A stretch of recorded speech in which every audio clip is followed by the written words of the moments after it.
Host. Sa Ning shouted. With a flurry of motion, Su Yang's fingers danced across the keyboard, their speed mesmerizing to behold. In just a matter of seconds, Su Yang raised his hand to the microphone and declared, "Host, I've done it." No sooner had he spoken than the screens of 13 mobile phones, previously dark, illuminated simultaneously. For a fleeting moment, the audience and guests were left in stunned silence. The host, Sa Ning, was equally bewildered, unable to comprehend the rapidity of the event. It was astonishingly swift. The timer on the large screen indicated that Su Yang had cracked the lock screens of all 13 phones in under 5 seconds. 1 second, 2 seconds, 3 seconds, boom. The broadcasting hall erupted in chaos.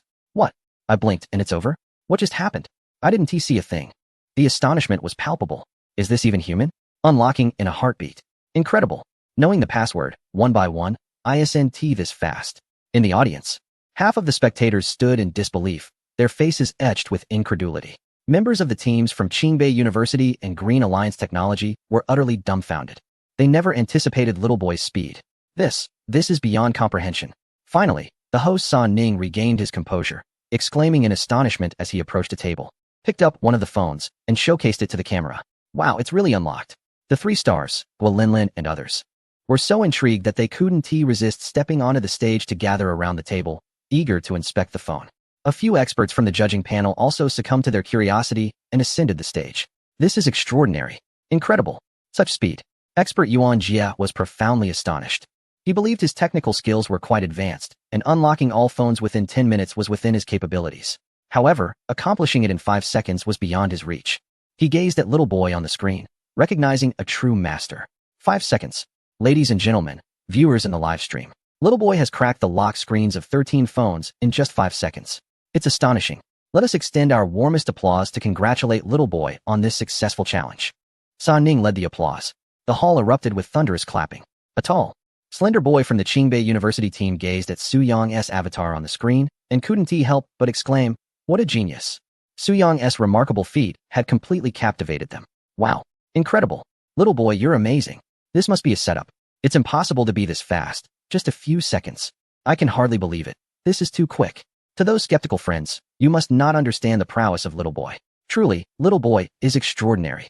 Are all real hackers this formidable? The barrage of comments flooded the live broadcast room, nearly obscuring the entire screen. A smile graced Su Yang's face, a reflection of his joy. His elation stemmed from the rapid accumulation of points, having amassed a remarkable 100,000 points in a mere short span of time. Participating in this program proved to be a fortuitous decision. Otherwise, he would have missed a valuable opportunity to earn points. Meanwhile, the other 2 teams wore expressions of despondency.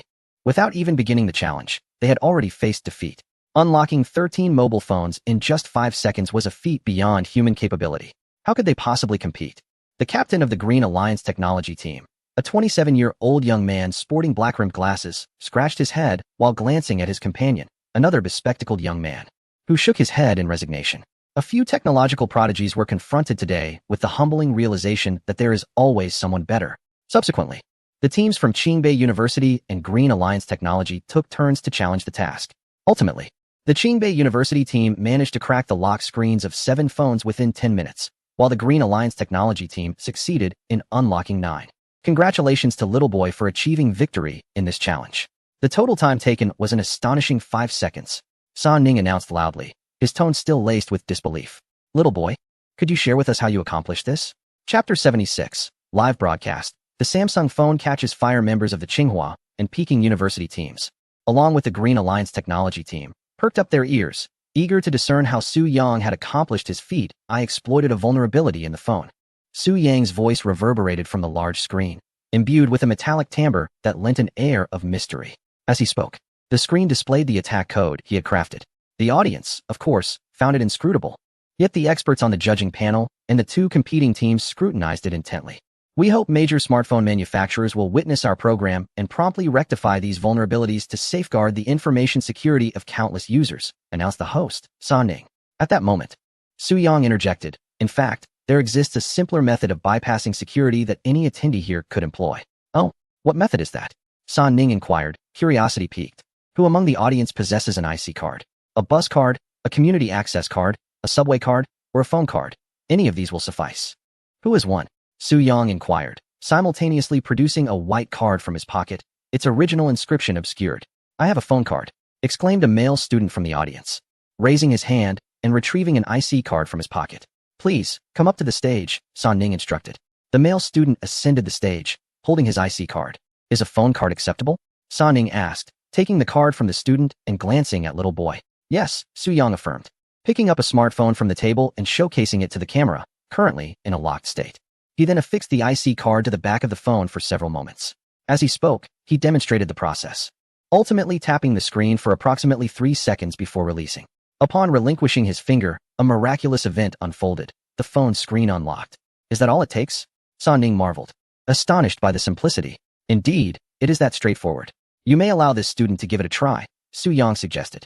Upon hearing this, the male student retrieved his own phone, revealing its locked screen.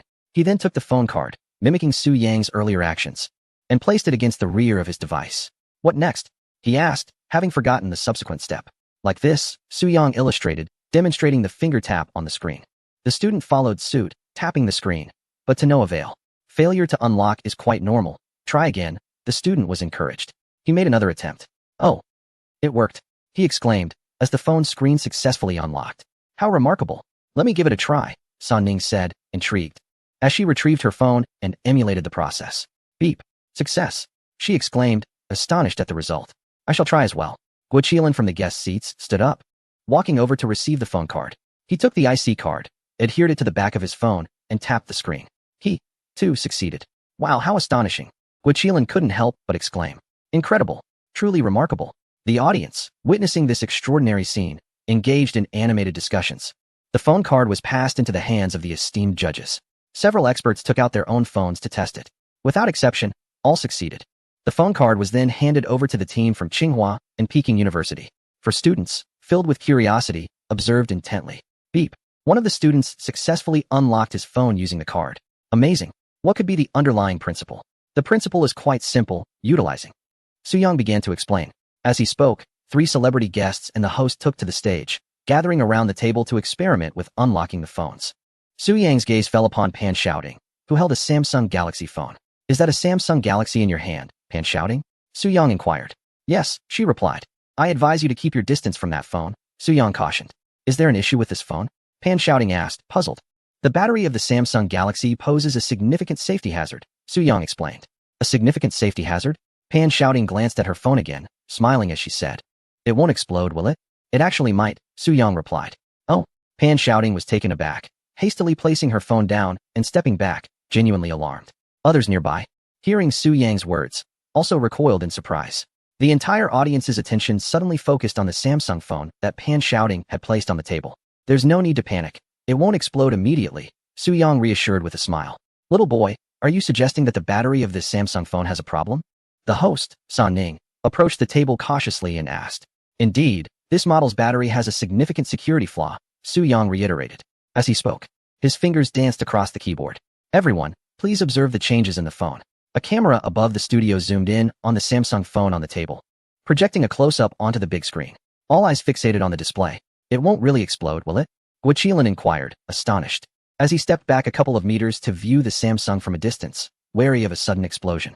After a brief pause, approximately a minute later, Su Yang announced, now, the host may pick up the phone. It won't really explode, will it? San Ning, feeling apprehensive, cautiously extended her hand to grasp the Samsung phone. Oh, in the next moment, San Ning hastily released her grip, causing her phone to tumble to the ground. What happened? Guo Qilin inquired anxiously. The phone is scorching hot, San Ning exclaimed. Hot. Numerous curious gazes from the audience fixated on the phone lying on the floor. In the following instant, a spectator stood up, exclaiming, Ah, it's smoking. Wow. Ah, it's smoking. Amidst the chorus of astonishment, the Samsung phone on the ground began to emit smoke. The panel of 10 experts rose to their feet, their faces etched with disbelief. The smoke thickened ominously, threatening to ignite. Quick, grab the fire extinguisher, San Ning shouted urgently. A staff member rushed onto the stage, clutching a fire extinguisher in a flurry of panic. Chapter 77. Exposing the spontaneous combustion of Samsung phone batteries. 2. Do not approach. Su Yang suddenly exclaimed. No sooner had his words left his lips than the phone on the ground erupted into flames, the fire surging to a height of over half a meter. Wow! Exclaimed the host, San Ning, as he instinctively recoiled. Gasps of astonishment arose from the audience. Staff rushed forward with fire extinguishers, and it took a full minute to quell the flames. When the smoke finally cleared, the Samsung phone on the stage had been reduced to a pile of charred remains. Before the eyes of all the spectators and millions of viewers in the live stream, a perfectly functional phone had combusted. This scene was nothing short of shocking. "Oh my!" exclaimed a viewer with the username Yangdich, his astonishment palpable. His own device was a Samsung Galaxy, identical in model to the one that had just burned. At that moment, he couldn't help but worry that his own phone might spontaneously ignite as well. "This is terrifying," he thought. "Incredible. It really exploded. My phone is also a Samsung Galaxy shuddering. Is there something wrong with my Samsung Galaxy S25? I recall seeing news reports recently about issues with Samsung phone batteries. The quality of these devices is simply lacking. I will never purchase another Samsung phone again. This is too frightening." The live chat was inundated with comments. Meanwhile, on stage, cameras captured several audience members pulling out their own phones, only to discover they too were Samsung Galaxy models. Their expressions shifting dramatically as they feared their devices might meet the same fiery fate as the one on stage. "Unbelievable. Little boy, what is going on? How did it catch fire?" Soning asked, astonished. "I previously mentioned that the battery issue stems from a specific batch of Samsung Galaxy Note devices," Suyang succinctly explained. "To ascertain the validity of Little Boy's claims, we shall conduct a test with another Samsung phone. Is there anyone in the audience willing to provide one?" Soning inquired. Scanning the crowd. "I have one." A middle-aged man in the third row raised his hand, brandishing a Samsung Galaxy phone. "Please, sir, come up to the stage." The man approached, device in hand. "What is your surname?" Soning asked. "My surname is Wang," the gentleman replied. "Mr. Wang, are you certain that your phone is suitable for testing? Would you not be dismayed if it were to break?" Soning sought reassurance. "Not at all. I have two phones, and this one is seldom used. If it breaks, it matters not," Mr. Wang clarified. "Thank you, Mr. Wang," Soning said, turning to Little Boy. "What is the number of your phone? You need not disclose it publicly. Simply inform the staff." Suyang interjected. A staff member from the audience, who happened to be Director Ouyang, ascended the stage and approached Mr. Wang to obtain his phone number, which he then sent to Suyang via the workgroup.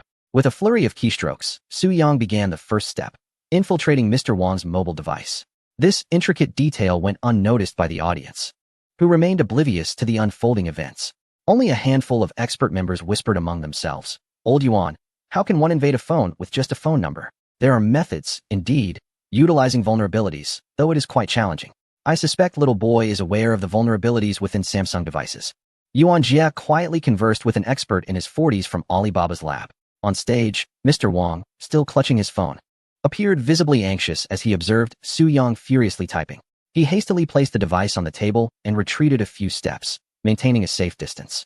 A minute later. "Oh, wow." The audience erupted in gasps of astonishment. To their shock, Mr. Wang's Samsung phone began to emit smoke. Crack. Almost immediately, the phone exploded with a resounding bang. Flames erupted forth, engulfing the device in fire. Fortunately, the staff had anticipated such an incident, swiftly dousing the flames with a fire extinguisher. "Goodness, that was terrifying," Pan shouting exclaimed, her heart racing. The scene was indeed alarming. One could only imagine the dire consequences had the phone been in a pocket or resting on a bedside table while one slept, suddenly igniting. All eyes in the audience were fixed on the now charred remains of the Samsung phone, astonished and dumbfounded. One audience member stood, raising his phone high and shouting, "My phone is also a Samsung Galaxy." Upon noticing, Sa Ning signaled to a staff member to hand the microphone to the individual. "Mr. Little Boy, may I inquire if my Samsung Z Fold 6 has battery issues as well?" The audience member asked loudly. "The Z Fold 6 is without issue. Its battery differs from that of the Galaxy Note series," Suyang clarified. "Is there anyone else in the audience using a Samsung phone? Please raise your hand." Sa Ning addressed the crowd. Swiftly, around 50 to 60 hands shot up. In the live broadcast, 15 million viewers tuned in, many of whom possessed Samsung devices. "Oh my, I have a Samsung Galaxy Note model." "Mine too," exclaimed one viewer, panic setting in. "Wait, doesn't that mean I'm carrying a ticking time bomb? I just realized I own a Samsung Galaxy Note, and I purchased it less than a month ago." Fear rippled through the online community, with viewers inundating the chat with their concerns. Simultaneously, many netizens began uploading clips of the incident across various websites and forums. The news of the Samsung phone battery explosion rapidly gained traction online. In mere minutes, a piece of news surged to the trending list. The Samsung Galaxy Note series smartphones harbor a significant safety hazard due to the risk of battery self-ignition and explosion. In Seoul, at the office of the Zhongyin company, dozens of employees were diligently engaged at their workstations. Suddenly, a curly-haired male employee exclaimed, rising abruptly from his seat. He called out to a colleague at a nearby desk. "Lu, you use a Samsung phone, right?" Lu, approximately 30 years old and wearing glasses, looked up and asked, "What is the matter?" I just came across a video on Bilibili stating that Samsung phones have a major safety issue with their batteries, which could self-ignite and explode. Is that true? Lou appeared skeptical. Where did you see this news? Please tell me it's not fake news. Don't believe me? Look for yourself, the curly-haired man replied, handing his phone to Lou. Lou took the phone and glanced at it, saying, do you actually believe such videos? They might be fabricated. It's also reported on Fengyu. Come, check it out, the curly-haired man insisted, opening the website of Phoenix News. The headline on the homepage boldly declared, breaking news. The Samsung Galaxy Note series smartphone's batteries pose a significant risk of self-ignition and explosion. No way. Could this really be true? Lou's eyes widened in disbelief. Is there anyone else in the office using a Samsung phone? The curly-haired man inquired, pausing before adding, by the way, if any of you own Samsung stocks, you should sell them immediately. Chapter 78. The Challenge of the Bank ATM. Why is a female staff member in a skirt chiming in? She has invested in Samsung stocks. Damn, I bought Samsung stocks too, remarked another bespectacled male employee. I advise you to sell quickly. With such significant security issues surrounding Samsung phones, the stock price is bound to plummet, the curly-haired man emphasized. I should act fast then. The female staff member exclaimed, hastily opening her stock trading app to offload her Samsung shares. Fortunately, the curly-haired man's timely warning spared them from substantial losses. Moments later, Samsung electronics stock began to fluctuate, suddenly dropping by 0.3. While 0.3 May 3rd seem insignificant, Samsung Electronics boasts a staggering market capitalization of 260 trillion won. Thus, a 0.3 decline equates to a loss of 7.8 trillion won, nearly 40 billion renminbi. This was merely the beginning. Haha. Soo-young chuckled heartily. What is he laughing about? The barrage of comments flooded in, all about points. The points surged dramatically. Within this brief moment, they had increased by 1 million. What a thrill. Thanks to the remarkable performance of the teams from Qingbei University and Green Alliance Technology. The host, San Ning, announced. Next, we will transition into the second segment of our show, which promises to be even more exhilarating. Do not miss it. On stage, apart from Soo-young, the other two competing teams had stepped down. The earlier performance by Little Boy was indeed breathtaking. What challenge might he present next? Let us await, in anticipation. San Ning proclaimed. Soo-young wore a mysterious smile. Each day, we utilize bank ATMs. Have you ever considered that ATMs can possess vulnerabilities? Hackers can exploit these weaknesses to attack ATMs and steal users' funds. What I am about to demonstrate is how to breach an ATM and withdraw cash without a bank card or password. As soon as Soo-young finished speaking, the large screen displayed the challenge details. Challenge objective. Breach a bank ATM within 1 hour. An ATM? How is that even possible? This is absurd. Can bank ATMs be hacked? The audience murmured in disbelief, struggling to comprehend. In order to fulfill this challenge, we have specifically invited the Industrial and Commercial Bank of Shanghai City to participate in our program. We extend our gratitude to the bank for providing the ATM for testing. San Ning stated. Now, let us connect with our reporter on the ground, Xiaoya. Can you hear us? Yes, I can hear you, Brother Xiaosa. Came the crisp voice of a young woman on the large screen. The scene shifted to the outside, where a reporter, around 25 years old, sporting a bun hairstyle and clad in a vest emblazoned with "I am a geek," appeared before the camera. Behind her lies a bustling street, alive with the flow of traffic and the shimmering glow of neon lights. It is just past 8 in the evening, the city's most vibrant hour. Greetings to the audience present, she announced. I am the field reporter, Xiaoya, currently stationed at the Industrial and Commercial Bank on Suhui Road in Shanghai City. Xiaoya stepped forward, revealing an imposing structure that came into view, the Industrial and Commercial Bank. A middle-aged man clad in a suit stood at the entrance, awaiting Xiaoya's arrival. Good day, Manager Yang. Xiaoya greeted him with a smile. Hello, hello? The suited gentleman replied, extending his hand. They exchanged pleasantries with a handshake. Thank you, Manager Yang, for facilitating our program, Xiaoya remarked as they proceeded into the bank. They arrived at the ATM withdrawal area, which housed 6 machines in total. One customer stood before an ATM, preparing to withdraw cash. Upon noticing the camera, he hastily retreated without completing his transaction. Esteemed viewers, Xiaoya addressed the audience. The challenge that Little Boy is set to undertake involves one of these 6 ATMs. He aims to withdraw cash without a bank card or a password. Turning to Manager Yang, she inquired, do you believe a hacker can truly accomplish this feat? Impossible. Manager Yang replied without hesitation, shaking his head. He held firm in his conviction that a hacker could not easily breach the security of a bank ATM. If it were truly that simple, what a predicament it would create, Xiaoya continued. Will Mr. Little Boy succeed in his challenge? Let us await the outcome. The scene shifted back to the studio, where host San Ning posed the question, Little Boy, do you have confidence in your challenge? Absolutely, came Soo-young's voice from the screen, imbued with self-assurance. Excellent. Let us witness the unfolding of events, San Ning responded. Su Yang then asked, Manager Yang, I wish to confirm that we have not had prior communication regarding this ATM, and I have not tampered with it in any way, correct? No, absolutely not. We have never met before, Manager Yang quickly refuted. Xiaoya produced a contract from her pocket. Displaying it to the camera, it was the agreement signed between the production team and the industrial and commercial bank, clearly stipulating that the bank would provide an ATM and ensure that the challenge would be entirely authentic, devoid of any deceitful conduct. The industrial and commercial bank would never jeopardize its reputation by colluding in a fraudulent act. Who would be foolish enough to do that? Su Yang requested the assistance of the staff present. A crew member appeared on camera, holding a laptop. Please check behind the ATM. There is a cover with the word maintenance inscribed upon it. Kindly open it, Su Yang instructed. The staff member maneuvered to the rear of the ATM. Entering a room within the bank where the opposite end of the ATM resided, he discovered a cover marked with the word maintenance. Subsequently, he produced a key and unlocked the cover. Is this it? Su Yang inquired, noticing a data cable interface. The photographer positioned the camera to focus on the data cable interface, relaying the image to the large screen in the studio. Indeed, that's the one. Connect the data cable, Su Yang instructed. The staff member connected one end of the data cable to a laptop and the other end to the data interface within the ATM. With a flurry of keystrokes, Su Yang typed away, composing the attack code. Simultaneously, the code was displayed on the large screen, though only a few audience members could comprehend it, leaving many in awe of the spectacle. Chapter 79. The ATM machine incessantly dispensed cash, creating an electrifying atmosphere. The system is currently being hacked, and it will take approximately 10 minutes, so please be patient, Su Yang announced. Can it really be hacked? This is astonishing. It seems impossible. The security level of bank ATMs is so high that such a feat cannot be accomplished so easily. I once saw a news report about a hacker who managed to breach an ATM and withdrew money. Let us wait and see. This program is quite captivating. In reality, hackers are truly remarkable. As time ticked away, the viewers in the live stream engaged in lively discussions. 10 minutes swiftly elapsed.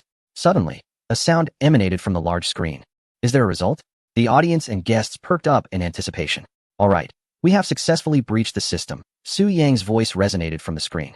Xiaoya, please approach the ATM and enter 888888888, then press the confirm button.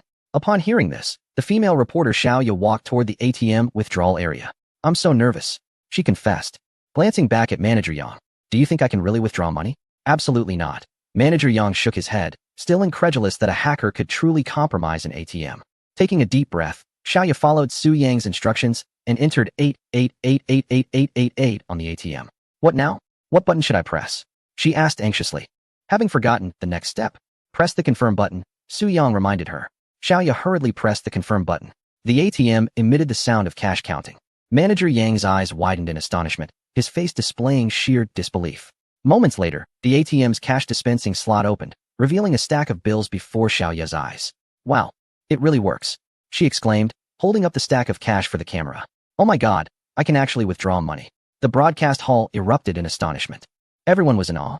Who would have thought that little boy could indeed hack the ATM and retrieve money? This was a bank. No way. Some viewers began to harbor doubts, questioning the integrity of the production team. Even as the thought crossed their minds, they dismissed it as implausible. Surely, the bank would not jeopardize its reputation for a mere show. Wow, incredible. This is simply astonishing. It must be magic. Can hackers truly be this formidable? The live stream's chat exploded with excitement. The ATM continued to count cash, unfaltering. With a clatter, it dispensed another stack of bills. Wow, Xiaoya gasped once again. Oh my goodness. The staff beside him was equally taken aback. The ATM, astonishingly, dispensed cash once more. Manager Yang was utterly dumbfounded. How could this be possible? Yet, the spectacle was not over. The ATM continued to release money 7 or 8 times until it finally displayed an insufficient balance. Goodness gracious, this is simply remarkable. In the guest area, Guoqilan could not help but exclaim, this is truly phenomenal. He gave a thumbs up to Su Yang, known as Little Boy, on the big screen. Today, he had gained new insights. Awe-inspiring, Little Boy had indeed succeeded in his challenge. How was this accomplished? Host San Ning spoke with astonishment. I exploited a vulnerability in the ATM, Su Yang's voice echoed from the screen. For safety reasons, I shall not disclose the vulnerability code here. But I have already sent the code and a patch to rectify the issue to the bank. There should be applause at this moment. Sa Baining prompted the audience to applaud. The room erupted in thunderous applause, resounding endlessly. This is the true essence of a master. Who exactly is the hacker behind the alias Little Boy? Truly extraordinary. Little Boy, you are amazing. You are the showstopper. Demonstrating prowess in such a captivating manner is indeed lethal. The live chat exploded once more, overflowing with comments. Soo-young chuckled. With this display of skill, he rated himself a perfect score. At that moment, host Sa Ning addressed the expert panel member Yuan Jia. Mr. Yuan, since hackers can breach ATMs, is our money safe? I am genuinely concerned that hackers might steal my funds. In fact, there is no need for excessive worry. I wonder if everyone has noticed a few details. Yuan Jia explained. Pausing briefly, he continued. Did you observe that our on-site staff initially produced a key that only internal bank personnel possess? Are you suggesting that for a hacker to attack an ATM, they require the cooperation of bank insiders? Sa Ning inquired. Indeed, under normal circumstances. Unless there is an insider within the bank, it is exceedingly difficult for hackers to breach an ATM from the outside. I would like to add, Soo-young's voice resonated from the screen, that for hackers to successfully target an ATM, they not only need the assistance of bank insiders, but also require an exceptionally high level of technical prowess, which is not something an ordinary hacker can achieve. Is this a subtle self-praise? Heh, not boasting, I possess this capability. The audience erupted into enthusiastic applause once again. As the applause subsided, the program approached its conclusion. Dear viewers, we hope that through our show, we have heightened societal awareness regarding the importance of cybersecurity and prompted everyone to enhance their awareness of online safety in their daily lives, safeguarding their personal information and financial security. Sa Ning's voice reverberated through the broadcasting hall. All right, friends, that concludes today's program. Please continue to follow I Am a Geek. Our next episode promises to be even more exhilarating, so stay tuned. At that moment, the image of little boy vanished from the large screen.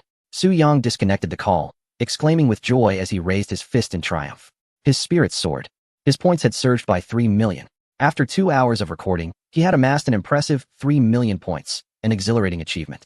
His Douyin follower count had also seen a substantial increase, surpassing 4 million. It could be said that the little boy account had become the most followed hacker broadcaster on Douyin. Checking the time, he noted it was 10 o'clock. He shut down his computer, preparing to go out for a late-night snack, eager to indulge in something delicious to celebrate. Whistling cheerfully, Soo-young stepped out of his rented apartment. Meanwhile, in the production team's back end, director Wang Jiqiang received the viewership data, unable to contain his excitement. The program had become a sensation. The peak number of live viewers reached an astounding 22 million, while the concurrent ratings on CCTV Channel 1 hit 0.82. This figure far exceeded his expectations. Initially, director Wang had harbored concerns that a variety show centered on cybersecurity might be too niche.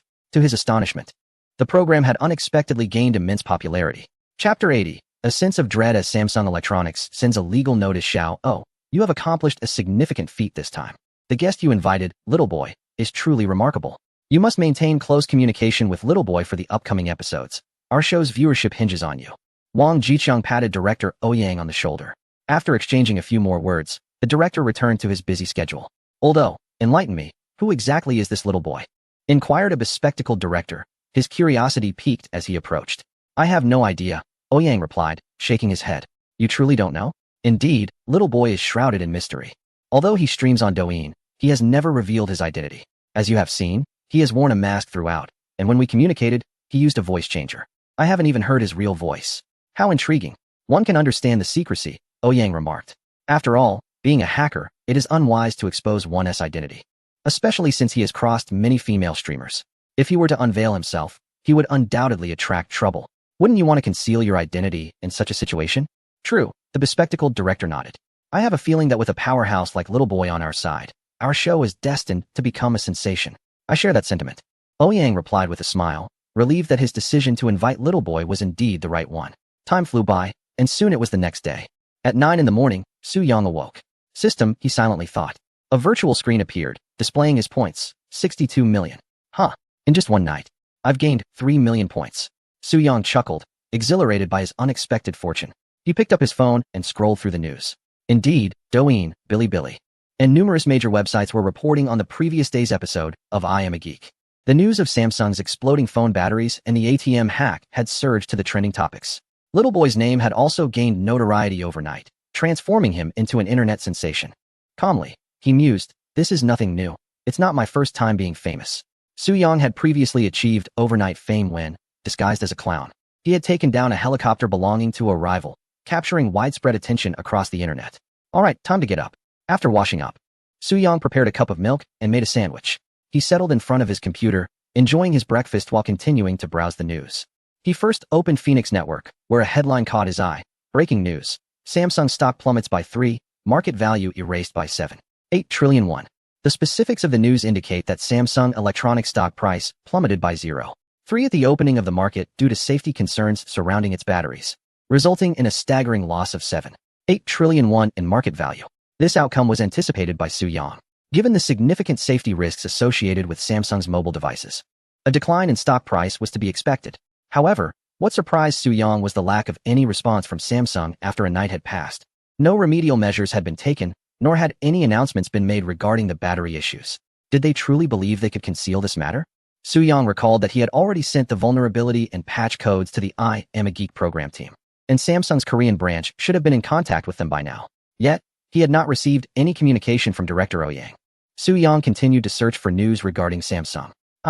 He stumbled upon a report stating that Samsung had urgently clarified the battery safety issues concerning the Galaxy Note series. Upon delving into the article, it was revealed that Samsung Electronics had issued a statement on Twitter denying any safety hazards related to the Galaxy Note series batteries. Was this true? Su Yang's immediate reaction was to doubt the authenticity of the news.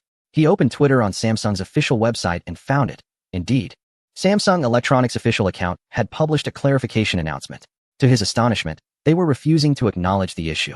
Su Yang was taken aback. He had not anticipated that Samsung would adopt such an ostrich policy, denying the existence of safety hazards while failing to implement any remedial measures, such as offering free battery replacements to users. This approach baffled him. How could such a significant safety risk be concealed? Even without the exposure from the I Am a Geek program, it would inevitably come to light. Was there a lapse in judgment among them? Su Yang mused. However, upon further reflection, he found it unsurprising. A conglomerate like Samsung, with its historically arrogant demeanor and disregard for consumer interests, would likely not be concerned about the repercussions. Just then, his laptop's virtual dialing software chimed, displaying a call from Director Oh Yang. Su Yang activated the voice changer and answered the call. "Good morning, boss." Oh Yang's enthusiastic voice resonated. "Good morning. You must have heard by now, our program has gone viral. Last night during the live broadcast, we peaked at 22 million viewers, and the ratings on CCTV1 reached 0.82. The entire internet is abuzz with reports about our show," Oh Yang excitedly conveyed. "Haha, I saw the news, congratulations." Su Yang responded with a smile. "Congratulations to us both, boss. The success of the program is largely due to you," Oh Yang remarked. "However, with our success comes trouble." "What kind of trouble? Does it concern me?" Su Yang inquired. "This morning, we received a letter from the legal representatives of Samsung Electronics, which I have forwarded to your email." "A legal letter?" Su Yang was not taken aback. He thought to himself, "Let me see what this legal letter entails." Su Yang opened his email and found the forwarded letter from Director Oh Yang. The essence of the legal letter stated that Samsung Electronics believed the program I Am a Geek maliciously defamed their products, resulting in significant economic losses and brand damage. They demanded the production team immediately retract the video and publicly apologize to clarify the facts, or they would initiate legal proceedings against the team. After reading the legal letter, Su Yang chuckled. Legal letters are merely tools to intimidate children. They hold no sway over him. Furthermore, the production team had not fabricated anything. Indeed, there are safety concerns regarding Samsung phone batteries, and consumers have the right to expose product issues. Director Oh Yang, if Samsung Electronics wishes to file a complaint, it should be directed at me, not the production team, Su Yang remarked. Director Oh Yang laughed as well. From his laughter, Su Yang could discern that the production team did not take Samsung's legal letter seriously either. "Big shot. Samsung wants to send you a legal letter, but they can't even find you first." Su Yang joined in the laughter. This was indeed the truth. Chapter 81. A hacker's intent to undermine Samsung. I came across the news that Samsung issued a statement denying any safety hazards related to their batteries, Su Yang remarked. I also noted Samsung's declaration. It is merely a customary maneuver. Large corporations prioritize their stock prices over the rights of consumers, Director Oh Yang responded. What does your production team plan to do in response? Su Yang inquired. We shall disregard them. Our entire process of challenge is open, transparent, and lawful. We harbor no fear of them. Who can be intimidated by a mere lawyer's letter? Director Oh Yang chuckled, adding, we are even contemplating whether to leverage the lawyer's letter to garner additional attention. That is indeed a splendid idea. Seizing the opportunity to ride the wave of Samsung's controversy is advantageous, especially as we stand in advocacy for the rights of consumers, Su Yang laughed. Precisely. We are indeed voicing the concerns of the consumers. Director Oh Yang beamed. The safety risks associated with Samsung's phone batteries are not to be trifled with. Spontaneous combustion or even explosion of batteries can lead to significant financial losses for consumers and pose grave threats to personal safety. How can we, as consumers, Feel secure purchasing products from a company that exhibits such poor quality and attitude in times of crisis? Director Ouyang expressed with indignation. Indeed, that is the nature of their character. Su-yang retorted. Let us not dwell on them any longer, Director Ouyang said. My friend, we are already preparing for the next episode. By next Tuesday at the latest, I will send you the detailed script. As for your personal performance segment, I kindly ask that you finalize it by Tuesday as well. Certainly, that poses no issue. Today is merely Sunday. We have ample time. Then I shall not intrude further. Farewell. Su-yang hung up the phone. After finishing breakfast and returning the dishes to the living room, Su-yang resumed his position before the computer. He began by registering a Weibo account, adopting the moniker Little Boy with the annotations of hacker, programmer, and blogger. Upon completing the registration, Su-yang posted his inaugural Weibo, Samsung Galaxy Phone Battery Spontaneous Combustion Hazard Statement, I am Little Boy. During the recording of the program I Am a Geek last night, I demonstrated the overheating and spontaneous combustion risks associated with the Samsung Galaxy Note series batteries. Therefore, I hereby officially announce the faults of the Samsung Galaxy Note series batteries to the entire internet. Attached source code for the attack program. Samsung had just released a statement denying any safety hazards associated with their batteries, and Su-yang's Weibo post was a direct counter to their claims. If you assert that there are no hazards, then I shall publicly disclose everything. Not only did Su-yang reveal the reasons behind the battery faults online, but he also made the attack code accessible. But that was not the end. He then logged into his Douyin account and released a video statement echoing the content of his Weibo declaration. In less than a minute, a multitude of comments flooded in beneath Su-yang's Weibo and Douyin accounts. Support the host in exposing the truth. This morning, I went to Samsung's after-sales service to replace my battery, but they refused to do so. From now on, Samsung is dead to me. Samsung, this is a scheme to profit at the expense of lives. How do I return the Samsung phone I just bought? Netizens expressed their solidarity with Su-yang, condemning Samsung's irresponsible actions. Many users even took to Samsung Electronics' official Weibo to voice their complaints regarding the battery issues. Half an hour later, the official Weibo account of the program I Am a Geek retweeted Su-yang's post. Subsequently, major media outlets such as Fingyunet and Inlang also shared Su-yang's Weibo. The topic's popularity surged rapidly. By noon, under the barrage of comments from netizens, Samsung Electronics' official Weibo was compelled to disable the comment function. Oh, so you're closing comments now? Su-yang chuckled. He relished Samsung's defiance. The more resolute they were, the more entertaining the situation became. At 3 in the afternoon, after a brief nap, Su-yang awakened, opened his computer, and checked his Weibo. The post he made that morning had garnered over 300,000 shares, catapulting it into the top 3 of trending topics. Huh, Su-yang grinned, accessing the system interface to check his points, 65 million. Indeed, his points had increased significantly, a rise of 3 million in just one afternoon. Thank you, Samsung. Riding the wave of their controversy is quite delightful. Su-yang chuckled as he revisited Samsung Electronics' official Weibo, where the comment function remained disabled, and to this day, there had been no response to the matter. The topic had gained such momentum, yet Samsung remained silent. Were they sluggish to react, or simply too arrogant? Regardless, he resolved to continue his endeavors. But how? How does a hacker confront a multinational giant valued at hundreds of billions of dollars? Furthermore, Samsung was no ordinary company. They nearly monopolized the economy of their nation, serving as a pillar of their industry. It was akin to a mantis attempting to stop a chariot, even for an organization to contend with such a colossal entity. However, Su-yang was no ordinary hacker. Toppling Samsung would be effortless. A simple acquisition of a super virus from the system marketplace and a few lines of code could cause every Samsung phone to explode on the spot. With global sales exceeding 100 million units, this meant that, if he so desired, he could instigate the destruction of 100 million Samsung devices. Naturally, he refrained from such an act, not out of fear of Samsung's might, but rather concern for the innocent. Just imagine, if over 100 million phones spontaneously ignited. The casualties would be staggering. That was an outcome he wished to avoid. There was no need to escalate matters to such extremes. So, how could he take action against Samsung without harming innocents? Su-yang fell into contemplation. A sudden flash of inspiration illuminated his thoughts. An idea was born. In the capital, on the weekend, Wangfujing Commercial Street was teeming with crowds. The flagship store of Samsung, situated in the most bustling area of the street, had a line of eager customers snaking out from its entrance, extending over 100 meters. What could possibly attract so many people? A couple passing by the Samsung flagship store was taken aback by the scene. The young woman rose on her tiptoes, attempting to discern the situation ahead. But the sheer volume of people obstructed her view. Her tall boyfriend, donning sunglasses, craned his neck to glimpse what was happening and remarked, "It seems to be the launch event for Samsung's new products." After a brief pause, he muttered, Is it really necessary to queue for so long just to buy a phone? Surely, these people must not have seen the news.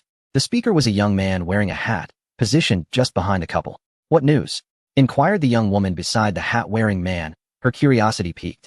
Chapter 82. The spontaneous combustion of Samsung phones worldwide. This morning, I stumbled upon news regarding the alarming spontaneous combustion of Samsung phone batteries.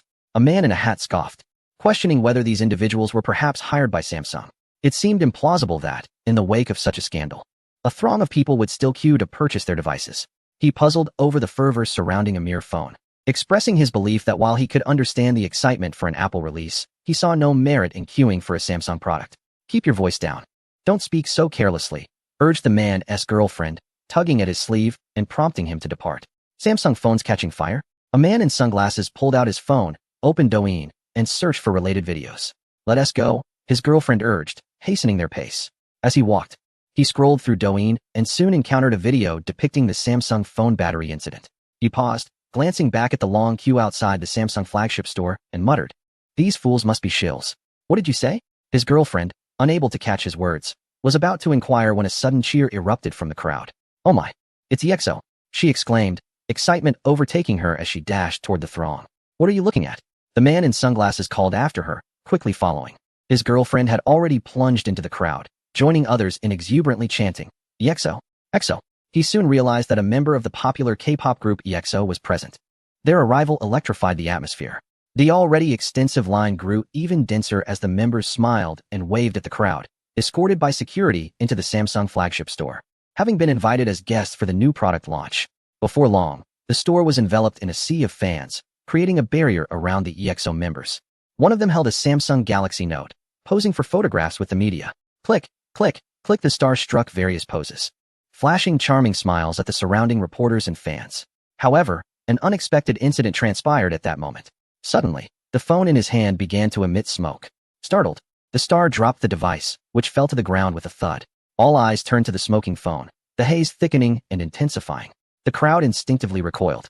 Then, with a resounding bang, the phone exploded, flames erupting forth. A shriek pierced the chaos as a girl in the crowd gasped, and pandemonium ensued. Only the journalists, amidst the turmoil, quickly regained their composure, eagerly snapping photographs. This was undoubtedly explosive news. Breaking news at the Samsung flagship store in Wangfujing during the new product launch event. A mobile phone unexpectedly ignited. IT home Samsung phones have once again sparked controversy, transforming the product unveiling into a scene of calamity. Huanyu Network. The explosion of a Samsung phone left the EXO group in shock.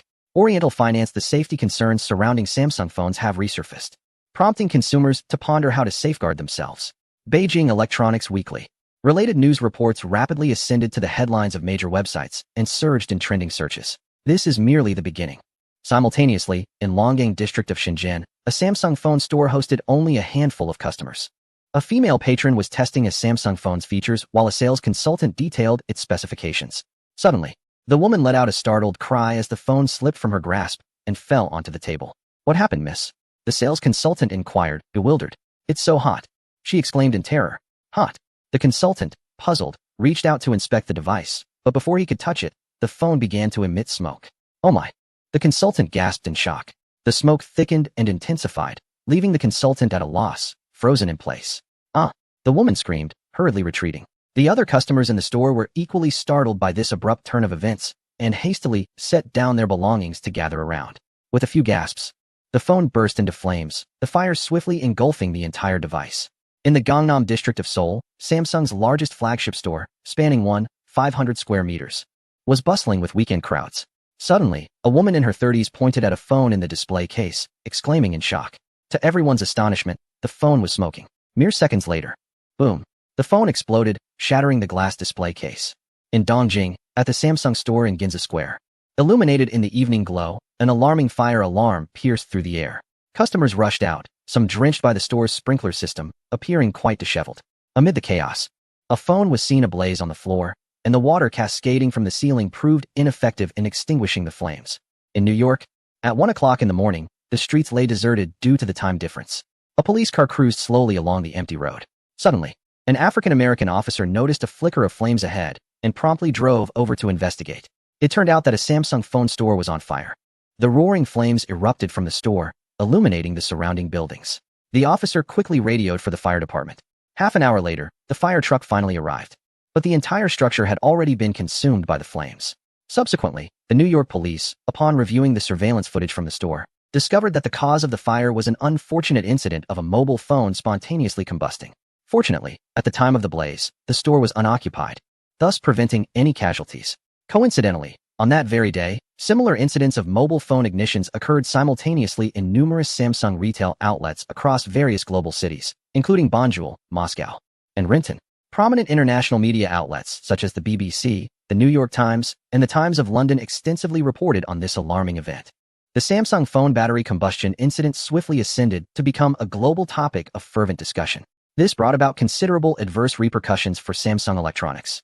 The most immediate impact was evident in Samsung's stock price, which plummeted dramatically, akin to a swift descent. By the close of trading that afternoon, Samsung's shares had fallen by 7, resulting in a staggering loss of 18 trillion won in market capitalization. Chapter 83. The plummeting stock price of Samsung. Indeed, it was my doing at 8 in the evening. Su Yang was dining out while perusing his phone, keeping an eye on the latest developments concerning Samsung. At that moment, a breaking news alert regarding Samsung captured his attention.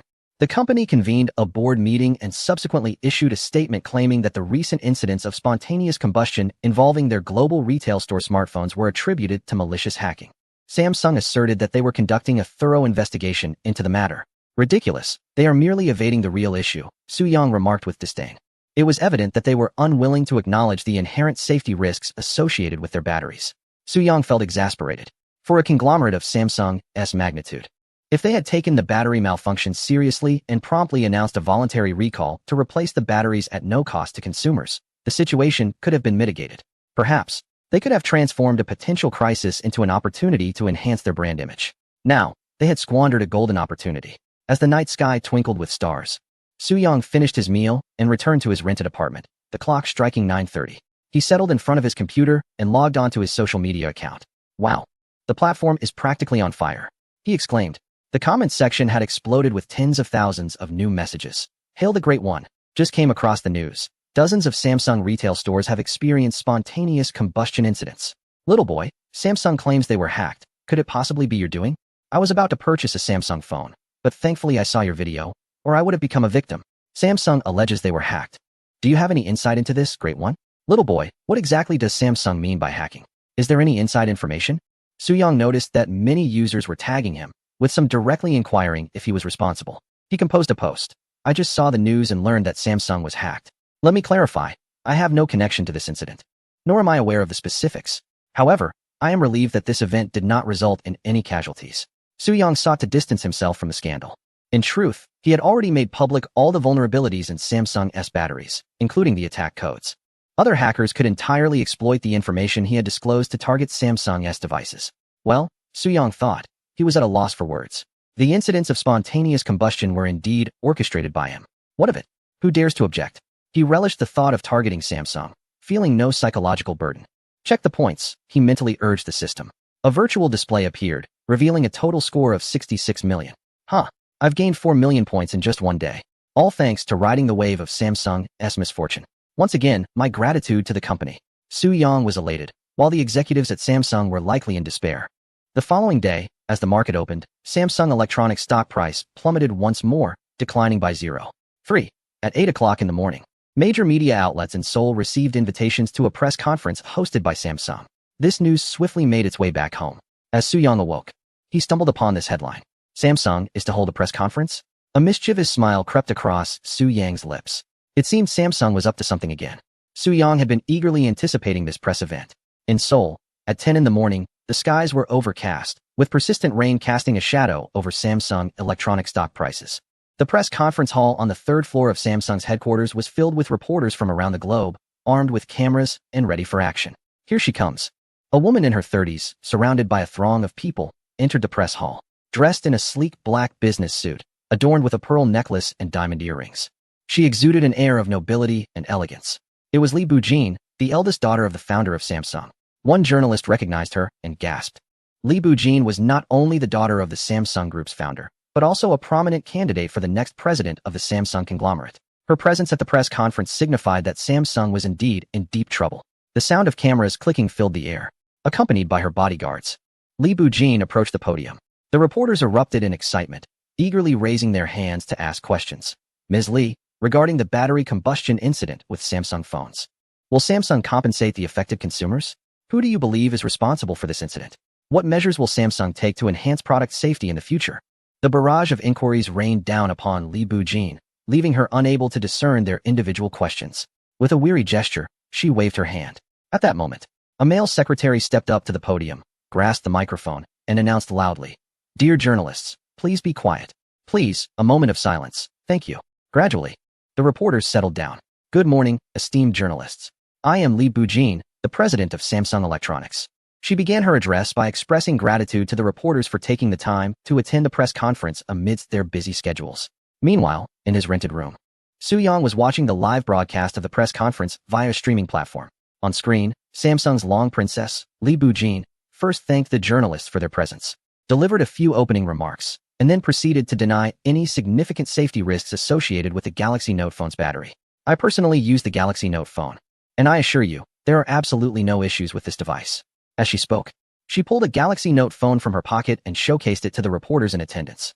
Regarding the recent events, Li Fujin continued to speak. Su-young chose not to listen further. He was aware that Li Fujin would inevitably resort to the same old narrative, attributing all blame to the so-called hackers. Such a level of discourse was utterly lacking. Su-young shook his head. While it is indeed a fact that hackers launched attacks, the underlying issue is that your product must possess vulnerabilities. Hackers are not omnipotent. They cannot simply cause a phone to spontaneously combust at will. The problem with the phones persists, remaining unresolved. Su-young had initially believed that, in the wake of numerous incidents of mobile phones igniting in dedicated stores worldwide, Samsung would earnestly address the battery malfunctions, recalling the faulty devices and offering users complimentary battery replacements. To his astonishment, they merely convened a press conference, allowing the princess to personally denounce the hackers. Chapter 84. The opportunity given. The South Koreans, I have extended to you a chance, yet alas, you have proven to be utterly ineffectual. Su-young wore a mocking smile as his fingers danced across the keyboard. Mere moments later, at the press conference, Li Fujin was fervently assuring everyone of the absolute safety of the Galaxy Note smartphone. Suddenly, her expression shifted dramatically, and in the next instant, panic ensued as the Galaxy Note in her hand slipped to the ground. Almost immediately, the fallen device began to emit smoke. Bang! The phone ignited into flames. The unforeseen turn of events startled everyone present. The journalists, reacting with remarkable swiftness, surged forward in a frenzy, their excitement palpable. The flashes of cameras erupted like a storm. The Samsung princess, Li Fujin, her face rarely seen in such a state of distress, juxtaposed against the burning phone, created a strikingly contrasting tableau that quickly dominated the front pages of major global media outlets. Samsung had indeed made a monumental blunder. The incident of the phone spontaneously combusting at the press conference rendered all of Samsung's previous explanations utterly inadequate. The debacle surrounding the Galaxy Note battery explosions ignited a firestorm of global public opinion. Before the market closed that morning, Samsung Electronics stock plummeted by 5, compounding previous losses to a total decline of 12. The company saw a staggering 320 trillion won evaporate, equivalent to over 170 billion yuan. Such is the price of arrogance. As midday arrived, Su-young whistled cheerfully as he stepped out of his apartment to indulge in a grand feast, celebrating his total points surpassing 70 million. While he savored his meal, Samsung was engulfed in chaos. The CEO of Samsung Electronics became the scapegoat, announcing his resignation. Concurrently, Samsung declared a global recall of all sold Galaxy Note devices, effectively acknowledging the safety concerns surrounding their batteries. Su-young chuckled upon reading the news. Why not continue to maintain their stubbornness? Had they foreseen this day, they might have acted differently.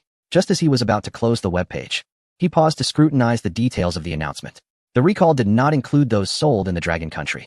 This implied that the Galaxy Note phones sold in the Dragon country were not part of the recall. Damn it, how infuriating. Su-young vented his frustration aloud.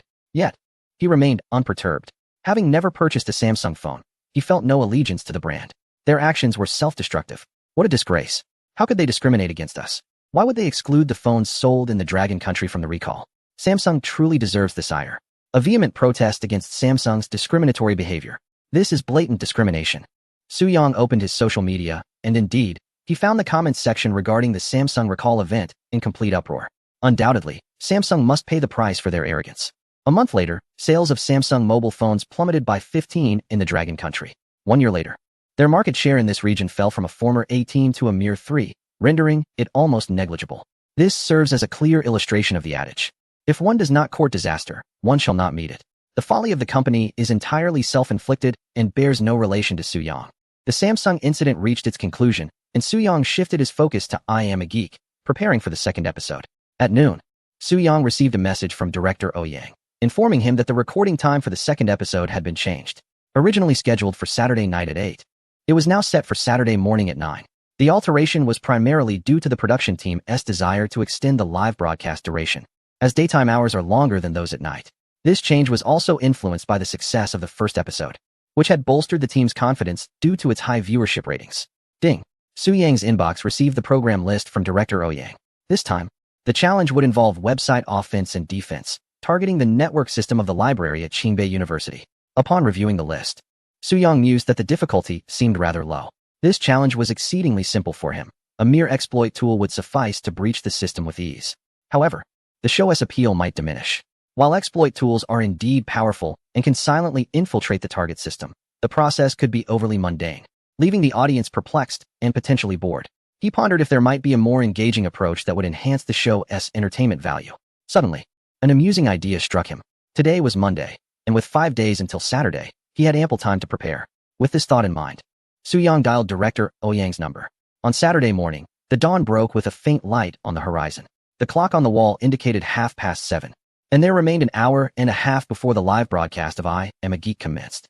Soo-young stood before the mirror, adjusting his attire. Dressed in an all-black suit, he appeared quite dapper. Yet, he realized he could not reveal his face, with his mask and hood concealing his identity. Was there truly a need to dress so elegantly? Indeed, even if he remained faceless, maintaining a suave appearance was essential. Once satisfied, he donned a red mask and hood, obscuring his features while allowing only his bright eyes to be visible. One word: cool. Soo-young was pleased with his appearance. At exactly 8 o'clock, he settled in front of his computer, first logging into his botnet. His network of bots had expanded to 1 million devices. Indeed, during this time, he had been diligently augmenting his botnet. Subsequently, he used this network as a springboard to connect to a network interface belonging to the I Am a Geek production team. At the same moment, in a lounge designated for the I Am a Geek program, the panel of experts and the members of 2 competing teams had gathered. The team from Tsinghua and Peking University, comprised of 3 young individuals, stood in anticipation. One of the boys, clad in denim, cast his gaze toward a vacant chair a few meters away, accompanied by a monitor. This was Little Boy's designated seat. Yet, Little Boy had yet to log in. Pray tell, who exactly is this Little Boy? The boy in jeans inquired, curiosity evident in his voice. I have no idea, replied a nearby boy, marked by a mole at the corner of his eye, shaking his head. I've never heard that name before. Nor have I, chimed in another boy wearing a baseball cap. In the past week, especially following the incident of the Samsung phone spontaneously combusting, the hacker community had been abuzz with discussions about Little Boy. However, no one seemed to know his true identity. I suspect he might be a prominent figure in the circle, deliberately concealing his identity for the sake of a live stream. Shrouded in mystery, the boy in jeans speculated. That seems quite reasonable. I also plan to host a live stream, and I too shall don a mask to remain incognito. It's wiser for those of us in this profession to maintain a low profile, the boy in the baseball cap concurred. Indeed, caution is the mother of safety. The boy in jeans agreed. Ah, Little Boy has logged in, exclaimed the boy in jeans as Little Boy's avatar materialized on the monitor in the lounge. Chapter 85. The Rise of Little Boy. Little Boy has indeed made a name for himself. We have been anticipating your arrival. Good morning, esteemed experts and contestants. Soo-young's voice resonated from the monitor. Little Boy, do we know each other? Inquired Yuan Jia. Indeed, we are acquainted, Soo-young replied. Oh, really? Which of my friends are you? Yuan Jia asked with newfound curiosity. Mr. Yuan, I meant to say, we met just last week, Soo-young responded with a smile. It was then that Yuan Jia realized he had been playfully ensnared by Soo-young. He chuckled and refrained from probing further. In the hacker community, inquiring about one's true identity and name is considered a grave breach of etiquette. At that moment, a staff member entered the room, announcing, ladies and gentlemen, the program is about to commence. Please proceed to the broadcast hall. The audience rose, and upon entering the broadcast hall, they found every seat occupied. In the front row of the guest area sat 3-star guests, Wang Lihong, Guo Qilin, and the renowned actress Qi Wei. This episode featured Qi Wei as the female guest. On the large screen of the stage, a flurry of comments filled the screen, with online viewership surpassing 30 million. Compared to the 3 million viewers of the first episode, this was a tenfold increase. It was evident that the program I Am a Geek had truly captured the public's interest. In the past week, The incident involving the exploding batteries of Samsung phones had garnered significant global attention, further elevating the visibility of I Am a Geek. What surprises will the esteemed little boy bring us today? Let us cheer for little boy, exclaimed many netizens in the comments. Su Yang's lips curled into a slight smile. Little boy had genuinely transcended his previous anonymity and become an internet sensation. With the entrance of the host, San Ning, the program officially commenced. Good morning, dear viewers.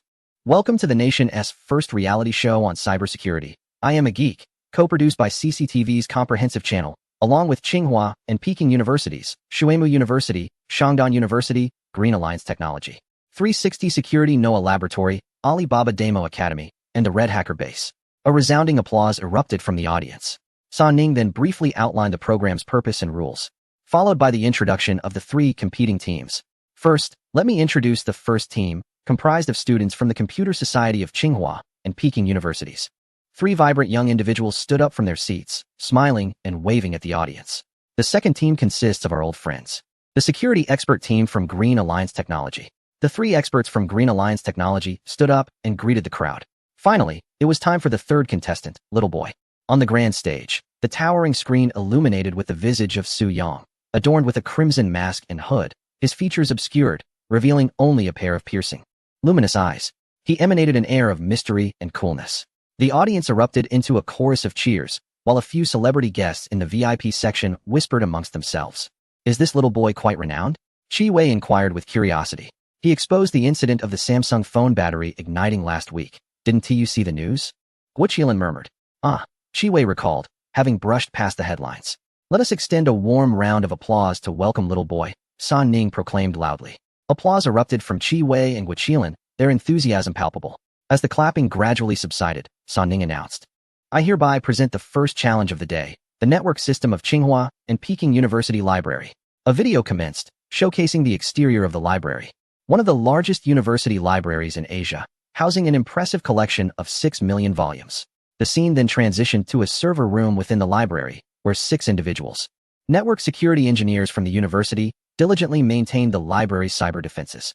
Today's challenge had escalated in difficulty, with a professional security team in place. Breaching the library's network system would be no small feat. The challenge rules dictated that contestants must penetrate the network system within 20 minutes. Failure to do so would result in defeat, as Yuan Jia added. 20 minutes is no trivial span. In hacking, the most time-consuming phase often involves preliminary preparations, such as gathering information about the website and identifying vulnerabilities. The actual assault, however, could take mere minutes or even seconds. The first contenders were a team from the Computer Society of Tsinghua and Peking University, possessing intimate knowledge of their institution's network system, thereby granting them a significant advantage. All eyes turned toward the team, 3 young men in their 20s, seated before their computers, their expressions focused, fingers poised over the keyboard, ready to spring into action. The challenge begins, Yuan Jia announced. The sound of rapid keystrokes filled the air as the timer on the screen commenced its countdown. Simultaneously, lines of code began to unfold on the display. San Ning, unable to decipher the code, turned to Yuan Jia and asked, what are they doing? They are executing a DDoS attack, attempting to incapacitate the library's servers, Yuan Jia elucidated.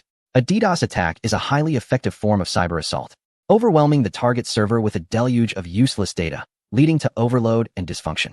A small window on the screen displayed the library's server room, where the 6 network security engineers anxiously typed away, countering the onslaught. The audience seated in the stands was fixated on the large screen, engrossed in this silent yet fierce contest. 10 minutes elapsed, and the only sounds to be heard were the rhythmic tapping of keyboards and the scrolling code on the screen, devoid of any explosions or flames. A reminder, there are only 2 minutes left, said Saining. The keystrokes quickened. Could the team from Qingbei University's Computer Society complete the challenge in the remaining moments? Countdown, 30 seconds. Suddenly, a student clad in jeans from Qingbei University erupted in cheers. Have they succeeded? Saining inquired hastily. He approached the side of the stage, where a staff member was attempting to log into the official website of the Qingbei University Library. Unable to log in, the staff member reported. Concurrently, the screen displayed the library's website, now showing a 404 not found error. The challenge was deemed successful for the Qingbei University team. Success. The library's website is down, the staff member announced emphatically. No sooner had the words left his mouth than the official website of the Qingbei University Library returned to normal. The team's assault had caused a brief outage lasting mere seconds. Once the attack ceased, the site automatically restored itself. The panel of judges evaluated the outcome and unanimously recognized the Qingbei University team as successful in their challenge. Congratulations to the Qingbei University team for their triumph. It was a close call. Only seconds remained before potential failure, Saning proclaimed. Cheers erupted as 3 boys leapt to their feet, exchanging high fives in celebration. Claps echoed through the venue. The students from Qingbei University truly possess remarkable computing skills. Next, it was the turn of the Green Alliance technology team to take on the challenge. They showcased the formidable prowess of a professional security team, employing their extensive experience and technical finesse to breach the library's network system in just 10 minutes. They exploited a vulnerability in the website to gain access to the administrator account, thus seizing control of the entire network system. Applause rang out once more, filling the space with excitement. As the clapping subsided, all eyes turned to the little boy avatar on the large screen. At last, it was his moment to shine. Chapter 86: High-end hackers employing the most unassuming attacks. Little boy, you can do it. The audience in the live streaming room erupted with a flurry of comments, many expressing their support for little boy. Su Yang's lips curled into a slight smile. With such a multitude of supporters, he was determined to execute today's task flawlessly, ensuring he would not disappoint them. Next, the host, San Ning, invited little boy to accept the challenge, which was set for a duration of 20 minutes. However, before San Ning could finish his sentence, Su Yang interjected, declaring, "No need, I have already completed the challenge." What? San Ning was taken aback. You finished it? So quickly? He hadn't even announced the start. On one side of the stage, the staff hurriedly refreshed the official website of the Tsinghua and Peking University Library. The page is accessible, one staff member remarked, bewildered. I can bring the network of the Tsinghua and Peking University Library to its knees with just a press of the enter key, Su Yang stated, extending a finger poised above the key. The audience's gaze was fixated on little boy's finger. In the next moment, little boy pressed the enter key. A voice emanated from a small window on the large screen, belonging to a network engineer at the library. Oh, the internet is down. It's down. Is it really down? The engineers at the Tsinghua Library, realizing the network had suddenly ceased, were thrown into a state of panic. Wow, it's truly inaccessible, exclaimed a staff member on the side of the stage. San Ning rushed over to investigate. 404 not found. The computer screen displayed an error message. The computers in front of the 10 expert judges were also unable to access the library's official website. Wow, impressive. This is extraordinary. It ended before it even began. The audience erupted in astonishment. Isn't that incredible? Qi Wei marveled. Indeed, it's astonishing. Guo Linlin echoed in wonder. The speed was astonishing. Even faster than the previous episode where they unlocked 13 phones in 5 seconds. The network was restored. A voice from a bespectacled engineer echoed from the small window on the large screen. The network of the Tsinghua and Peking University Library is back to normal. Don't rush. This is just the beginning, Su Yang declared, extending his finger once more to press the enter key. Wow, how is the internet down again? The bespectacled engineer's voice resonated again from the small window. Is this a joke? San Ning, standing behind the staff, swiftly glanced at the computer screen. 404 not found. Wow, it's truly down again. San Ning could hardly believe his eyes. The network connected once more. The staff refreshed the page, announcing, the Tsinghua and Peking University Library's official website is accessible again. All eyes in the venue turned towards Su Yang. Su Yang smiled faintly and once again extended a finger, softly uttering a single word. He pressed the enter key. The internet was down again. Could it be true? Indeed, the connection had faltered once more. What on earth was happening? An expert from the review panel struck the keyboard, investigating the network status. Yet, he uncovered nothing. Other specialists were also probing, but they too found no anomalies. How could this be? Had any issues been identified? No, nothing at all. Several experts whispered to one another, their eyes filled with confusion and astonishment. Despite their expertise in cybersecurity, they could not discern the cause of the sudden network interruption. The connection was restored. The staff announced loudly. The network at Qingbei Library was once again operational. It had faltered and reconnected, only to falter yet again, repeatedly. The experts remained unable to identify the reason behind the disruption. The teams from Qingbei and Green Alliance were also investigating the cause of the network failure. A member of the Green Alliance technology team examined the server logs and gateways of Qingbei Library, finding no evidence of intrusion. He glanced at the screen displaying little boy's avatar, his heart brimming with perplexity. How had he accomplished this? At that moment, Su Yang, with unwavering composure, extended a finger once more and softly pronounced, the internet was down again. The staff on stage shouted. A tall member of the Green Alliance team stood in bewilderment. Incredible. I'm impressed. Even Yuan Jie could not determine the cause of the network failure, shaking his head in resignation. He speculated that Su Yang must have exploited an unknown vulnerability to achieve this. as he could fathom no other method capable of such stealthy execution. What a display. Little boy, you are remarkable. 666,666. Little boy, I am in awe. This maneuver is nothing short of miraculous.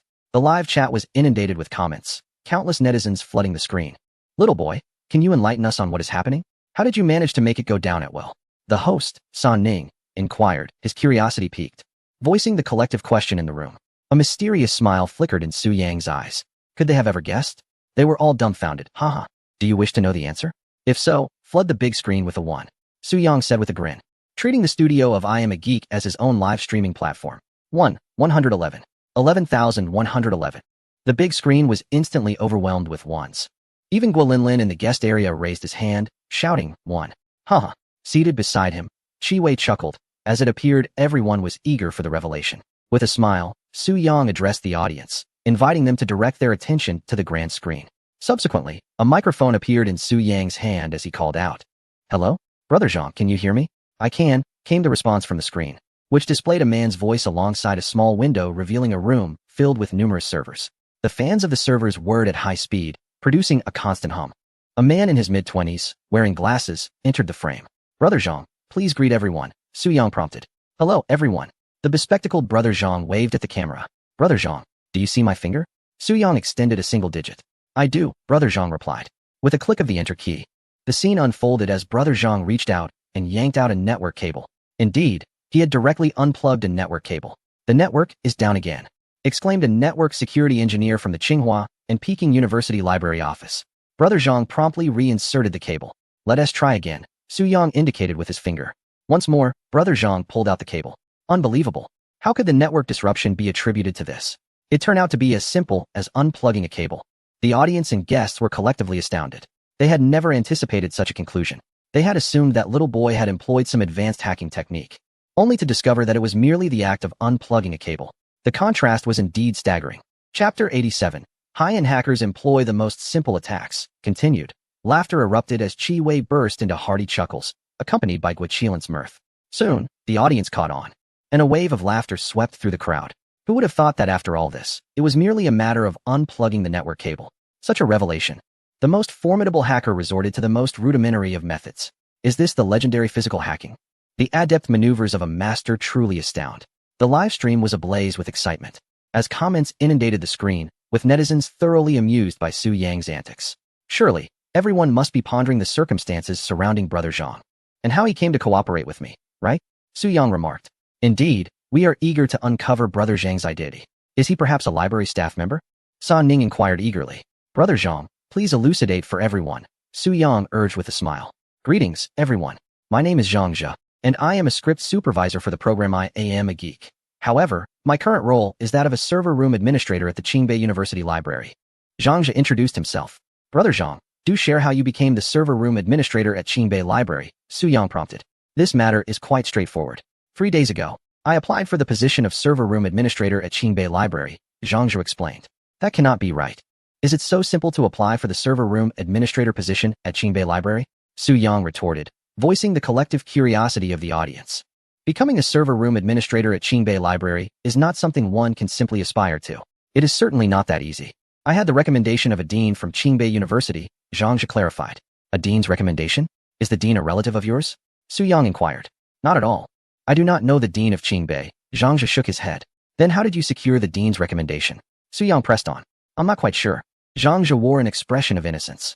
All eyes turned to Su Yang, as everyone recognized that this matter must be linked to him. Very well, allow me to clarify. Su Yang said, please watch a short video. The large screen began to play a video clip, revealing the office of the director of Qingbei University Library. The director, a woman in her 40s, was diligently attending to documents at her desk. Suddenly, the phone rang. She picked it up. It was a video call from Dean Zhang. Hello. Dean Zhang, the director greeted respectfully. On the screen appeared a silver-haired elder in his 70s, the esteemed Dean Zhang.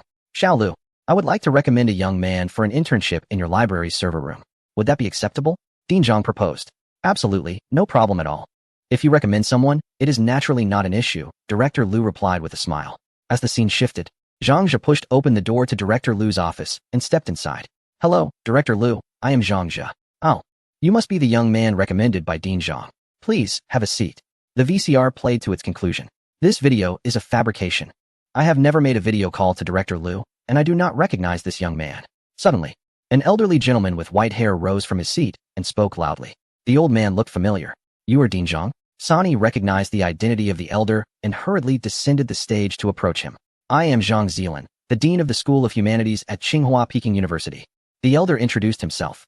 You just stated that the person in the video is not you? Sani inquired, puzzled. Indeed, it is not me. I have never made a video call to Director Liu, and I do not know this young man. Zhang Zilan reiterated his denial. What on earth is happening? Sani cast a pleading glance toward the large screen. Before Su Yang could speak, an expert from the judging panel unveiled the mystery. The Dean Zhang in the video was a virtual figure synthesized using AI software. Precisely. The individual in the video was not Dean Zhang himself.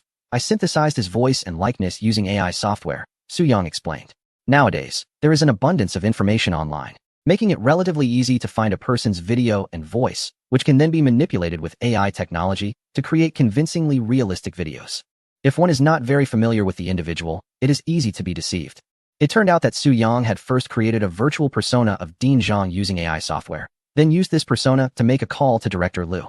With Dean Zhang's endorsement, securing an internship position in the computer lab was merely a matter of words. Director Liu had not doubted the video's authenticity. After all, an internship position was not particularly significant, and she had not given it much thought. The mystery was finally unraveled. Applause erupted in the venue. Several star guests and members of the competing teams enthusiastically clapped their hands. What a show! Who could have imagined this twist? Little Boy had indeed played a masterful game of deception. Once the applause subsided, Yuan Jie commented, "This was truly remarkable." This case illustrates that hackers must not only be adept in technology, but also possess an understanding of social engineering. The legendary hacker Kevin Mitnick was a master of social engineering. He successfully infiltrated numerous large corporations and government networks multiple times using this very skill. While speaking, Yuan Jie gazed at the screen displaying Little Boy, growing increasingly curious about the latter's identity. Unfortunately, he had traversed through all his acquaintances in his mind and found no one matching Little Boy's characteristics. Mr. Yuan is absolutely correct. Social engineering is indeed a crucial skill for hackers, Su Yang remarked with a smile. In truth, often, talent itself is the greatest vulnerability. From the very moment I embarked on my journey to master the art of hacking, I encountered a profound revelation. I vividly recall one summer when I returned to my hometown, only to find our household devoid of any internet connection. In my quest to access my neighbor's Wi-Fi, I initially devised a password dictionary and attempted to employ software for a brute force attack. However, while I was diligently engrossed in my efforts at the computer, my mother effortlessly extracted the Wi-Fi password from our neighbor using the principles of social engineering. Truly, experience prevails. Laughter erupted from the audience. Following the laughter, the host, Sa Ning, announced the outcome of the challenge. Congratulations to Little Boy for triumphing in this contest. Applause thundered in response. Incredible. What a remarkable display of skill. How fascinating. Little Boy, you are my idol. The barrage of comments flooded the screen once more, and the atmosphere in the live stream reached its zenith. Chapter 88. Do not scan unknown QR codes on stage. Only Little Boy remained. The program transitioned into its second segment, dedicated to Little Boy's solo performance. Greetings to the audience present and those watching online. With the rapid advancement of the internet, the security of personal information and the threat of privacy breaches have become pressing global concerns. Su Yang commenced his performance with an opening monologue, elucidating the current state and dangers of personal information leaks. Beyond individual data, the exposure of corporate and commercial information poses a severe issue as well. Each year, our enterprises incur staggering financial losses amounting to hundreds of billions due to hacking incidents and corporate espionage.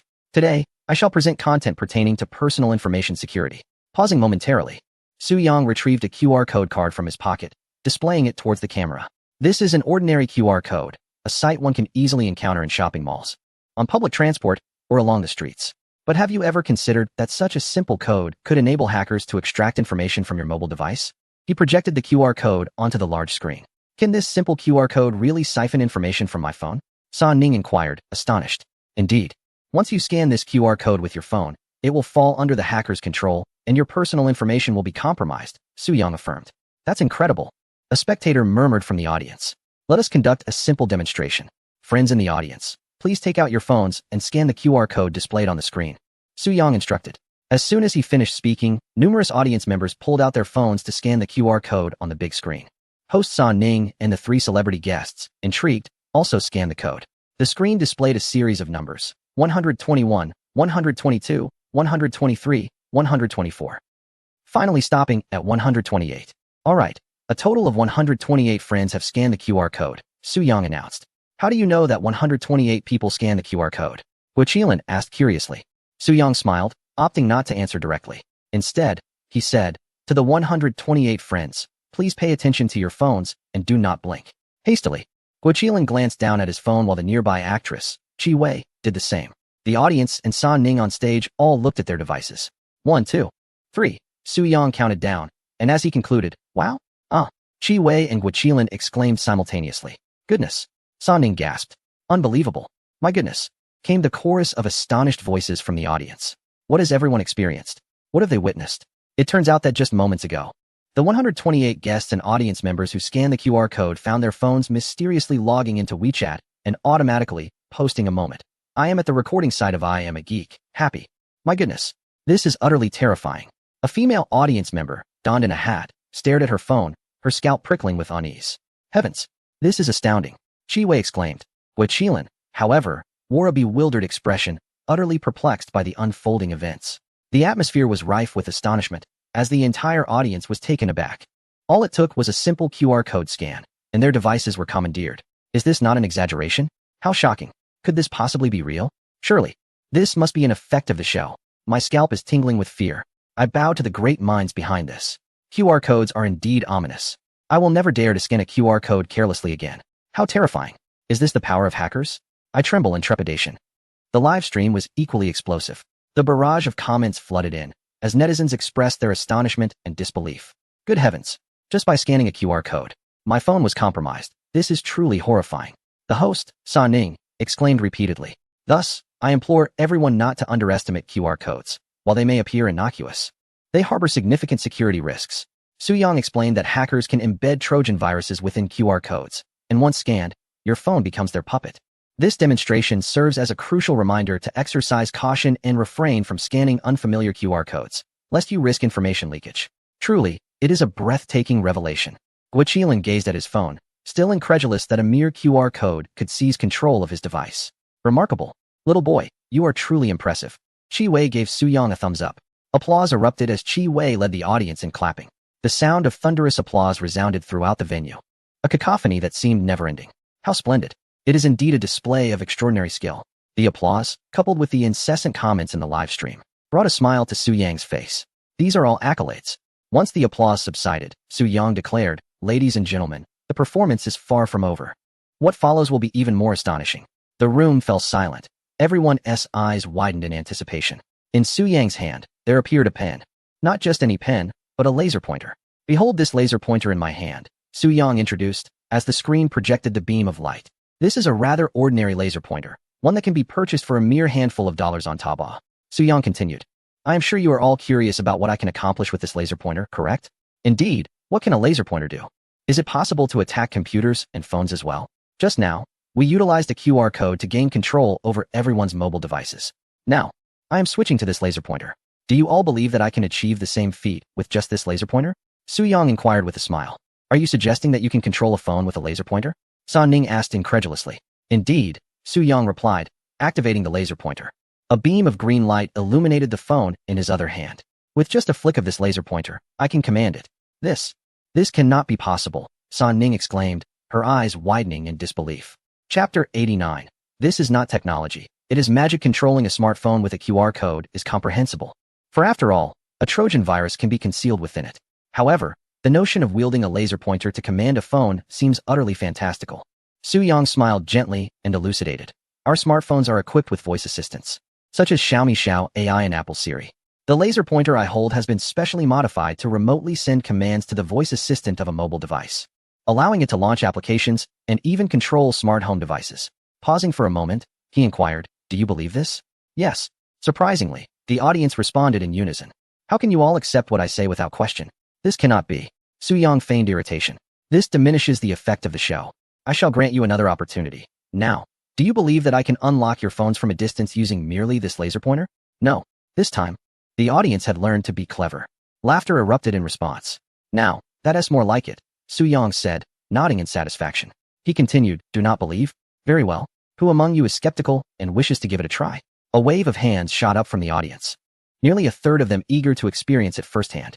Even Guoqilan and Chi Wei raised their hands. Since everyone is so enthusiastic, let us invite our staff to bring the props onto the stage. As he spoke, a staff member wheeled a table onto the stage. On the table lay a laser pointer, a laser driver, a speaker, and a telephoto lens. Su Yang introduced these props to the audience while gesturing for the staff to assemble them. The staff connected the laser pointer to the laser driver, then linked the laser driver to the speaker, and finally attached the speaker to a laptop. A data cable united all the devices. Upon completion, the staff switched on the laser pointer, and a beam of green light emanated from it. May I have a volunteer from the audience? You need not come on stage. Simply remain in your seat and raise your phone. How about the gentleman in the yellow shirt at the back? Su Yang suggested. A tall man dressed in yellow stood up. Please lift your phone. Yes, just like that, Su Yang instructed. The man complied, holding up an Apple phone. Let us conduct a simple test to see if we can awaken Siri, Su Yang proclaimed, signaling the staff to call out. Hey Siri. The man's phone remained unresponsive. He was situated approximately 40 meters from the stage, and the staff's voice could not reach his device. Hey Siri. Siri. Siri. The staff called out several times in succession. Yet there was no response. Clearly, such direct shouting yielded no results. Now, let us attempt to awaken Siri using a laser pointer, suggested Su Yang. The staff activated the laser pointer, and a beam of green light traversed 40 meters, precisely illuminating the screen of the man in the yellow shirt's phone. Camera, please focus on the phone, Su Yang instructed. A camera positioned above the audience shifted to hover above the man in yellow, directing its lens towards his phone and projecting the image onto the large screen. All attendees could distinctly see a green dot appearing at the microphone's location on the screen. Can everyone see that green dot? Su Yang inquired. Now, staff, please shout. Hey Siri. Upon hearing this, a staff member shouted. Hey Siri. An astonishing scene unfolded. The Apple phone in the yellow-clad man's hand, situated 40 meters away, suddenly illuminated. And Siri's voice resonated. I'm here.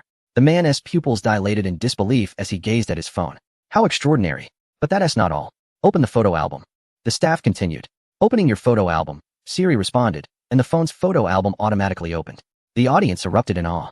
Incredible. What kind of black technology is this? Applause erupted throughout the venue. Let me give it a try, said San Ning, as he loudly called out. Descending from the stage to the audience with his Xiaomi phone in hand, San Ning raised his phone high, drawing everyone's gaze towards it. Xiao. The staff on stage shouted into the microphone. Suddenly, the screen of San Ning's phone lit up, and Xiao Ai's voice emerged. I'm here. Unlock your phone. The staff continued. And to everyone's amazement, San Ning's phone automatically unlocked.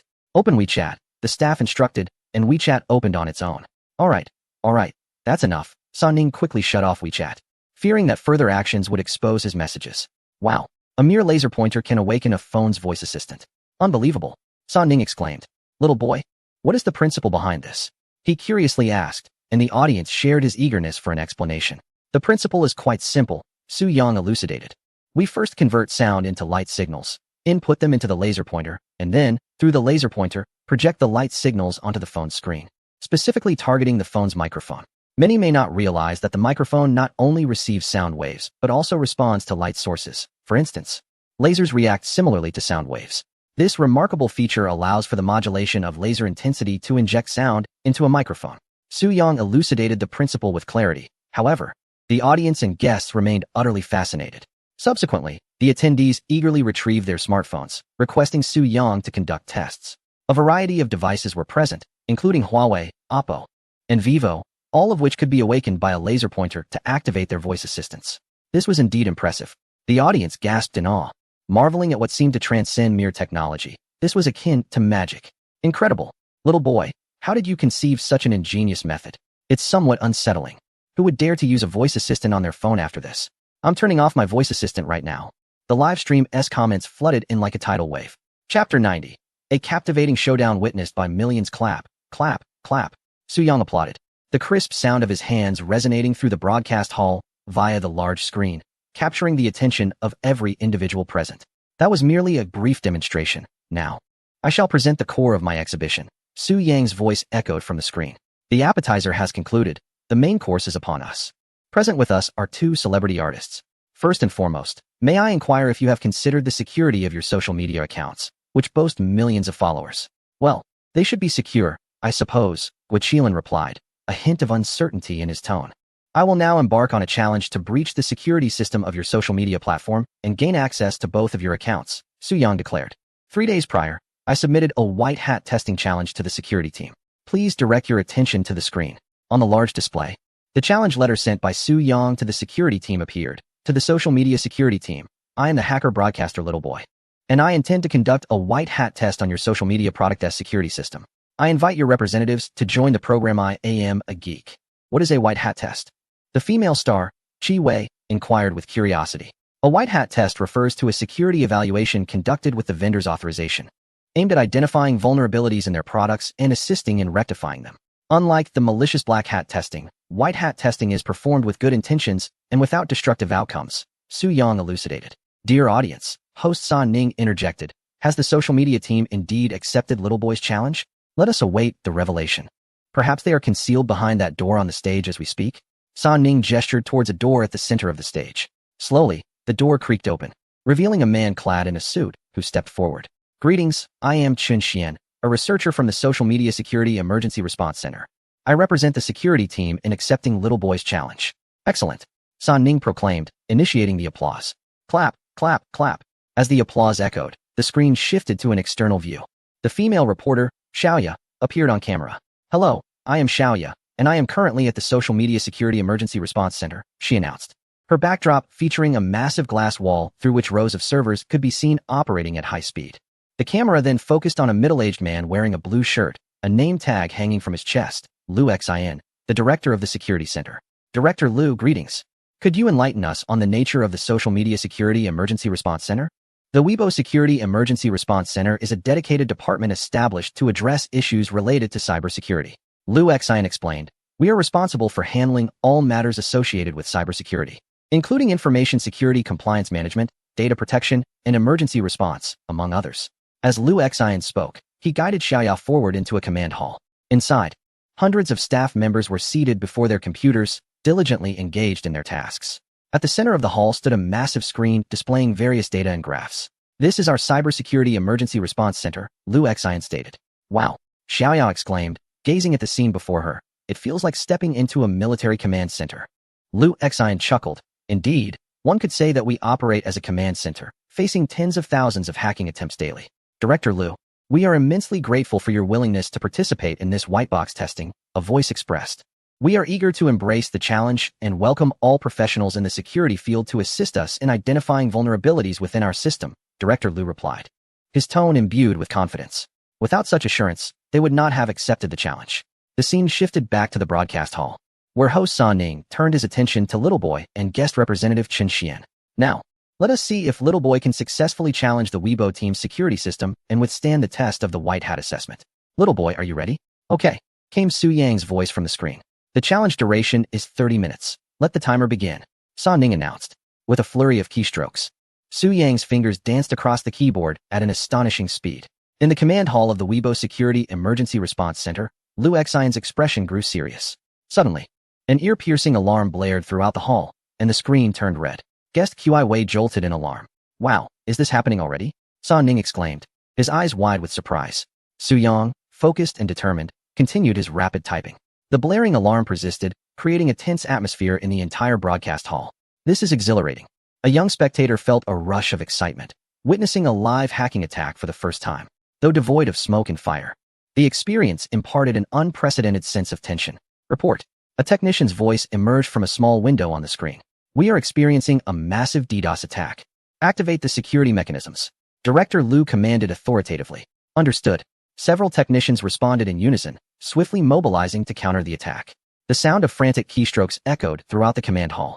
Sani turned his gaze towards the esteemed panel of judges in the audience and inquired, Mr. Yuan, what constitutes a DDoS attack? A DDoS attack, also known as a distributed denial of service attack, is a notably prevalent form of cyber assault, Yuan Jia elucidated. He explained that hackers exploit a multitude of zombie computers to inundate the target server with an overwhelming number of requests, resulting in server overload and incapacitating the website. As he spoke, he glanced at the screen displaying Little Boy and asked, Little Boy, how many zombie computers did you employ in this attack? While posing the question, Yuan Jia cast a brief look at his own computer, which revealed that Weibo's server was under siege from a deluge of data. Chapter 91, On-Site Broadcast. Hacking the celebrity's Weibo account with 100,000 bots. Su Yang nonchalantly replied, 100,000 bots? Yuan Jia's pupils constricted. This is astonishingly powerful. What does bot mean? Guiqilan inquired with curiosity. A bot refers to a computer controlled by hackers, who can utilize these machines as a launchpad for attacks, Yuan Jia elucidated. This time, Little Boy has unleashed 100,000 foot bots, a truly staggering number. Is 100,000 bots a lot? What does that imply? Sanning asked, perplexed. To put it into perspective, 100,000 bots can simultaneously simulate millions of users sending requests to a server. In essence, it's as if millions of users are accessing the website at the same time. Such an immense volume of data poses a tremendous strain on the server, Yuan Jia explained. As if to corroborate Yuan Jia's words, the alarm on the large screen became increasingly shrill. Beep, beep. The sound was incessant. Would the Weibo server withstand this trial? Or would Little Boy ultimately breach its defenses? Beep, beep. The alarm continued to blare, showing no signs of abating. The audience's tension escalated. Without smoke or flames, this cyber warfare felt akin to a gripping crime thriller. In the blink of an eye, 5 minutes had elapsed. Su Yang's assault persisted. Many spectators pulled out their phones, repeatedly refreshing Weibo, and the page remained accessible. The site is still operational. It withstood the attack. After all, it is a major corporation with formidable strength. While Little Boy is indeed formidable, breaching Weibo's defenses is no easy feat. Murmurs rippled through the crowd.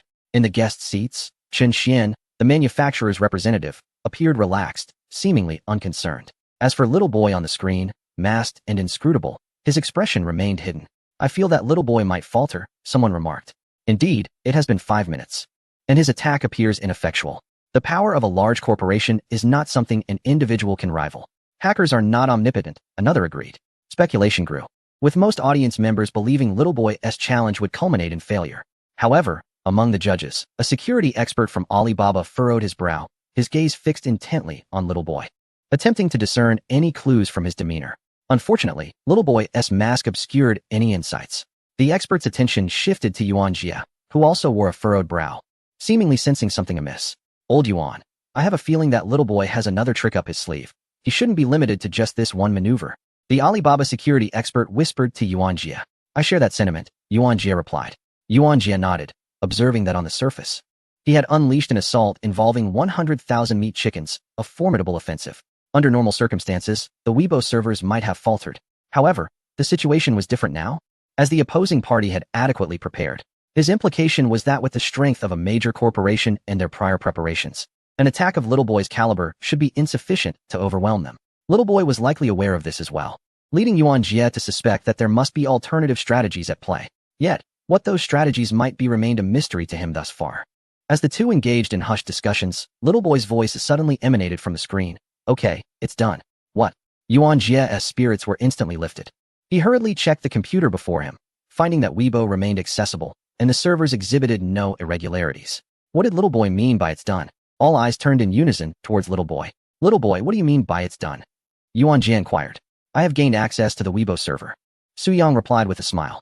Impossible, exclaimed Chen Xian, the vendor representative, raising his voice. Our security center has detected no signs of intrusion. Su Yang merely smiled in response, his gaze shifting to Guiqilan. Guiqilan, I have obtained your Weibo account. You might want to try logging in to see if you can still access it. My account? Guiqilan asked, astonished. Indeed, it is yours, Su Yang affirmed. Guiqilan hastily retrieved his phone to log into his Weibo account. Curiosity piqued, Qi Wei leaned closer, while the host, San Ning, also approached with intrigue. I truly can't log in. Guiqilan attempted several times, but was met with a message indicating a password error. After re-entering his password, the same error persisted. Is it possible that the password is incorrect? Su Yang inquired. Guiqilan looked up in surprise. The vendor representative Chen Xian, skeptical, left the guest seating and hurried to Guiqilan's side. Yuan Jia also stepped away from the guest area. Both witnessed the password error message displayed on Guiqilan's phone. I see now. You've executed a clever feint, Yuan Jia remarked, his gaze shifting to Little Boy in awe. Indeed, it was a feint, Su Yang responded with a smile. I employed 100,000 meat chickens to assault the Weibo servers merely to divert their attention and simultaneously slow down the security system's response. Once the system's reaction was delayed, it became susceptible to revealing vulnerabilities, which I exploited to infiltrate the Weibo servers. Su Yang paused momentarily before continuing. Over the past few days, I have been testing the security system of Weibo and discovered a bug. I exploited this vulnerability to successfully gain access to Guiqilan's account, which is why he is currently unable to log in. And the system prompts incorrect password, but that is not the end of it. Suyang added as he gestured towards the large screen. All eyes shifted to the screen, which displayed Guiqilan's Weibo interface. I will now post a message using Guiqilan's account, Suyang announced, his fingers dancing across the keyboard. The words he typed appeared in real time on the large display. I am Guiqilan, broadcasting live from the I Am a Geek show. Suyang clicked to publish. Wow!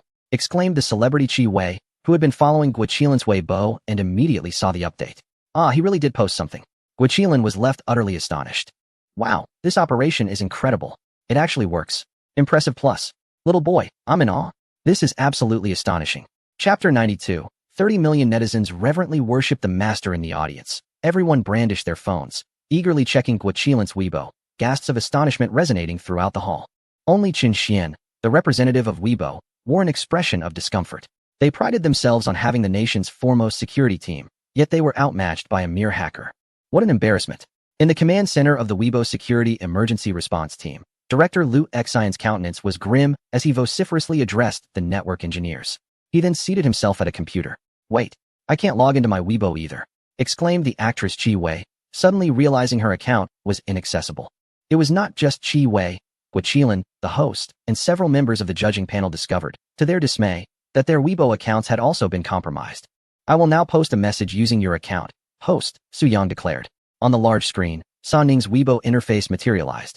Suyang then typed, Little boy is a handsome fellow, I declare. Wicked smile. The audience erupted in laughter. Is it truly that impressive? I can hardly believe it. At a computer, a male netizen with curly hair and a pale, malnourished appearance opened his phone to search for Sanning. Wow! He exclaimed upon seeing Sanning's post. He then searched for Guiqilan's Weibo, confirming the authenticity of the show. Incredible.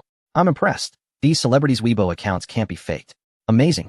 The hacker truly infiltrated Weibo's servers. I can only express one word. Awesome. My brother, you are remarkable. This hacker's skills are extraordinary. 666,666. We revere the master. Dear friends in the audience and viewers in the live stream. Does anyone have Weibo to try? Suyang's voice resonated throughout the venue. I do. I have one. In the audience, dozens raised their hands. A beautiful woman in purple attire from the second row was singled out by Suyang. The purple-clad beauty stood, phone in hand, directed towards the camera. Thank you for your cooperation. I see clearly, Suyang said as he struck the keyboard. A few seconds later, the screen of the purple-clad beauty's phone suddenly displayed a notification. You have posted a new Weibo. The beauty eagerly opened her Weibo, only to find that a new post had indeed been made. Little boy is the most handsome in the world. I want to be your diehard fan. Heart wow. The purple-clad beauty gasped, utterly astonished. Oh my goodness. This is unbelievable. On-site operations are truly remarkable. In today's cinema, if such a performance were to be staged, the audience would undoubtedly voice their discontent. Is the security system of Weibo merely a facade? The absence of any traces of intrusion raises questions about its integrity. Is it that Little Boy is exceptionally skilled, or is the Weibo security team woefully inadequate? The audience was left in a state of astonishment. Without a doubt, Little Boy's prowess was evident. This display allowed both the on-site audience and the online viewers to witness what constitutes a true hacker. Those knowledgeable in the field now regard Little Boy with newfound respect. His capabilities are formidable. Who exactly is he? Who possesses the prowess to so effortlessly challenge a tech giant in real time? There can hardly be more than 10 individuals in the country with such capability. Old Yuan, you have extensive connections. Any idea who he might be? An expert from the judging panel inquired, lowering his voice as he addressed Yuan Jie. Yuan Jie shook his head, equally curious about Little Boy's identity.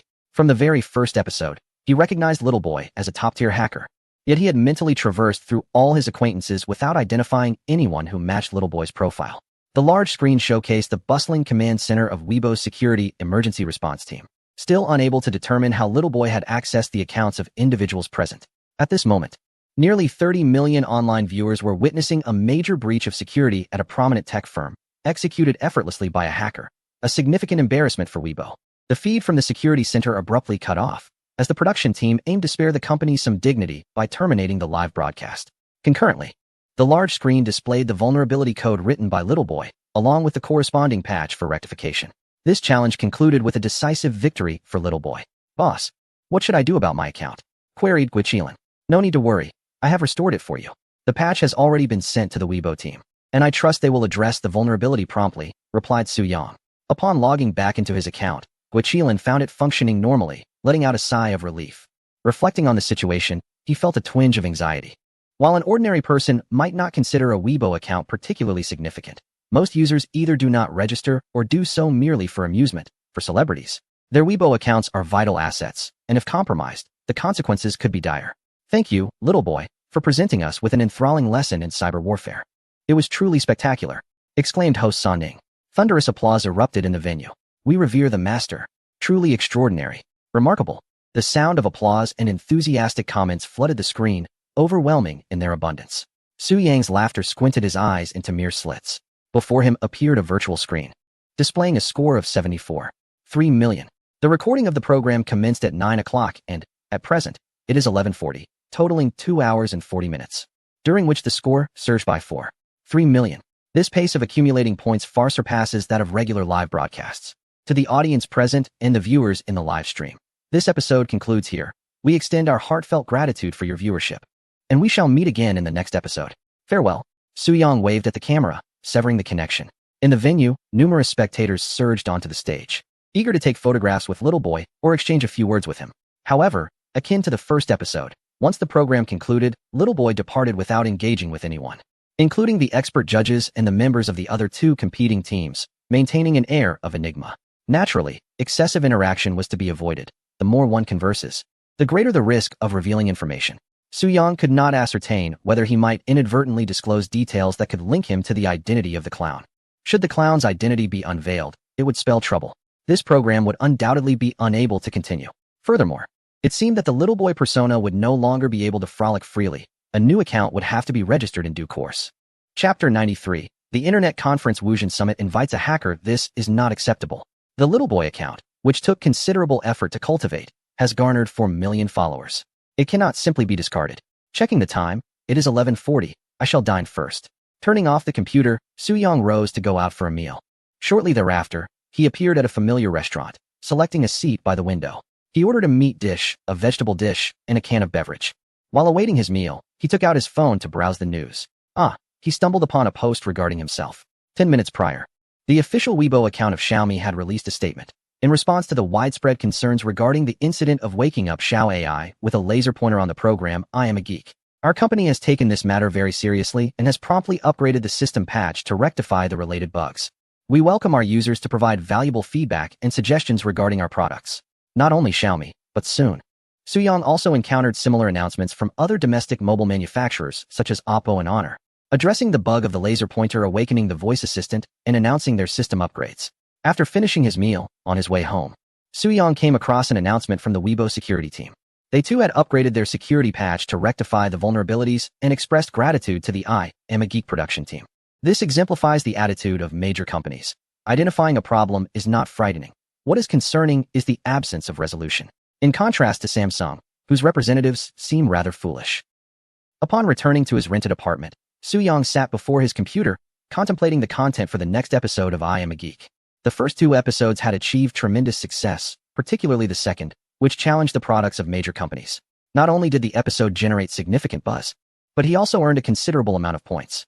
For the upcoming episode, he could continue this approach, taking on the products of major firms once again. Furthermore, the scale and spectacle could be escalated, making it even grander and more explosive. Thus, this decision was made, though the specifics of the plan still required careful consideration. By the way, having not streamed last week, should I go live this week? Su Yang had received numerous messages from fans inquiring about a live stream. However, he decided against it this week. It would be prudent to maintain a low profile for a time. As the saying goes, the taller the tree, the more it attracts the wind. Little Boy has now gained notoriety. In the domestic hacker community, aside from his other account, Clown, Little Boy is the most recognized name. Fame brings its own troubles, and with increased attention comes greater scrutiny. Su Yang contemplated a period of discretion. Beep, beep, beep. At that moment, the virtual dialing software on his computer chimed. It was Director Ouyang calling, presumably to discuss the program. Su Yang answered the call. Am I disturbing you, big shot? Came Ouyang's voice. Not at all. I was just idle. Well, I have a friend who wishes to invite you to participate in the World Internet Conference to deliver a keynote speech, Ouyang stated. The Internet Conference? Su Yang inquired. Are you referring to the World Internet Conference held in Iwu? Indeed, that's the one, Director Ouyang replied. A friend of mine is the planner and director of the Internet Conference. She doesn't have your contact information, so she turned to me. Su Yang was aware of the World Internet Conference, having seen several reports about it in the news lately. Are you certain your friend is inviting me to attend? I find it puzzling. What would a hacker like me do at an internet conference?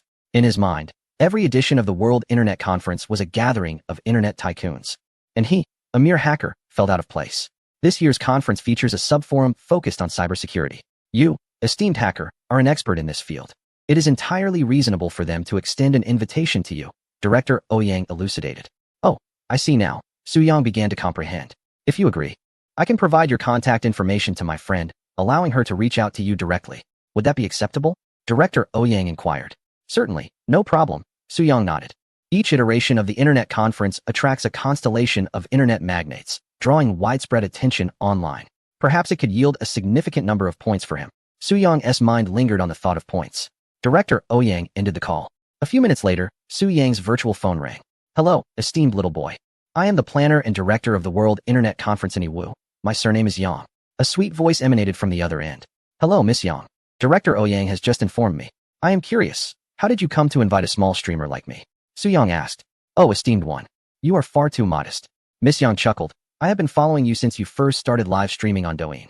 In fact, I am one of your fans and have long been aware of your exceptional hacking skills. Your exposure of the battery flaw in Samsung devices during last week's incident saved countless consumers from financial losses.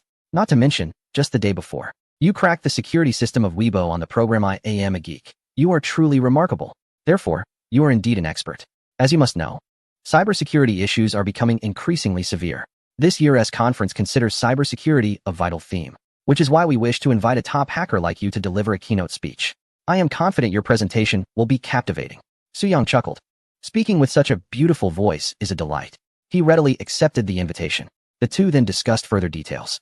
The following day, Sunday, marked the opening of the 8th World Internet Conference. On the day after, Monday, a meeting, the Internet Security Conference, was scheduled, and Suyang was invited to participate in this subforum. Of course, he would attend remotely via the internet. Miss Yang stated, I have sent the detailed agenda of the conference to your email. I shall refrain from disturbing you for the time being. Should you have any inquiries, feel free to reach out to me. All right, thank you, concluded Suyang. Ending the conversation, he opened his email and found the message from Miss Yang, which contained a document outlining the proceedings of the Internet Security Conference. Upon opening the file, he meticulously perused its contents. The conference is scheduled for Monday at 9:30 in the morning, with esteemed guests including Wang Yun, Cat Factory, Ma Xiaoting, Goose Factory, Lei Busi, Coarse Grain Factory, Lu Yanlin, Blue Factory, Zhou Hongyi, 360, Li Gang, Chrysanthemum Factory. Chapter 94. In the presence of Mr. Ma. Brother Gu unravels Alipay. The list before him was comprised entirely of titans from major internet enterprises, with the foremost individuals boasting fortunes exceeding billions. So many luminaries. Suyang pondered over this list, his mind racing with possibilities. In such a gathering, why not stir up something exciting? The mischief within Suyang began to stir once more. Composed, he decided to first solidify his speech's theme. Feeling a twinge of thirst, Suyang rose to pour himself a glass of water. As he filled the glass, an idea for his speech crystallized in his mind: artificial intelligence. Just 2 days prior, during the I Am a Geek program, he had utilized AI software to synthesize the voice and likeness of Director Zhang from Tsinghua University, giving him a taste of AI's potential. In recent years, with the rapid advancement of artificial intelligence, particularly following the advent of ChatGPT, generative AI has emerged as the most sought-after technology of the era, with all major internet companies placing their bets on this wave of innovation. However, alongside AI's swift progress, new security challenges have surfaced. This theme was not only timely but also provocative. Moreover, Suyang contemplated conducting live demonstrations. A sly smile crept across his lips as he contemplated his mischievous ideas. For now, he would keep them under wraps. At noon, Suyang forewent his nap. The Internet Security Conference was merely 2 days away, and time was of the essence for preparations. The sound of rapid keystrokes echoed throughout the room. Sunday arrived. That morning, the 8th World Internet Conference convened in Yiwu. Suyang, in his rented apartment, watched the live broadcast on his phone. Esteemed guests, ladies and gentlemen. The voice of Alibaba's chairman, Wang Yun, resonated from the device. As he watched the live stream, Suyang typed away, employing web scraping software to gather information about Wang Yun. Time flew by, and soon it was Monday. The streets of Yiwu were adorned with promotional slogans for the World Internet Conference. A building resembling a museum served as one of the conference's venues, where an Internet Security Conference was set to unfold today. The entrance was festooned with colorful balloons and a red carpet, as numerous reporters had arrived early, setting up their cameras in anticipation of the esteemed guests. The conference was scheduled to commence at 10 o'clock. By 9, guests began to arrive. At 9:26, the first heavyweight attendee, Zhou Hongyi from 360, made his entrance. Clad in a red t-shirt, he appeared sprightly, looking significantly younger than his actual age. The arrival of the red shirt uncle sent ripples of excitement through the crowd. Shortly thereafter, Lei Jun from Xiaomi arrived on the scene. Lei Jun, Lei Jun, Lei Jun. The venue was alive with the fervent cheers of numerous fans of Lei Busi, creating an electrifying atmosphere. Inside the hall, which could accommodate 3,000 attendees, every seat was taken. In the front row, a line of red sofas awaited the distinguished guests. After entering the venue, Lei Busi exchanged greetings with a few acquaintances before taking a seat in the center of the first row, though not in the central position. The two chairs at the very center bore nameplates reading Wang Yun from the Cat Factory and Ma Xiaoting from the Goose Factory. These titans of industry overshadowed Lei Busi in stature. The prominent figures always arrived last, and just minutes before the conference commenced, Wang Yun and Ma Xiaoting made their grand entrance. "Hello, Mr. Wang. Hello, Mr. Ma." Applause and cheers erupted, as the two luminaries were treated like celebrities. With the esteemed guests now gathered in the front row, one could behold the titans of China's internet industry convened in this space. In a nearby rental room, Su Yang accessed the network interface provided for the conference through a camera, allowing him a clear view of the proceedings. As the clock struck 10, the 8th World Internet Conference's security meeting officially commenced. The Secretary General delivered his opening remarks, but Su Yang found them rather dull, redirecting his focus to the speech manuscript before him, keen to familiarize himself with its contents. Half an hour slipped by swiftly. Cybersecurity is the cornerstone of the digital economy and a crucial guarantee of national security. The man in the red attire, Zhou Hongyi, was delivering his keynote address, his voice resonant and powerful, filling the auditorium. Next was Su Yang's turn. He straightened his posture, adjusted his demeanor, and steeled himself for the moment. As applause resounded from his phone, marking the conclusion of Zhou Hongyi's speech, Su Yang drew the microphone closer. "Distinguished guests, ladies and gentlemen," the MC's voice announced. "The next speaker is particularly special. He is a mysterious hacker. Let us warmly welcome Mr. Little Boy." On the large screen, Su Yang's image appeared, his features obscured by a black mask and hood, revealing only his piercing eyes. Without uttering a word, he deftly typed on the keyboard, and the audience could see that his computer desktop displayed the backend management system of Wealth Treasure. Is that really the backend management system of Wealth Treasure? A female entrepreneur in the audience rubbed her eyes in disbelief. In the center of the front row, Wang Yun, chairman of Alibaba, sat up straight, his gaze fixed intently on the large screen. As Wealth Treasure is an Alibaba product, he recognized the interface immediately. What kind of hacker would intrude upon Wealth Treasure without making an appearance? How thrilling. Is this for real? Is he attempting to breach Wealth Treasure? What is this person doing? Is he infiltrating Wealth Treasure? Indeed, it is Wealth Treasure. I concur. It resembles the backend management system of Wealth Treasure. Su Yang's opening gambit instantly captivated the attention of all the guests. Ma Xiaoting, seated beside Wang Yun, who had been sipping from his cup, set it down upon witnessing the scene. Lei Busi, who had just risen as if to attend to some matter, hurriedly resumed his seat, his gaze fixed upon the large screen. The expansive venue was filled solely with the sound of Su Yang's keyboard clattering. Suddenly, with an exclamation of excitement, Su Yang shouted, "Eureka! Has he cracked it?" All the guests widened their eyes, transfixed by the screen. Could it be possible? This is Wealth Treasure. On Su Yang's computer screen, a progress bar appeared. 1, 6, 13, 98, 99, 100.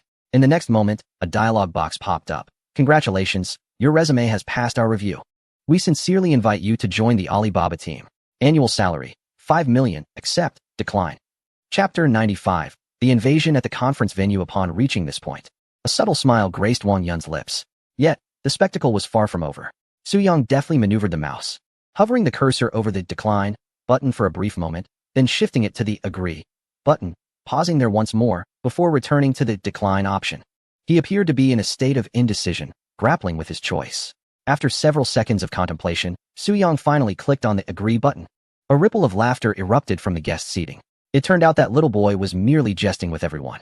Just moments ago, many had genuinely believed he intended to infiltrate Wealth Treasure. "Mr. Wang, I shall commence my employment at Alibaba tomorrow." Su Yang's voice, altered by a voice changer, resonated from the screen. Wang Yun covered his forehead with his hand, a smile breaking through his demeanor. Little Boy was indeed quite the trickster. Now, enough with the jokes. Allow me to introduce myself. I am a hacker-themed streamer known as Little Boy, which translates to Little Boy in Chinese. My mission is to disseminate knowledge about cybersecurity to a broader audience, raising awareness and helping individuals steer clear of online scams. If you have an interest in cybersecurity, feel free to follow my Douyin account. As his words concluded, a sporadic applause filled the room. Su Yang glanced around, noting that only a handful, perhaps 100, were clapping, while over 3,000 guests were present. The applause was scant. Could I possibly receive a bit more applause? Su-young remarked, slightly awkward. The applause grew somewhat louder, but still lacked fervor. Many remained silent, especially the esteemed guests in the front row, some of whom were engaged in hushed conversations. The contrast to the enthusiastic audience of the I Am a Geek program was stark. The applause is still not enthusiastic enough.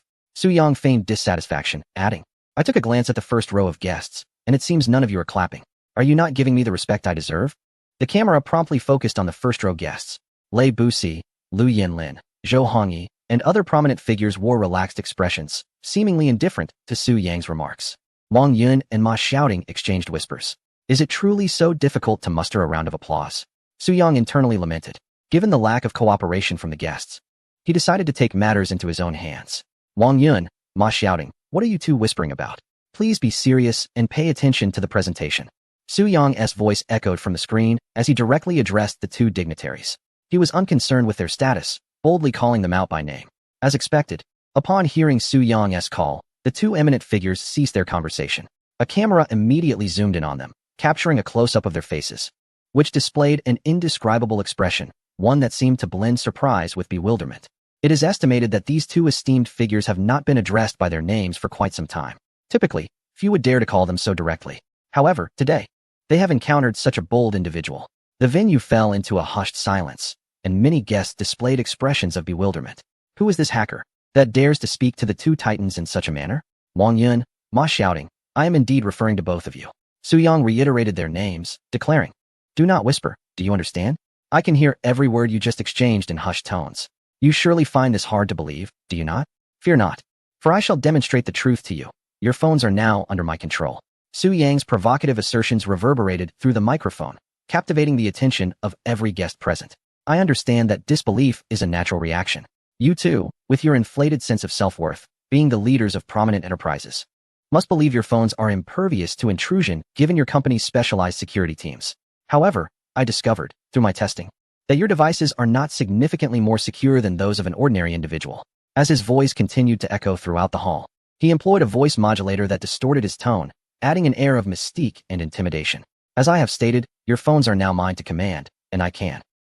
With that, Su-young extended a finger and pressed the enter key. Those familiar with the show I Am a Geek would recognize the significance of this gesture. Su-young was about to demonstrate his prowess. In the next moment, he pressed the key, and a sound emanated from Wang Yun's pocket. Startled, he retrieved his phone, only to find the caller ID reading, Little Boy. A look of astonishment crossed Wang Yun's face, but he quickly regained his composure. It was not surprising that someone could obtain his phone number, as many guests present were privy to it. Simultaneously, Ma Xiaoting's phone chimed as well, resting in his hand. Upon glancing at the caller ID, he too saw Little Boy. Yet, his expression remained unflappable. Through the camera, Su-young observed the reactions of the two titans and smiled, saying, Did you both presume that I had prior knowledge of your phone numbers, and that is why I called you? He continued, Now, you must pay close attention to what follows. Please direct your gaze to the big screen. With that, Su-young struck a few keys on the keyboard. The large screen was divided into two segments, one displaying Su-young's visage, while the other showcased the screens of both phones. Wang Yun's pupils dilated in shock as he beheld the real-time projection of his phone's display on the big screen. This was an extraordinary revelation. Ma Xiaoting, too, was taken aback. His phone rested in his hand, devoid of surveillance cameras in the vicinity, and the overhead camera was incapable of capturing the screen of his device. How could this hacker possibly achieve such a feat? Do not blink. The excitement is about to unfold, Su-young cautioned. Ma Xiaoting's gaze was fixated on the large screen. In the next moment, his pupils dilated in shock. He witnessed, on the grand display, his phone inexplicably opening Weibo. As Little Boy logged into his account and posted a message, official announcement, Please bless us. Image, laughter erupted from the guest seats. What was so amusing? It was the image. In the picture, Wang Yun and Ma Xiaoting stood side by side, each forming a heart with their hands, exuding an air of intimacy. It was evident that this was a digitally manipulated photograph. Chapter 96. On-site intimidation of several big shots. I am the first. This is not over yet. Soon after, Su-young logged into Wang Yun's Weibo account. This time, it was Wang Yun's turn to lose his composure. On the large screen, Su-young adeptly manipulated Wang Yun's account, repeating his earlier actions, and posted a new Weibo message, Please bless us. The accompanying image was identical to the one previously posted by Ma Xiaoting. In the guest area, a young assistant hurried over to Wang Yun's side to check his phone. The two exchanged hushed words. But the commotion in the venue made it difficult for anyone to overhear their conversation. However, it was evident that Wang Yun's expression was far from pleasant. It was understandable. After all, a hacker had taken control of his phone in front of so many people. Anyone would be displeased in such a predicament, especially someone of Wang Yun's stature as the owner of a prominent company. If his phone could be so easily breached, what about the security of others' devices? A wave of astonishment swept through the guest area. Many attendees took out their phones and opened Weibo to verify the authenticity of what was displayed on the big screen. A camera captured Lei Buxi's reaction as he too retrieved his phone and logged into Weibo. His face clearly displayed a look of astonishment. He passed his phone to a fellow entrepreneur beside him, the owner of Meitu. The Meitu owner stifled a laugh. At that moment, Su Yang's voice resonated throughout the venue as he called out to Lei Buxi. Lei Buxi quickly lifted his head to gaze at the big screen. "Isn't this your Weibo?" Su Yang inquired. Lei Buxi's eyes widened in shock. He half stood up, then sat back down. Naturally, he recognized his own account. On the large screen, little boy was logging into his Weibo account. "Turning off your phone won't help," Su Yang remarked, just as Lei Buxi was about to power down his device. "Everyone, don't blink," Su Yang reminded. All eyes were fixed on the big screen, including those of Ma Xiaoting and Wang Yun. Upon logging into Lei Buxi's account, little boy liked Wang Yun's post, commenting, "Congratulations to the happy couple. Are you sharing candies?" Suddenly, laughter erupted among the guests. They could no longer contain their amusement. It was simply too absurd. The most strained were the guests surrounding the three big shots, Lei Buxi, Wang Yun, and Ma Xiaoting, who struggled to suppress their laughter. One female guest's face turned crimson as she fought to hold back her giggles, mindful of the presence of the esteemed gentleman. In contrast, the viewers in the live stream had no such reservations, freely expressing their hilarity in the comments, filled with teasing and mockery. "Haraha, I can't take it anymore. I'm going to die laughing. So funny. Congratulations to the couple on their union. When shall we distribute the celebratory sweets?" The esteemed little boy has truly impressed. Yet, the spectacle continues as little boy logs into the accounts of other guests. Astonishingly, a young female entrepreneur in her 30s, wide-eyed, witnesses this unfold. This time, little boy has accessed the account of Lu Yanlin, the owner of a prominent blue enterprise, and has shared Ma Xiaoting's post, extending heartfelt congratulations on the union of lovers. What a revelation. The female entrepreneur is utterly astounded. It seems that several distinguished individuals' phones have indeed been breached by a hacker. Can you believe it? These prominent figures are anything but ordinary. A mere stomp from any one of them could send tremors through the entire internet. This jest has escalated beyond reason. For an ordinary person, it might be inconsequential, but who among us would dare to jest with such individuals? Today, we bear witness to the unthinkable. How remarkable. The most amusing part is that beneath the posts of Ma Xiaoting and Wang Yun, numerous bewildered netizens have taken it at face value, leaving comments such as, "Is today April Fool's Day? What is happening? I don't understand. Is this true, Teacher Ma? Oh my. This may very well be the most sensational news of the year. What on earth is happening in this world? Do not tell me this is real." Lei Buxi and Lu Yanlin have both shared it. "My worldview is crumbling. I find myself believing in love once more." In the guest area, many attendees wish to laugh, yet sense it inappropriate. The atmosphere is peculiar. Several guests stretch their necks to glimpse the expressions of the prominent figures in the front row, only to find their faces marred by embarrassment. Even the individuals directly involved feel the awkwardness. This moment surely calls for applause.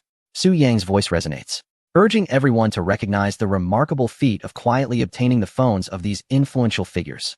What an accomplishment. A round of applause is in order, wouldn't you agree? His words echo throughout the venue. Yet, not a single person claps. It is not that no one wishes to applaud. Rather, the ambience is suffused with an unsettling and awkward tension. Guests are uncertain whether to applaud, fearing it might further embarrass the esteemed individuals present. Where is the applause? This lack of response is disheartening. Do you understand the repercussions of displeasing a hacker? Su Yang's voice, emanating from the screen, carries a hint of dissatisfaction. His tone seems to carry a subtle threat. Oh, this hacker is truly impressive. A bespectacled netizen, seated before his computer, watches the live stream in awe, showing utter disregard for the dignitaries present. The live chat erupts with excitement. Wow, wow, wow. 666,666. Little boy, you are unmatched. Do you know what the consequences are of displeasing a hacker? What an audacious statement. Who is this person? Truly remarkable. Wang Yun, Ma Xiaoting, Lu Yanlin, Lei Buxi. Any one of them is a billionaire mogul, and yet someone dares to jest with them. I must give my admiration. With such audacity, I am in awe. Bowing to the master. Netizens have expressed their admiration, as it is indeed the first time they have witnessed someone speaking so boldly to several titans of the internet. Su Yang has truly taken a bold step this time. However, without taking such risks, How could he possibly attract more attention and garner additional points? With a smirk, Su-Yang watched the points on the system screen rise continuously. In just a few short minutes, his points surged by 300,000. More impressive than during his recording of I Am a Geek. How could the increase be so significant? The live audience, including guests and media reporters, totaled just over 3,000, and even counting the online viewers, it was only a few tens of thousands, not a particularly large number. The reason lies in the immense follower count of the bigwigs' personal social media accounts. For instance, Lei Busi alone boasts millions of followers. Furthermore, numerous media reporters present immediately released news updates.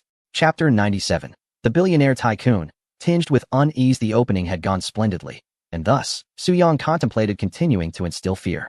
He resolved to maintain his guise as a mysterious and formidable hacker, one who scorns authority. He intended for these magnates to experience the sensation of being disregarded. Whether it be Wang Yun or Ma Xiaoting, wherever they ventured, they were the center of attention, never having encountered such audacity as today. When someone spoke to them without a hint of deference, I have already stated that provoking a hacker can lead to severe consequences. So pay close attention and do not blink, Su-Yang declared. As soon as his words faded, he extended a finger and pressed the enter key. What chaos was he about to unleash? Surely he was not about to seize control of another magnate's phone? The guests at the venue widened their eyes in astonishment. As Su-Yang pressed the enter key, the next moment unfolded. Beep, beep, beep, beep, beep, beep. All the mobile phones in the venue chimed simultaneously. Not only that, but the wallpaper of every phone transformed at once into the same image, a red mask, a red hood, revealing only a pair of profound eyes. Good heavens. Oh my, is your phone doing the same? Mine too. By all that's holy, our phones have been commandeered. Gasps echoed throughout the room. Many guests felt a shiver run down their spines. Su-Yang stifled a laugh and turned his gaze towards the prominent figures in the front row. He observed them exchanging bewildered glances. A few hastily silenced their phones. Their reactions were no different from those of ordinary individuals. Clap, clap, clap. Su-Yang applauded, drawing the attention of everyone present. Ladies and gentlemen, I merely sought a modicum of applause. Is that too much to ask? His voice resonated once more, tinged with a hint of mockery. Clap, clap, clap. This time, applause finally erupted. It began as a sparse smattering, but gradually swelled into a fervent ovation, culminating in a thunderous applause that reverberated throughout the entire venue. Now that is more like it. Thank you for your applause. It has certainly elevated my spirits. Su-Yang chuckled, his laughter distorted by a voice modulator, rendering it peculiarly unsettling. To the attending guests, he appeared an oddity, cloaked in mystery. This perception aligned perfectly with the public's understanding of hackers, often envisioned as a reclusive group striving for technological mastery. After a few chuckles, Su-Yang reassured, "All right, everyone. Do not panic. I merely engaged in a small interaction to commence our event. I imagine you are all quite curious as to how I took control of your phones. Correct?" The prominent figures in the front row fell silent, undoubtedly eager to uncover the answer. Su-Yang's maneuver had astonished even these seasoned magnates, as they had never before encountered such an experience. In truth, the explanation was rather simple. As you entered the venue, each of you scanned the QR code at the entrance to check in, while I, a day in advance, had implanted a Trojan virus within the check-in program. Explained Su-Yang. It turned out to be so. No wonder everyone's phones were compromised. Who would have imagined that the check-in program for the internet conference would be infiltrated by a Trojan virus? I estimate that at this point, the organizers must deeply regret inviting me to attend this conference. Su-Yang chuckled. The atmosphere in the room became subtly charged. Indeed, the theme of this conference is cybersecurity. Yet it has been marred by such a significant oversight. The check-in program was compromised by a hacker's Trojan, unbeknownst to the organizers. This is a substantial blow for them. However, it serves as a valuable warning for everyone, allowing them to experience firsthand the implications of such a breach, which will leave a more profound impression. Su-Yang continued. But fret not. While I speak, the Trojan virus has been automatically deleted, so you need not worry about any information leakage. Applause erupted throughout the venue. This round of applause was spontaneous. As Su-Yang stated, allowing each attendee to personally encounter a cybersecurity incident is far more effective than any lecture. Each year, the Internet Conference calls upon society to prioritize cybersecurity, yet the number of those who truly care remains scant. Only through personal experience can one truly understand that cybersecurity is a matter for everyone. The applause gradually subsided. Su-Yang held a piece of paper in his hand. All right, the interactive segment is over. Now, I shall present the actual theme of my speech, he announced, inviting everyone to turn their attention to the large screen. The screen displayed the topic of Su-Yang's address, Security and Challenges in the Age of Artificial Intelligence. Speaker, Little Boy. Today, we are joined by representatives from major internet companies, essentially gathering the backbone of our nation's internet sector. In recent years, the rapid advancement of artificial intelligence, particularly with the emergence of ChatGPT, has rendered generative AI the most talked about technology of our time, with all major internet firms betting on this realm. However, as technology brings convenience, it also ushers in crises. Su Yang began his speech, pausing momentarily as he scanned the audience. Such discussions have surely been heard many times. I prefer live demonstrations. Particularly, in recent years, there has been a surge in cases of scams utilizing artificial intelligence. Su Yang's gaze landed on a balding man in his 40s seated towards the right of the front row. He was Xie Dong, the owner of Jingdong Group. Mr. Xie from Jingdong Group. Good to see you, Su Yang acknowledged, then continued, I would like to synthesize a voice using your video and audio, and then call your assistant to demonstrate how artificial intelligence can facilitate a scam. Would you be amenable to this? The attendees turned their attention to Xie Dong. After a moment of hesitation, he raised his hand in agreement. Thank you, Mr. Xie. Su Yang addressed the audience, inviting them to direct their attention to the large screen, where he would now demonstrate how to synthesize a virtual Xie Dong using artificial intelligence. The screen illuminated with an interface of software, the name of which had been obscured. This is an open-source AI synthesis program that I am utilizing, Su Yang elucidated. For our first step, we shall synthesize Chairman Xie's voice. We will begin by locating a random video of him from the internet. He opened a browser and entered Xie Dong into the search engine, swiftly uncovering a plethora of videos related to Xie Dong. Without hesitation, he clicked on one of the videos, where Xie Dong was being interviewed by CCTV. Since my childhood, I have often felt a lack of security. The video played on, lasting over a minute. Chapter 98. AI Synthesis. The line between real and fake this video alone suffices. Its duration of over a minute is ample for us to capture the authentic voice of Mr. Xie. As Su Yang spoke, he deftly operated his computer, downloading the video. Once the download was complete, he imported the video into the synthesis software, adjusting a few parameters with ease before clicking the synthesis button. In less than a minute, the voice synthesis was accomplished. The software interface now displayed a new virtual synthesized voice named Xie Dong. Voila, the voice synthesis is complete. Was that not remarkably straightforward? This software is incredibly user-friendly. Anyone can master it, Su Yang remarked. Now, let us test the output. What I say will automatically be transformed into Xie Dong's voice. With that, Su Yang clicked a button on the software. Activate virtual synthesized voice, Xie Dong. Hello, esteemed guests. Su Yang spoke into the microphone, and his voice seamlessly transformed into that of Xie Dong. Mr. Xie, hearing his own voice emanating from the screen, was momentarily taken aback, his mouth agape. I am Xie Dong, and I thank the organizers for their invitation. Su Yang continued, maintaining the voice of Xie Dong, replicating his tone and inflection with astonishing precision. Wow, it is utterly indistinguishable. This is truly Xie Dong's voice. Has artificial intelligence advanced to such heights? The attendees were utterly astonished. They had not anticipated that a mere snippet of video from the internet could yield such an authentic-sounding voice. Unless one were intimately familiar with Mr. Xie, discerning any discrepancies would be nearly impossible. Of course, those who knew him well could detect subtle differences, such as the synthesized voice lacking some emotional nuance, rendering it somewhat stiff. Nevertheless, it was already adept at blurring the lines between reality and imitation. Why is there no applause? Is my speech not worthy of recognition? Su Yang. No, Xie Dong's voice, chuckled. Suddenly, resounding applause erupted in the venue. Even Mr. Xie himself joined in the clapping. Little boy had merely utilized a brief video from the internet to create such a lifelike voice. The effect was explosive and exceeded all guests' expectations. Thank you for your applause. Su Yang switched back to his own voice, stating, as you have all just witnessed, this simple synthesis has already produced such remarkable results. If we gather more voice data and apply some fine-tuning, we can achieve over 97% similarity to the original. Even Mr. Xie himself would find it challenging to discern any differences. After a brief pause, he continued, next, we shall synthesize a virtual AI character. This will be a bit more complex and will require additional video data. Let us once again source videos of Mr. Xie from the internet. Su Yang opened his browser and searched for Xie Dong, subsequently selecting and downloading a dozen high-definition videos. Now, he commenced the synthesis of a virtual persona. The synthesis will take approximately 6 to 7 minutes, Su Yang announced.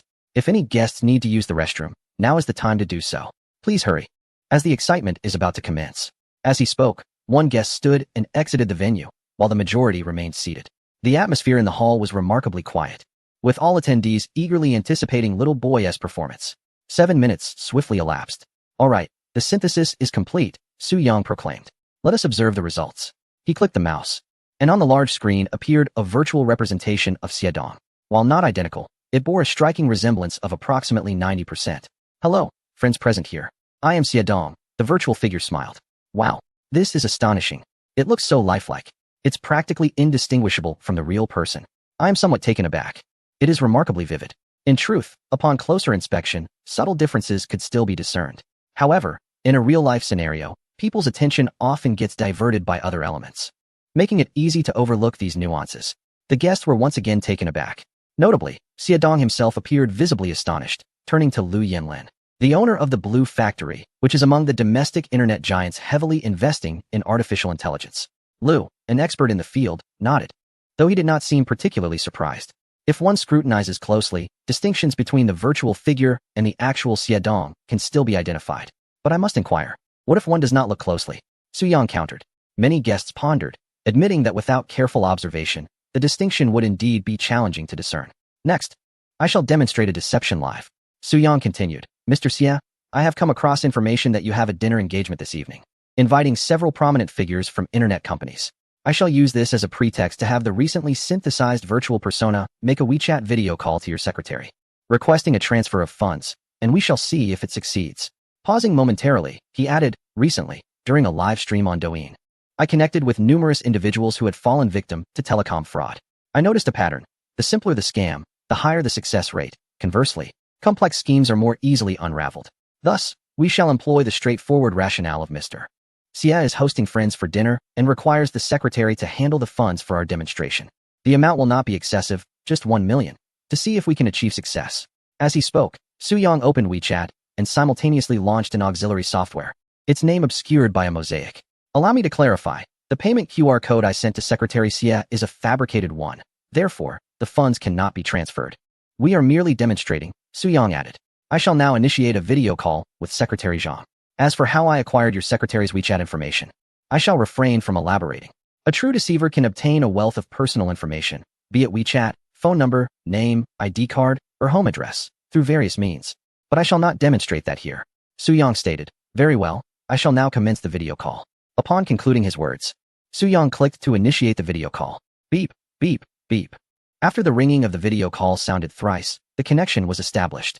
On the large screen, 2 video windows appeared, one depicting the virtual Xiaodong and the other showcasing a woman in her 30s. Chapter 99. The terrifying nature of artificial intelligence. The voice of the secretary resonated from the video window. Shall we? I have a dinner with several bosses tonight. Please transfer 1 million to my card. I will send you the payment code. Su Yang spoke in a synthesized voice mimicking Xiaodong. Understood, Chairman. Secretary Zhang expressed without a hint of suspicion. Su Yang ended the video call and sent Secretary Zhang the payment code. Chairman, is it indeed 1 million? Secretary Zhang inquired through a message. Yes, came the reply. All right, I have already informed the finance department. They will transfer it to you shortly. Hurry. I am out of funds on this card. Certainly, it will be done promptly. Wow, this is possible. The ease of the transaction astonished him. This secretary is far too gullible, and the process was astonishingly simple.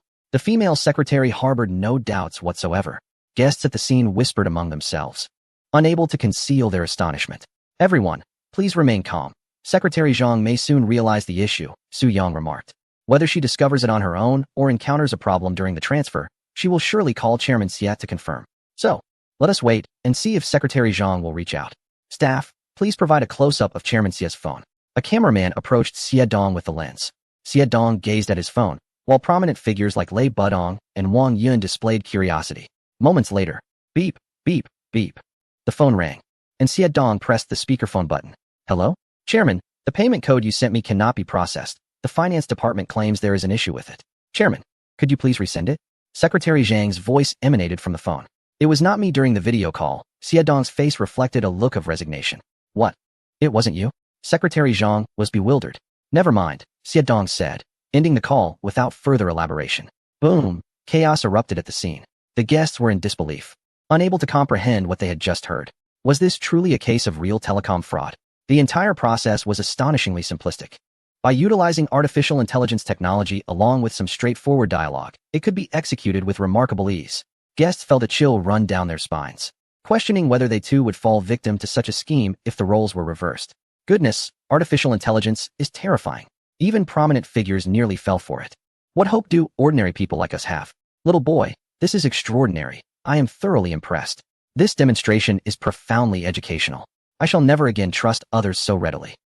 The barrage of comments in the live stream exploded, with online viewers surpassing 1 million.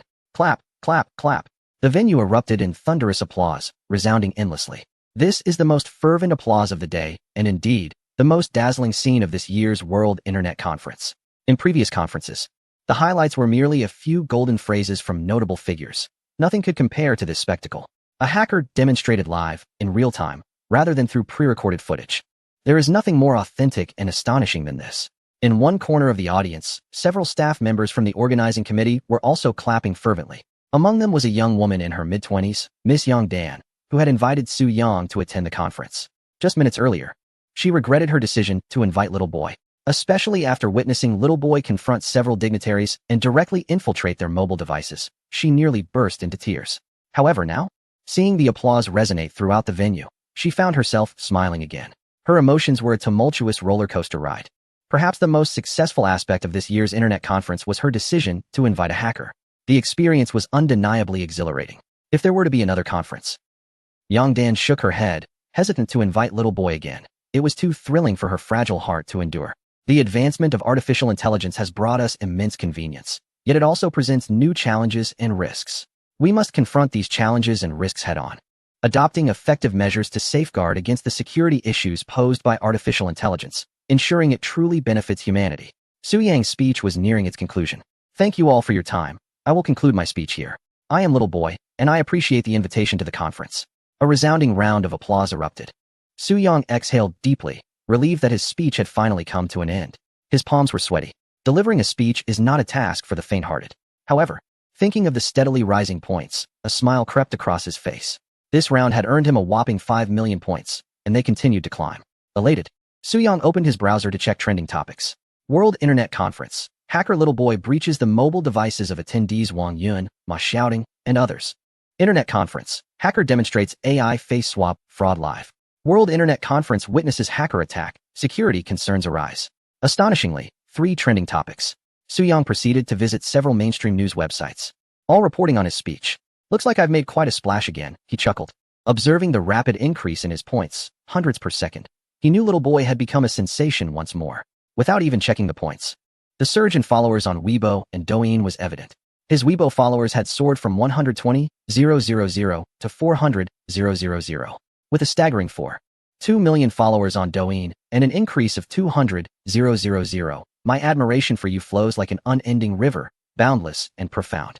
What an astonishing achievement. The internet moguls, fearless in their confrontations, exude an aura of dominance. This is the mark of a true master. I humbly bow before your greatness. The comments section was abuzz with fervent messages from netizens, and Su Yang perused them one by one, a smile gracing his face. Before he knew it, the clock struck 1 in the afternoon. It was time to dine. Su Yang shut down his computer and exited the room, all the while scrolling through his phone, reading the comments, his spirits soaring. After finishing his lunch, he returned to his rented apartment, and the hour had turned to 2 in the afternoon. Feeling a touch of fatigue, he decided to indulge in a brief slumber. However, just as he drifted off, he was jolted awake by a piercing alarm. His eyes flew open, and he sat up abruptly. The computer screen flickered ominously in red, the alarm blaring incessantly. This was no ordinary attack. His server had come under siege, and the nature of the alarm signified a massive onslaught. Chapter 100. The impact is too great. The program rectification is halted. Su Yang hastily leaped from his bed and seated himself before his computer. To his astonishment, he discovered an overwhelming number of IP addresses assaulting him. The firewall had detected thousands of IPs simultaneously attacking his botnet. Such a colossal onslaught was unprecedented for Su Yang. Or perhaps not entirely. His alternate account, the Clown, had once faced a similar situation, mirroring the scale of the Japanese national team's attacks at that time. Upon closer inspection, these IPs were sourced from across the globe, cleverly concealing their true origins through various proxies, rendering it exceedingly difficult to trace their actual sources. What could possibly be happening? Why would so many individuals suddenly turn against him? Su Yang pondered, reflecting on whom he might have offended recently, but none came to mind. No, a realization struck him.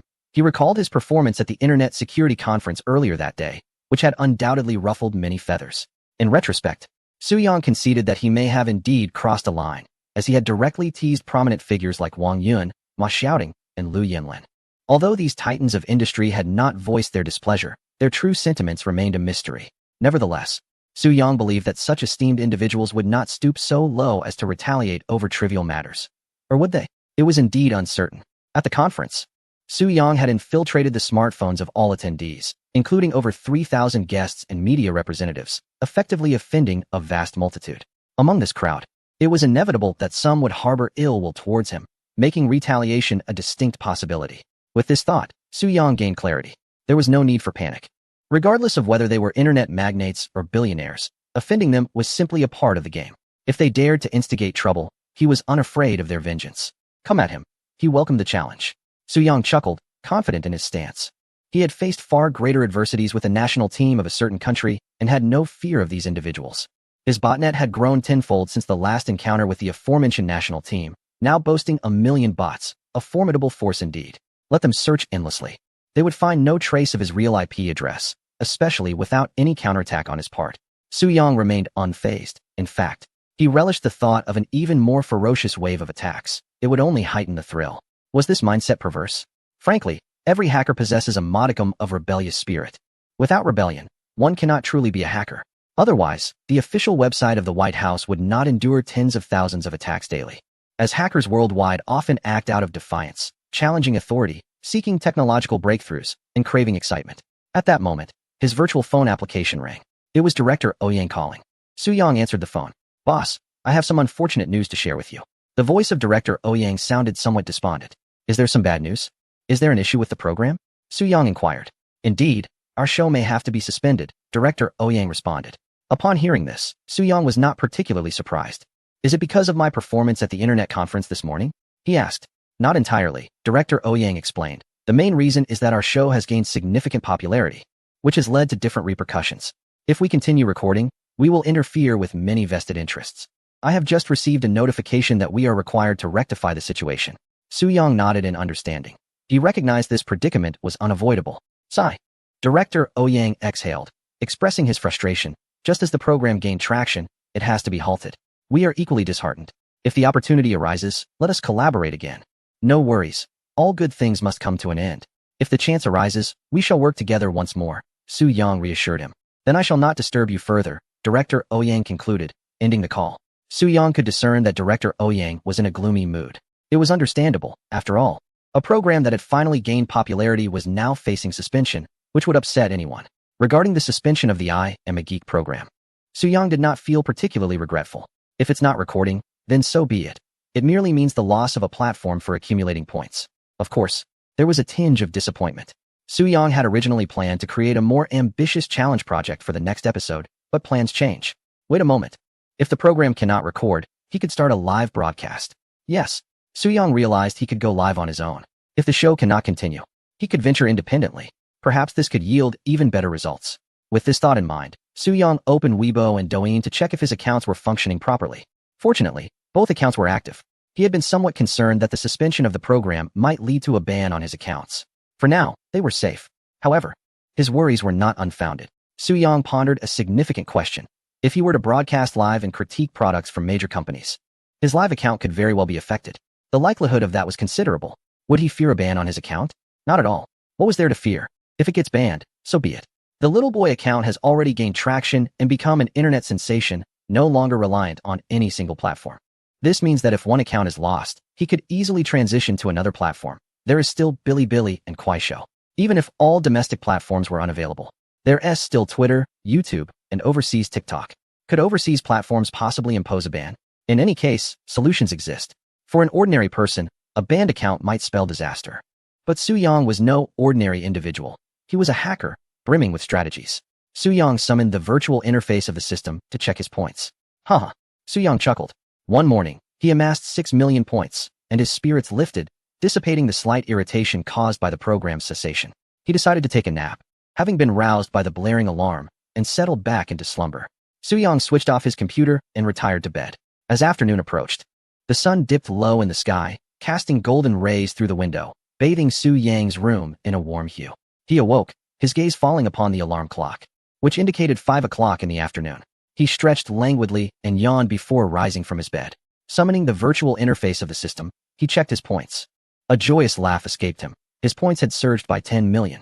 He had not anticipated such a bounty. Had he known, he would have been bolder at the internet conference, rather than adopting a more conservative approach and allowing a few prominent figures to maintain their dignity. He mused that with such an abundance of points, he need not concern himself with their reputations. Well, Su-Yang merely entertained the thought. He was not the type to engage in reckless antics for the sake of points. It is worth noting that Su-Yang's performance at the internet conference, though somewhat extravagant, was devoid of malice. His intention was to underscore the importance of cybersecurity. Furthermore, he had been invited to the conference, and his demonstration had received the organizers' approval. He had no intention of targeting any specific dignitary. Chapter 101. Retribution from the internet giants. Glancing at the clock, it was still too early for dinner. Su-Yang settled in front of his computer and powered it on. Beep, beep, beep. The alarm sounded. Upon inspecting the monitoring software for his botnet, he noticed that the number of IP addresses targeting him had increased since the morning. For the moment, he decided to disregard these attacks and open Weibo instead. He discovered that the production team of I Am a Geek had issued an announcement stating that the Saturday program was suspended. The notice provided no explanation for this abrupt halt. Would there be no broadcast next week? What had transpired? No, he still yearned to witness Little Boy's performance. What was going on? Why was the show suspended? It was reasonable to speculate that the program had offended someone. Come on, production team, please provide an explanation. The comments section was flooded with inquiries from numerous netizens about the show. Su-Yang's own Weibo comment section soon filled with messages from fans. Boss, I just saw the announcement about I Am a Geek saying the show is on hold. What is happening? Little boy, what occurred? Is there no broadcast next Saturday? Little boy, I have been eagerly awaiting your live stream. When will you go live? Boss, it's been a week since your last stream. Your fans are desperately missing you. After a moment of contemplation, Su-Yang decided to post a response on Weibo regarding the live stream. Tomorrow at 2 p.m., let us gather in the live stream room. He refrained from mentioning the program's suspension, as the production team had not disclosed the reason, and he felt no obligation to do so either. Wow. The boss is finally going live. I can hardly wait. What content will you be streaming tomorrow? I've already prepared my little stool. Let us not miss it. After exiting Weibo, Su-Yang reopened the monitoring software to ensure no traces were left behind. He had already cleaned up once, but still felt uneasy. So he conducted another thorough sweep. Better safe than sorry. One must disdain the enemy strategically while treating them with caution tactically. As Su-Yang cleaned the botnet network, he was simultaneously tracking the IP addresses of the attackers, eager to uncover their origins and the identity of the organization or corporation behind them. The sound of his keyboard echoed incessantly in the room. Time flew by, and before long, it was the next day. The sun shone brightly in a cloudless sky. At 10 in the morning, Su-Yang remained lost in slumber. The alarm clock at his bedside rang. He reached out to silence it, and then turned over, continuing to sleep. After a few more minutes of dozing, he finally rose. After a yawn, Su-Yang bypassed his morning routine and headed straight to his computer to check on the status of his botnet. Beep, beep, beep. As soon as he opened the monitoring software, the alarm rang incessantly, revealing that thousands of IP addresses were attacking his botnet. A day has passed, and the scale and intensity of the attacks show no signs of abating. Last night, Su-Yang tirelessly tracked these IP addresses until 3 in the morning before finally succumbing to slumber. Despite his efforts, he could not uncover the true origins of this batch of IPs. Evidently, the adversaries were quite skilled. However, Su-Yang remained unperturbed, confident in his patience. He closed the monitoring software and rose to freshen up. After completing his ablutions, he ventured out for lunch. Upon returning to his room, he noted the time was already 11:30. After stretching his neck, he logged back into the botnet. Beep, beep, beep. The number of attacking IPs had surged, exceeding 1,500. It was clear that this was the work of an organized group, and a sizable one at that. Which major corporation's team could this be? Su-Yang pondered as he summoned the IP scanning and analysis tools to continue tracing the source of the attacks. Time ticked away relentlessly. By 1 o'clock in the afternoon, Su-Yang ceased his tracking efforts. He had documented over 100 suspicious IP addresses, yet the opponent's capabilities were formidable, making it quite challenging to ascertain their true locations and identities within a short time frame. Competitions among experts are inherently protracted battles. Discovering the adversary's identity, or vice versa, is no simple feat after a brief respite.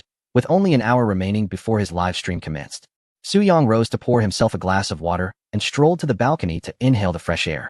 10 minutes later, he returned to his room, donned a mask and hood, and then opened his Douyin live stream, starting the broadcast ahead of schedule. Here they come. Greetings, esteemed guests. A collective bow of reverence. It feels like an eternity since we last met. I was thoroughly impressed by the live stream of the internet conference. Little brother generously gifted the host a cloud-piercing arrow, while like a flower presented a carnival. The chatroom exploded with comments and gifts.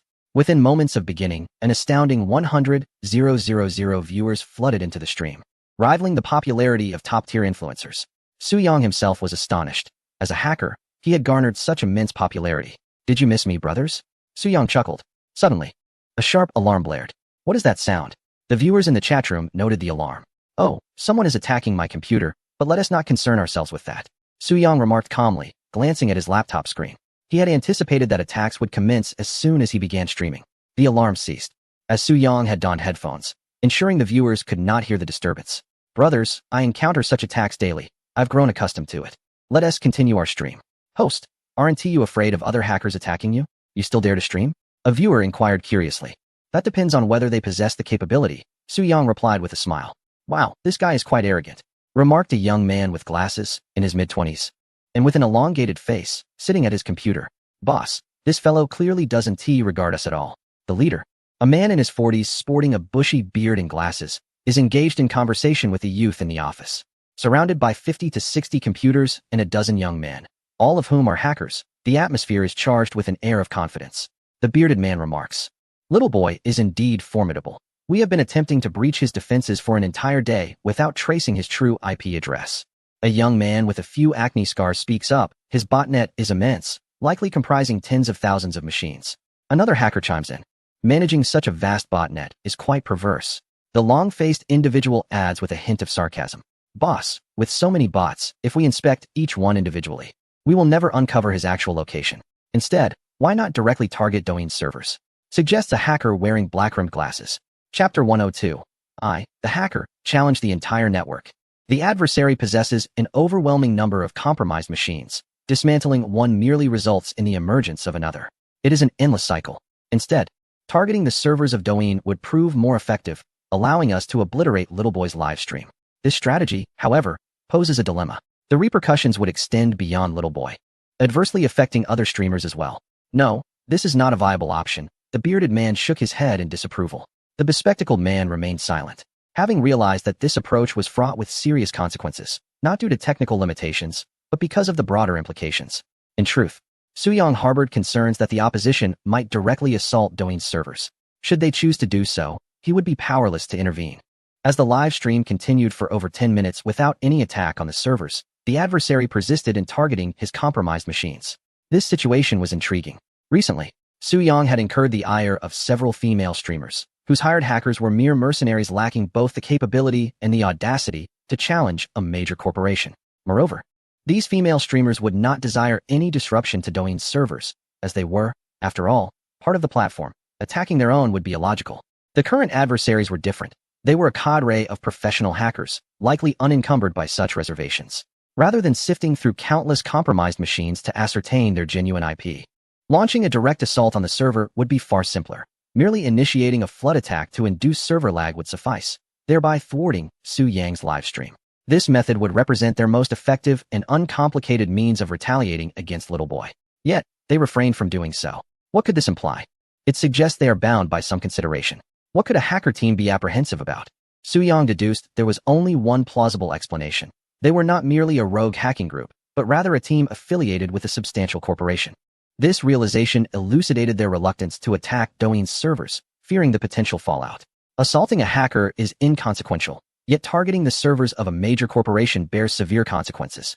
Even if they themselves were unafraid, their corporate overseers and superiors would undoubtedly harbor concerns. Initially, Suyang had speculated which major company was orchestrating the attacks against him, and this revelation only solidified his suspicions. As thoughts raced through his mind, a smile graced Suyang's face. Addressing the viewers in the live stream, he proclaimed, "Brothers, I have an important announcement regarding a new frontier, which will be the focus of my upcoming broadcasts. Please take a look at the caption above my head." As he spoke, a bold caption appeared above him. The hacker, challenged the entire network. A few words, brimming with audacity. A challenge to the entire network? What does this mean, esteemed one? Are you declaring war on the entire network? It sounds exhilarating. Suyang smiled gently and began to clarify, stating that challenging the entire internet did not imply waging war against it.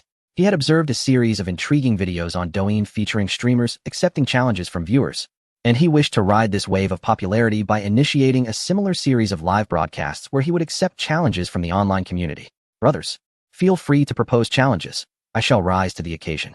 However, I must emphasize that I am a hacker streamer, and my broadcasts aim to disseminate knowledge about cybersecurity.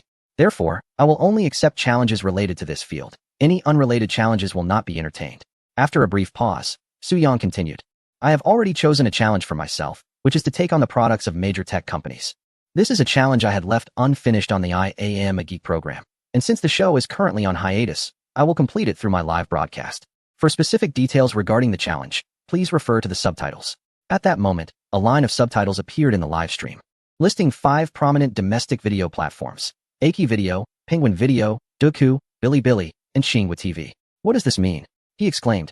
Now, in front of the 120,000 viewers in this live stream, I officially declare my intention to launch a white box testing challenge against these 5 major video platforms. This Saturday at 2 p.m., I will go live to present the results of the white box testing. At that time, everyone will see whether I successfully breach the systems of these 5 platforms or whether I face defeat. Stay tuned. Suyang proclaimed loudly. Wow, this is incredible. Are you really going to challenge the 5 major video platforms? The viewers flooded the chat with astonished comments, captivated by the streamer's audacious declarations. Suyang smiled slightly, logged onto Weibo, and posted a new tweet. Aki Video, Penguin Video, Duku, Bilibili, Xinhua TV, white box testing. I, a hacker, challenged the entire internet. I, known as Little Boy, a hacker specializing in cybersecurity, formally challenged Aki Video, Penguin Video, Duku, Bilibili, and Xinhua TV to a white box testing. This Saturday at 2 p.m., I will conduct a live broadcast of the aforementioned testing. This is a formal announcement. May 10th, 2024. Brothers, please help me these 5 major video platforms and raise the hype. Suyang urged his viewers. The audience responded enthusiastically, with many rushing to the official websites and Weibo accounts of the 5 platforms to leave comments. This guy is merely replicating the tactics from the I Am a Geek show in his personal live stream. Does he really think this will make him famous? A hacker aspiring to become an internet celebrity. Has he lost his mind? Who does he think he is? In an office of a certain cybersecurity company in the capital, a group of hackers, including a long-faced man with black-rimmed glasses, gathered to observe Suyang's live stream. Upon witnessing Suyang's declaration of challenge, they could not help but burst into laughter. This fellow is utterly ridiculous. Setting aside whether any major company would take him seriously, the last episode featured the Weibo security team, who only accepted the challenge due to the influence of CCTV. Does he truly believe he holds any significant sway? The long-faced man expressed disdain, then added, I have a friend on the Weibo team, and I know they were harshly reprimanded by higher-ups over this matter, becoming the subject of ridicule within the industry. After a brief pause, he continued, my friend mentioned that they now deeply regret their decision. Had they known, they would never have recorded the program to accept the white box testing. White box testing is not unfamiliar to major internet companies, as they frequently invite cybersecurity firms and even hackers to assess their product security. However, these tests are typically conducted privately and rarely made public. No major company would dare to engage in a public challenge or live stream like Little Boy has done. Chapter 103. The crisis approaches. Little Boy boldly challenges the major platforms. What fuels his confidence? The man behind the black-rimmed glasses pondered. Behind the 5 leading video websites are colossal internet titans such as Goose Factory, Cat Factory, and Blue Factory. By challenging these 5 platforms, Little Boy dares to confront these giants. This individual is merely seeking attention, remarked a young man with a few adolescent blemishes, suggesting that one should not view him through the lens of a hacker, but rather consider him as a social media influencer, which renders all his actions comprehensible. Indeed, influencers will go to great lengths for notoriety. The elongated-faced men unanimously perceive Little Boy as merely an aspiring internet celebrity. This perspective is not entirely unfounded. Suyang is undeniably seeking attention, riding the coattails of the major companies. However, his motives are neither fame nor fortune. He is solely in pursuit of points. I concede that this fellow possesses some aptitude.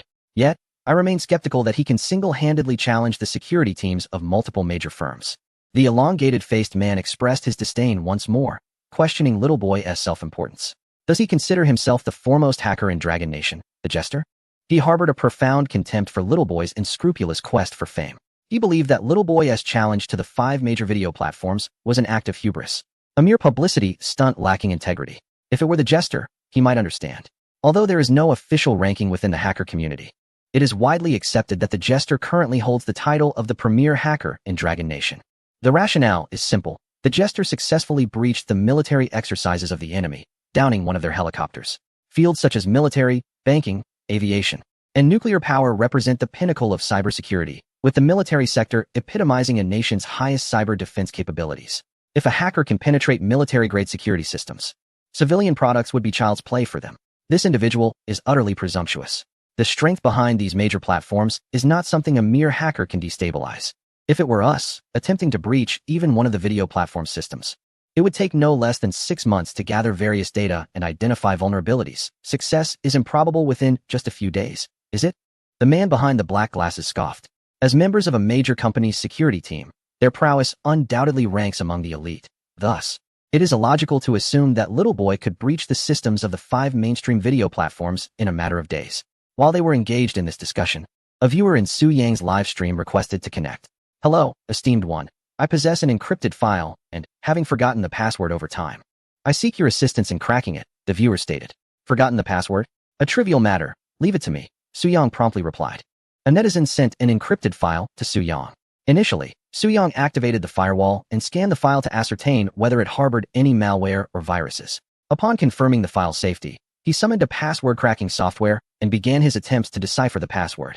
Witnessing this scene, the bespectacled man's eyes sparkled with an idea, and he exclaimed to the bearded man, "Boss, I have a notion. We could also masquerade as the netizen, connect with Little Boy, and concoct a story about a lost file password. Then we can embed our crafted Trojan into the file.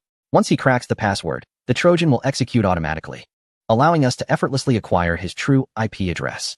The long-faced man's eyes lit up at this suggestion. "Boss, I believe this method is feasible," chimed in the acne-faced youth. The group turned their gaze towards the bearded man, their leader, who pondered the proposition. "It's not as simple as you presume. I've watched Little Boy's videos and noticed he is quite cautious. If acquiring his IP address were so easy, his true identity would have been exposed long ago." That makes sense. Little Boy is no fool. Before accepting any files from netizens, he would certainly conduct a firewall scan to check for malware or viruses. Therefore, the bespectacled man's approach may not be viable. However, just as the group began to feel disheartened, the bearded man spoke again. "Nevertheless, we could give it a try." "Boss, are you suggesting we should attempt it?" the long-faced man inquired. The bearded man smiled and replied, "People often overlook details. Little Boy is currently live streaming.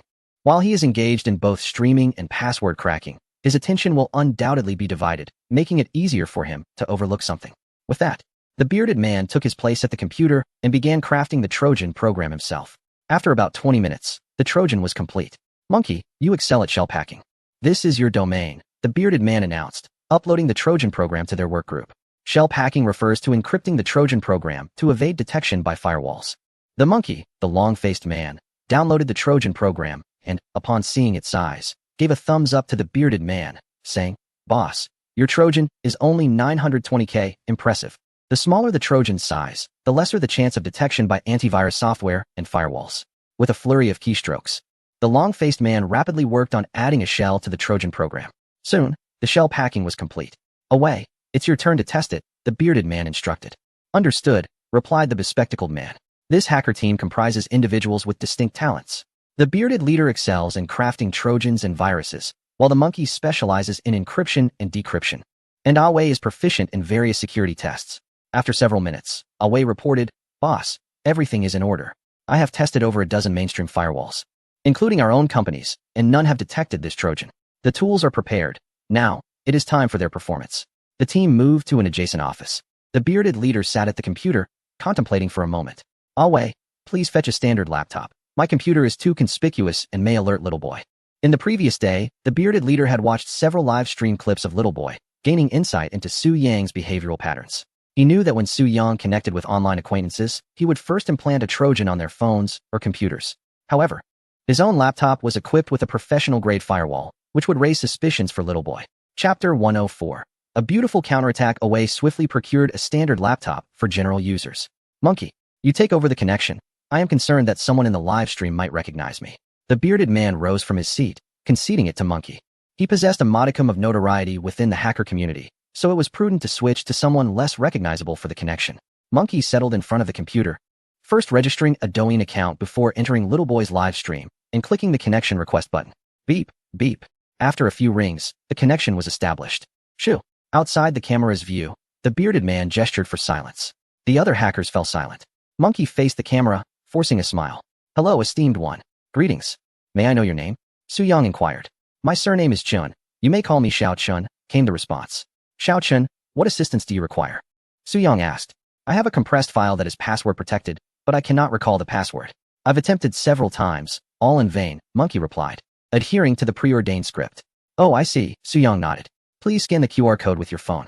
As he spoke, A QR code appeared on the Livestream chat, embedded with a Trojan. Just scan it. Monkey picked up his phone. Indeed. Done. Monkey's phone scanned the QR code. Which file is it? Su-Yang queried. It is the compressed file labeled 123 on my phone's desktop folder, Monkey answered. What followed was Su-Yang's maneuvering. He first copied the compressed file onto a compromised machine. Just as he completed the transfer, an alarm blared through his headphones, signaling the firewall's alert. Beep, beep, beep. Oh, a virus? Su-Yang hastily accessed the firewall logs. The firewall had detected a Trojan program. Their SA Trojan. Quite typical. Many individuals are oblivious to the Trojans lurking within their devices. As Su-Yang prepared to eliminate the Trojan program, he paused. The firewall's alert caught his attention. Trojan program size, 960K, risk level, red, the highest. Su-Yang's brow furrowed. This Trojan program posed a significant threat. With swift keystrokes, he summoned a Trojan analysis tool to scrutinize the program. He quickly discerned that this Trojan had undergone highly professional packing, rendering it undetectable by standard firewalls. Only the robust firewall installed by Su-Yang, acquired through System Exchange, could identify it. This Trojan was undeniably formidable. A fleeting thought crossed his mind as Su-Yang inquired nonchalantly. Xiao Chun, what content does this file contain? It consists of some data files, Monkey replied. Oh, do you recall any of the password information? Su-Yang probed. As Su-Yang inquired, he had already begun tracing Xiao Chen's IP address. I recall the password starts with ABC followed by 6 digits, yet I cannot remember which 6 numbers they are. I have attempted several times, all to no avail, the monkey lamented. Meanwhile, just out of frame, the bearded man was furiously typing on his keyboard, endeavoring to uncover Su-Yang's true IP address. Could you share the combinations you have tried? This way, I can narrow down the possibilities and expedite the decryption process, Su-Yang suggested. Certainly, the combinations I tried include 320014, 321431, 320000. The monkey replied, sneaking a glance at their leader just outside the camera's view. On the leader's computer screen, lines of code cascaded down, and a progress bar appeared. 1, 2. The bearded man was attempting to breach Little Boy's firewall. Meanwhile, in Little Boy's livestream, a progress bar was also present, decrypting the encrypted files. Moments later, okay, we have successfully cracked it, Su-Yang exclaimed. Xiao Chun, the password is ABC3200148. Wow, boss, that was incredibly swift. Let me give it a try, the monkey feigned surprise. Oh, it really works. I've unlocked the file. This is amazing. Thank you, boss. In the next moment, the monkey sent a virtual gift before exiting the livestream. Have you managed to trace it?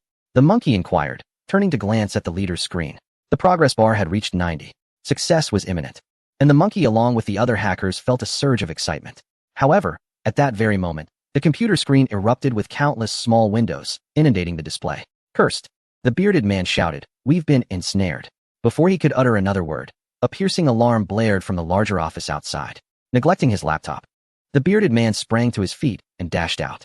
In the outer office, dozens of computer screens were filled with various pop-up windows, creating a dizzying array. Quick! Disconnect the server. The bearded man bellowed. A quick-thinking staff member immediately unplugged a data cable connecting to the server. Is the server all right? Has it been infected? The bearded man asked anxiously. The server is fine. The staff member confirmed after checking. The bearded man sighed in relief. Their server was worth millions. And if it were to contract a virus, the data loss would be catastrophic. Indeed, they had fallen prey to Little Boy's trap and had been infected. Damn, my computer! Cried a portly hacker, clutching his belly in despair as he gazed at his screen. Shortly thereafter, a man with a horse-like face reported, Boss, aside from the server, the company's network has collapsed. All computers are infected. The bearded man's expression turned grave. Dozens of computers have fallen victim to a virus. And while the financial loss is minimal, the embarrassment is palpable. They fancied themselves as hunters, yet they became the prey. The sting of this defeat resonates deeply. It is all my fault, Away lamented, burdened by guilt. My skills were insufficient, allowing Little Boy to detect the Trojan. This is not your fault. We underestimated our opponent. The bearded man replied, waving his hand dismissively. Boss, I'm afraid Little Boy may already know our identities, the monkey cautioned. The bearded man's expression darkened. They had initially been tracking Little Boy's IP address, and now they had inadvertently exposed themselves. This is a significant blunder, he thought. What concerns me now is how to report this to the big boss, the monkey said, his brow furrowed in distress. Behind them loomed a formidable superior. Upon hearing this, the bearded man's face twisted into a grimace, as though he had consumed something bitter. How are we to explain this to the big boss? Chapter 105. The forces behind begin to surface. Su-Yang suppressed a chuckle, feigning nonchalance as he continued his live broadcast. Unbeknownst to him, time slipped away. And soon it was 5 o'clock in the afternoon. Brothers, this concludes today's live session. Please continue to follow my challenges across the internet, Soo-young announced, displaying once more the content of his challenge to the 5 major video platforms on the screen. This Saturday at 2 in the afternoon, I will conduct a live presentation of the results from the white box testing of these platforms. Whether I succeed or fail, I invite you all to witness the outcome. He paused briefly before adding, by the way, during today's broadcast, several viewers inquired about the hiatus of the program I Am a Geek for next week. I am not entirely sure of the specific reasons. The production team mentioned they are awaiting further notice. I, too, hope the show resumes smoothly. Should I receive any updates, I will inform you all. Alright, goodbye, and see you next Saturday. With that, Soo-young ended the broadcast, shifting his focus to his laptop. He opened a file that contained the IP address of a viewer, Xiaochun, IP 220. 13, 47, 16, Beijing. Rongtian Network Technology. That name rang a bell. Soo-young felt he had heard of this company before, but could not recall the details. He accessed Tinyanka to search for Rongtian Network Technology and found information about its CEO, Ding Jun. Upon seeing the name Ding Jun, Soo-young immediately recognized him as a prominent figure from the Shui Forum. The Shui Forum is one of the earliest established and well-known cybersecurity communities in the country, attracting numerous experts in the field. The CEO of Rongtian Network Technology is one of the founding elders of the forum and belongs to the first generation of hackers that emerged in the 1990s, boasting considerable experience. Continuing his research on Rongtian Network Technology, Soo-young examined the equity structure and discovered crucial information. 70 of the shares in Rongtian Technology were owned by Lantian Feng. Lantian Venture Capital is an independent investment firm established by Blue Factory in 2017. At this point, the shadowy forces began to reveal themselves. It turned out to be Blue Factory, specifically Lu Yinlin. Soo-young had considered Wang Yun, Ma Xiaoding, and even speculated about Dong Ge, but never once thought it could be Lu Yinlin. Lu Yinlin had always given the impression of being gentle and refined. One could not judge a book by its cover. The ambitions of these magnates had indeed been underestimated. Well, they are merely ordinary individuals. Now that the identity of the adversary was clear, there was no need for formality. It was time to return swiftly. Among the 5 major video platforms, the principal shareholder of Aki Video was none other than Blue Factory. Thus, it warranted special attention. With such thoughts in mind, Soo-young opened the system store and exchanged for 3 vulnerabilities: CNVD 2024-61747 Oracle Database Vulnerability, Security Level, 5 stars. Exchange points, 1000000.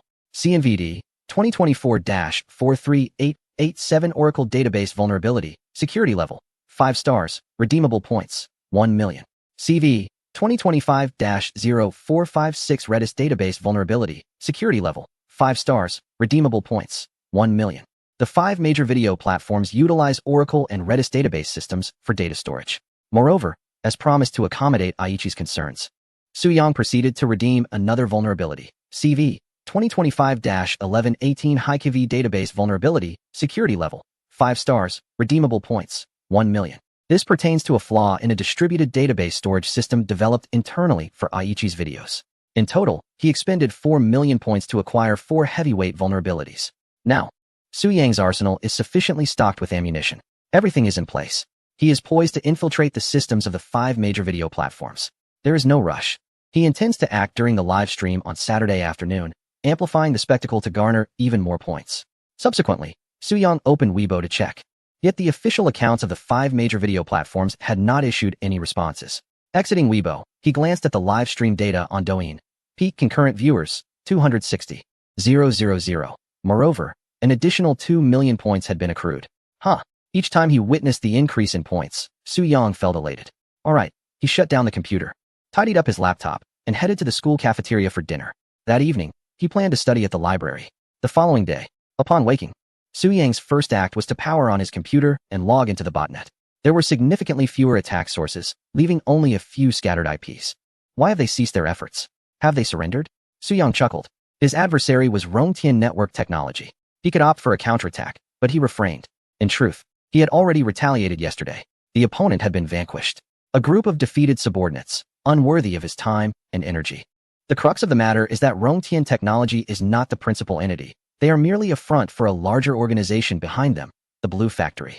Soo-young opened Weibo once more. A day had passed, yet none of the 5 major video platforms' official accounts had responded to his challenge. Do they underestimate me? Soo-young scoffed. He is a prominent streamer with nearly 5 million followers, the foremost figure in the domestic hacker live streaming arena. Is there truly no regard for his stature? Continuing to browse the trending topics, he found no mention of his challenge to the 5 major video platforms. Yesterday, before an audience of over 200,000 viewers, he had boldly proclaimed his intention to challenge them. Yet this did not even make the trending list. Well, one cannot simply will a topic into trending status. The Samsung incident, which has stirred considerable uproar, is primarily due to the company's stature as a colossal entity, compounded by the fact that the event transpired live on a CCTV program, thereby garnering immense attention. Similarly, Su Yang's performance at the World Internet Conference achieved notoriety as it involved several prominent figures from the tech sphere. The influence of the handle little boy has yet to reach the point where a single Weibo post can propel it to trending status. The fervor remains unkindled. Several video platforms have chosen not to respond. If even one were to address his challenge, the momentum would undoubtedly surge. Let us give it a bit more time. Su Yang murmured to himself as he gazed at the computer screen. He contemplated how to engage with the Blue Factory next. An Aichi video alone would not suffice. If he were to proceed, it must be on a grander scale. Suddenly, a headline caught Su Yang's eye. Next Tuesday, the Blue Factory will host its 2024 annual Artificial Intelligence Developer Conference in the capital. The notion of an Artificial Intelligence Developer Conference sparked intrigue within him, and a smile slowly crept across his lips as he began to devise his strategy against the Blue Factory. He activated his web-scraping software to gather information, focusing not on the Blue Factory itself, but rather on the data from the 5 major video platforms. First, he needed to tackle the white box testing scheduled for Saturday, as it was the most pressing task at hand. Once he completed the challenge, he could then formulate his counterattack against the Blue Factory. Chapter 106. Alone. I confront the giants of the internet. Saturday arrived with the dawn, and Su Yang rose early, awakening at 8 o'clock. In the preceding days, the 5 leading video platforms had remained silent, unresponsive. Such is the audacity of these tech giants. Indeed, they possess considerable prowess. To them, he, a mere hacker, is insignificant. Su Yang recollected the incident involving the exploding batteries of Samsung phones. The company had dispatched a letter from their legal team to the I Am Geek program, claiming they could not locate his contact information. In truth, it could be interpreted differently. Samsung did not regard him, a hacker, as worthy of their attention. Later, he had issued a public statement on Weibo, yet Samsung failed to reach out to him, as though he were a mere specter. Furthermore, during the World Internet Conference, he had sought applause on multiple occasions, yet the prominent figures in the front row remained unresponsive. The only reason the individuals behind him applauded was due to his control over several of their phones, compelling them to do so. It was, in fact, their cooperation that propelled him into the trending topics.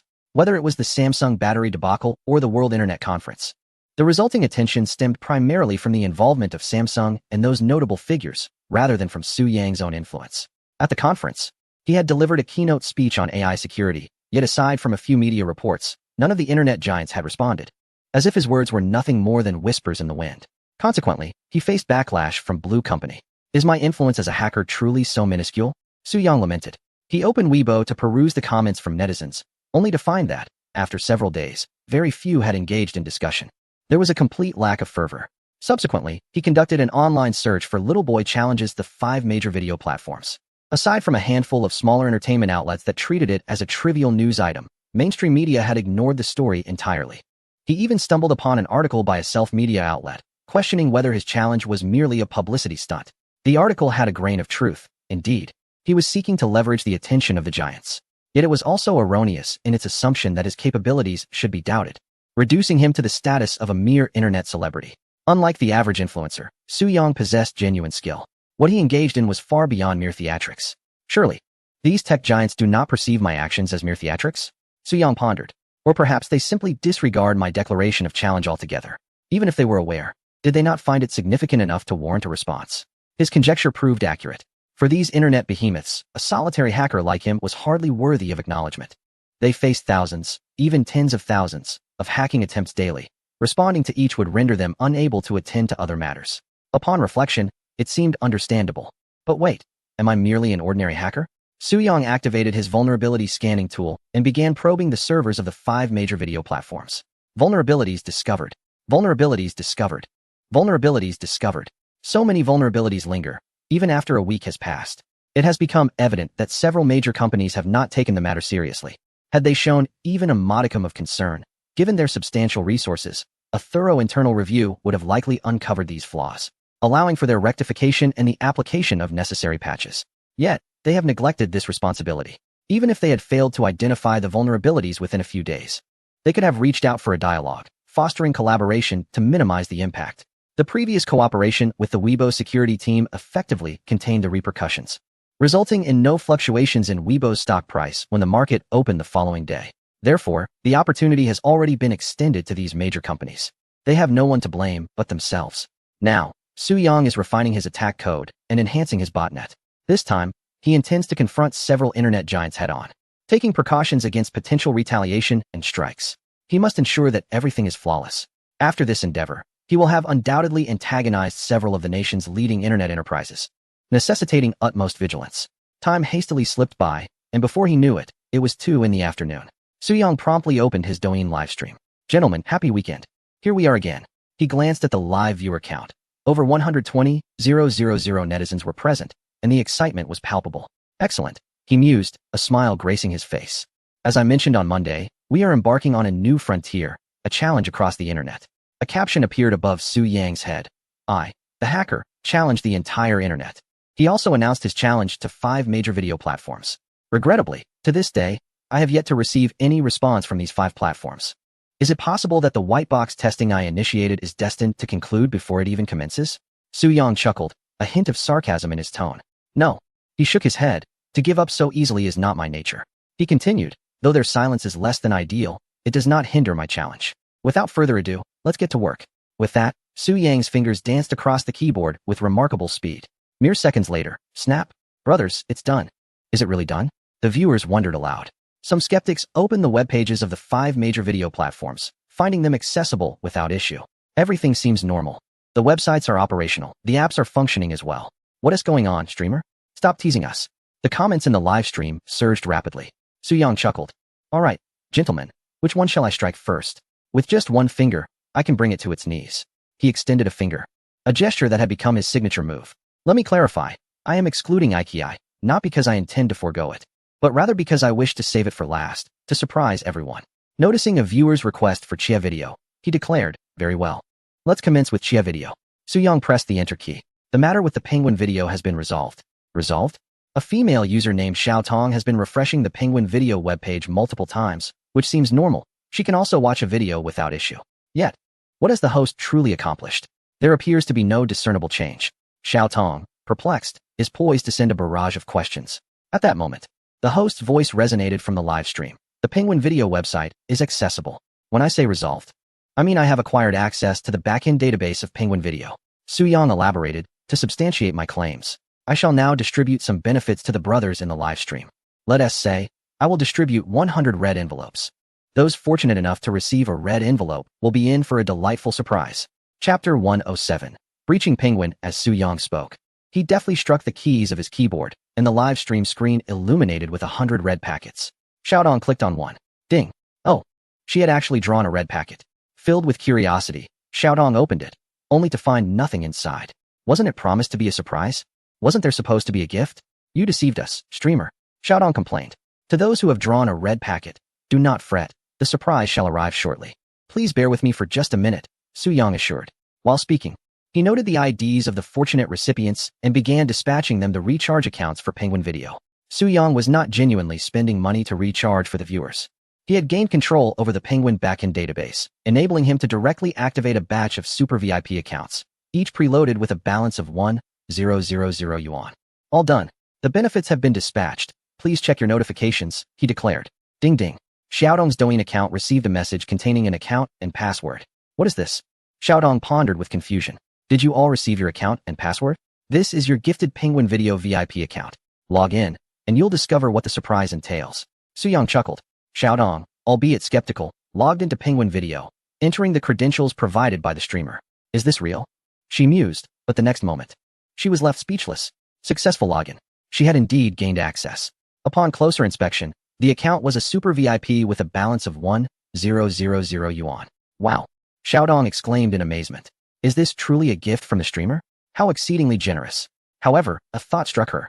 The streamer had mentioned breaching Penguin Video. Could it be that the funds in this account were not from the streamer's own expenses? Pondering further seemed implausible. 100 accounts, each with 1,000 yuan, would total 10,000. unless the streamer had lost his senses. Her suspicions were soon validated. Surprised, are you? I have gifted you 100 accounts, each endowed with a balance of 1,000 yuan, guaranteed to be valid. While withdrawals are not permitted, you can enjoy all premium content on Penguin Video, including paid films. Su Yang proclaimed. He paused momentarily before continuing. Are you curious whether I personally funded these accounts? Certainly not. I do not possess such wealth. Su Yang laughed. As I mentioned, I have acquired access to the Penguin Video backend database, allowing me to generate as many super VIP accounts as you desire. Wow, Xiaotong gasped in astonishment. The ability to generate Penguin Video VIP accounts in bulk is simply incredible. Goodness, this is astonishing. Impressive. Little boy, I too wish for a Penguin Video VIP account. Esteemed one, are there still red packets available? I seek a red packet. I too desire a red envelope. Little boy, are there still red envelopes available? The barrage of comments in the live stream erupted like a tempest, densely packed with enthusiasm. Brothers, you wish for more red envelopes, do you not? If so, simply type red envelope on the screen, Su Yang remarked with a smile. Red envelope, red envelope, red envelope. The comments surged like a tidal wave, filled with the words red envelope. With a flurry of keystrokes, Su Yang's fingers danced swiftly across the keyboard. Mere moments later, a rain of red envelopes commenced in the live stream. A staggering 1,000 red envelopes. Wow. Hurry, grab them. The viewers were electrified with excitement. Xiaotong joined the frenzy, her fingers furiously tapping on her phone screen. Congratulations. You've received a red envelope, she exclaimed with joy. Elated, she opened the envelope, only to find an account and password for a Penguin Video account. She attempted to log in. Success. Wow. Another VIP account.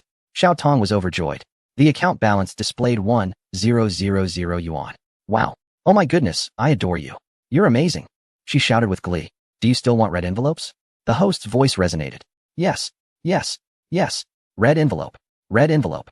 At that moment, the number of online viewers in the live stream soared to 150,000. All right, let us unleash another wave. Here comes a massive wave of 10,000 red envelopes. However, the amounts will be random, some high, some low, and they won't be too substantial, lest the account be flagged, Su Yang elucidated. All accounts have a balance of 1,000 yuan, and if Penguin Video notices, they'll ban the account, rendering it meaningless. With that, the red envelope rain began anew. A total of 10,000 red envelopes fell. Xiaotong's speed was remarkable. She managed to snatch 2 red envelopes, her luck shining bright. One envelope contained a VIP account worth 188 yuan, and the other, 68 yuan. Though not as bountiful as the previous 2 1,000 yuan envelopes. Xiaotong was still elated. Thank you, host. You are a good person. May good fortune follow you all your life. 666,666. Wow, I can really log in. Incredible. Are there more red envelopes? The viewers erupted in cheers. Brothers, you desire more red envelopes, do you? Fear not. We cannot solely exploit Penguin Video's generosity, Su Yang chuckled. Let us take a look at Bilibili. Would you like an account for Bilibili? Wow, there's a Bilibili account as well. Xiaotong exclaimed, her excitement palpable, as she often frequented Bilibili. Yes, yes, yes, I want the Bilibili account. Big shot, love you. Xiaotong inundated the stream with enthusiastic comments. The next moment, a new rain of red envelopes fell once more. Xiaotong's fortune was simply astounding, having snatched 5 red envelopes in one go, one worth 286 yuan for Bilibili VIP, another for 108 yuan, one for 68 yuan, and yet another for 138 yuan. The fifth was a yearly super VIP subscription. Thank you, esteemed benefactor. My affection for you knows no bounds. I am in awe of your generosity, akin to the ceaseless flow of a mighty river. The atmosphere in the live streaming room was jubilant, reminiscent of festive celebrations, exuberantly lively. What red envelopes? What is happening? A user named Xiao Dong entered the live stream, bewildered by the flood of gratitude directed towards the benefactor. Attention everyone, another wave of red envelopes is upon us. With a cascade of excitement, the screen in the live room illuminated with the rain of red envelopes, 10,000 in total. Click, click, click. Seize the opportunity. Xiao Dong's fingers danced swiftly across his mobile screen. Congratulations, you have received a red envelope. Oh, I got one. As Xiao Dong opened the envelope, he was met with a message. Congratulations, you have obtained a yearly Bilibili VIP account. Could this be true? Xiao Dong found it hard to believe. Chapter 108. Explosive News Brothers. Next up we have Qinghua TV and Duka Video. Are you ready? Su Yang's voice resonated in the live broadcast room. Upon hearing the host's words, netizen Haogu hurriedly returned to the live stream. Are there any red envelopes? Red envelopes. Big shot, love you. One more wave, please. I desire a Qingwa TV account. The barrage of comments flooded the screen as a deluge of red envelopes poured in. Wow. Grab them. Congratulations. You have received a year-long VIP account for Qingwa TV. Congratulations. You have received a seasonal VIP account for Qingwa TV. Congratulations. You have received a monthly VIP account for Duka Video. How Ge managed to seize 3 red envelopes in one breath, elated beyond measure. Yay. Xiao Tong also cheered, dancing with excitement. In this wave of red envelope rain, she had captured 5 envelopes, securing accounts from 4 major video platforms. Xiao Tong had always enjoyed watching videos. And although the membership fees for each platform were relatively modest, adding them all together constituted a significant expense. Now, she had finally attained video freedom. For the next year or two, she would not need to renew her memberships. Tong Tong, what are you watching that has you so joyful? At that moment, 2 roommates entered the dormitory. Come quickly and grab the red envelopes. Xiao Tong exclaimed. Are there red envelopes? What kind of red envelopes? One girl, dressed in a long skirt, hurried over. Is it from the group? No, it's the host giving away red envelopes with video platform membership accounts. Xiao Tong explained while showcasing the screen of her phone. This host is incredibly skilled. He is a hacker who hacked into the video platforms, distributing accounts to netizens. Hacker? The girl in the long skirt asked in astonishment. It can't be real, can it? Another girl with braids curiously leaned closer. It's real, truly. Wow, more red envelopes are coming. Hurry and grab them. Before Xiao Tong could finish her sentence, another rain of red envelopes cascaded on the live stream screen. Her fingers darted across the screen, and her luck held steady as she snagged 3 more envelopes. Haha, I'm so happy. Do you want accounts? I've got over a dozen. Which platform do you prefer? Bilibili, Penguin, Aki, Duku, or Qingwa TV? I want Bilibili, the girl in the long skirt replied. I want Bilibili too. The girl with braids chimed in. I'll send you the accounts and passwords. Remember them, Xiao Tong said as she shared the credentials with her roommates. The girl with braids opened Bilibili and logged in. Wow, it really works. She exclaimed. I told you it was real. As the red envelope rain in the live stream concluded, Su Yang was busy typing away at his keyboard, updating his Weibo to Penguin Video, Duku Video, Bilibili, and Qingwa TV. I am Little Boy. The white box testing has concluded. I have successfully accessed the backend databases of your 4 websites. Here are the screenshots of the member data from the 4 sites. Screenshot 1, Screenshot 2, Screenshot 3, Screenshot 4. Below are the vulnerability codes and patches. Please upgrade your systems promptly to rectify the vulnerabilities and prevent further losses. Sincerely, Little Boy. Su Yang has disclosed the backend data, vulnerability codes, and patches for the 4 video platforms. This remarkable maneuver has certainly made waves. Truly impressive, my friend. Hats off to the master. This operation is nothing short of extraordinary. Little Boy, I humbly bow before you. The online community erupted in excitement. At Green Alliance Technology, Yuan Jie sat before his computer, captivated by Little Boy's live stream. As soon as Little Boy began broadcasting, he tuned in. Meanwhile, in an office of Alibaba's branch in Shanghai City, seasoned cybersecurity expert CLA was also engrossed in Little Boy's stream. When Little Boy revealed the vulnerability codes of the 4 video platforms, both Yuan Jie and CLA promptly downloaded the codes and commenced testing. Yuan Jie first examined the database of B-Station and successfully accessed its backend database. He then proceeded to test Penguin Video, achieving the same success in entering the website's backend. CLA, utilizing Little Boy's code tools, was able to freely access the databases of all 4 video platforms. This was indeed remarkable. It was astonishing that Little Boy single-handedly breached the security of 4 video websites. At this moment, the security teams of the 4 video platforms had yet to respond. Perhaps they had not yet recognized Su Yang's covert attack, as his methods were exceptionally discreet. Or perhaps they had noticed the breach, but required time to address the vulnerabilities. The first mainstream media outlet to repost Su Yang's Weibo was FengYuNet. In the spacious office of FengYuNet's Beijing branch, 5 to 6 editors were present. Wow, this is big news. Huge news, exclaimed Lu Tao, a 30-something editor sitting by the window. What news? His curious colleagues inquired. Without replying, Lu Tao hurriedly made his way to the editor-in-chief's office. A fellow editor, intrigued by Lu Tao's computer screen, gasped, "Oh my. Penguin Video, B-Station, Qingwa TV, Duku Video, all 4 major video platforms have suffered a hacker attack resulting in member data leakage." Several colleagues quickly gathered around. In the editor-in-chief's office, Lu Tao burst in, breathless. "Editor-in-chief, this is major news." "What news?" The editor-in-chief replied, lifting his gaze from the documents he had been reviewing. He was a man in his 50s, with graying hair and wearing gold-rimmed glasses. "I recently stumbled upon a message on Weibo indicating that 4 major video streaming platforms, Penguin Video, Qingwa TV, Bilibili, and Duku Video, have simultaneously fallen victim to a hacking incident, resulting in a significant breach of member information. Lu Tao remarked, his tone tinged with incredulity. As he spoke, he retrieved his phone and displayed the Weibo page to the editor-in-chief. The editor-in-chief took the device, scrutinizing the information, his eyes widening in astonishment. Could it be that such a monumental security flaw has emerged across all four platforms simultaneously? Indeed, it is a major story, Lu Tao affirmed. We must publish this news immediately, front page headline. The editor-in-chief declared without hesitation. Understood. Lu Tao swiftly exited. Within a minute, the homepage of Fengyu Network showcased a sensational announcement. Breaking news. The four major domestic video platforms have been hacked, leading to the leakage of hundreds of millions of member information. Chapter 109. The greatest information leak in history as Fengyu Network released the news. The four major video platforms finally reacted. Chen Rui, the CEO of Bilibili, was accompanying his wife and child at a shopping mall when his phone buzzed with a notification.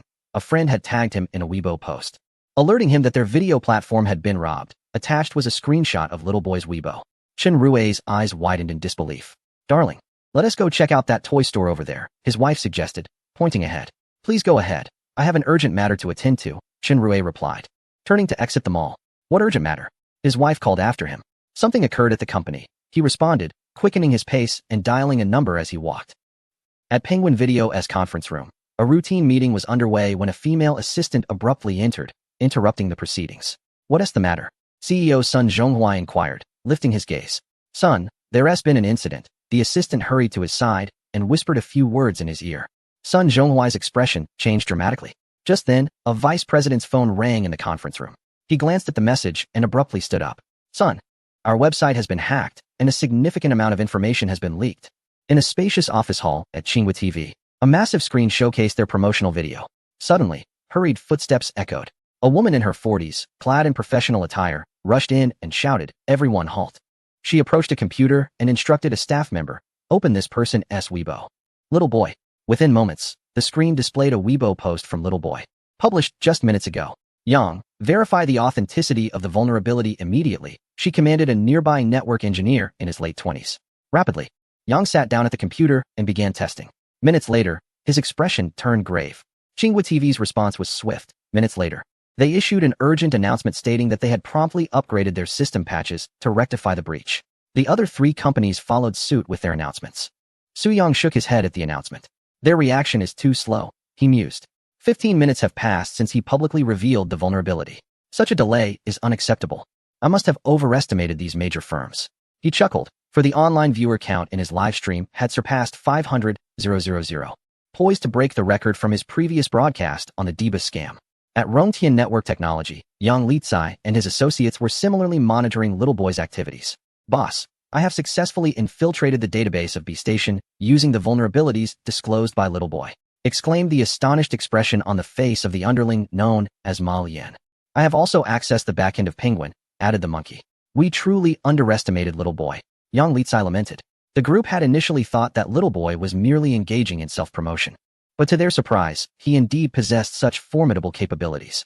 In truth, after being countered by Little Boy previously, they had come to realize that they had underestimated his prowess. Nevertheless, none of them anticipated the extent of Little Boy's abilities. They still underestimated him. Didn't he mention challenging 5 websites? Why hasn't AIG made any move? Ma Lian inquired in confusion. Indeed, where is AIG? Monkey echoed. Yang Litsai also took note of this issue. Could it be that Little Boy failed to breach AIG's backend? He pondered. I seem to recall that when Little Boy first began his live stream, he mentioned something about AIG videos. What exactly did he say? Yang Litsai asked. I remember. He mentioned that AIG would be saved for last, promising a surprise. Monkey replied. A surprise? Both Yang Litsai and Ma Lian exhibited expressions of bewilderment. What sort of surprise? In the next moment, it appeared that they had a revelation. Exchanging glances. Oh no, I have a feeling that AIG is about to face significant trouble, Ma Lian exclaimed.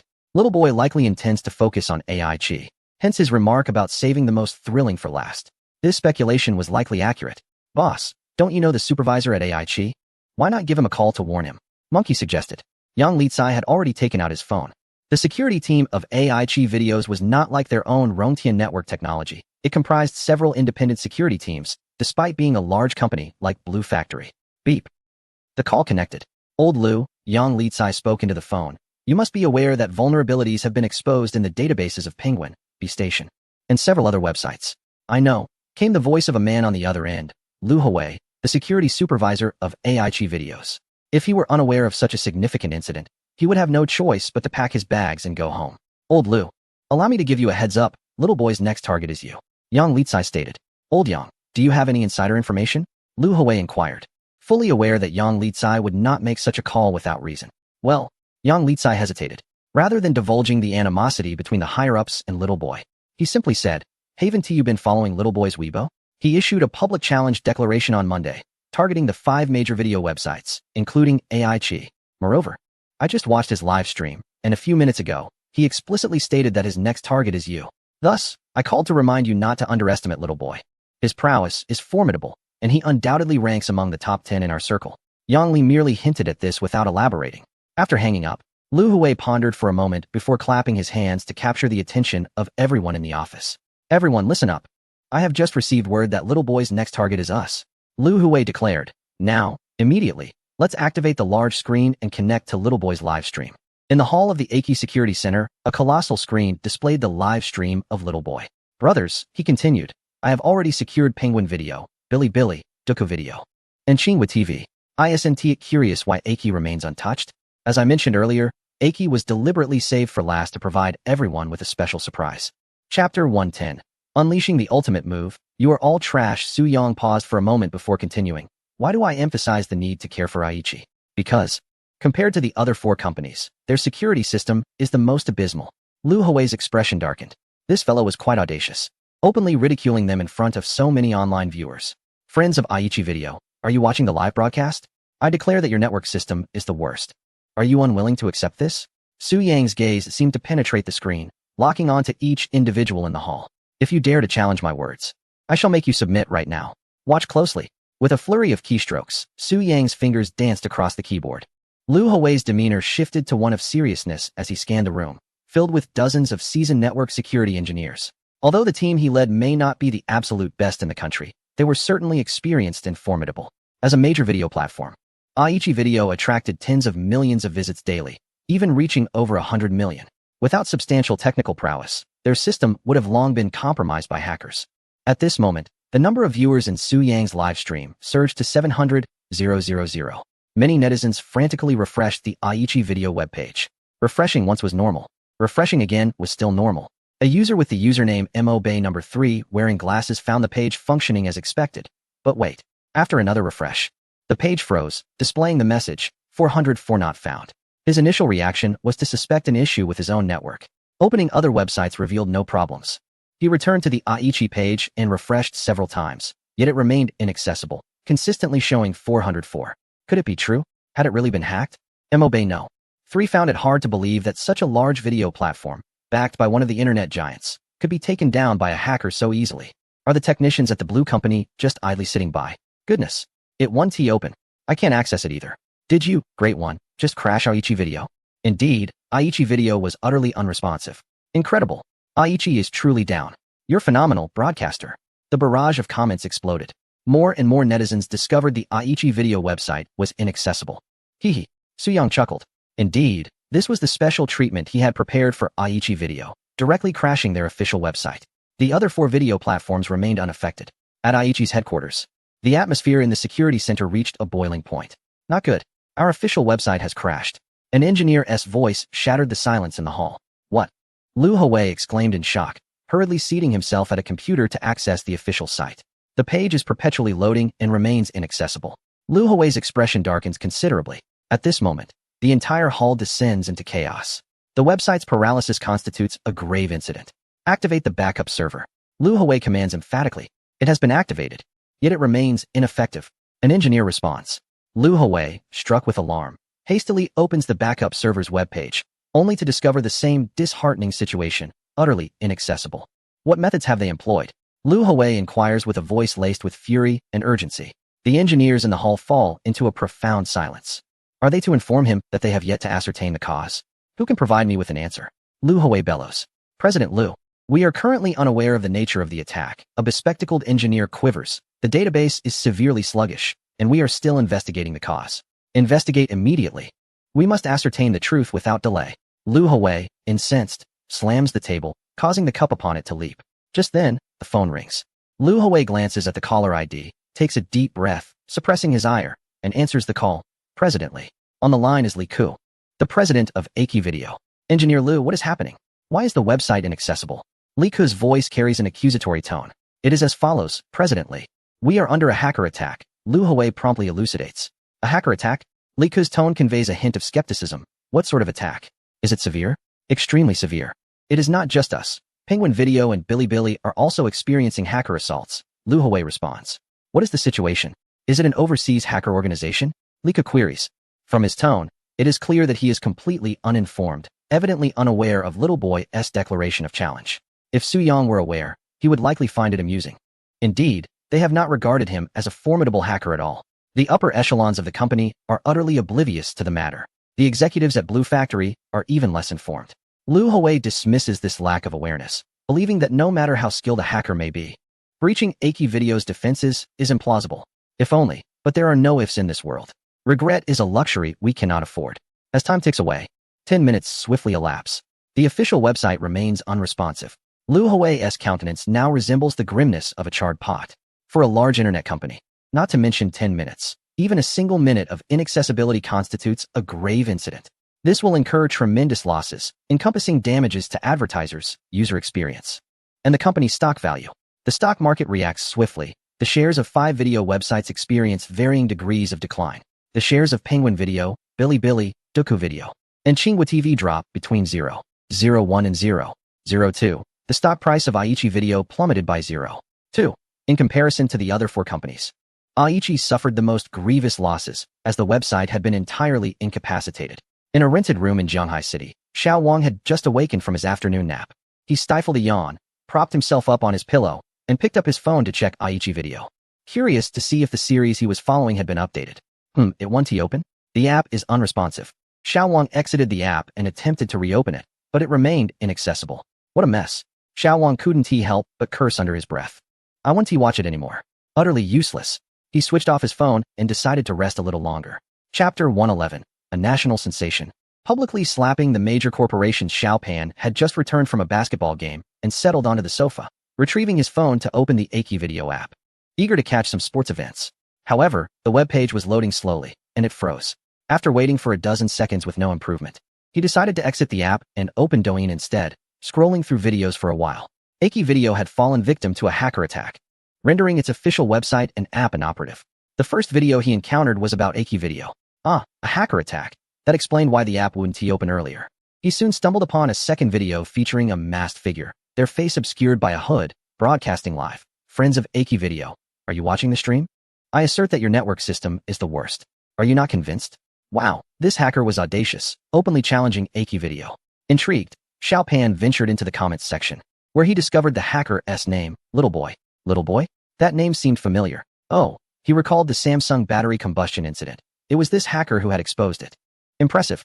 Xiao Pan gave a thumbs up in admiration. At Xiangnan University, the library was nearly filled with students seeking refuge from the heat of the afternoon.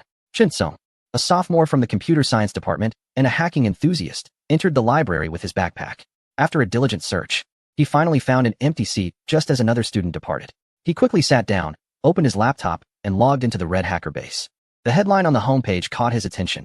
Hacker Little Boy breaches 5 major video websites, causing Aki Video's official site to crash. This was news worth reading. Chen Song clicked on the post, which detailed Little Boy's intricate process of breaching 5 mainstream video websites, including the revelation of vulnerability codes and patch programs. The post notably mentioned that Aki's website had collapsed and, as of the posting time, had yet to recover. Incredible. Chen Song hurriedly opened several video websites. Platforms like QQ and Bilibili were functioning normally, but Aki Video remained inaccessible. Had it truly been obliterated? Chen Song was astonished. He then navigated to well-known hacker sites like KX Forum and Blackhawk Base, where extensive reports on the incident were featured. This was extraordinary. Not only were hacker sites abuzz with the news, but mainstream portals such as Fengyu and Inlang also published detailed articles on the event. News of hacker Little Boy's breach of QQ, Bilibili, Aki, and other major video platforms quickly ascended to trending status on Weibo, inciting widespread discussion and sharing across the internet. An hour had passed, and Aki's official website was still down. Lu Tao, an editor at Fengyu, had been closely monitoring the situation, refreshing Aki Video's official site every few minutes. For a full hour, the Aichi Video official website remained in a state of collapse. Meanwhile, Su Yang's live stream continued unabated. The number of online viewers had surged beyond 1 million. Specifically, it reached 1,000,001. This had shattered his personal streaming record. The audience was in awe, showering him with admiration. Is the Aichi website still not operational? The technology from the Blue Company is utterly inadequate. Little boy, you are my idol. The barrage of comments was overwhelming, the atmosphere electric. Yet, this fervor was insufficient. They craved more intensity, urging for an even greater surge of excitement. Brothers, as I previously stated, among the 5 major video platforms, Aichi's security system is the weakest, isn't that right? Their official site has been down for an hour and remains unrecovered.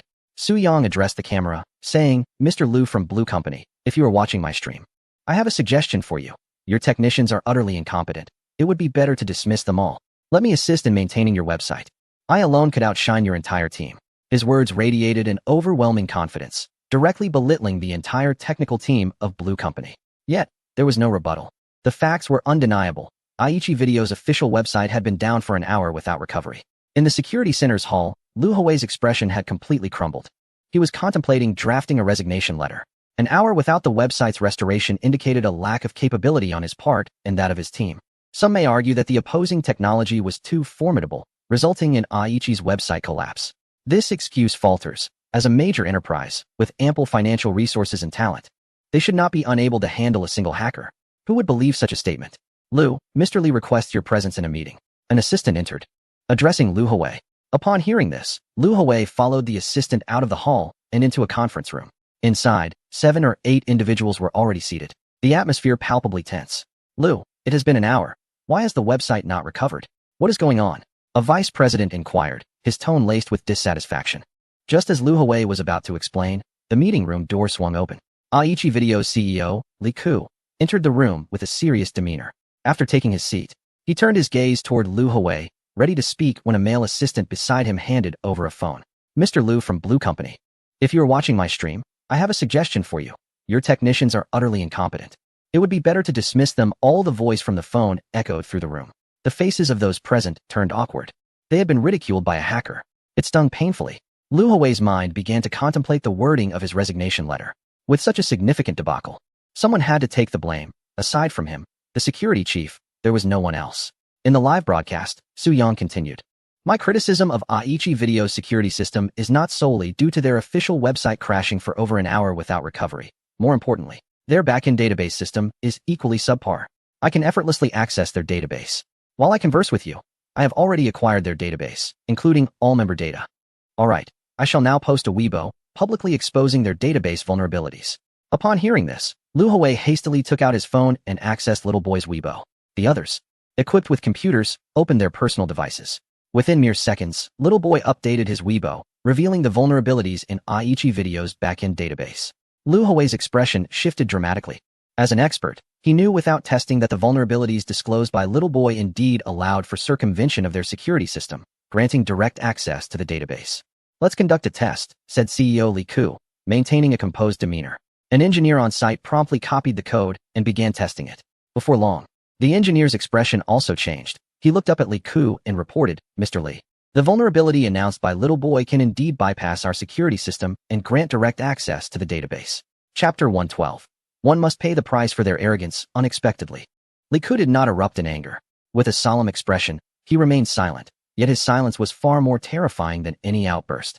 After a prolonged pause, he finally spoke, his tone grave, laced with suppressed fury. We have invested hundreds of millions to create a security system that is touted as the finest in the country. Yet it pales in comparison to that of a mere hacker? The meeting room fell into a deathly silence. No one dared to utter a word, heads bowed. They avoided Li Ku's piercing gaze. Just days prior, a hacker known as Little Boy had issued a public challenge on Weibo. Why was I not informed? Li Ku's eyes swept across every individual in the room, his voice growing more severe. Still, silence reigned. No one dared to respond. With an abrupt clap of his hands on the table, Li Ku could no longer contain himself. Are you all deaf? The startled attendees recoiled, even more reluctant to speak. It was then that the voice of Little Boy, emanating from an assistant's phone, shattered the oppressive quiet of the conference room. Brothers, did you not anticipate that Aichi Video's security system would be so inadequate? Let me ask you, is the security team of such a large company truly so fragile? That can't be right. In truth, I too did not expect Aichi Video's security system to be this subpar. Su Yang's words resonated clearly within the ears of everyone present. The atmosphere in the room grew awkward as they realized they were being scorned by a hacker in front of a national audience. The humiliation was palpable. Lu Hui felt a sinking dread. Resigning was now a necessity. With such a public debacle, someone had to take the blame, and as the security chief, that burden fell squarely on him. I do not doubt the capabilities of major firms. From what I understand, AIG Video's security team is indeed top-notch domestically, with several renowned and formidable members in our industry. So why did this happen? I pondered, arriving at only one conclusion: the arrogance of the major firm. Su Yang's voice continued to emanate from the phone. The room remained utterly silent. Li could not speak. Who would dare? Surely you are all aware of last week's Samsung incident? Allow me to disclose another detail. During the filming of I Am a Geek, the production team sent an email to Samsung Longwa Company, urging prompt action on the matter to prevent further fallout. Do you know how Samsung responded? The following day, they issued a lawyer's letter to the production team. Well, the letter was not even addressed to me, a mere hacker, as I had not even registered on their radar. As we all know, the aftermath saw Samsung's stock plummet by 12. As of today, Samsung has yet to reach out to me. Perhaps due to their inflated sense of superiority as a prominent corporation, believing they need not engage with a mere hacker such as myself. A similar scenario unfolded once again. On Monday, I published a public challenge declaration, and thus far, 5 websites have failed to make contact. Had any one of them reached out, I would have promptly informed them of their vulnerabilities and assisted in rectifying these issues. Yet, none have taken such initiative. The products of major corporations impact countless internet users, and their systems are riddled with vulnerabilities, which reflects a grave irresponsibility toward their clientele. Particularly concerning is IKEA Video, which is plagued with numerous issues and flaws.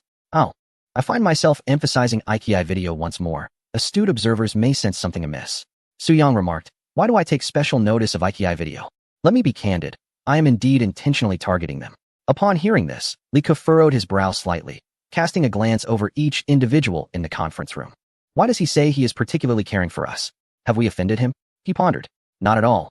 We have no ties with little boy. Lu Hui shook his head, equally perplexed. So why are we being singled out? His tone suggests there is more to it, Li Ke inquired. No one responded to his questions. Does anyone recall my last live stream when I was attacked by hackers? Su Yang's voice resonated. The IP that was targeted belongs to IKEA Video's financial backer, Blue Factory. As for who exactly they are, I shall refrain from naming them directly to spare their dignity. They are likely watching my live stream and know full well. Could it be them? Lu Hui suddenly interjected. Who? Li Ke asked. Rongtian Network Technology, a cybersecurity company backed by Blue Factory. Lu Hui hesitated before speaking. I have a friend at Rongtian Network Technology who called me this morning to warn that little boy's next target is us. At this moment, Su Yang's voice rang out once more. I am a person who repays grievances in kind. Blue Factory initiated the attack against me, so they should not be surprised when I retaliate. We currently have 1.5 million viewers in our live stream. And I would like to take this opportunity to announce that I will continue to delve into the vulnerabilities and flaws of Blue Factory's products, aiding them in enhancing their security performance. Of course, being a major corporation, they likely will not take the challenge posed by a small hacker like me to heart. Well, that concludes today's white box testing. IKEA Video has now resumed operations, and I have posted the relevant attack code on Weibo. Interested parties may wish to take a look. As Su Yang spoke, he opened Weibo and updated his status. In the conference room, a manager promptly reported, Mr. Li, the website has returned to normal. Lu Hui opened the IKEA Video app on his phone, which was functioning normally. A full hour had elapsed. The official website of Aichi unexpectedly succumbed to paralysis for a full hour. Lu Hui exhaled deeply, as a considerable burden had finally been lifted from his heart. Subsequently, Lu Hui opened the Little Boy's Weibo account. Little Boy had publicly unveiled the code for the vulnerability. Upon meticulous analysis of the code, Lu Hui discerned that Little Boy had exploited a caching flaw within the Aichi Video database. No wonder it had been so elusive. Had Little Boy not voluntarily ceased the attack, the duration of the paralysis might have been indeterminate. The potential consequences of the attack had Lu Hui shuddering at the thought. Chapter 113, My Word. My account has been banned. In the streaming room, Su Yang chuckled heartily and proclaimed, Brothers, I have successfully completed the challenge. Could I receive some applause for encouragement? Clap. Clap, clap. Host, you're amazing. A deity. 666,666. Incredible plus. Xiangzi rewards the host with a carnival. Alice rewards the host with a penetrating arrow. Little Fairy rewards the host with a carnival. The barrage of comments flooded the screen, accompanied by a plethora of gift effects soaring through the air. Wow, so many gifts. Su Yang was elated. He had merely mentioned it casually, and the netizens showered him with an abundance of gifts. It was truly impressive. Thank you all. You're too generous, Suyang said, clasping his hands together. Today's live stream will conclude here. I would love to continue, but as you can see, I've offended several major internet corporations, so I must make my swift exit, haha. What Suyang said was not entirely a jest. The situation had indeed escalated considerably. This wave of challenges across the internet had garnered widespread attention, creating a stir even greater than the previous incident regarding the spontaneous combustion of Samsung phone batteries. Knowing when to retreat is a wise strategy. Suyang ended the live stream. The backend data revealed that during the hour-long stream, the peak number of viewers reached a staggering 1.6 million. Yes, you read that correctly, 1.6 million. That is truly remarkable. Some may argue that this figure is not particularly high. After all, the program I Am a Geek once boasted 30 million simultaneous viewers. However, such comparisons are unfounded. I Am a Geek is a program aired by the CCTV, while Suyang is merely an individual streamer. There is no basis for comparison. Suyang summoned the system's virtual interface to check his points. Haha, Suyang exclaimed, his fist clenched in excitement. His points had surged by 7 million. The traffic and buzz generated by challenging major corporations were undeniably exhilarating. He then opened his browser to examine the trending topics. AIG video suffers hacker attack. Official website crashes. AIG video information leaked. Stock prices plummet. Hacker Little Boy strikes again. None of the 5 major video platforms escapes unscathed. Little Boy challenges internet giants. Blue Company's stock price falls. Who is Little Boy? His true identity sparks speculation among netizens. Millions of users' information leaked from the 5 major video platforms, the largest information leak in internet history. Suyang counted. There were 6 trending topics related to him. The last time I Am a Geek breached Weibo, there were only 3 trending topics. The heat was explosive. It is no wonder that Suyang had indeed made quite an impact. The 5 major video platforms, particularly AIG Video, had their official website down for an hour, affecting millions of users. Clicking on the trending topic regarding AIG Video's information leak and stock price drop, the news reported that AIG stock had plummeted by 5 before the afternoon market close. Such a drastic decline? Suyang searched for stock information regarding AIG Video. AIG Video, with the stock code IQ, currently stands at a price of 3.62, reflecting a 5 decline. Indeed, it has fallen by 5. The stock prices of 4 other video platforms have also decreased, albeit not as dramatically as AIG Video. Continuing his inquiry, Suyang accessed several mainstream news websites, all prominently featuring headlines about the situation. This surge in attention delighted him. The points on his screen were steadily accumulating. He estimated that he would garner at least 10 million points. However, he underestimated the fervor of this wave, as by 11 o'clock that evening, his points had soared to 20 million. Total points, 102.3 million. He had surpassed the 100 million mark, a thrilling achievement. With such a bounty of points, he decided to spend a little. He searched for vulnerabilities in the Blue Company's AI autonomous driving platform. Speaking to the virtual screen, he awaited the results. Moments later, the virtual screen displayed hundreds of related vulnerabilities, arranged by point value from highest to lowest. Blue Sky AI autonomous driving system kernel vulnerability, redeemable for 10 million points. Blue Company AI intelligent chip logical operation module vulnerability, redeemable for 10 million points. Blue Sky AI autonomous driving system decision module vulnerability, redeemable for 10 million points. The leading vulnerabilities were all in the 10 million points tier, capable of causing significant destruction, with severe cases potentially leading to catastrophic accidents. Suyang felt it unnecessary to escalate matters to such extremes. He merely wished to teach Blue Company a lesson. After some contemplation, he spent 5 million points to acquire a toolkit for the communication module vulnerability of the Blue Sky AI autonomous driving system. While not as lethal as the 10 million tier vulnerabilities, it was sufficient for him to infiltrate the autonomous driving system developed by Blue Company. He opened the vulnerability code, preparing to conduct his research. Suddenly, his virtual phone software rang. Was it Director Ouyang? No, it was an unfamiliar number. Few were privy to his virtual phone number. Suyang felt a twinge of confusion. He logged into the botnet, activated a voice changer, and then answered the call. Boss, this is Zhou Guotian from Douyin. A man's voice came through the line. Zhou Guotian. Suyang pondered for a moment before recalling who he was. The head of the review team at Douyin. He nearly forgot that he had an insider within Douyin. At that time, he had provided his virtual phone number for contact should anything arise. You reached out to me because there's a problem with my account? Suyang inquired, suspecting that Zhou Guotian's call was indeed due to an issue with his Douyin account, as otherwise, he would not have contacted him so suddenly. Yes, boss, you're unaware? Your account has been suspended, Zhou Guotian replied. It wasn't our review team that imposed the ban. I only just learned that it was directly handled by the upper management. Upon hearing this, Suyang opened Douyin. Your account has been suspended for violating platform regulations. You may submit an appeal to the platform. Alas, my account has indeed been suspended. Not only has my live streaming room been shut down, but the comments section has also been disabled. Soo-young did not anticipate such a swift turn of events. Could it be that my earlier broadcast stirred up too much commotion? He inquired. Indeed, you did create quite a stir, but that is not the primary reason. Zhou Guotian elucidated. Typically, such disturbances would merely warrant a notification for rectification or perhaps a limitation on your streaming capabilities, rather than an outright account suspension. Are you implying that there are additional factors at play, perhaps involving the Blue Factory? Soo-young surmised the answer. Yes, indeed, my friend. Have you perhaps offended someone from the Blue Factory? Zhou Guotian responded. The higher-ups have received a complaint from the Blue Factory, claiming they have issued a lawyer's letter demanding the platform to ban your account. I understand now, Soo-young remarked, before ending the call. The Blue Factory's actions had finally materialized, and with remarkable precision, they had directly suspended his account. Soo-young had long anticipated this outcome. It would have been peculiar had the Blue Factory remained inactive. Chapter 114. Hackers are not to be taken lightly. Soo-young's Weibo account remains active, untouched by bans.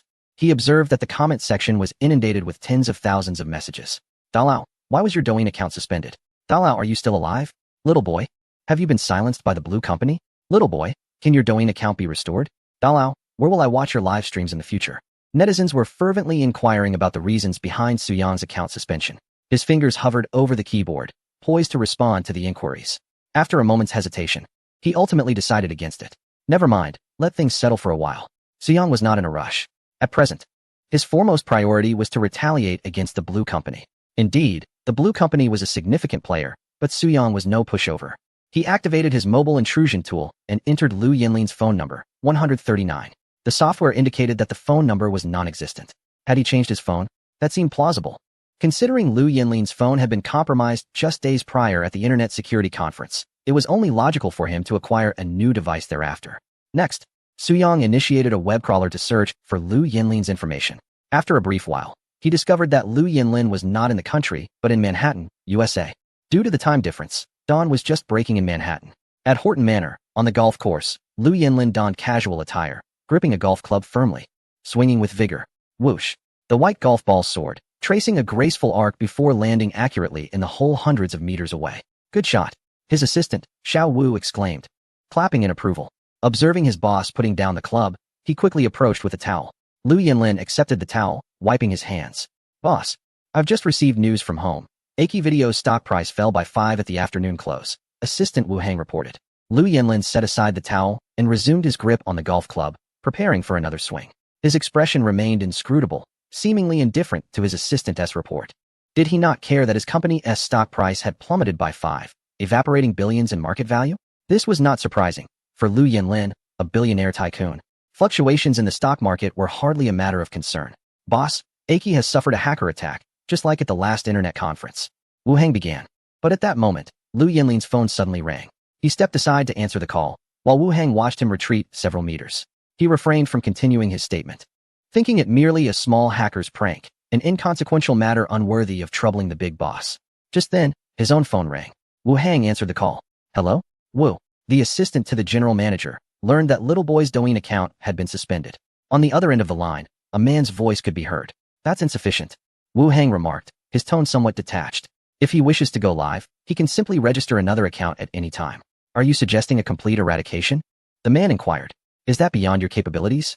Wu Hang retorted. Of course we can manage it. However, our position makes direct intervention inconvenient, the man elucidated. In technical terms, shutting down little boy's live streams is not particularly challenging. A direct assault on the streaming platform's servers would suffice. Yet, you are aware that our roles are not suited for such unsavory tasks. Then enlist someone more appropriate to carry it out, Wu Hang replied. Assistant Wu, little boy is not merely an ordinary hacker. The man hesitated. Should I consult our superior? Are you suggesting that we require the approval of our superior for such a trivial matter? Are you not concerned about reprimands? I certainly am. Wu Hang expressed his displeasure. I ask you, Ding Jun, are you truly intimidated by a hacker? Or is it that you cannot manage even one hacker? Assistant Wu, my concern lies with potential escalation. That is not your concern. I demand results.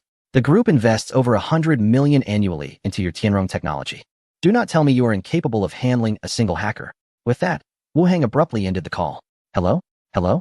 Assistant Wu, Ding Jun, sporting a scruffy beard, wore a disgruntled expression. After being reprimanded, How could he not feel downcast? Boss, it seems Assistant Wu harbors a deep-seated grudge against little boy, remarked a long-faced colleague. In Ding Jun's eyes, a measured response would suffice. Suspending little boy's Douyin account should have been adequate. Engaging in a relentless pursuit against a top-tier hacker would ultimately harm the large corporation. The reasoning was simple. Hackers lurk in the shadows, while large firms are exposed to the light. Hackers possess myriad methods to infiltrate the systems and products of major enterprises, whereas it is exceedingly difficult for these corporations to locate a hacker. Yet, from Wu's tone, it was evident he was unwilling to relent. Remarkably, the long-faced man's offhand comment was spot on. Wu Hang was eager to see little boy eliminated. At the Internet Security Conference, Su Yang had breached Lu Yinlin's phone, resulting in the assistant receiving a harsh reprimand from the CEO. Little boy's actions had caused him to take the fall. Could one blame him for being irate? As the assistant to a prominent company president, Wu Hang, whose rank was akin to that of a vice president, found it intolerable to endure such indignities. 5 minutes earlier, in a rented apartment, the web-scraping software had gathered a plethora of information, yet Lu Yinlin's phone number had yet to be located. Individuals of Lu Yinlin's stature possess an exceptionally high level of confidentiality regarding their mobile communications. Furthermore, having recently acquired a new device, it proved somewhat challenging to ascertain his phone number in a short span of time. Nevertheless, Su Yang succeeded in uncovering information about Lu Yinlin's assistant. Name: Wu Hang. Age: 32. Position: assistant to the president of Lawn Factory. Mobile number: 136. This data was extracted from the back-end system of the hotel where Lu Yinlin was staying in Manhattan, likely recorded during his check-in process. As Su Yang gazed at the photograph of Wu Hang displayed on his computer screen, a sense of familiarity washed over him. He felt as though he had encountered this individual before. It dawned on him that at the Internet Security Conference, when Lu Yinlin's phone was compromised, this very assistant had been present by his side. Thus, the challenge of locating Lu Yinlin's phone equally applies to the assistant's device. Chapter 115.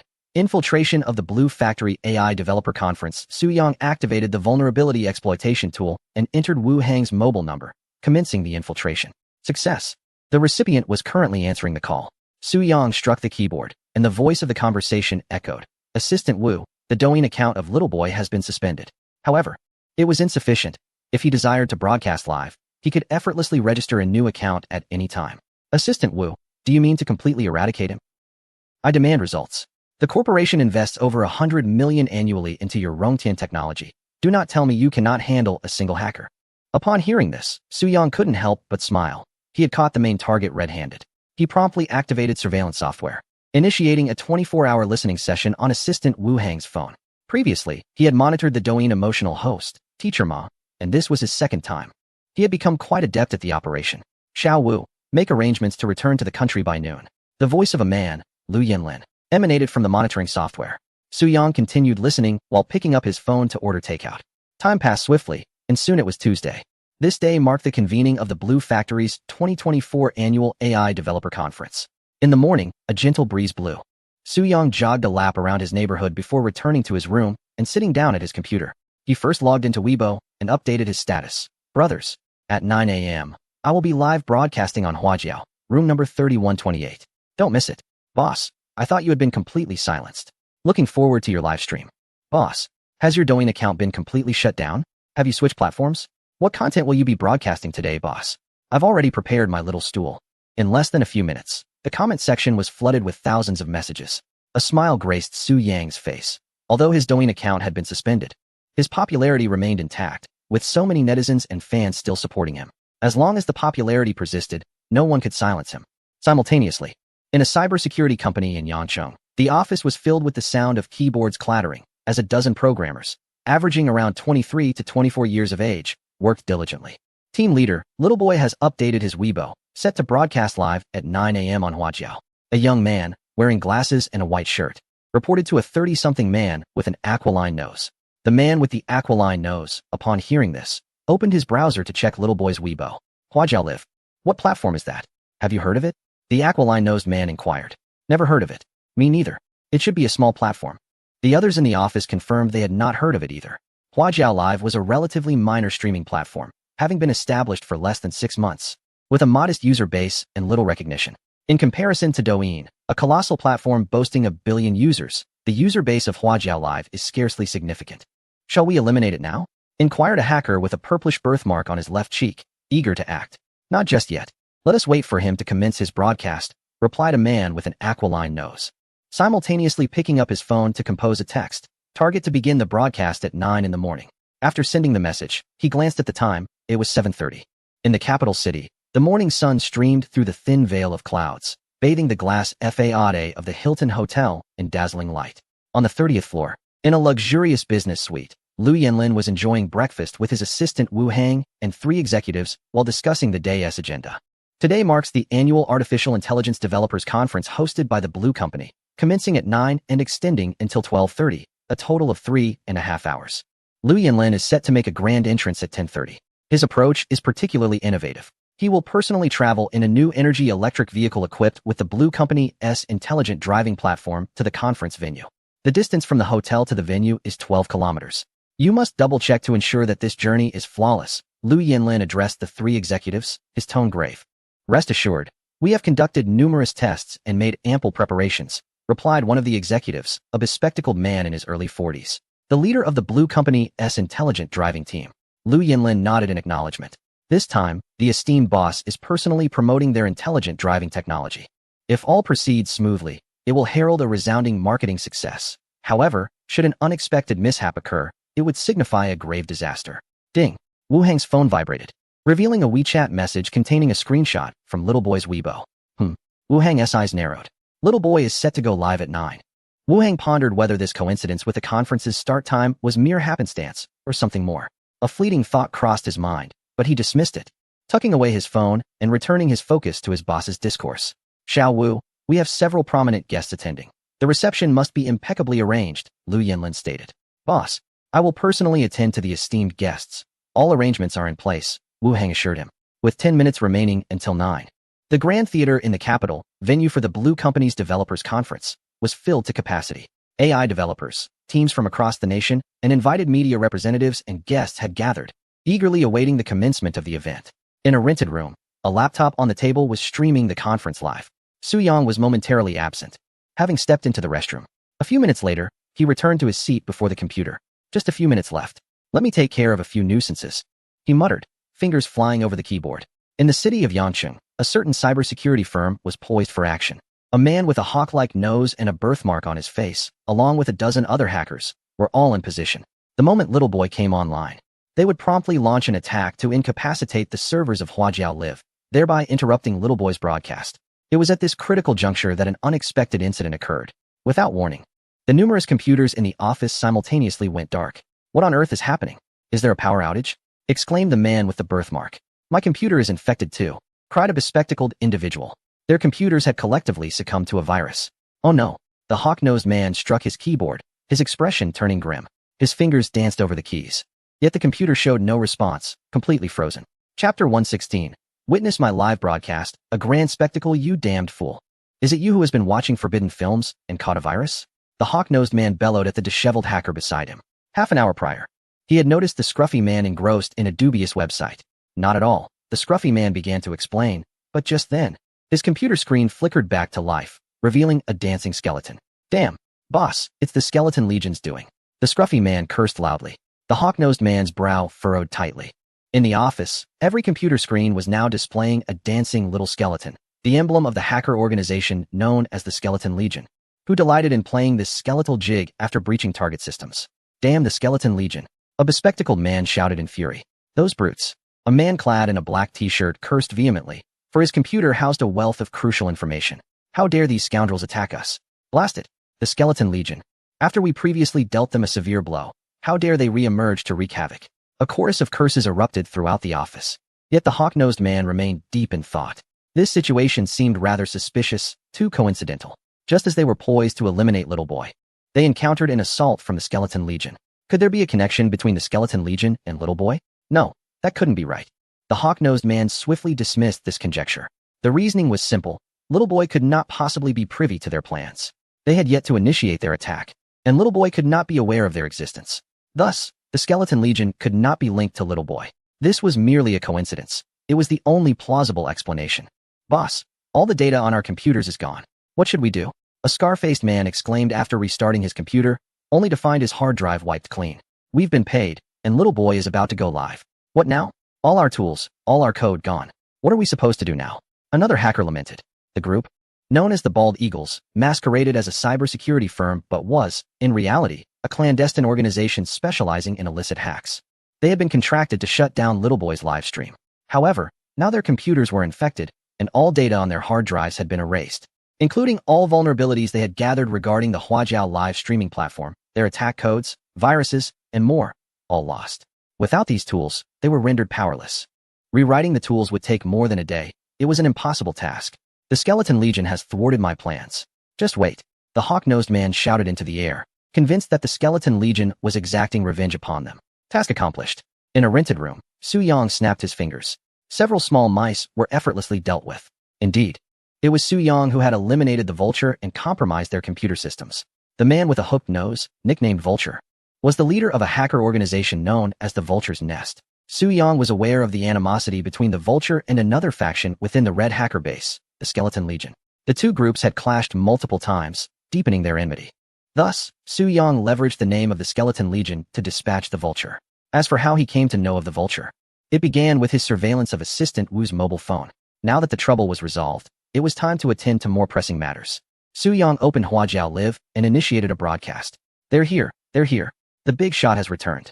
I thought you had been silenced. No longer streaming on Douyin. We've missed you so much. Worship the Great One. As soon as Su Yang began his stream, thousands of viewers flooded into the chat room, their barrage of comments nearly obscuring the entire screen. Su Yang noticed that many were inquiring about why his Douyin account had been suspended. He offered no explanation but smiled slightly and stated, "Brothers, today's live content is extraordinarily exciting. I'm about to present you with a grand spectacle that will surely captivate you. Without further ado, let us dive into the broadcast." As his words fell, the screen split into two, one large window and one small window. The small window displayed Su Yang's avatar, while the large window showcased the live feed from the Blue Company's 2024 Annual Artificial Intelligence Developer Conference. The conference had commenced, with a well-dressed host addressing the audience. Thousands of guests sat in attendance. "Host, what are you about to show us?" "The Blue Company 2024 Annual Artificial Intelligence Developer Conference." "Are you a guest host?" "No way. You can't be planning something grand, like infiltrating the conference live, right? This is too thrilling. Are you serious?" Curiosity swept through the viewers. "Brothers, let us watch the Blue Company Developer Conference for a while. As for what the grand spectacle entails, it's a secret for now, but I assure you, you won't be disappointed," Su Yang said with a smile, as he and the viewers watched the conference together. Before long, half an hour had passed. On stage, the host held the microphone and announced, "Ladies and gentlemen, please give a warm round of applause to welcome our keynote speaker for this conference, Mr. Liu Yanlin, chairman of the board of the Blue Company." Applause erupted in the venue. The guests in the front row instinctively rose, their gazes fixed on the entrance to the stage. However, after several seconds, Liu Yanlin had yet to appear. Suddenly, the large screen on stage displayed an image. Liu Yanlin was seen standing by the roadside, next to a new energy electric vehicle emblazoned with the Blue Company logo. Liu Yanlin opened the car door and settled into the driver's seat, fastening his seatbelt. "Xiao Du." He spoke to the vehicle's screen. Yes, a gentle female voice emanated from the car's audio system. "Please take me to the site of the 2024 Blue Factory Annual Artificial Intelligence Developers Conference." "Certainly, navigation is set. Destination, National Grand Theater. Site of the 2024 Blue Factory Annual Artificial Intelligence Developers Conference." The vehicle began to move slowly through the large screen at the conference venue. It was evident that Liu Yanlin's hands were not touching the steering wheel, indicating that he was seated in an intelligent, self-driving car. Chapter 117. A grand scene. "Mr. Liu, can you hear me?" The host tentatively addressed the microphone at the conference venue. "I can hear you," Liu Yanlin replied, glancing towards the camera inside the vehicle. "Mr. Liu, may I ask you to greet the guests present?" "Hello, esteemed guests," Liu Yanlin smiled warmly. "I am currently en route to the developer conference and shall arrive shortly." His voice resonated clearly throughout every corner of the venue via the large screen sound system. Guests murmured amongst themselves. Is Blue Factory's autonomous driving technology so remarkable that Liu Yanlin personally rides in a self-driving car to the venue? As the self-driving vehicle approached a traffic light, it came to a smooth halt. Moments later, the green light illuminated, and the car gracefully accelerated through the intersection. The entire process was seamless, akin to a human driver, devoid of any delay or pause. It perfectly showcased Blue Factory's technological prowess in the realm of intelligent driving. In a rented room, Su Yang's lips curled into a sly smile. "Brothers, after watching half an hour of the live broadcast, the show is about to begin. Now, it's my turn to perform." With that, he quickly typed on his keyboard, initiating his act. Seconds later, The large screen at the conference venue flickered before plunging into darkness. Then, a countdown appeared. 3, 2, 1, like a cinematic countdown. The screen illuminated once more, revealing a masked figure with only their eyes visible, dominating the entire display. Hello, friends at the venue. I am Little Boy, a hacker, and I am honored to be invited to this developer conference. Thank you to the organizers for the invitation. Can we have some applause? The sound of clapping unexpectedly erupted throughout the venue. Most guests, unaware of the deception, assumed that Little Boy was indeed one of the invited attendees. Some recognized the name and felt no surprise. However, a few guests sensed something amiss. After all, the large screen had just been broadcasting Lu Yinlin's image. If Little Boy was a guest, he should have waited for his turn. It seemed as though the broadcast had been abruptly interrupted. How could Little Boy appear so suddenly? It's impossible for Blue Factory to invite him. A self-media blogger in the second row remarked, perplexed. Impossible? Little Boy is a well-known hacker. He was invited to the EWU Internet Conference just last week, a bespectacled young man replied. Are you unaware?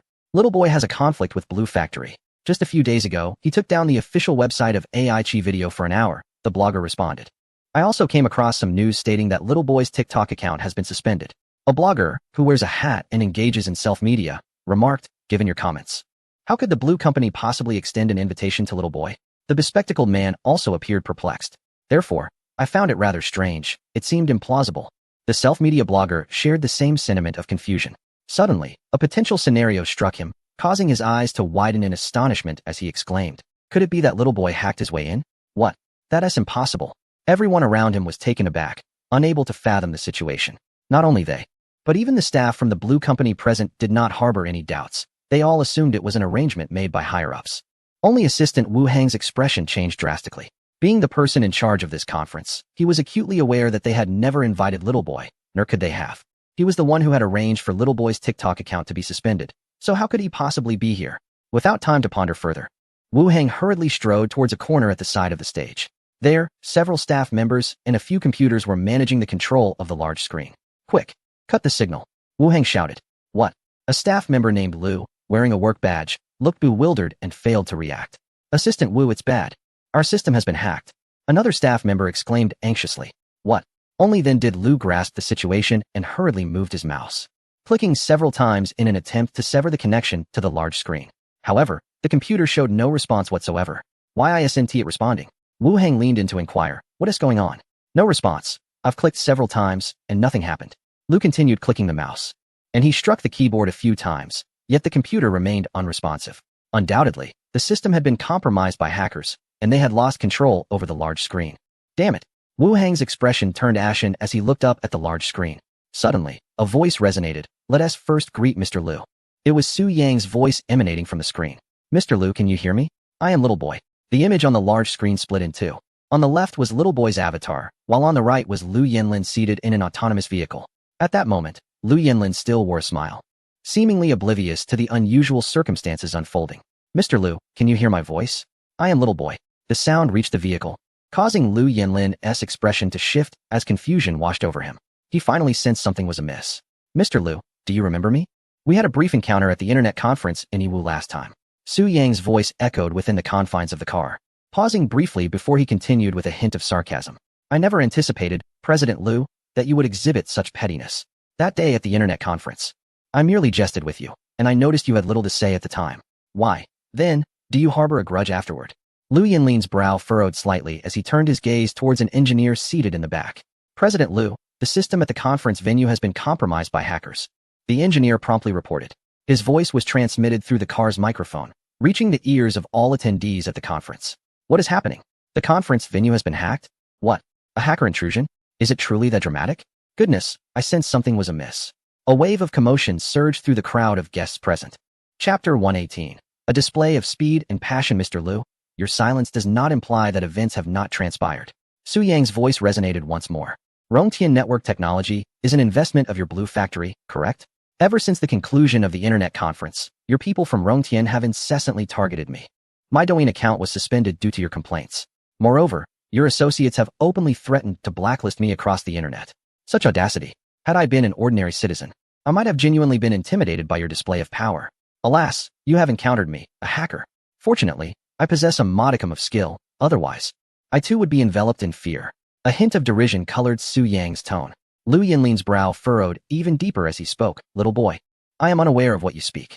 Indeed, he was not privy to such matters. Since the internet conference's conclusion, he had ceased to monitor the activities of Little Boy, the hacker. He had certainly not instructed anyone to assault Little Boy and was entirely oblivious to the status of Little Boy's Douyin account. In your esteemed position, I trust you would not resort to falsehoods, Su Yang replied, his tone softening. I believe you are genuinely uninformed. It is improbable that you would concern yourself with a petty hacker such as myself. However, the actions were executed by those around you. Thus, you cannot absolve yourself of responsibility. I am a person who repays grievances in kind. As Su Yang continued to speak, a staff member clad in a blue vest appeared in the frame. It was an engineer from the back seat, who leaned forward and shouted at the in-car screen. Xiaodu, stop the car. He attempted to halt the vehicle. Yet, Xiaodu remained unresponsive. Xiaodu, pull over. He shouted again, but to no avail. There's no need to shout. Your Xiaodu has become my subordinate. Su Yang's voice emanated from the speakers. He then called out, Xiaodu, yes, boss. The in-car voice assistant, Xiaodu, replied obediently. At that moment, Lu Yinlin's expression shifted dramatically. While he had remained composed during Little Boy's intrusion at the conference, Xiaodu's reaction made him acutely aware of the gravity of the situation. The intelligent driving system had also been compromised by the hacker. Instinctively, Lu Yinlin turned the steering wheel, only to find it unyielding and unresponsive. He pressed the brake pedal, yet it too resisted, leaving him bereft of control. Xiaodu, who is your true master? Is it Lu Yinlin? Su Yang inquired.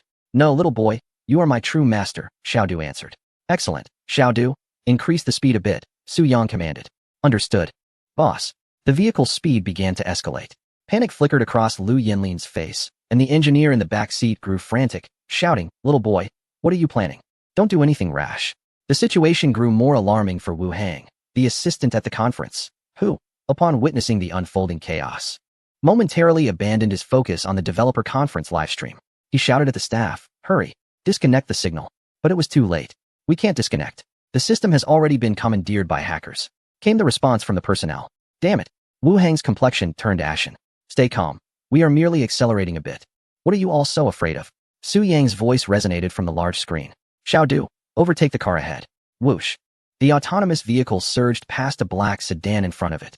Indeed, Mr. Liu, your company's smart driving technology is truly impressive, remarkably smooth. I wonder about the price. Though, I hope it is not exorbitant, Su Yang's voice echoed once more. Was that a veiled mockery? Lu Yinlin's expression darkened. At that moment, the conference venue had descended into chaos.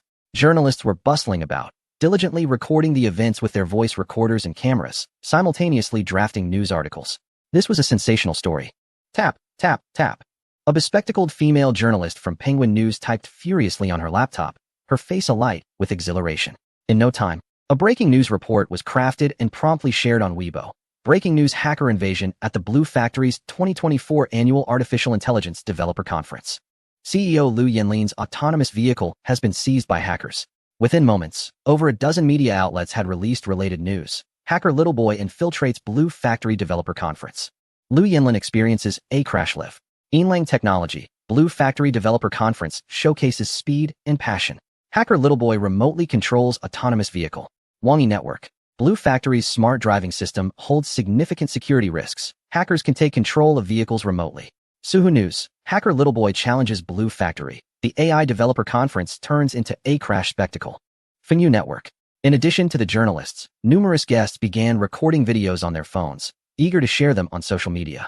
One entrepreneurial guest hesitated before posting on Weibo, ultimately deciding against it due to concerns about offending Blue Factory, a titan of the internet industry. However, many individual developers and programmers harbored fewer reservations, with some sharing on Douyin, others on Weibo, and some on Bilibili. Within mere minutes, news of the incident spread rapidly across the internet. The hashtag HackerInvasion at Blue Factory Developer Conference swiftly ascended the Weibo trending topics. Simultaneously, Su Yang's livestream reached over 600,000 viewers, a figure that continued to swell at an astonishing pace. Huajiao Live, although merely a modest platform, pales in comparison to the colossal giants like Douyin, which boasts a staggering billion users. However, Su Yang's debut on Huajiao Live drew an impressive audience of 600,000 simultaneous viewers, a remarkable feat indeed. Oh my goodness, I am utterly astounded. This is simply phenomenal. Goodness gracious. Host, your performance is absolutely explosive. I pay homage to the master. Such an extraordinary hacker. The barrage of comments in the live stream exploded with excitement. Viewers were utterly taken aback by Little Boy's audacious undertaking. The live signal from the hacking conference was already impressive, but controlling the autonomous vehicle of Lu Yinlin, the formidable boss of Blue Factory, was a jaw-dropping maneuver. This operation was astounding. Within the Blue Factory headquarters, on the 12th floor, lies a vast command hall. The global data center for Blue Factory's intelligent driving vehicles. Chief security expert Chen Qi was as anxious as a fly on a hot skillet. Chapter 119. Escalating the situation and making a quick escape, the technical team had conducted a thorough investigation but found no entry point for a potential hacker intrusion. The boss, Lu Yinlin, remained in the vehicle. What should they do? No one had anticipated such an unforeseen turn of events. They had prepared extensively for various possible issues, yet had not considered the threat of a hacking incident. What to do? What to do? Beads of sweat began to form on Chen Qi's forehead as he struggled to maintain his composure. Suddenly, he recalled that the vehicle was equipped with an emergency braking system that could deactivate the autonomous driving feature, allowing for manual control. Chen Qi swiftly grabbed the walkie-talkie and called out, President Lu, this is Chen Qi. The vehicle has an emergency braking system that can shut down the autonomous driving system, enabling manual control. His voice resonated within the car. Lu Yinlin began to search for the emergency braking device. President Lu, there is a red keyhole beneath the cover on your right-hand side. An engineer in the back seat advised. Lu Yinlin soon spotted a red cover beneath the steering wheel. He opened it to reveal a red keyhole. Where's the key? He inquired. In the compartment. The engineer gestured towards a nearby storage box. Lu Yinlin opened the compartment, retrieved a key, inserted it into the red keyhole, and turned it forcefully. Click. The steering wheel was finally under his control. Lu Yinlin quickly maneuvered the steering wheel and gradually brought the car to a stop at the roadside. Only then did he exhale deeply. The sensation of losing control of the vehicle had been utterly terrifying. Meanwhile, in the rental room, a message popped up on Su Yang's computer screen indicating that the connection to the vehicle's autonomous driving system had been severed. So it's disconnected. That was the intended outcome, he mused. The live stream had not been interrupted, and one could see that the car had come to a halt, with Lu Yinlin preparing to exit. President Lu, please don't rush to get out. I have a gift for you, which has already been sent to your mobile phone. Su Yang's voice rang out once more. Lu Yinlin, upon hearing this, pulled out his phone and noticed a new email notification. Having recently acquired a new phone, he wondered how Little Boy had obtained his number. It soon dawned on him that if Little Boy could infiltrate the conference venue and even commandeer the autonomous systems of the car he was in, obtaining his phone number would be trivial. President Lu, I hope you enjoy my gift. Goodbye, and perhaps we shall converse again another time, Su Yang concluded before disconnecting. Simultaneously, his avatar vanished from the large screen at the conference. Brothers, are you satisfied with the work I've done? Su Yang chuckled. The live stream's viewer count had surpassed 1 million, and the score displayed an increase of 4 million. In the first half hour of the live broadcast, an astonishing 2 million points were accrued. This means that during the few minutes spent conversing with Lu Yinlin in the car, the points surged by an impressive 8 million. The pace was simply astounding. All right, my friends, today's broadcast is coming to a close. Su Yang prepared to end the stream. No. Host, please continue for a while. Host, keep going. I just joined, and you're already leaving? Big shot, don't go. I still want to see you perform. Just as the excitement was building, the big shot was about to sign off. The audience eagerly anticipated the next live session. The chat room was flooded with comments, and the viewers expressed their reluctance. If the broadcast continued, the points would undoubtedly increase even further. However, Su Yang thought it prudent to stop. Once again, he had escalated matters, not only disrupting the Blue Factory's developer conference, but also audaciously slapping the boss in the face. It was best to make a swift exit. Goodbye, brothers. See you next week, Su Yang concluded, shutting down the stream.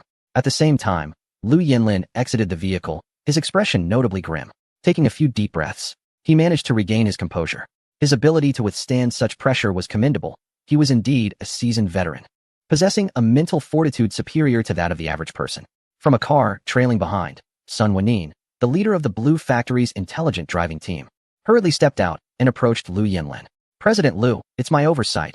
I bear significant responsibility. Lu Yinlin raised a hand to interrupt him, stating, now is not the time to assign blame. We must first find a solution. After a brief pause, he inquired, have we identified the issue?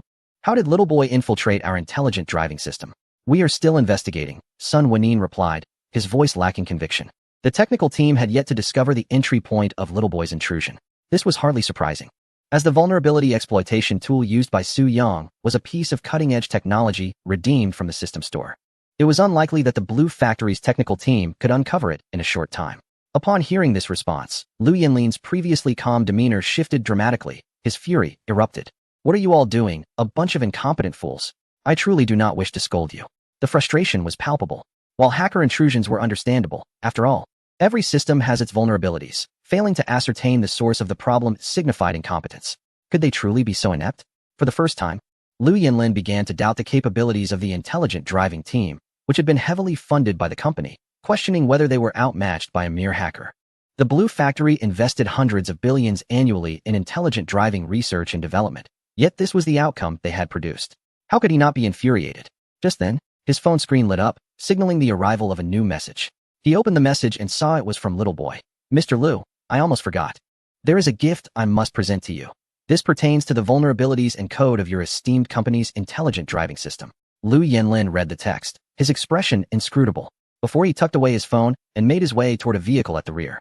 Sun Wenyin hastily followed suit, quickening his pace to open the car door, ensuring his boss was comfortably seated before being the last to enter. Where to, sir? The driver inquired. Sun Wenyin hesitated momentarily, casting a glance at Liu Yinlin. Mr. Liu, shall we return to the conference venue? Back to headquarters. Liu Yinlin retorted sharply. Do you wish to endure further humiliation at the conference? Sun Wenyin fell silent, and the driver, sensing the tension, quietly started the engine. Chapter 120. I never let revenge linger overnight. The vehicle glided smoothly along the street. Liu Yinlin once again retrieved his phone and opened the first gift sent by Little Boy. It was a compressed file. Upon extraction, it contained a video file along with several spreadsheet documents. Liu Yinlin first accessed one of the spreadsheet files, scrutinizing it carefully. It detailed the financial transactions between a company named Mingding Business and the Blue Factory. He proceeded to open the second spreadsheet, then the third, fourth, and so forth. Consecutively, all of them were records of financial dealings between Mingding Business and the Blue Factory. The fifth file was a corporate dossier from Tianyanka, Mingding Business. Legal representative, Wu Hang, holding 97 of shares. Registered capital, 5 million. Upon seeing the name Wu Hang, Liu Yinlin's brow furrowed slightly. He continued to open the video file. The footage revealed a CAF where Wu Hang was engaged in conversation with an unfamiliar young woman. This quotation is far too low. Wu Hang's voice resonated from the video. Brother, this quotation is already double the market price, the woman replied, her tone indicating she was Wu Hang's sister. I said it's low, raise it by another half. Wu Hang asserted, his tone leaving no room for debate. At this juncture, Liu Yinlin's expression darkened profoundly. He comprehended the gravity of the situation. Wu Hang, the assistant he had trusted most, had betrayed him by establishing a company that exclusively handled business with the Blue Factory, and at prices significantly inflated above market rates. In truth, such occurrences are not rare within large enterprises. Liu Yinlin was well aware that senior executives often exploit their positions for personal gain. Typically, he would turn a blind eye, provided he was not caught red-handed. However, this time, he had been presented with irrefutable evidence. It seemed likely that the attack on Little Boy was orchestrated by Wu Hang as well. The developer conference had devolved into a farce due to a hacker's intrusion, concluding abruptly. At noon, Wu Hang returned to the Blue Factory's headquarters in the capital. Upon exiting the vehicle, he hastily entered the building, his demeanor betraying a sense of apprehension. The unfolding events of the developer conference, marred by a hacker's interference, had culminated in a significant incident, particularly as the assailant had seized control of the boss's vehicle. Just how severe was the situation? By midday, Blue Factory's stock had plummeted by 3 points, and the stock of the intelligent driving company under Blue Factory's umbrella had suffered an even steeper decline of 10. News of the debacle flooded the internet. Blue Factory had never encountered such a monumental setback. With such a catastrophe at hand, it was inevitable that someone would bear the blame. Wu Hang was anxious that he might be the scapegoat. Little Boy was inextricably linked to him. Damn it! Wu Hang cursed under his breath as he stepped into the elevator. He was not cursing Little Boy, but rather Yang Li-Tsai from Rongtian Network Technology, criticizing his incompetence, unable to manage even a single hacker, a truly useless individual. Ding! The elevator arrived at the 20th floor. Wu Hang exited and proceeded towards the chairman's office. As he traversed the corridor, a female clerk emerged from an office and promptly said, Director Yuan mentioned that you should visit her office upon your return. Director Yuan? Wu Hang felt a hint of confusion. Director Yuan was the human resources director from the Blue Factory. He turned back and approached an office at the end of the corridor, knocking on the door. Please enter. Wu Hang pushed the door open. Inside sat a woman in her 40s, with short hair, dressed in a white shirt paired with a black suit jacket and trousers, exuding a capable and astute demeanor. Director Yuan, he acknowledged. The woman, who was indeed Director Yuan, offered a professional smile and said, Assistant Wu, please take a seat. She stood up and inquired. Would you like something to drink, coffee, or tea? Director Yuan, you are being too courteous, Wu Hang replied. Is there something you need to discuss with me? It's like this. Director Yuan sat back down, hesitating momentarily before retrieving a document from her drawer and handing it to Wu Hang. I'll be straightforward, Assistant Wu. This is for you. As Wu Hang accepted the document, his expression shifted dramatically. It was a resignation letter. Director Yuan, what does this mean? Wu Hang asked, bewildered. This is the boss's directive, Director Yuan replied. I need to see the boss. Wu Hang exclaimed, attempting to stride out. No need, Assistant Wu, Director Yuan called after him, stating, the boss will not see you. You should be aware that after such a significant incident today, someone must take responsibility. She paused before continuing. The boss is very angry. He was completely unaware of Little Boy's matters. I bear responsibility for mishandling the situation with Little Boy, but the press conference and the safety of the intelligent driving system are not under my purview. Why should I bear the brunt of this alone? Wu Hang's agitation grew. As he arrived, he had prepared himself for punishment, but he never anticipated it would be this severe. Being a trusted confidant of the boss, he couldn't believe he would be dismissed over this. No, I must clarify this with the boss, he declared, making another attempt to leave. Assistant Wu, it is not solely about the Little Boy incident. Director Yuan's words halted him in his tracks. Are there other reasons? Wu Hang inquired, puzzled. Mingding business. Director Yuan revealed, uttering the name of a company. Wu Hang's expression instantly transformed, as if drenched in cold water. Assistant Wu is a clever individual. I need not elaborate further. Damn, how could the boss possibly know about Mingding business? Wu Hang's mind went blank. He could not fathom how the company had learned about Mingding business. He had thought his actions were flawless. Before long, Wu Hang emerged from the office, his demeanor forlorn, clutching a signed resignation letter. Meanwhile, Su Yang was in the school cafeteria, enjoying a meal with several classmates from the dormitory. Wow, incredible, Gao Ming exclaimed, his eyes glued to his phone. Check out this news. A hacker has breached the live stream of the Blue Factory Developer Conference and even commandeered the driverless car that Lu Yanlin was in. As he spoke, Gao Ming held out his phone for Su Yang to see. Yang, you're a hacker too, have you seen this news? I must clarify. I am not a hacker. I am a programmer, Su Yang replied. ISNT it all the same? Gao Ming countered. Yang, your skills are remarkable. Why don't you start a live stream? With your talent, you could definitely attract an audience. Several of our classmates are already on Douyin. Chapter 121, Wealth and Danger. Exclusive contract disinterested, Su Yang continued to savor his meal. Are hackers truly that formidable? The monkey was also engrossed in his phone, having stumbled upon news regarding the Blue Company. As one of the internet giants, they were among the pioneers in investing in artificial intelligence. Yet this was their outcome? A solitary hacker effortlessly infiltrated their autonomous driving system. With such vulnerabilities, who would dare purchase their self-driving vehicles? It seemed the Blue Company had risen early only to arrive late. In the realm of autonomous driving, Tesla and Huawei still reigned supreme, Gao Ming remarked. Come on, you two, stop staring at your screens and take a sip, Su Yang urged, lifting his drink. Cheers. The three clinked their glasses, substituting beverages for wine. Once the toast concluded, Gao Ming and the monkey resumed their news browsing. Su Yang also picked up his phone to peruse the latest updates. The entire internet was abuzz with discussions surrounding the Blue Company hacker incident. Videos on Douyin and Bilibili were garnering immense popularity, racking up hundreds of thousands of views. Su Yang opened the Huajiao livestream. Little Boy had amassed 1.6 million followers. Remarkably, since the conclusion of the stream less than 2 hours ago, this account on the Huajiao platform had surged by 1.6 million followers, predominantly from loyal fans migrating from Douyin. The comment section was lively, with over 50,000 messages from netizens. At that moment, Su Yang noticed a new notification in the account's backend. Upon opening it, he discovered a message from the platform administrator. Hello, esteemed Little Boy.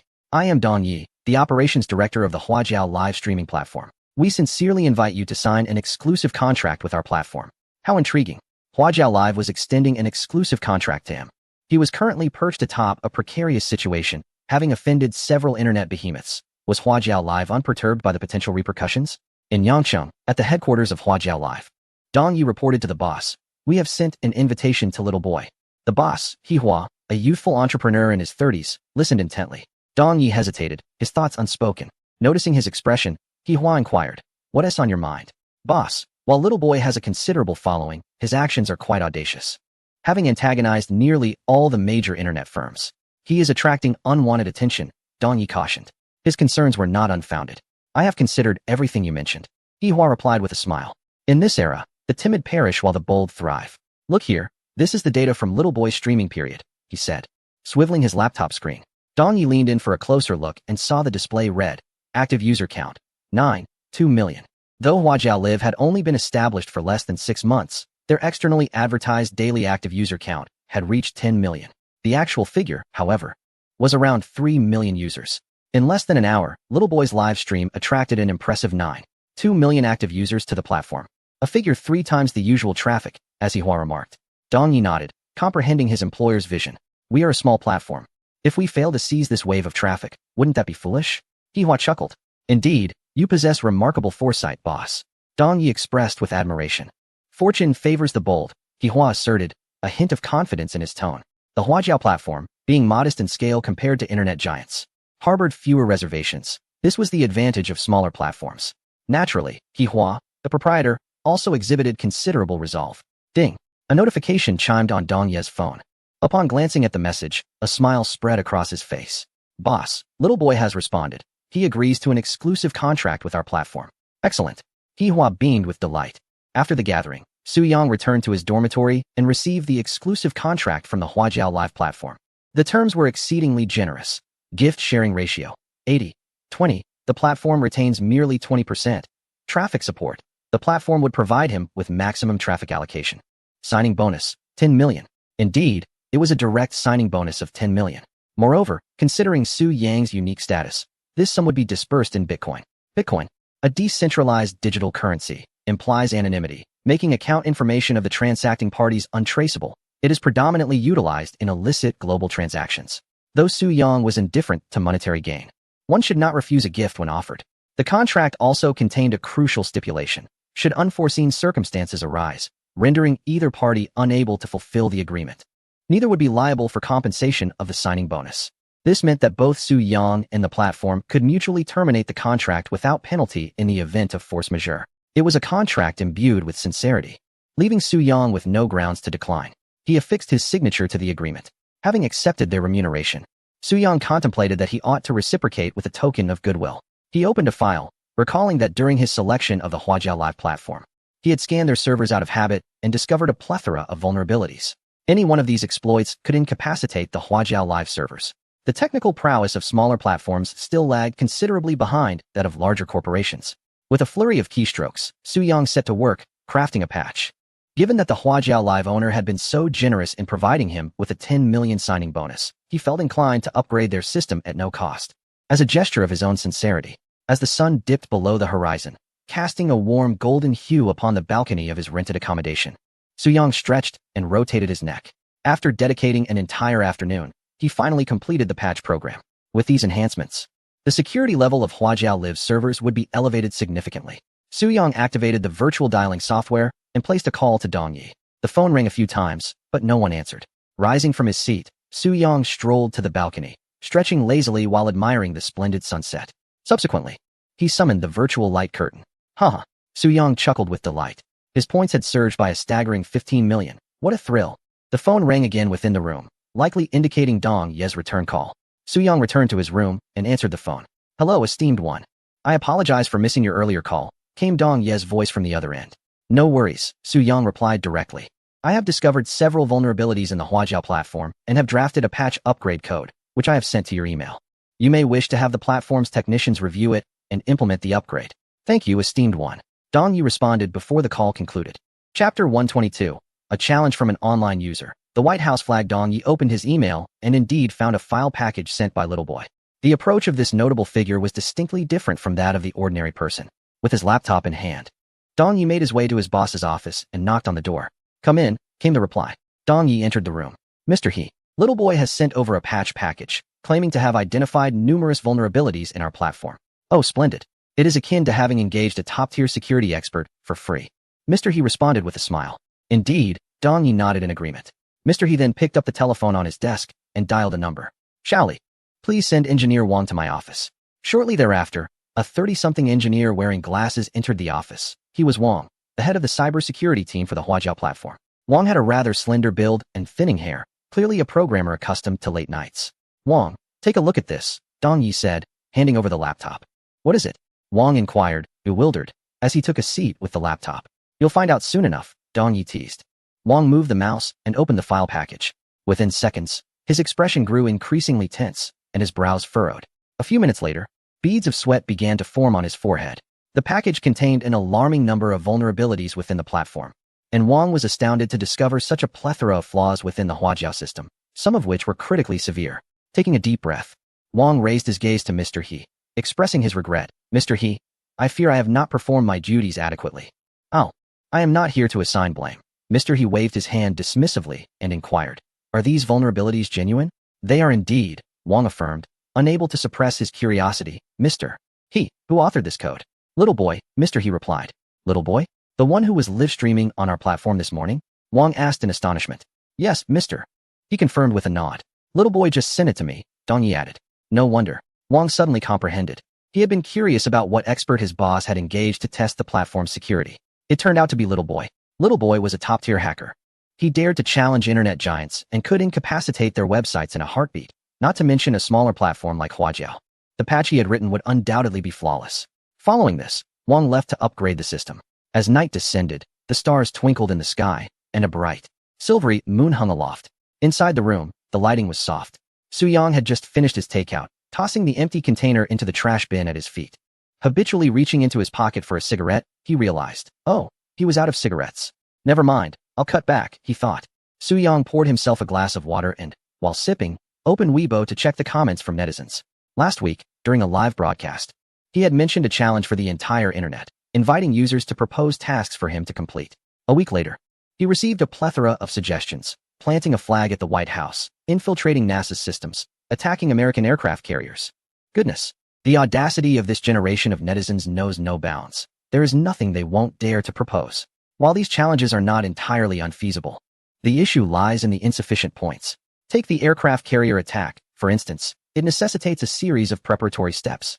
Just to decrypt the military communication data link key of the aircraft carrier requires a staggering 50 million points to exchange for the necessary tools.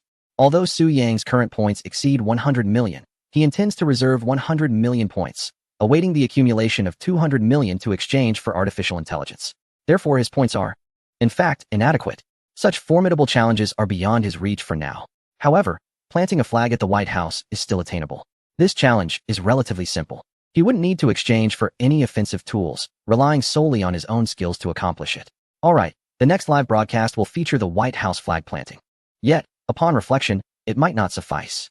The duration of planting a flag could be too brief, as it typically takes only a few minutes, whereas a live broadcast usually lasts over 2 hours. He must select another challenge to ensure ample content for the stream. Continuing to challenge products from major corporations seems prudent. That should provide sufficient duration for the broadcast. Thus, the content for next Saturday's live stream is settled. Beep, beep, beep. At that moment, his virtual phone rang. Suyang glanced at the caller ID and saw it was Director Ouyang. I hope I'm not interrupting. Ouyang's voice came through the line.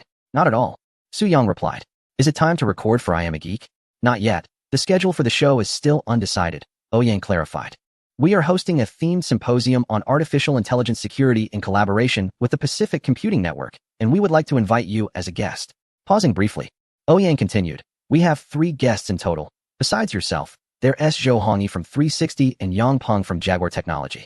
Oh, that sounds good, Suyang nodded. Thank you immensely for your support. Ouyang exclaimed joyfully. I'll send the script for the symposium to your email. Alright, Suyang acknowledged. At the last World Internet Conference, he had many thoughts on artificial intelligence security during his speech, but lacked the opportunity to express them due to time constraints. This event would serve as a perfect platform to articulate his insights. The script has been sent. So I won't keep you from your rest, Ouyang began to conclude the call. Wait a moment, Suyang interjected. I would like to ask you for a favor. What favor? Please, feel free to ask, Ouyang responded promptly. Next week, I am set to host a live broadcast and require the assistance of several friends in person. Could you help me find a few individuals? Suyang inquired. Consider it a trifling matter. Leave it to me. Ouyang Bin replied confidently, then paused to add, esteemed one. I am also one of your admirers and frequently watch your broadcasts. I have a suggestion. You might consider assembling a dedicated live streaming team. Of course, I understand your unique status makes it challenging to appear in person. You could remain behind the scenes, much like our current communication online. Your suggestion is quite commendable. Suyang acknowledged with a nod. Indeed, establishing an offline team is an excellent idea. How about this, esteemed one? If you trust me, I would like to take the initiative and form this offline live streaming team, while you handle the remote command. Ouyang Bin proposed. Chapter 123, Speech at CCTV. Artificial Intelligence Security, I certainly trust you. With that said, the two of them reached a mutual understanding. Suyang indeed felt the necessity for an offline team, and so they discussed the particulars of forming this team. Before they knew it, the night had deepened. Let us proceed with this for now. I'll leave the offline team matters in your capable hands. All right, we will communicate further about the details. Goodbye. Soo-young ended the call. Glancing at the time, it was already past 1 in the morning. He decided to take a shower and retire for the night. The calendar turned, and time arrived at Friday. In Yeongcheong, outside a 5-star hotel, several journalists had already gathered at the scene, setting up their cameras and equipment. They are here. They are here. One reporter exclaimed. A black Mercedes-Benz drove up and slowly came to a halt at the hotel entrance. The car door opened, and Zhou Hongyi stepped out. Zhou Hongyi, the internet tycoon and the red-cloaked leader in the realm of internet security, had recently ventured into live streaming, becoming a prominent internet celebrity. His arrival immediately captivated the attention of all the journalists. The sound of rapid camera clicks filled the air. At that moment, another black Audi arrived. Stopping at the hotel entrance, a man in his 40s emerged from the vehicle. It was Yang Peng, the founder of Jaguar Technology. Jaguar Technology, a startup in the field of artificial intelligence, had been established for less than 3 years and was valued at $1 billion. The two distinguished guests made their way into the hotel together. On the 6th floor of the hotel, in a spacious hall, the venue for the symposium was set. The hall was simply arranged, with one side designated for the audience, accommodating 300 people, and the other side featuring a podium with a few chairs and a table, upon which lay a microphone and bottled water. A colossal screen was mounted on the backdrop of the stage, displaying the theme of artificial intelligence security along with the information of the 3 guests: Zhou Hongyi, founder, chairman, and CEO of 360, internet security expert; Yang Peng, founder and CEO of Jaguar Technology, artificial intelligence expert; and Little Boy, renowned hacker and blogger. A round of applause erupted in the hall. The audience greeted the entrance of Zhou Hongyi and Yang Peng, who, guided by the staff, ascended the stage. Both guests wore smiles and waved to the crowd. With approximately 10 minutes remaining before the symposium commenced, the host invited both men to take their seats at the podium. Zhou Hongyi's gaze swept across the large screen, landing on Little Boy's name. As he was about to take a seat, a throng of over a dozen spectators surged forward and encircled him. They were ardent fans of Zhou Hongyi. "Mr. Zhou, I am your admirer," called out one enthusiast. "Uncle in red, could you please grant me an autograph?" Zhou Hongyi smiled graciously, fulfilling the requests of his fans. It was only when the symposium commenced that the fans returned to their seats. Esteemed guests and media friends, good morning. The MC, a well-known entrepreneur, held a microphone in hand, expressing gratitude for everyone taking time from their busy schedules to attend today's symposium. After a brief pause, the MC continued, "Allow me to introduce our 3 distinguished guests today. First, I would like to present a young entrepreneur, the founder of Jaguar Technology, and an expert in artificial intelligence. Please welcome Mr. Yang Peng." Applause erupted from the audience. Yang Peng rose and offered a slight bow in appreciation. A luminary in the realm of artificial intelligence, Mr. Yang possesses years of research and practical experience, and his company, Jaguar Technology, has emerged as a rising star in the field, boasting a valuation of $1 billion. While the MC spoke, a detailed profile of Yang Peng illuminated the large screen. Next, I am honored to introduce our second guest, a familiar figure to many in the audience, our old friend, Mr. Zhou Hongyi, founder, chairman, and CEO of 360 Company. The audience erupted into enthusiastic applause once more. Zhou Hongyi smiled, clapping along. Finally, let us introduce our third guest. Please direct your attention to the large screen. Zhou Hongyi and Yang Peng turned to gaze at the display. The audience watched in rapt attention as a visage appeared on the screen, a black mask, a dark hood, with only a pair of eyes visible. "Hello, host, esteemed guests, and audience members. I am Little Boy," came a voice from the screen. The audience erupted into applause again. A young man seated in the front row of the audience took out his phone, aiming it at the large screen to record a video. "Who is that?" inquired a curious onlooker beside him. The young man, puzzled, replied, "You don't know Little Boy? I don't recognize him," the other responded, shaking his head. As he pulled out his phone to search for Little Boy, he asked, "Is he well known?" The young man nodded affirmatively. Before long, the symposium officially commenced, with Yang Peng being the first to take the floor. Artificial intelligence is increasingly assuming a pivotal role in our lives, with its applications becoming ever more extensive. From facial recognition to autonomous driving and smart homes, AI has permeated every facet of our existence. Yang Peng spoke eloquently, his voice resonant and compelling. His address primarily focused on the current state and future trends of artificial intelligence, while also addressing the security challenges it poses. The content of his speech was truly captivating, earning him rounds of applause from the audience. "Thank you, everyone." After half an hour, Yang Peng concluded his speech. The applause thundered.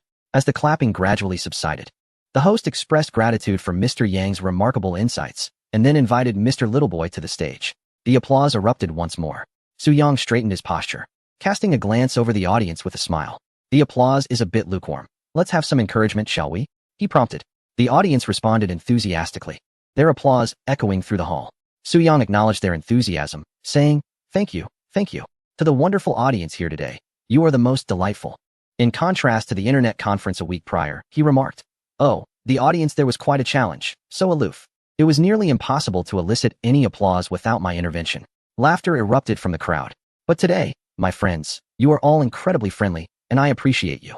So, rest assured, I have no intention of invading your phones. You are perfectly safe, Su Yang added with a smile, prompting another wave of laughter from the audience. The atmosphere in the venue lightened considerably. Chapter 124. The Perils of Live Demonstration of AI. After exchanging a few lighthearted remarks, Su Yang commenced his speech. Today's symposium is centered around the theme of artificial intelligence safety. Indeed, at present, the number of fraudulent cases employing AI technology is escalating alarmingly, and the sophistication of these methods is advancing, leading to a form of industrialization. For instance, the now prevalent AI face-swapping technology is frequently exploited by unscrupulous individuals. Su Yang continued, I realize this may be somewhat abstract for everyone. So how about a live demonstration? Is there anyone in the audience willing to volunteer? As soon as Su Yang's words echoed, numerous hands shot up in the audience, all eager to partake in the experience. His gaze settled on a stunning young woman in a yellow dress seated in the center. Ah, I have spotted you, he exclaimed, feigning exaggerated surprise. What a beauty. Truly striking, wouldn't you agree? The audience's attention converged upon the young woman, who appeared to be in her 20s, tall, with fair skin and delicate features, a genuine beauty. Would you be so kind as to join me on stage? Let us give her a round of applause. Applause erupted throughout the venue. Encouraged by the clapping, the young woman gracefully ascended the stage. Thank you for your cooperation, Miss, Su Yang inquired. What is your surname? My surname is Gao, she replied. Miss Gao? Do you have a boyfriend? He playfully asked. Miss Gao hesitated, not providing an answer. Oh dear, she hesitated. Hesitation signifies a boyfriend, doesn't it? To all the single gentlemen here, it seems you're out of luck, Su Yang jested, eliciting laughter from the audience. Just a little joke, he added with a smile. Now, let us proceed with the demonstration of AI face-swapping technology. We will attempt to log into your QQ account using facial recognition. Would that be acceptable? Miss Gao nodded in agreement. Excellent. Now, everyone, do not blink. Something spectacular is about to unfold. All eyes in the room were riveted on the large screen, including those of guests Zhou Hongyi and Yang Peng, who were also intrigued. A countdown appeared on the screen, 30, 29, 28. 3, 2, 1. As the countdown reached its conclusion, the avatar of Little Boy transformed into the visage of the young woman in yellow. Wow, Miss Gao gasped, covering her mouth in astonishment as she beheld the screen, where the face mirrored her own perfectly. This is AI face swapping. Miss, please open your QQ on your phone, Su Yang instructed. Upon hearing this, Miss Gao unlocked her phone and opened the QQ app. Your QQ is not logged in yet, correct? Su Yang asked. Miss Gao glanced at her phone and nodded affirmatively, confirming that she had merely accessed the login page. Miss Gao first tapped on Face Login, aligning her phone's camera with the AI avatar displayed on the large screen. Following Su Yang's instructions, she initiated the face login process and raised her phone, directing the camera towards the AI visage. A beep resonated through the air. Miss Gao quickly glanced at her phone, her eyes widening in disbelief. Had she successfully logged in? The host, equally intrigued, leaned in to observe her phone, exclaiming in astonishment, wow, it really works. Miss Gao returned to her seat among the audience, showcasing her phone to those around her. It truly logged in? Incredible, exclaimed several spectators in the front row, filled with wonder. Applause erupted, echoing through the venue. But that's not all. Let us invite another audience member to experience this, Su Yang announced, scanning the crowd until his gaze landed on a handsome young man in glasses seated in the third row. The young man, appearing to be in his 20s and a striking university student, rose eagerly upon hearing his name and strode onto the stage. Next, I will demonstrate the AI voice synthesis technology, Su Yang declared. I will synthesize this gentleman's voice and make a call to his mother to see if I can successfully deceive her. With that, he began his operation. First, he recorded the voice of the bespectacled young man, then utilized AI software to synthesize it, completing the task in under 10 minutes. Subsequently, Su Yang dialed the young man's mother's phone number. The line rang several times before connecting. Hello? A woman's voice answered. Mom, it's me, Xiaoming, Su Yang said, imitating the synthesized voice. I was in a car accident, and I'm at the hospital. I need 30,000 yuan for medical expenses. Oh my, you were in an accident? The woman's voice turned frantic. Where are you hurt? Is it serious? I'm fine, Mom, please don't worry. I accidentally crashed my motorcycle into someone else, Suyang quickly explained. I only have a few hundred yuan in my account. At this moment, the bespectacled young man gaped in shock. The voice, the tone, the manner of speaking, it was indistinguishable from his own. Not only could his mother not tell the difference, but even he himself could not discern it. As long as you're all right, don't worry about the money. I'll send it to you right away. Suyang could hardly contain his laughter. This performance is sufficient. Mom, that wasn't me. The young man shouted loudly. What? The woman replied, unable to hear clearly. Suyang then switched off the voice synthesis software. Addressing the woman, hello, ma'am. That was not your son speaking. He is perfectly fine. We are recording a program to expose the deceptions of artificial intelligence. And we simulated your son's voice to call you. The woman on the other end of the line clearly had yet to comprehend the situation. Thank you for your cooperation, ma'am. Your son has not been involved in an accident. The previous call was a hoax. There is no need for concern. Thank you, ma'am. Goodbye. Suyang concluded the call and then turned to the bespectacled young man, saying, Handsome, I believe it would be wise for you to call your mother. I can tell she is quite worried about you. The young man promptly retrieved his phone to contact his mother. Applause erupted spontaneously from the audience. Impressive, shouted one young man, while others raised their thumbs in admiration. Indeed, it was remarkable. With just 2 simple demonstrations, Suyang showcased the formidable capabilities and potential dangers of artificial intelligence. Chapter 125. The AI troll bots. Thank you all for your applause. Suyang continued. Although artificial intelligence technology has advanced rapidly, it has also given rise to significant security concerns. One of the most affected areas is the realm of online rumors and troll armies. Pausing for a moment, Suyang scanned the audience and inquired, how many of you here use Douyin? Please raise your hands. At his words, all the attendees raised their hands. A faint smile appeared on Suyang's lips as he observed. You may have noticed that the comment sections on Douyin are filled with numerous private and digital accounts, which are predominantly operated by troll bots. Have you ever encountered rumors disseminated by AI-generated accounts? Shaking their heads, the audience responded with a chorus of no. Really? Are you certain? Suyang retorted with a smile. In truth, you have all encountered them. You simply may not have realized it. Allow me to unveil 2 cases where artificial intelligence has been employed to propagate rumors through troll accounts.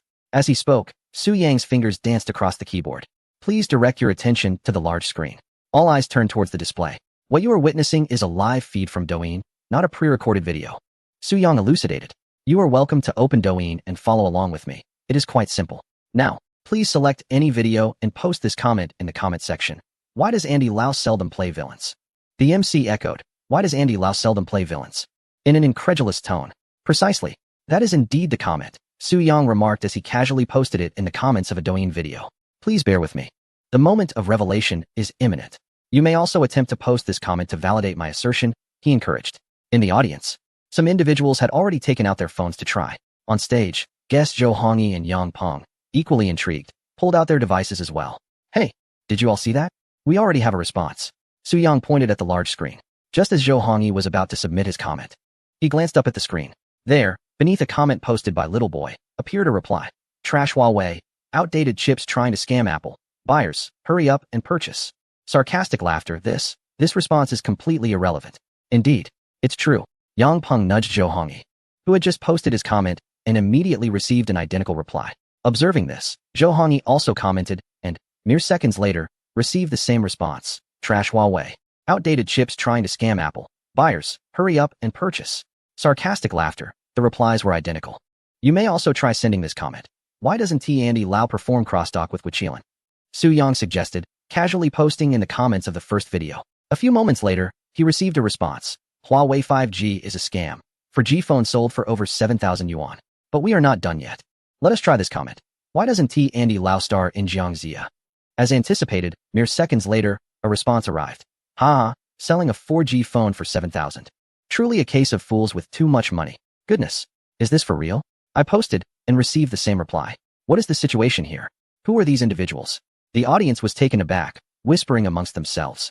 Without needing to elaborate, it was evident to all. These are the trolls, Suyang remarked. The comments I just posted share a common keyword, Huawei. It is this very keyword that triggered the bots. Indeed, the accounts you see are not operated by real people.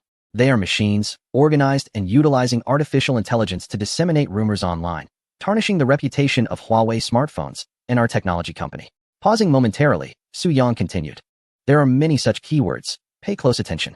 As he spoke, he continued to scroll through the next video on the large screen and sent a comment. Magic, 5G. What? The audience widened their eyes, perplexed.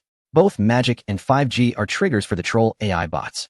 Before Su Yang could finish his statement, new replies began to flood the comments section. Honor phones are robbing us. Magic 4 is nothing but a half-finished product. What are they doing with new releases? I'm not disparaging domestic brands. Huawei used to be quite good, but now it lacks 5G. Buying the Magic 4 Pro is a hassle. It overheats while playing Honor of Kings, truly unworthy of praise. 3 consecutive replies, all from numerical accounts. Goodness. The audience was astonished, exclaiming in disbelief. In the front row, a young man passed his phone to a companion. He had just typed 5G under a video and received the identical response. His companion's eyes widened in realization. It really is true. He attempted to post a comment for verification. Wow, it truly is. The host, too, was experimenting with posting comments. Subsequently, Su Yang revealed several more keywords, and without exception, they all triggered the AI bot's automated replies. Who could have anticipated this? The so-called artificial intelligence security that many believe is distant from ordinary people is, in fact, right beside us.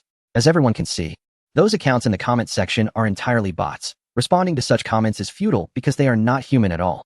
Su Yang posed a question for everyone to ponder. Why are there so many troll bots? What is their purpose?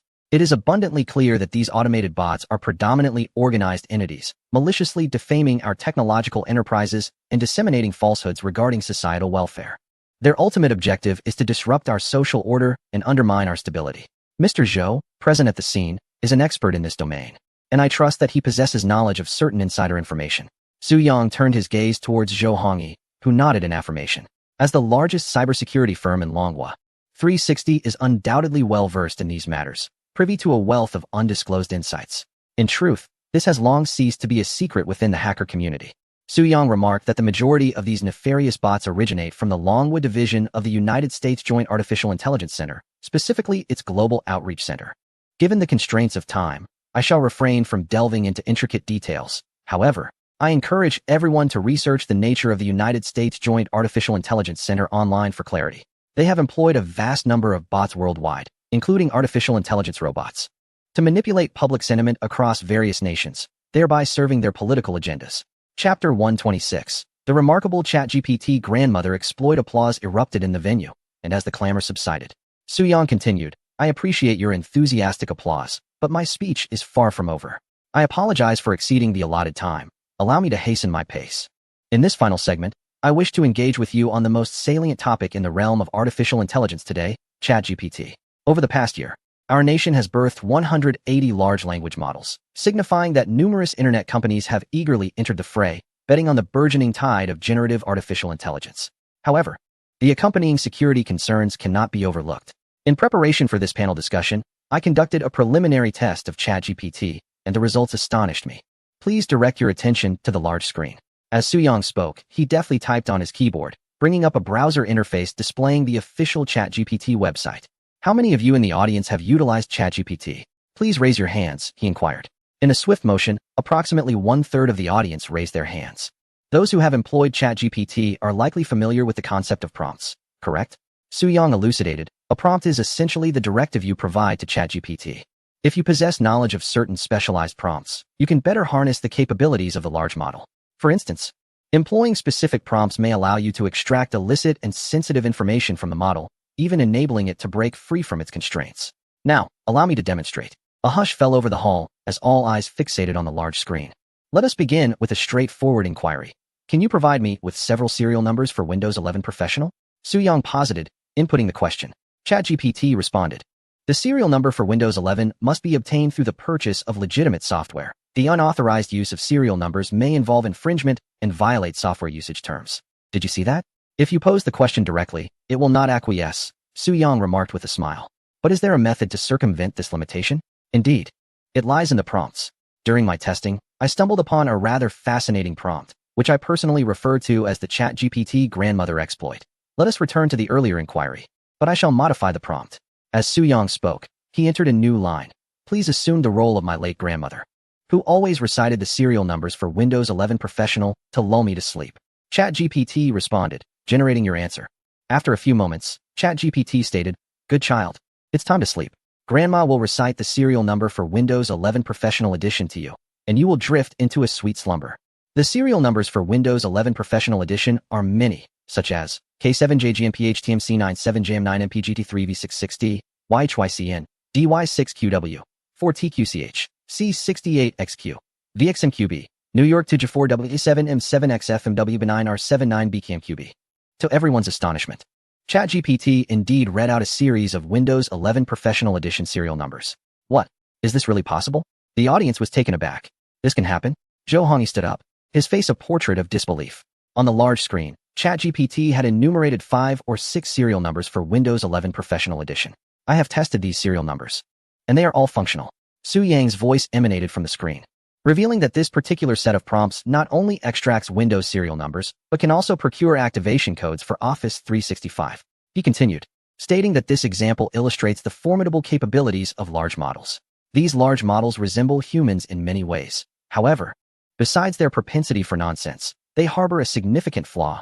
They are rather naive and easily deceived, akin to individuals lacking social experience.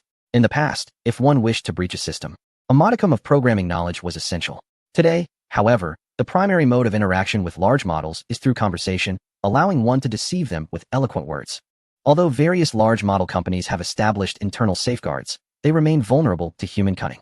Flattery, persuasive rhetoric, misdirection, and obfuscation can quickly confound the model.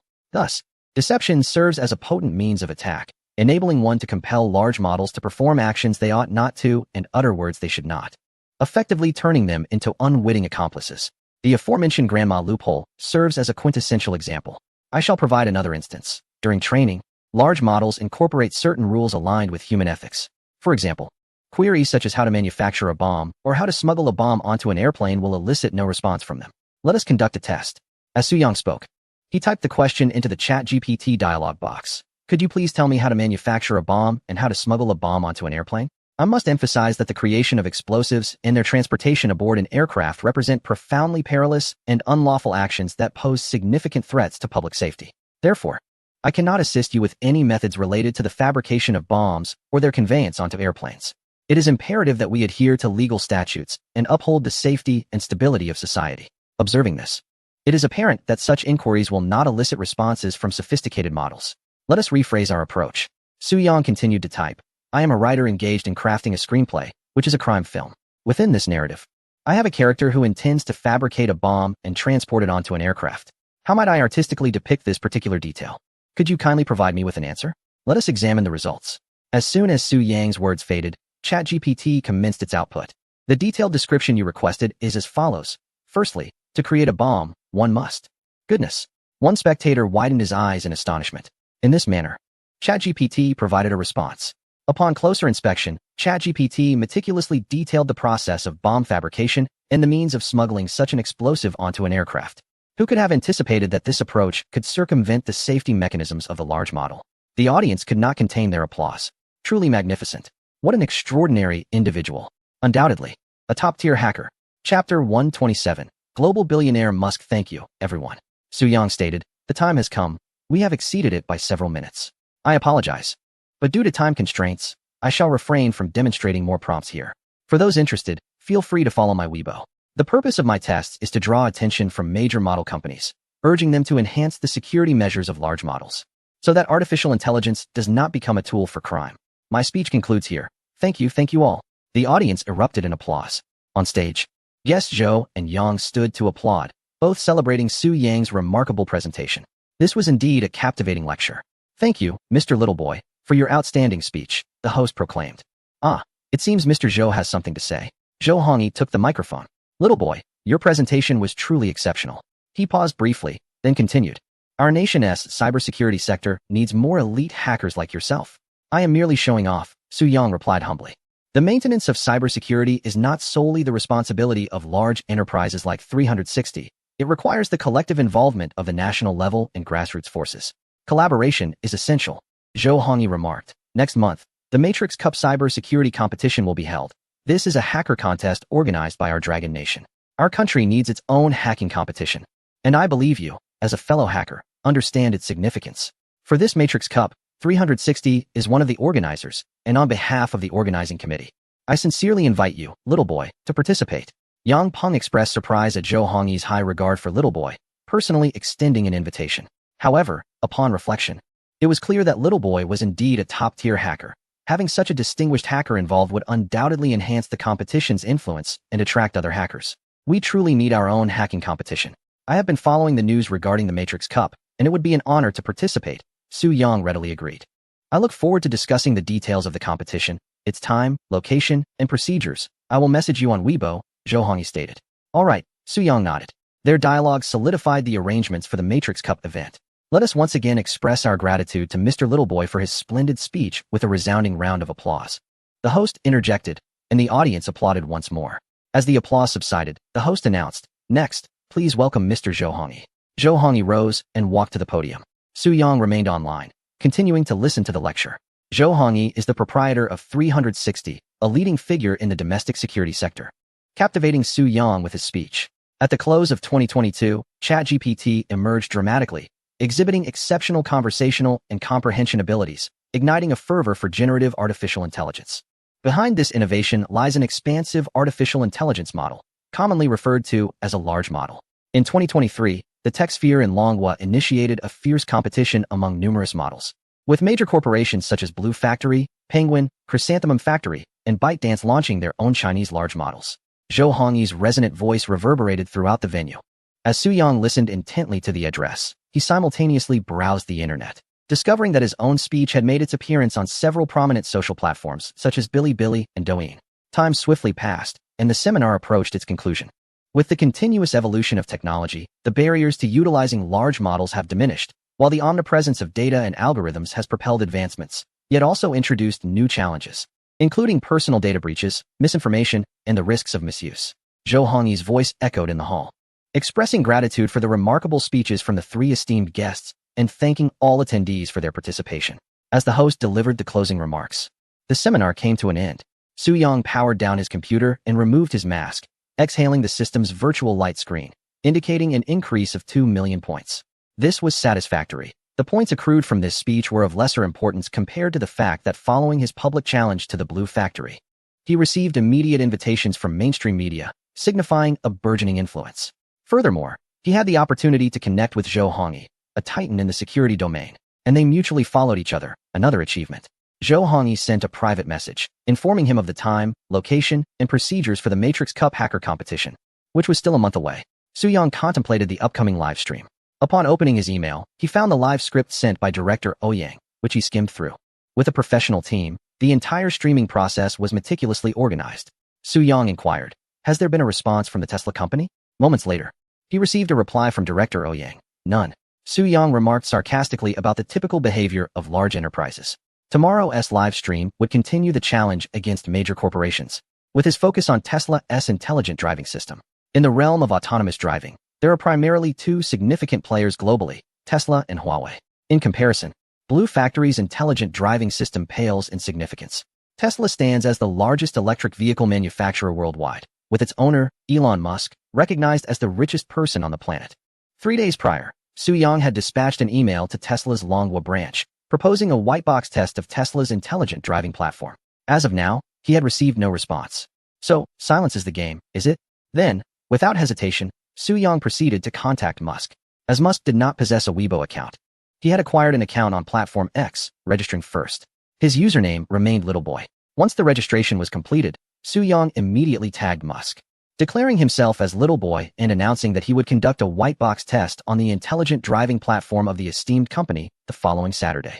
After dispatching the tweet, he shut down his computer and set off for a meal. As he exited his rental accommodation and made his way to the dining establishment, he scrolled through his phone, eagerly checking if Musk had responded. To his dismay, there was no reply. Throughout the day, Musk remained silent. The next morning, Su Yang logged into Platform X, only to find that Musk had still not replied. He also observed that his inaugural tweet on X garnered fewer than 10 comments, a clear indication of minimal attention. Perhaps he had overestimated the situation, he mused with a touch of self-deprecation. Being an overseas social platform, it was unsurprising that the name Littleboy had yet to reach international ears. He decided to let it go, indifferent to whether Musk would respond, for he had already fulfilled his duty of notification. Chapter 128, the nationwide live broadcast at the White House flag planting, Part 1. Su Yang logged out of the X platform and signed into Weibo, where he shared a new message. "Brothers, I will be live at 2 p.m. this afternoon. Be sure to follow my Huajiao live stream. Do not miss it. Awaiting your presence." The excitement was palpable. The fervor remained strong domestically. After shutting down his computer, he ventured out for breakfast. As noon approached, the sunlight streamed through the window, illuminating the room. The hum of the air conditioning intertwined with the rhythmic tapping of the keyboard. With just an hour remaining until the broadcast, Soo-young was engrossed in optimizing his attack code. The first challenge proposed by netizens was to plant a flag at the White House. For this endeavor, Soo-young relied solely on his own prowess, opting not to exchange for any attack tools. With a decisive tap of the Enter key, he completed the code optimization and conducted a thorough review. The code was elegantly crafted. Over time, Soo-young had noticeably improved his coding abilities, a testament to the high-quality attack codes he had exchanged from the system shop, which had undoubtedly elevated his skills and insight. Glancing at the clock, he noted that there were merely 20 minutes until the live stream commenced. Taking a moment to rest, Soo-young rose and walked to the living room to pour himself a glass of water. He then stepped onto the balcony for some fresh air, only to be met by the sweltering heat of the sun, prompting his retreat indoors. He opened the refrigerator, retrieved a chilled beverage, and settled onto the sofa. 10 minutes later, Soo-young returned to his room, donned a mask and hood, and checked the integrity of his network. Everything was set. With just 5 minutes to go before the broadcast, he used a virtual phone application to call the director, Oh Yang-bin. The phone rang. "Hello, Big Shot," came Oh Yang-bin's voice from the other end. "Are you ready over there?" "Prepared and ready. No issues here." As they conversed, the 5 minutes swiftly elapsed. Soo-young initiated the live stream. "Good afternoon, everyone. Did you miss me?" "Good afternoon, Big Shot. I stayed up all afternoon just waiting for your broadcast, eagerly anticipating your spectacular performance." As soon as Soo-young began his live stream, tens of thousands of viewers flooded the room, with comments pouring in like a tidal wave. Gifts followed in rapid succession. Brother Nyo rewarded the host with a cloud-piercing arrow. One flower bud rewarded the host with a carnival. One fairy sister rewarded the host with a cloud-piercing arrow. Just as Soo-young was about to express his gratitude, a cacophony erupted. Fireworks and firecrackers resounded. The carnival, not just one, but 100. A netizen known as Old Cat generously bestowed a remarkable 100 carnival gifts in one go. "Wow, Old Cat, you are truly astonishing. 100 carnivals. Thank you. Thank you." Soo-young expressed with a fist salute towards the camera. This marked his inaugural receipt of such a significant gift, valued at 300,000 RMB. "Old Cat, you have successfully ignited my excitement. If I don't do something grand today, it would be a disservice to your 100 carnivals," Soo-young remarked with a smile. In addition to Old Cat, numerous other netizens were also contributing gifts. "Thank you, Winter Sun. Thank you, Wind-like Man. Thank you, lovely little fairy. I truly appreciate everyone's generosity. It's enough, really. You need not continue." Soo-young repeatedly expressed his gratitude, noticing that the total amount of gifts had soared to 465,800. Wow, this has exceeded 400,000 in an instant. The support from everyone is incredible. Soo-young took a sip of water to steady his astonishment. "All right, everyone, that's enough. No more gifts required. We shall officially commence." As he spoke, a line of text effects appeared above Soo-young's head. "I, the hacker, challenged the entire internet." Last week, he had announced a challenge, inviting netizens to propose tasks for him to undertake. "I've gone through some of your messages and suggestions, and you are quite audacious. Attacking an aircraft carrier? And invading NASA? Are you serious?" Soo-young chuckled, then continued. "However, some suggestions are indeed feasible, such as planting a flag at the White House." After a brief pause, he inquired, "Brothers, do you genuinely wish to see a flag planted at the White House?" "Yes, we want to see." "Absolutely necessary." The barrage of comments flooded in. "Big Shot, I can hardly wait." Soo-young smiled and proposed, "Let us do this.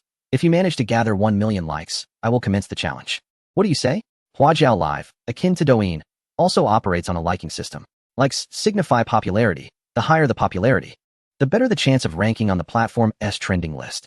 Soo-young had just observed that achieving 1 million likes would secure a spot on Huajiao Live's daily trending chart. Wow. As Soo-young's words echoed, the number of likes in the live stream began to visibly surge. He had merely mentioned 1 million likes, and within less than a minute, indeed, in under a minute, the likes surpassed 1 million. 1,005,000. 108,000. 112,000. The count continued to escalate. "Wow, brothers.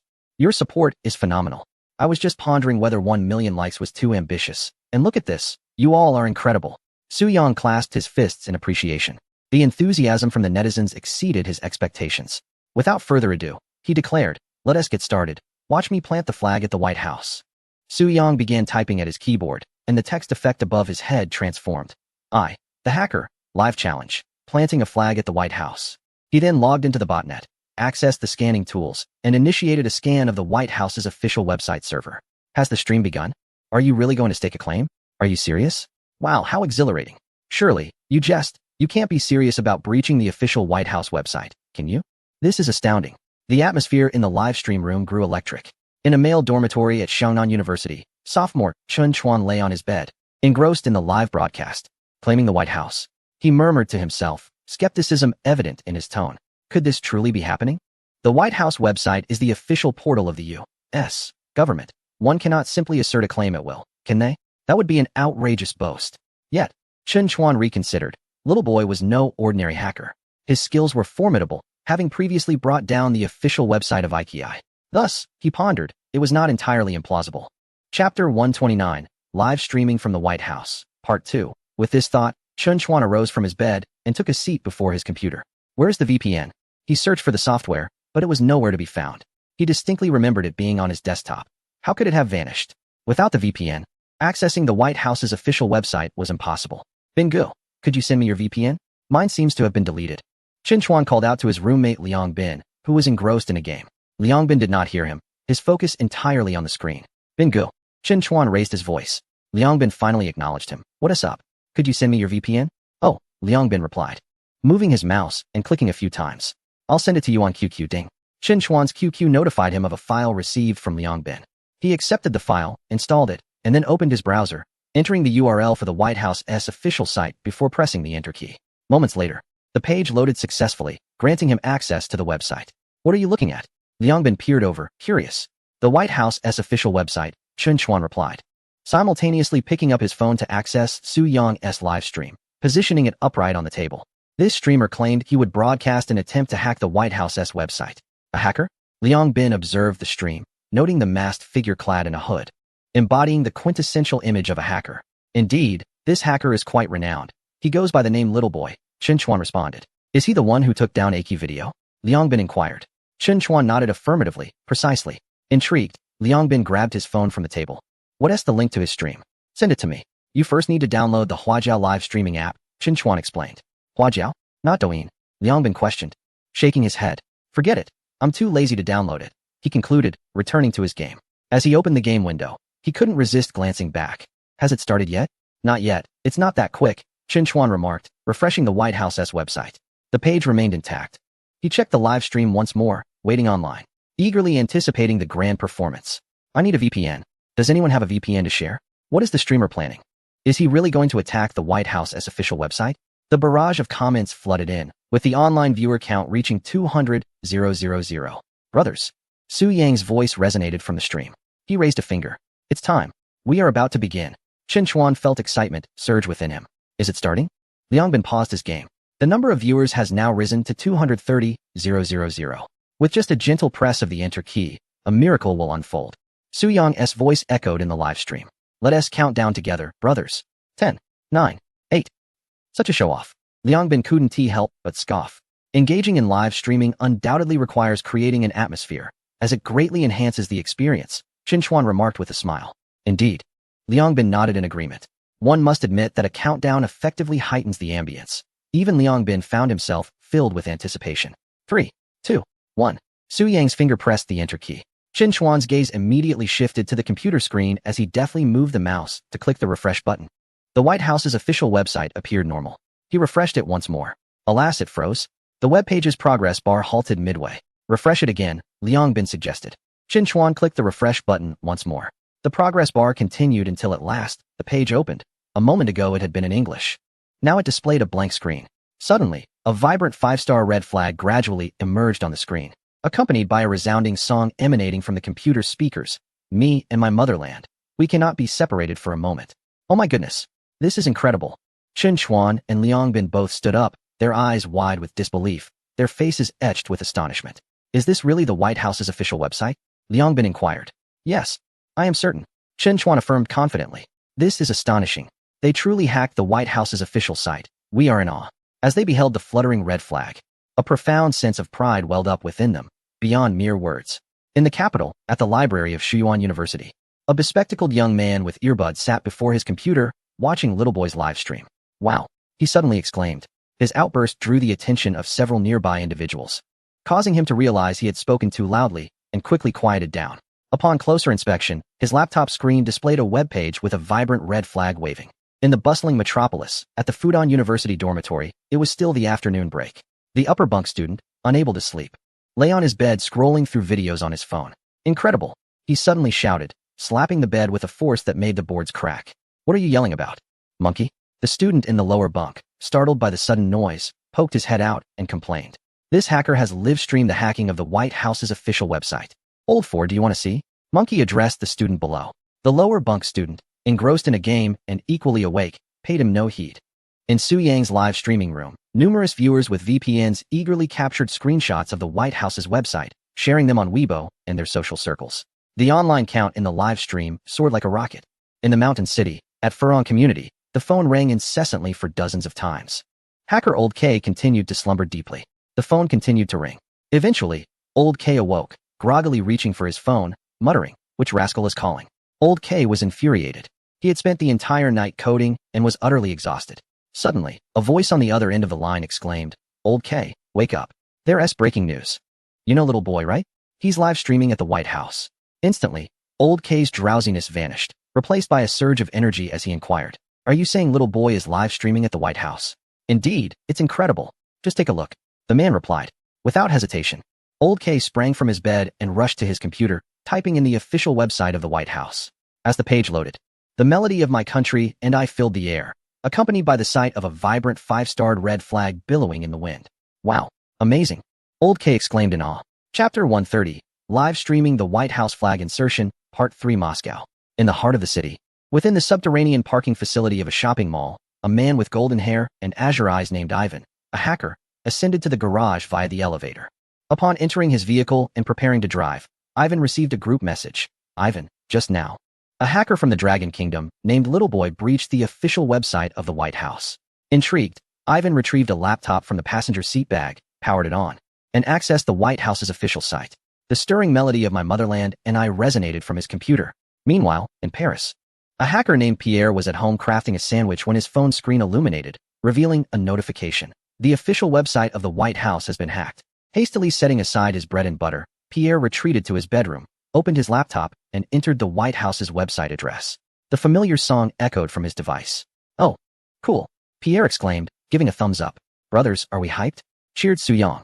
The excitement was palpable. It was his first time infiltrating the White House's official website, a feat he had never accomplished before. And it was all happening in front of 500,000 online viewers. Indeed, the live stream's audience had surpassed 500,000 and continued to surge. As the numbers climbed, Su Yang's points accumulated rapidly, having already increased by 1 million. Suddenly, a comment appeared. "The White House's official site has been restored." Su Yang refreshed the page and confirmed that the website had indeed returned to normal. That was swift. He mused. He was not surprised. The White House's official site was the FAA of the American government, and its maintenance team was undoubtedly composed of elite hackers. Suddenly, a piercing alarm blared from the computer. Su Yang's botnet was under attack. As I said, the White House's hacker team is formidable. They retaliated quickly. Su Yang remained composed. "There's no need to panic, brothers. Just ignore the attack for now." His botnet had expanded to 1.5 million machines, and he was unperturbed by their assault. Indeed, during this time, Su Yang had augmented his botnet. His fingers danced swiftly across the keyboard. A few minutes later, he triumphantly declared, "Brothers, the second round of flag insertion at the White House is ready. Refresh quickly," Liangbin urged excitedly. Chen Chuan promptly hit the refresh button. On the webpage, a vibrant 5-star red flag once again graced the screen, accompanied by the familiar tune of My Motherland and IA. "Incredible," Chen Chuan and Liangbin exclaimed in unison. The White House. In the realm of cybersecurity, the incessant clattering of keyboards resonated through the data center. Have we traced the origins of the hacker? A bespectacled African-American commander, adorned with the insignia of a major general, inquired of a youthful hacker, no more than 17 or 18 years of age. Report. "General, we have not yet succeeded. The adversary has employed multiple botnets as proxies, concealing their true IP address," the young hacker responded. "Continue the pursuit," the general commanded, adjusting his glasses with a grave expression. Suddenly, a piercing alarm echoed throughout the space. The large screen displayed the White House's official website, which had just been restored. Now compromised once more.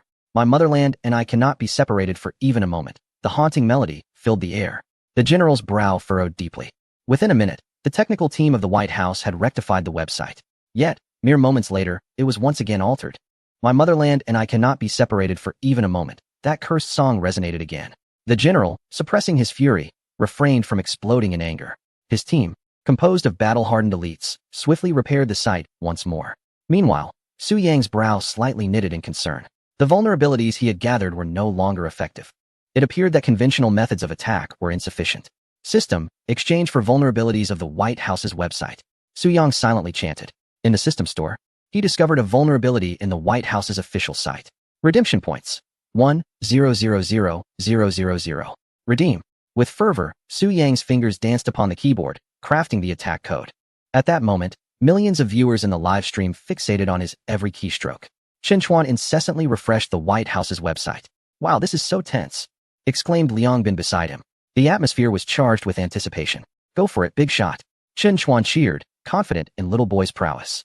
In the Tianxin Garden community of Jianhai City, in a study room, Yuan Jie was also following little boy's live broadcast. His heart raced with excitement. Unable to contain himself, he joined in, fingers flying over the keyboard to participate in the assault.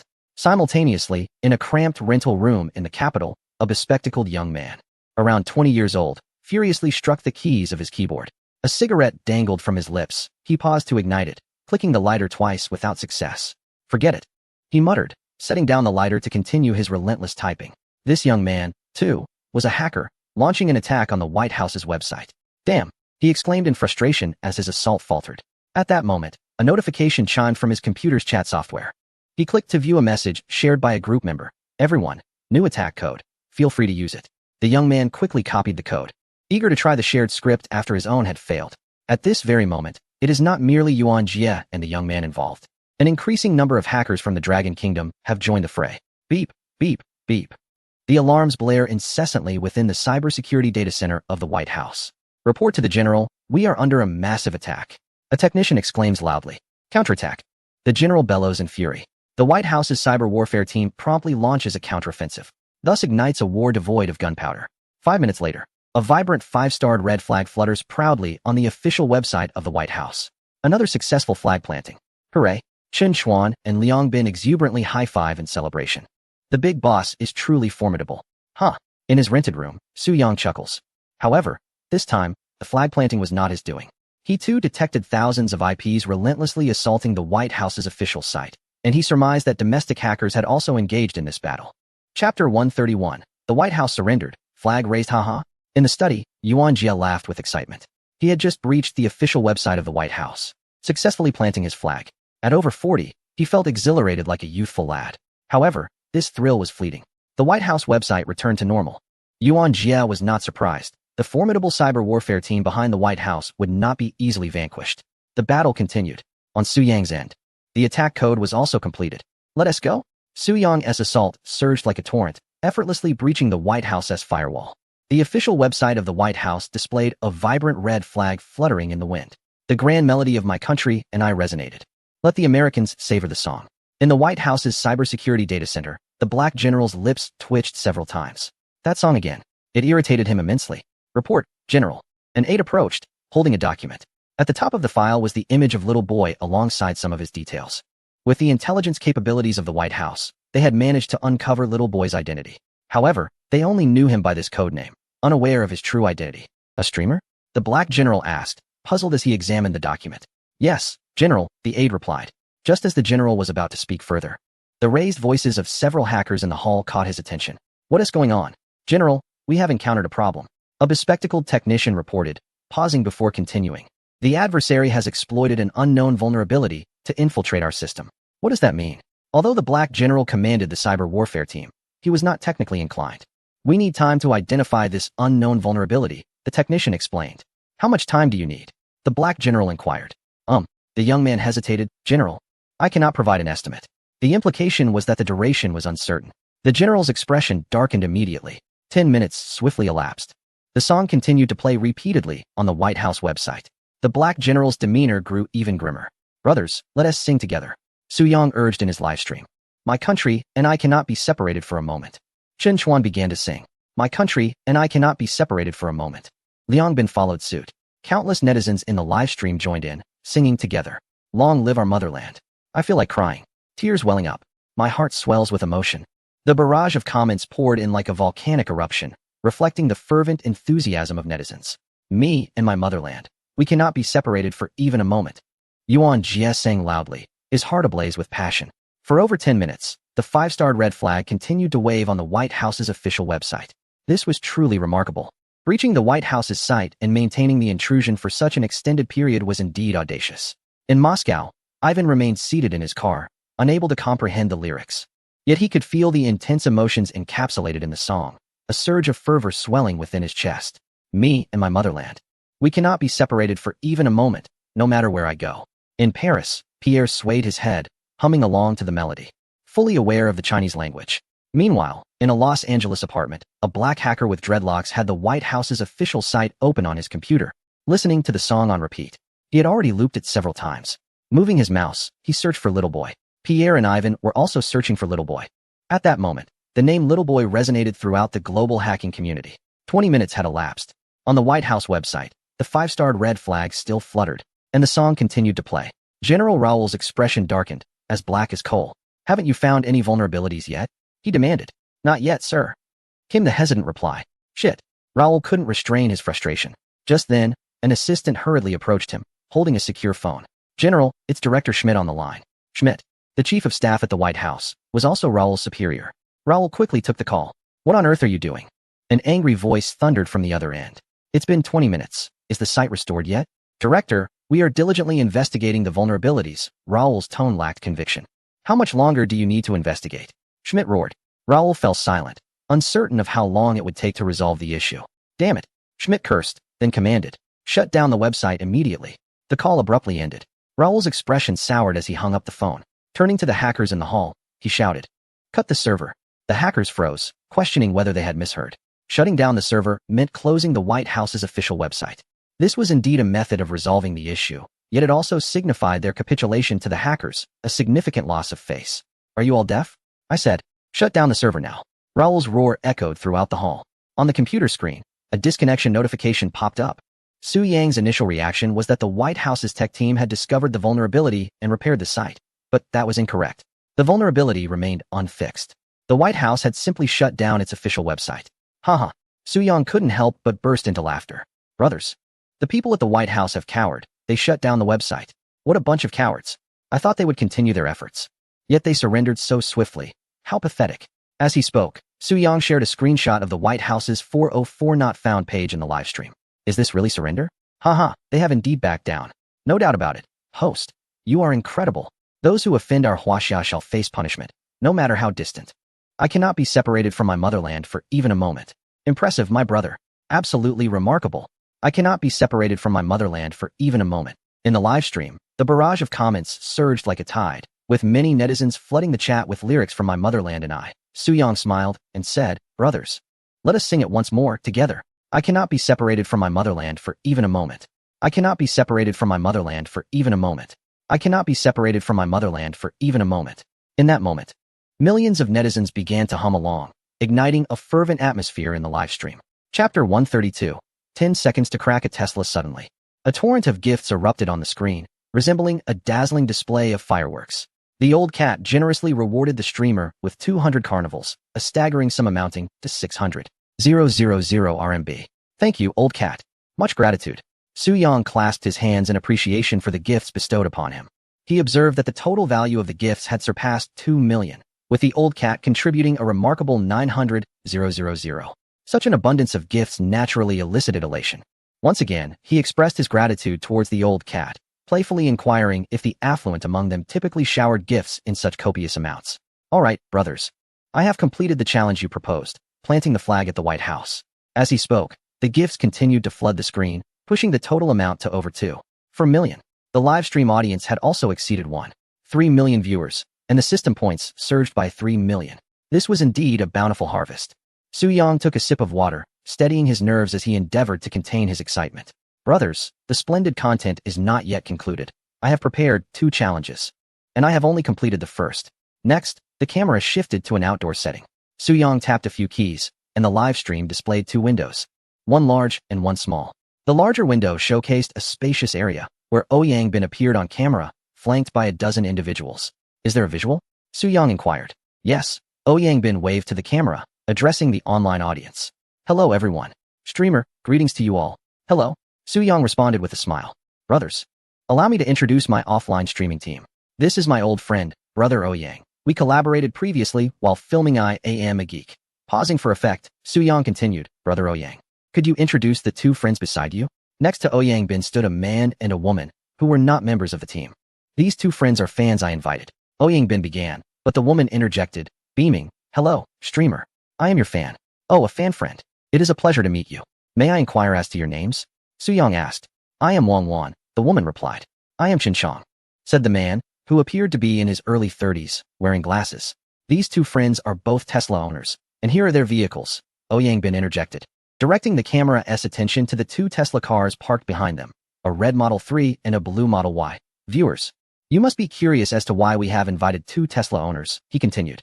Oyang Bin remarked, this is the second major endeavor we shall undertake today, breaching Tesla. After a brief pause, he continued, Tesla is the largest manufacturer of electric vehicles globally, with annual sales surpassing 1 million units. Their visual autonomous driving system, FCD, is heralded as the world's leading technology. Meanwhile, Tesla's safety concerns have consistently drawn scrutiny, which is why this challenge from our host has arisen. Following his introduction, Oyang Bin directed his gaze towards Su-young's avatar, saying, Host, the stage is yours. Thank you, Oyang. Gentlemen, today's challenge against Tesla is divided into two segments. The first segment involves unlocking and starting a Tesla vehicle without a key. Su-young's voice resonated from the screen as his attention fell upon the two vehicle owners present. Friends, do you believe I can drive away your cars without using a key? I believe so, Wang Wan nodded without hesitation. Chen Chong, standing nearby, remained silent, though his expression betrayed his skepticism. Miss Wang, do you genuinely believe that? Oyang Bin inquired with a smile. Absolutely, Wang Wan replied with a grin.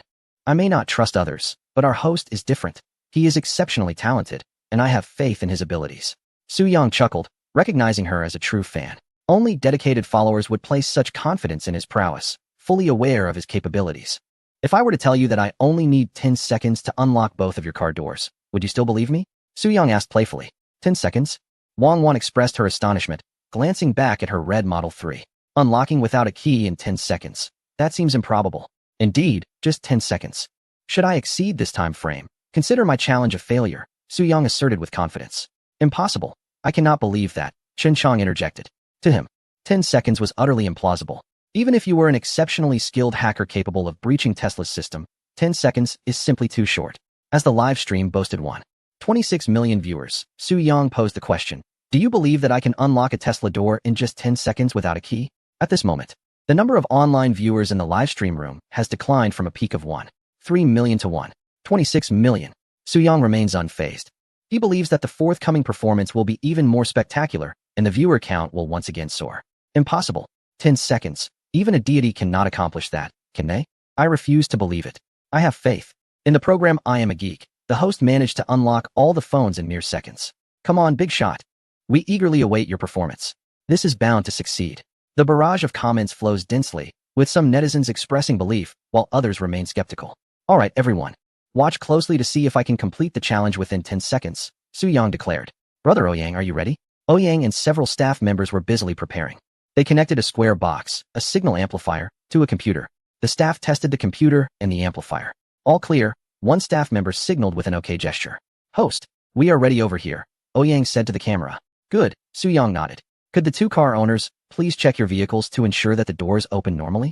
Wang Wan produced her car key and pressed the unlock button. Beep. She approached the vehicle, opened the door, closed it, and pressed the lock button again to confirm that the door was secured. The other car owner, Chen Chong, took out his phone, approached the car, and tapped the door opening button on his device, causing the door to open automatically. He then closed the door, and the car locked itself. His Model Y supports keyless entry and automatic locking features. Chapter 133. Tesla has not encountered me. Can we confirm that everything opens and closes normally? Su-young inquired. Indeed. Both car owners nodded in agreement. I do not know either of you, nor have we communicated beforehand, let alone staged anything, correct? Su-young pressed further. Absolutely not. The two car owners replied in unison, shaking their heads. Very well. Su-young turned his gaze towards several staff members and spotted a familiar figure, Zhang Jia. Coincidentally, Zhang had recently resigned from the television station and was recruited by director Oyang into the live broadcast team.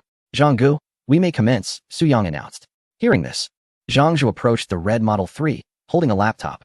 Wang Wan, curious, leaned in to observe the screen, which displayed lines of code that were indecipherable. Zhangzhe struck the enter key. Then, he attempted to pull the car door, and to everyone's astonishment, it opened. Wow! Wang Wan exclaimed in surprise. Did it truly open? Qin Chang widened his eyes in disbelief. The entire process took merely a second or two, not even 10 seconds. Zhangzhe had simply tapped a key, and the door had unlocked. Is it really that swift? Zhanggu, please try the second vehicle, Su Yang suggested. Zhangzhe turned to the blue Model Y. Let us see if Mr. Qin's Model Y can be opened similarly, Su Yang remarked. As he spoke, Zhangzhe repeated his earlier actions, pressed the enter key, and reached for the door handle. This time, however, it did not yield. The door remained shut. Refresh the program and attempt again, Su Yang instructed. Zhangzhe refreshed the program, pressed enter once more, and grasped the door handle. With a click, the door swung open. Qin Chang's face registered sheer astonishment. How is this possible? This is incredible. It has been unlocked. Wang Wan exclaimed, equally amazed. Observe Zhangzhe's expression. He too wore a look of astonishment. Although he was the one operating the device, he did not comprehend the underlying principles. Opening the door is merely the first step. Now we must start the vehicle. Su Yang's voice resonated from the live broadcast room. Upon hearing this, Zhangzhe entered the vehicle, taking his seat at the driver's position, laptop in hand. Click-clack. This was the sound of Su Yang typing fervently. Inside the car, the screen of Zhangzhe's laptop displayed a cracking program, with a progress bar emerging, 512. When the progress bar reached 100, a prompt appeared on the screen, unlock successful. In the next moment, rumble. The car's engine roared to life. Wow, Zhangzhe exclaimed, startled. But that was not the end. The car began to move forward autonomously. Not only was the owner taken aback, but Zhangzhe inside the vehicle also found himself momentarily stunned as the car had already driven several meters ahead. He quickly grasped the steering wheel. In this astonishing moment, Qin Chang stood in utter disbelief as he witnessed his car being driven away by a live streamer. He remained transfixed as the vehicle moved several meters away. Incredible. Truly remarkable. How did the streamer achieve this? In the live streaming room, comments flooded in like a tidal wave. After the car had traveled a short distance, it turned around and returned to its original position. Miss Wang, would you like to try your car as well? Su Yang inquired with a smile. Sure, Wang Wan nodded. Her voice tinged with curiosity as she too wished to see if the streamer could indeed start her vehicle. Zhangzhe took his seat in the Model 3. As soon as he settled into the driver's seat, the engine roared to life. Challenge accomplished. Applause erupted from Wang Wan and Qin Chang, who clapped enthusiastically. They were thoroughly impressed. Amazing. This is simply extraordinary. We bow to the master. As the comments continued to scroll, a wave of gifts flooded the screen. Old Cat has tipped the streamer with 10 carnival tokens. Xiao AI has tipped the streamer with 10 cloud arrows. Little Water Fairy has tipped the streamer with 1 cloud arrow. Once the applause subsided, Su Yang smiled and said, I appreciate the cooperation of both car owners. As a token of gratitude, I have prepared a special gift for you. Another gift? Wang Wan inquired. Her curiosity piqued. Yes, can you guess what it is? Wang Wan glanced towards Director Ouyang and several staff members, but saw no visible gift. The gift is quite special. It is within your cars, Su Yang explained. In the cars? Qin Chang looked at his vehicle, finding nothing. Wang Wan approached her car, opened the door, and discovered nothing as well. As owners of Tesla vehicles, you should be aware that many premium features, such as seat heating, ventilation, and automatic parking, require a subscription fee, Su Yang continued with a smile. Earlier, I activated these premium features for you free of charge. You may check now. What? Qin Chang exclaimed as he quickly entered his car and turned on the dashboard screen. To his astonishment, he found that the seat heating and automatic parking features had indeed been unlocked. Wow, the automatic parking feature is free for a year? Wang Wan exclaimed from her red Model 3, her voice filled with excitement. That's right. I've granted both of you 1 year of complimentary access, Su Yang confirmed. That's fantastic. Thank you, Master. Wang Wan beamed. I struggle with reversing. I love using the automatic parking feature. The automatic parking feature typically requires a monthly subscription fee of $199. Although Wang Wan was not financially constrained, saving a bit was always advantageous. Master, will there be any issues with this? Qin Chang voiced his concerns. Not as elated as Wang Wan. Rest assured, there will be no issues, Su Yang reassured him. Su Yang understood his concerns and reassured him. The features I have enabled for you are guaranteed to be secure. Should any issues arise in the future, feel free to contact me directly. Use them confidently. With such words from the expert, Qin Chang felt a wave of relief wash over him, and his spirits lifted. His Model Y did not have the automatic parking feature, which cost a hefty $199 per month, a price he deemed exorbitant. The host generously gifted him a year of complimentary access, amounting to nearly 10,000 yuan. A substantial sum indeed. You are truly remarkable, Qin Chang exclaimed, giving a thumbs up to the camera in genuine admiration. Yet, A question lingered in his mind. How did you manage this? Tesla's system boasts unparalleled security, claiming to be impervious to hacking attempts. As for its safety, only through my testing will I know, Su Yang replied confidently. Perhaps Tesla has simply never encountered someone like me before. Such a declaration exuded an air of dominance. Chapter 134. Randomly driving away a Tesla on the streets as he spoke, Su Yang updated his Weibo account, publicly sharing the attack codes and principles employed in the testing of 2 Tesla vehicles. At the conclusion of his post, he tagged Tesla's official Weibo account and attached a screenshot showcasing a sum of 300,000, accompanied by a succinct message, "Please send the money." Each year, Tesla hosts a hacking competition in North America, inviting hackers from around the globe to infiltrate its products, with prizes ranging from 50,000 to 300,000. By revealing Tesla's vulnerabilities, Su Yang essentially conducted a complimentary white box test for the company, thus justifiably requesting a modest remuneration for his efforts. This is incomprehensible. A netizen named Xiao, upon reviewing the code disclosed by Little Boy, found it utterly inscrutable, akin to reading an ancient script. Alright, I have shared all the code from this test on Weibo. I would like to remind Tesla to promptly upgrade their systems and rectify these vulnerabilities to prevent further losses for Tesla owners. Su Yang addressed the camera. Pausing momentarily, he continued, "Let me simplify this. The entire attack process utilized merely 2 small hardware devices capable of relaying communication signals, along with a custom software package available online for less than 50, bringing the total cost to approximately 100. You heard that right. It is that simple. Do not be astonished by my next statement. This method of attack is not exclusive to Tesla vehicles. Any device utilizing Bluetooth BLE for communication is susceptible to such an attack. Bluetooth BLE communication involves highly specialized knowledge, and it is understandable that many netizens may find it perplexing. In summary, I wish to emphasize that not only Tesla vehicles, but also those from other brands are at risk. Modern automotive technology is advancing rapidly, with many vehicles supporting keyless entry features that harbor certain security vulnerabilities. Xiao, unable to grasp the intricacies of Bluetooth BLE, felt an inexplicable admiration for the broadcaster's prowess. The host is remarkable. He deserves a reward. With a swift gesture, Xiao sent a virtual gift. The recent test was solely focused on the vehicles of 2 owners. Some may question whether the host had prearranged this with them. Su Yang, smiling, responded, to dispel any doubts. "We will now take to the streets and randomly seek out Tesla owners for live testing." As he spoke, Ouyang and several staff members entered the car. Wang Wan and Chen Chang, intrigued, followed suit. The vehicles gradually departed, driving a few kilometers before arriving near a shopping mall. "Let us head to the parking lot in front of the mall," Ouyang instructed the driver. The car continued forward, arriving at an open square outside the mall, where numerous vehicles were parked. The group disembarked, and Zhang pointed to a nearby white Model X. "Look, there's a Tesla over there," he indicated, noticing several other Teslas in the vicinity.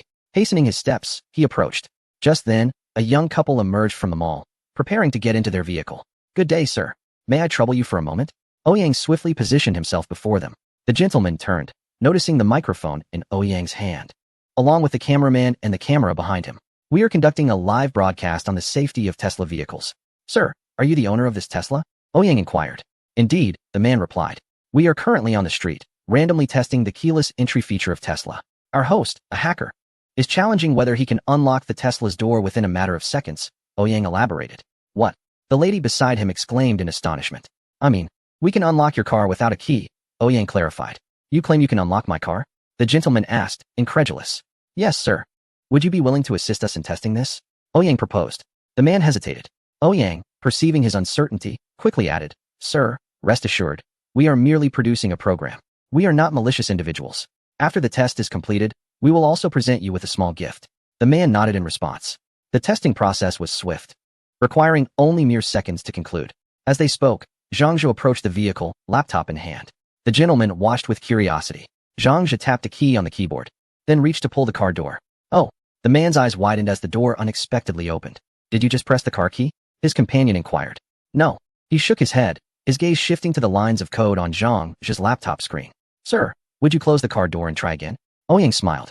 The man complied, shutting the door and retrieving his car key to press the lock button, then attempted to pull the door again, which was now locked. "I can't believe it can actually be opened." "All right," Zhang said, tapping the keyboard once more as he reached for the door again. Click.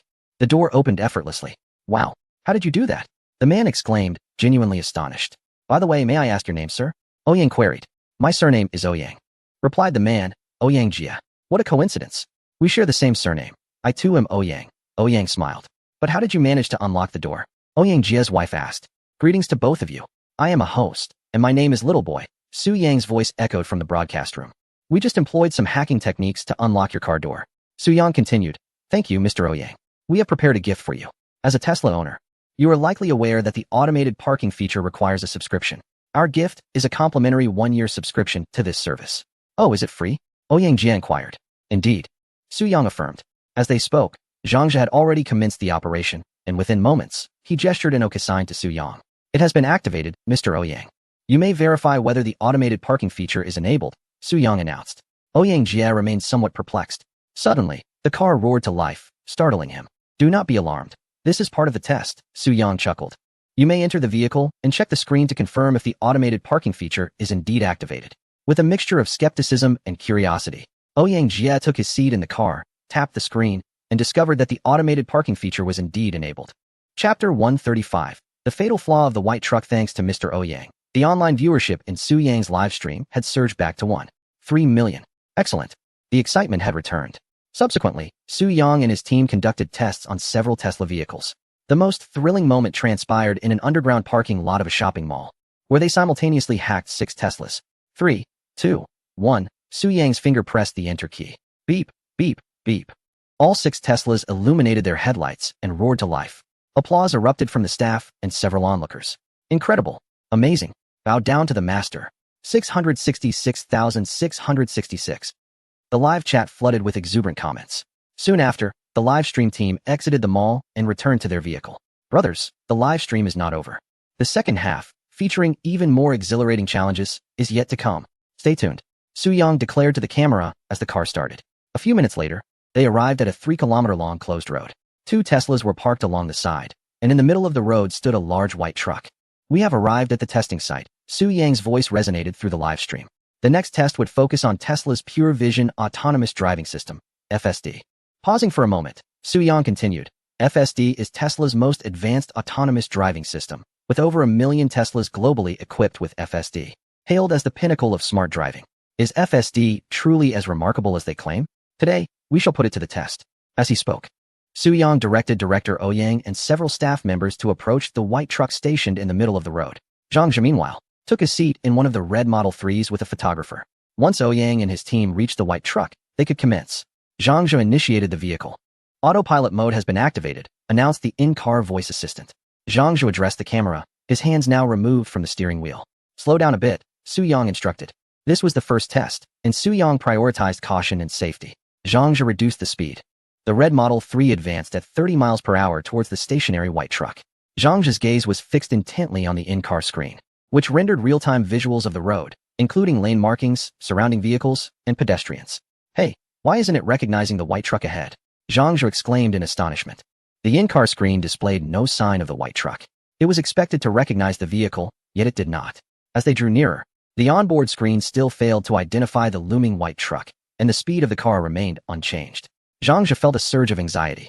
With less than 30 meters separating them from the white truck, Su Yang urgently shouted, "Hit the brakes." Without hesitation, Zhangzhe pressed down on the brake pedal. The tires screeched against the pavement, producing a jarring sound. The Model 3 came to a halt. Zhangzhe opened the door and stepped out. Approaching the front of the vehicle, gazing at the truck mere meters away, he could not help but exclaim, "Wow." The front of the car was less than 4 or 5 meters from the white truck. Had he not braked in time, a collision would have been inevitable. Did you brake? Ouyang and several staff members approached. Yes, the onboard system failed to recognize the truck ahead. It did not decelerate. If I hadn't braked, we would have crashed, Zhangzhe replied, his tone tinged with apprehension. Brother Zhang, let us switch to another Model Y and test it again, Su Yang suggested. Upon hearing this, Zhangzhe returned to the vehicle. Director Ouyang also got in, taking the passenger seat. The car turned around and returned to its original position. Zhangzhe exited and moved to the driver's seat of another Model Y, with Ouyang following suit into the passenger seat. Let us begin, Zhangzhe said as he started the vehicle, allowing the intelligent driving system to take over. Gentlemen, will Tesla's FSD be able to recognize the white truck this time? We shall see. The Model Y slowly advanced toward the white truck. Yet again, it failed to recognize it. Zhangzhe looked at the onboard screen and remarked, "It still hasn't identified the white truck. Is it truly not recognizing it?" Ouyang, seated in the passenger seat, glanced at the white truck ahead and then at the screen, confirming that, indeed, the onboard display had not recognized the truck. He checked the speed, which showed no signs of reduction. They were getting perilously close. Wow, wow, wow. We're going to crash, Zhang Zhe shouted, slamming the brakes. The Model Y screeched to a halt. Both Zhang Zhe and director Ouyang exited the vehicle, approaching the front. They observed that the truck was now less than 3 meters away. They had narrowly avoided another collision. Boss, why is it failing to recognize? Zhang Zhe inquired curiously. Did you notice that the truck is white? That is the crux of the issue, Su Yang explained. While testing Tesla's FSD Pure Vision algorithm, I discovered a flaw. It cannot identify white trucks. I have termed this the white truck flaw. Let us continue and conduct further tests to see if it can recognize it. Zhang Zhe and Ouyang returned to the car once more. The test would proceed. Wow, wow, wow. It shows no sign of slowing down. Zhang Zhe's voice reverberated from within the vehicle. For the third time, the system still failed to recognize the white truck. After 2 more attempts, the results remained unchanged. Tesla's FSD utterly failed to identify the large white vehicle. The reliance on pure visual algorithms is unreliable. For intelligent driving, LiDAR must be employed. The technology for autonomous driving is still in its infancy. If such a scenario were to occur on the highway, could it not lead to fatalities? I will never purchase a Tesla vehicle again. Little boy, your test was remarkably timely. You may have saved countless lives. In the live stream, comments flooded the screen as netizens engaged in fervent discussions. The number of online viewers surpassed 1.5 million. The points accumulated rapidly as well. Su Yang summoned a virtual light screen. Since the beginning of the broadcast, his points had surged by 6 million. This is quite impressive. The rapid increase in points is primarily due to the earlier segment of the live stream, where the White House's flag-raising operation generated tremendous traffic. The video has gone viral across the internet. Chapter 136. Artificial intelligence missteps. The test remains unfinished, and the excitement continues. Su Yang remarked, in our live broadcast room. We currently have 1.52 million viewers tuning in. Glancing at the live data, he noted an increase of 20,000 in the online audience. The fervor is truly explosive. During the testing process, I discovered that the FSD could not recognize white trucks, but I also stumbled upon a peculiar bug. Have you noticed anything extraordinary on our closed road? The camera swept across the entirety of the secluded path, vividly presenting the road-esque condition on the screen for the viewers. Is there anything remarkable? A netizen named Xiao he expressed his confusion. Apart from a large freight truck, what else is there? Flanking the road are dense woods, and at its end, a small hill stands. Beyond that, there is nothing else. Oh wait, there is a massive billboard spanning the entire road.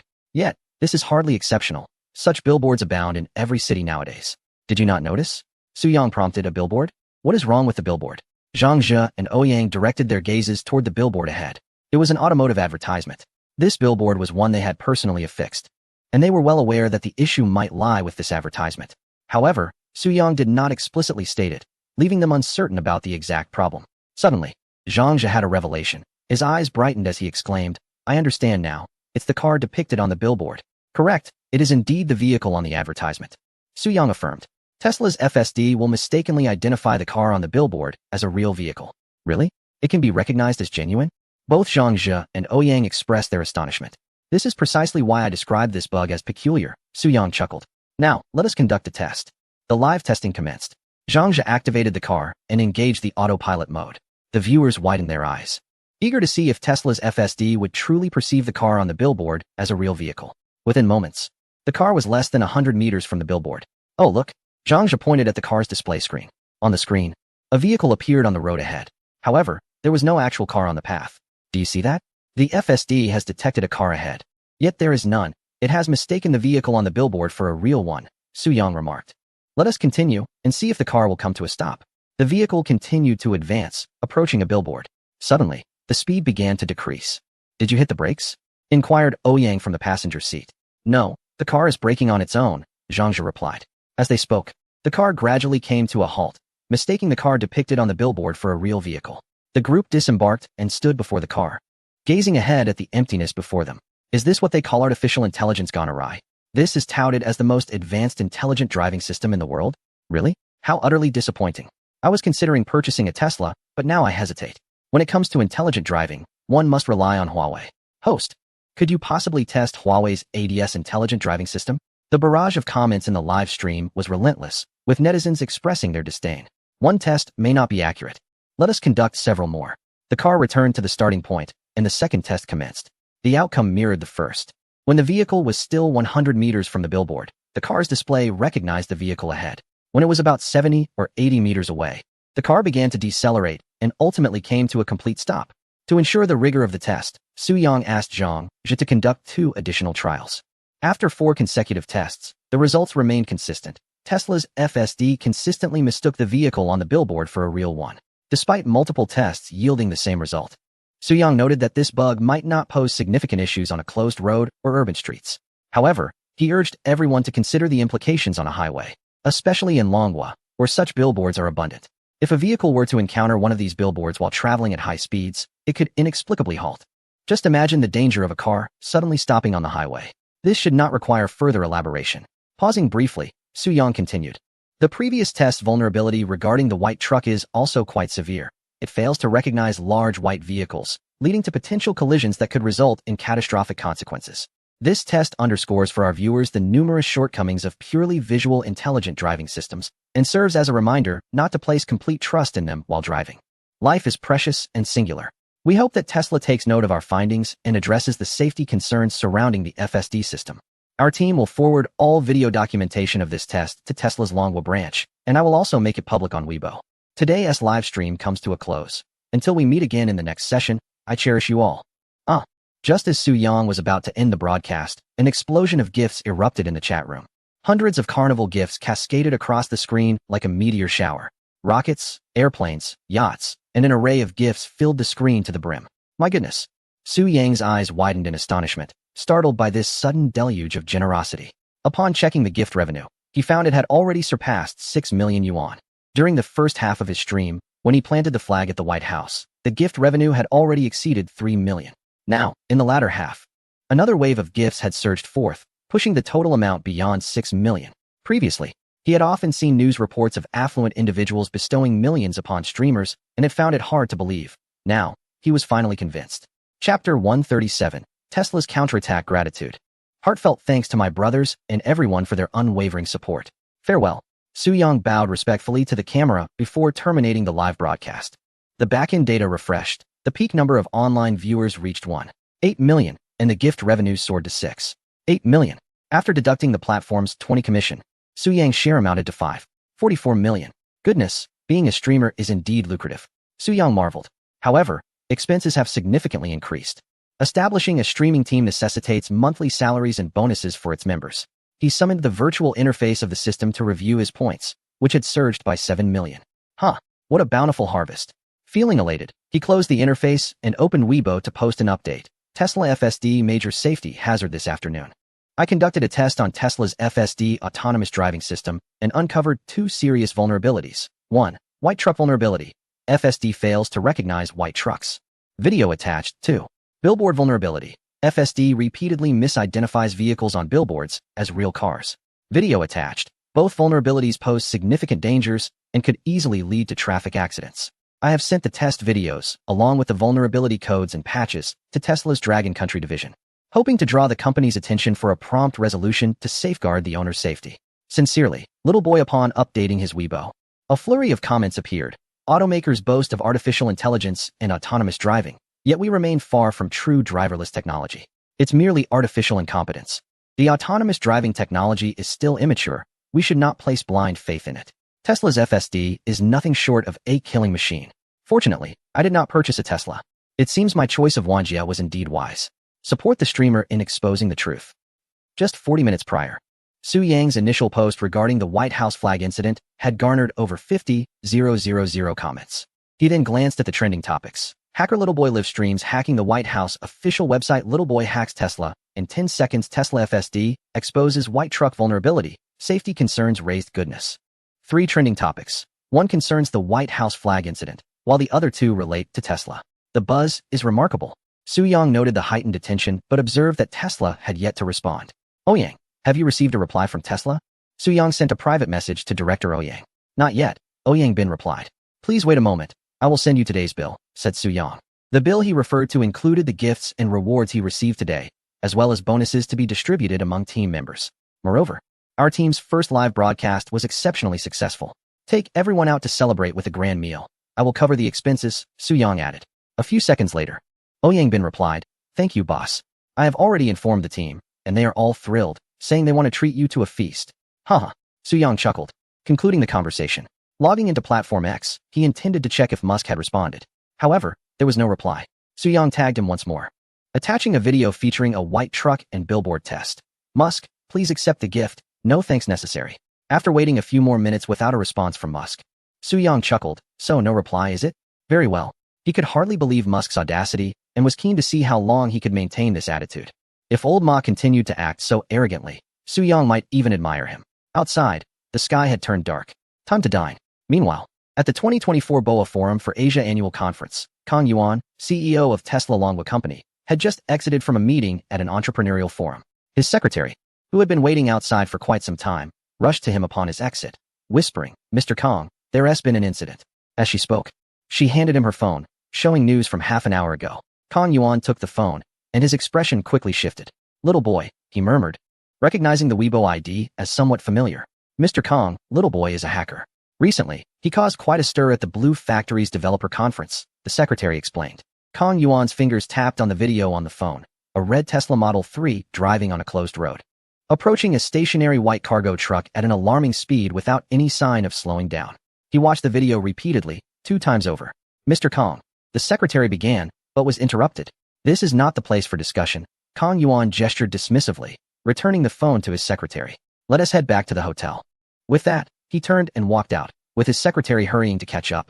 In the garage, as Kang Yuan got into a car, he instructed his secretary, "Notify the public relations and legal departments to hold a video conference at 8 this evening." "Understood, Mr. Kang." The secretary took out her phone and sent a message in the work group. At 8 in the evening, Tesla's response has arrived. The official Weibo account of its Chinese branch has issued a statement. "Our company has noted that this afternoon, the streamer Little Boy on the Huajiao Live platform released a video concerning the testing of FSD. We express our heightened concern regarding this matter. Following preliminary verification by our technical team, we have determined that Mr. Little Boy's testing in the video lacks professionalism, with significant issues in both the testing environment and methodology. Thus, the results are not representative. Therefore, we solemnly declare that Mr. Little Boy must immediately retract the relevant Weibo posts and delete the associated video. We reserve the right to pursue further legal responsibilities." Upon seeing this statement, Su-Yang was studying in the library at his school. He chuckled. This routine was all too familiar to him. Samsung, the Blue Factory, and Tesla all share the same character. When faced with problems, rather than seeking solutions, they focus on how to suppress the heat and conceal the issues. Do they truly believe that this will resolve their problems? How arrogant. The content for the next live stream is already in mind. I shall grant you another opportunity. Su-Yang thought to himself as he opened the X platform, yet old Ma still had not replied. Instead, a new tweet had been posted. "Next Monday, in Berlin, Germany, we celebrate the launch of the Cybertruck. The Cybertruck is Tesla's inaugural electric truck." Chapter 138, Defaming Me. This cannot be tolerated. The launch ceremony of the Cybertruck. Su-Yang typed keywords into the search bar, seeking relevant news. He found it. Next Monday, Tesla's new vehicle, the Cybertruck, would make its debut in Berlin, Germany, with old Ma himself taking the stage to support it. Su-Yang's fingers lightly tapped on the table as ideas began to form in his mind. Trouble was brewing once again. He had initially wished to refrain from stirring up chaos, but Tesla's audacity was simply too compelling. Ding! The virtual phone app rang, revealing a call from the operations director of the Huajiao platform, Dong Yi. "Hello, Director Dong." Su-Yang answered the call. "Greetings, my friend," Dong replied. "Our platform has received a legal letter from Tesla's lawyers, requesting that we remove your live stream video." After a brief pause, Dong continued. "The essence of the letter states that your live content has caused reputational damage to Tesla, demanding that you cease the infringement, delete the video, and issue a public apology. Otherwise, they reserve the right to pursue further legal action against you." Before Su-Yang could respond, Dong quickly asserted, "Naturally, we will not heed this. Consumers have the right to know these matters." "Haha, I understand," Su-Yang chuckled. The call ended. No sooner had he hung up than the virtual phone app rang again, this time with a call from Director Ouyang. "My friend, I've just received a legal letter from Tesla as well." Another legal letter. Su-Yang had encountered such things before. "Is that all?" he mused, suspecting that Tesla would not simply send a single legal letter without further intentions. Indeed, by 10 o'clock that evening, 2 news items concerning Tesla mysteriously vanished from the trending topics list. Su-Yang meticulously searched the trending topics, confirming that the 2 Tesla news pieces had indeed disappeared, leaving only the White House flag-raising news still trending. He then noticed that several articles about Tesla published earlier in the day on major websites like Fengyu and Penguin had also vanished entirely. This was far too conspicuous. Clearly, these articles had not disappeared without cause. They had been deliberately removed. It was needless to say that this was undoubtedly the handiwork of Tesla. In addition to deleting posts, they were also suppressing comments. Soo-young opened various short video platforms such as Douyin, Bilibili, and Kuaishou, only to discover that numerous related videos had also diminished significantly. He recalled having come across several high-engagement videos testing Tesla during dinner, each garnering over 100,000 likes, but now, those videos had all vanished, taken down. Only the Huajiao live streaming platform still displayed relevant videos, seemingly unaffected. Damn it, Tesla is truly wealthy and powerful. To stifle the heat, they resort to such underhanded tactics. Soo-young lamented, how many hired commenters did they employ for this? It must be said that this is a highly effective means of controlling public opinion. However, in Soo-young's view, such behavior is merely an exercise in futility. You may suppress the fervor, but has the issue truly been resolved? The crux of the matter lies in the inherent safety hazards of the product itself. Samsung attempted a similar approach, trying to dampen the fervor and reduce the impact. What was the outcome? The problem persisted and ultimately culminated in disaster. Should I retaliate? Soo-young pondered internally. Well, perhaps it is best to let things unfold for a while. It was already past midnight, so he shut down his computer, took a shower, and then went to bed. The night passed without incident. In the morning, warm sunlight streamed through the curtains, bathing the room in a golden hue. Soo-young awoke from his slumber, stretched languidly, and summoned the virtual interface of the system. Wow, after just one night, his points had surged by 30 million, bringing his total to 145 million. Haha. Soo-young felt a surge of joy. It was indeed advantageous to ride the coattails of a major corporation. With heightened visibility, his points accumulated rapidly. In the village, there was a girl named Xiaofang, beautiful and kind, with a pair of lovely eyes. Soo-young hummed a cheerful tune as he prepared for the day. After freshening up, he headed downstairs for breakfast. At the breakfast shop near the community entrance, he ordered 2 fried dough sticks and a bowl of soy milk while scrolling through Douyin. The Tesla FSD is the most advanced autonomous driving system globally. Who is Little Boy? A mere hacker to comment on automobiles? Does he even comprehend autonomous driving? He is utterly unqualified to test a Tesla. Oh, as Soo-young opened Douyin, he stumbled upon a video of an automotive blogger criticizing him. Such testing requires highly specialized knowledge, involving numerous professional instruments, equipment, and venues. It's not something just anyone can undertake. Little Boy, hiding behind a mask, even dares not reveal his true identity. What qualifications does such a person possess to test a Tesla? Is this not absurd? The blogger unleashed a barrage of criticism, and to be fair, his arguments were quite sound. Soo-young chuckled, unperturbed. With points soaring by 30 million in a single day, he was in high spirits. After all, such scrutiny only served to amplify his visibility. This blogger's critique brought traffic and attention, did it not? Soo-young scrolled to the next video. The current automotive landscape is utterly chaotic. It seems everyone is trying to capitalize on the situation. Little Boy's testing video was riddled with flaws and lacked professionalism. He was clearly intent on maliciously tarnishing the reputation of Tesla's FSD. Another critic emerged. This was becoming increasingly peculiar. Soo-young's immediate reaction was to suspect that Tesla might be orchestrating something behind the scenes. He opened Weibo, and the comment section was flooded with numerous rhythm-driven remarks. Among them were several comments. Taking money to do business. Little Boy, how much ill-gotten gains have you received? Does your conscience not ache? It was outrageous to accuse him of receiving dirty money. This irked Soo-young. While he was open to criticism, he could not tolerate slander. Soo-young clicked on a few comments and traced the IP addresses, only to find they belonged to ordinary netizens, not paid commenters. He needed to return and employ web-scraping software to investigate further. At that moment, his breakfast arrived. Boss, please pack it up, Soo-young said. After packaging his breakfast, he departed from the eatery and headed back to his rented room. He set the takeout box aside and launched the web-scraping software to search for the rumors. As he ate his breakfast, he awaited the search results. After a while, once Soo-young finished his meal, the software had uncovered a plethora of information. After a thorough reading of the material, an hour later, Soo-young identified the source of the rumors, a car blogger named Daijun Shuache. Chapter 139. The Huawei invitation. Soo-young opened Douyin and searched for Daijun Says Cars, locating the video that spread the rumors. The video had garnered over 100,000 likes, indicating its immense popularity. Other bloggers had merely rehashed this content. With a flurry of keystrokes, Soo-young accessed the backend of Daijun Says Cars. Name, Chen-jun. Age, 32. Phone number, 138. A smirk played on Soo-young's lips as he continued typing. The breach was successful. Chen-jun's phone was now under his control. He proceeded to scour through the QQ chat records on the device, hoping to uncover some clues. Continuing his search through WeChat conversations, he struck gold. He discovered a chat log between Chen-jun and a person named Boss Liu. Daijun, I have a job for you. Will you take it? What kind of job? Do you know Little Boy? He was a hacker blogger on Douyin, now live streaming on Huajiao. Just post a video claiming that little boy accepted money from a car company. No need to specify which one. Keep it vague, deliberately undermining and discrediting Tesla's FSD system. This job pays 500,000. What do you think? 500,000. That's a bit low, at least 1 million. Fine, 1 million it is. It's a deal. The chat log clearly documented that Jun accepted 1 million. I knew it. This guy definitely took the money. Su Yang investigated Boss Liu and found that he was the owner of a company named Xingho Media.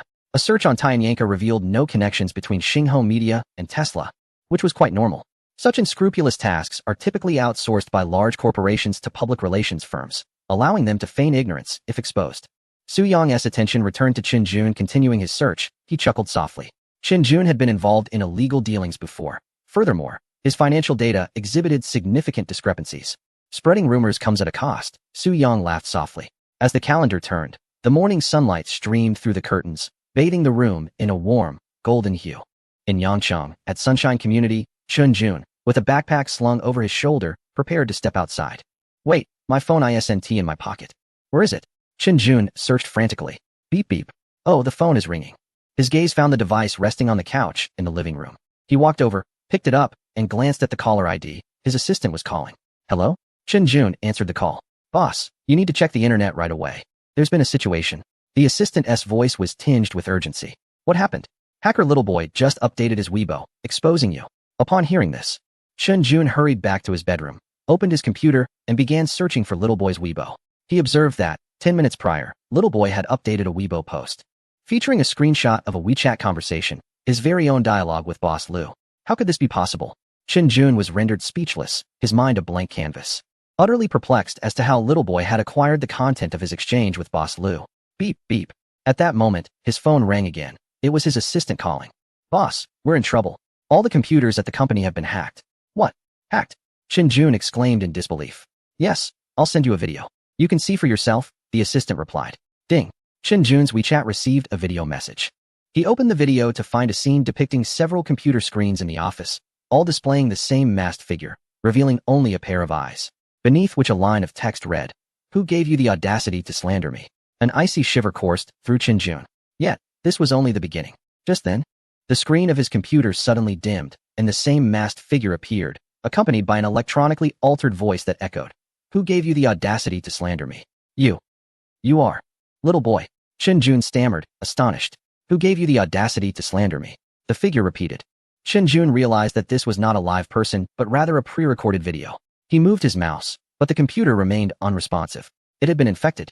Sweat began to bead on Jun's forehead as the gravity of the situation dawned upon him. At this moment, he regretted his choices, belatedly recognizing the grave mistake he had made, overlooking Little Boy's true identity. He had foolishly spread rumors about a top hacker on the internet.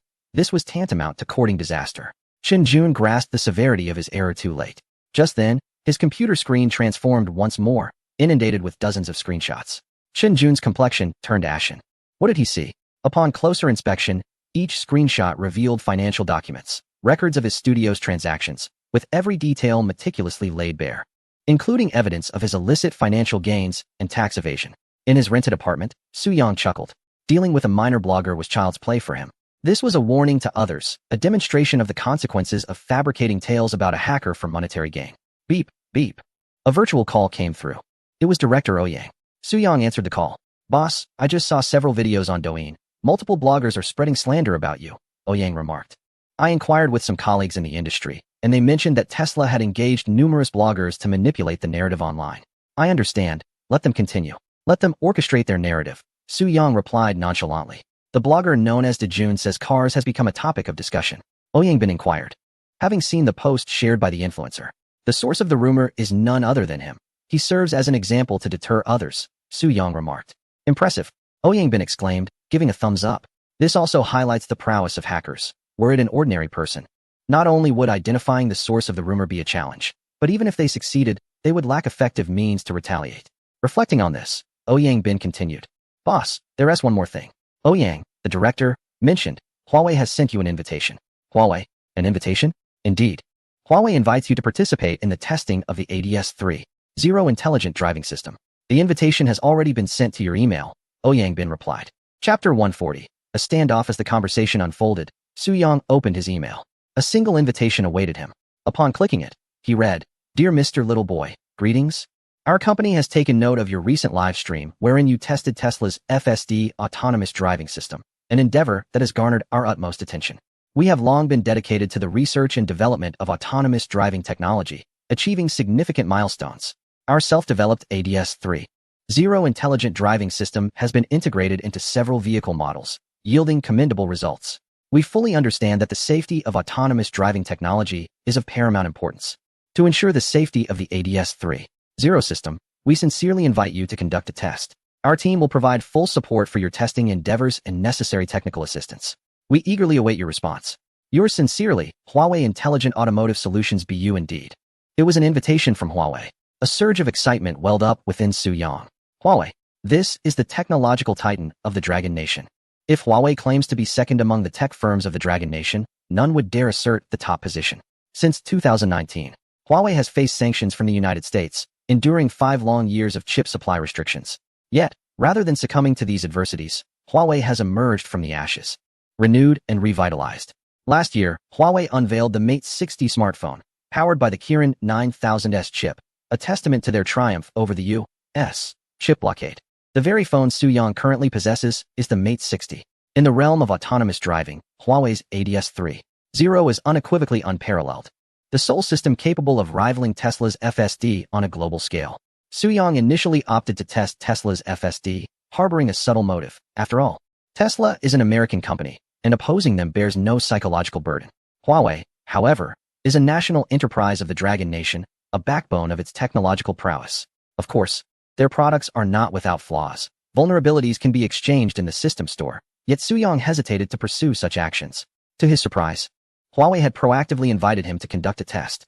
Such magnanimity and vision were truly admirable. "Boss, have you seen Huawei's invitation?" came the voice of Director Ouyang over the virtual phone. "I have," Su-Yang replied. "Shall we respond to them?" "Brother Ouyang, could you please handle the reply?" "Simply express my profound honor at receiving the invitation and my eagerness to participate in the ADS 3.0 test. As for the other details, I leave those discussions to you and Huawei. I am available at any time. It poses no issue." "Understood." The call concluded. Ye Su-Yang excitedly pumped his fist. While on the phone, he had restrained his inner exhilaration, keeping it under wraps. Huawei. They had actively invited him to test their product. This indicates that Huawei acknowledges his technology. Unfortunately, Su-Yang cannot reveal his identity. Otherwise, he would have the opportunity to boast proudly before his classmates and family. Beep. The virtual phone rang again. This time it was Ouyang calling. "Boss, I forgot to mention, shall we continue testing Tesla for the next live broadcast?" "Indeed," Su-Yang replied. "Since Tesla's stance is so resolute, we shall not hold back. We will confront them with undeniable facts." After a brief pause, Su-Yang continued, "Moreover, I have considered it. From now on, we will hold 2 live broadcasts each week, scheduled for Wednesday and Saturday. 1 broadcast a week is indeed rather insufficient. 2 broadcasts seem more appropriate." Ouyang Bin nodded, acknowledging that this was also his suggestion. "I already have a rough idea for Wednesday's live content. Both the scale and the spectacle will be elevated." Su-Yang then shared his thoughts. Ouyang Bin's expression gradually shifted from astonishment to shock. "Boss, this is not merely an upgrade in scale. It's akin to instigating an earthquake. Is this what astounds you?" Su-Yang chuckled.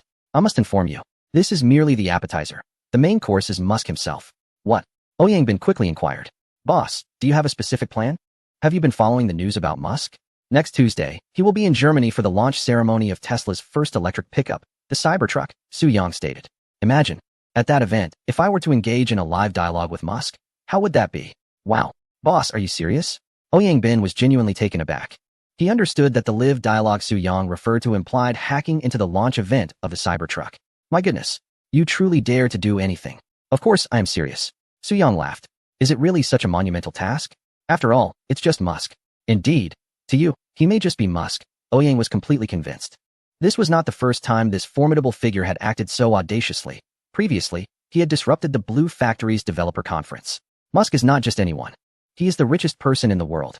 Liu Yinlin from the Blue Factory is also a big shot, but there are levels among the elites. And Musk and Liu are simply not in the same league. "Are you truly determined to proceed with this?" Ouyang asked, feeling that the situation was overwhelmingly daunting. Just thinking about it sent shivers down his spine. "Of course, I ask you all, are you willing to join me in this madness?" Su-Yang countered. "Boss, if you are unafraid, what do we have to fear? If you say we do it, then we shall." Ouyang declared, inspired by Su Yang's fervor. Excellent. Su Yang responded.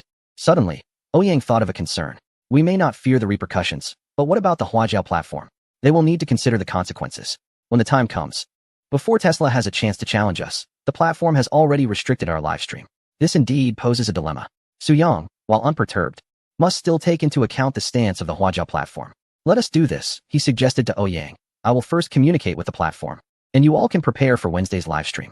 I may need to travel to Tokyo and Dubai, so please make the necessary arrangements in advance. Understood, Ouyang replied. After concluding the call, Su Yang proceeded to dial the mobile phone of Dong Yi, the operations director of the Huajiao platform. Hello, esteemed one. He greeted as Dong Ye's voice resonated from the other end. I would like to discuss something with you in advance. On Wednesday, I plan to host a live stream to continue testing Tesla's FSD. Su Yang stated. Are you really prepared to confront Tesla head-on?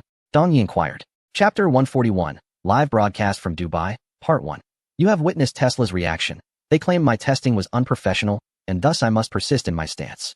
Su Yang paused momentarily before continuing. For my next live broadcast, I intend to elevate the scale significantly.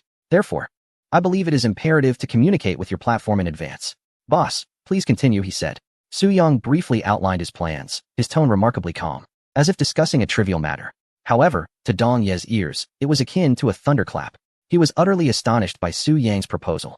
Boss, please hold on a moment. I need to report this to the higher-ups, Dong Yi stated. Such a significant matter required the boss's decision, as he could not act unilaterally.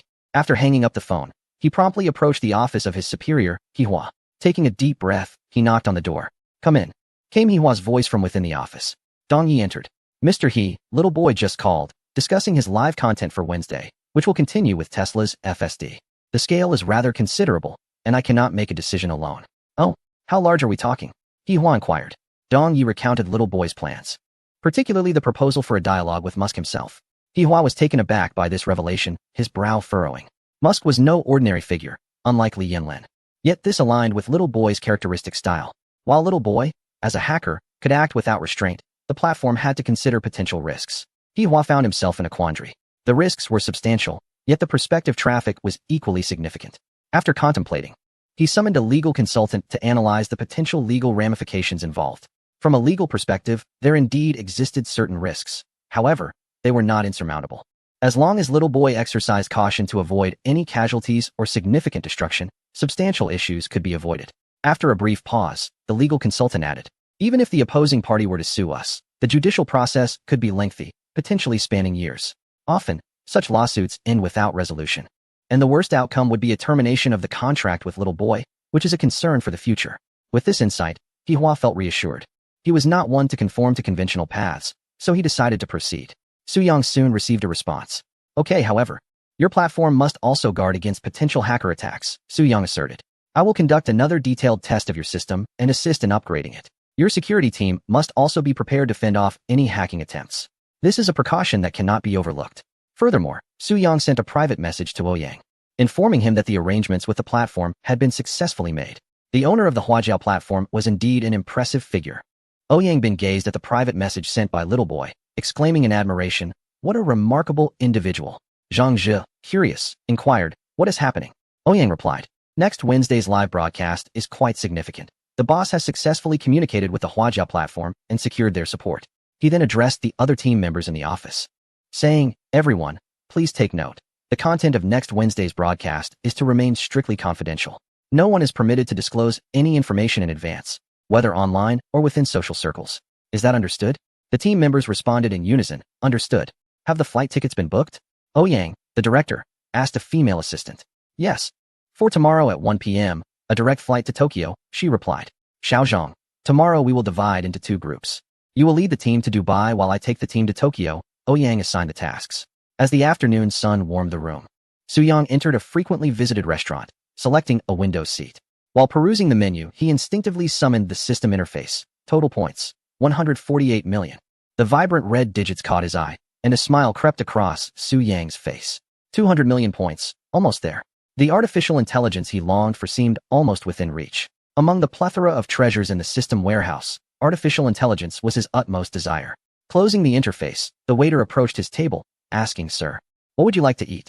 1 serving of braised fish, a portion of stir-fried vegetables, and a bowl of rice, Su Yang replied, folding the menu.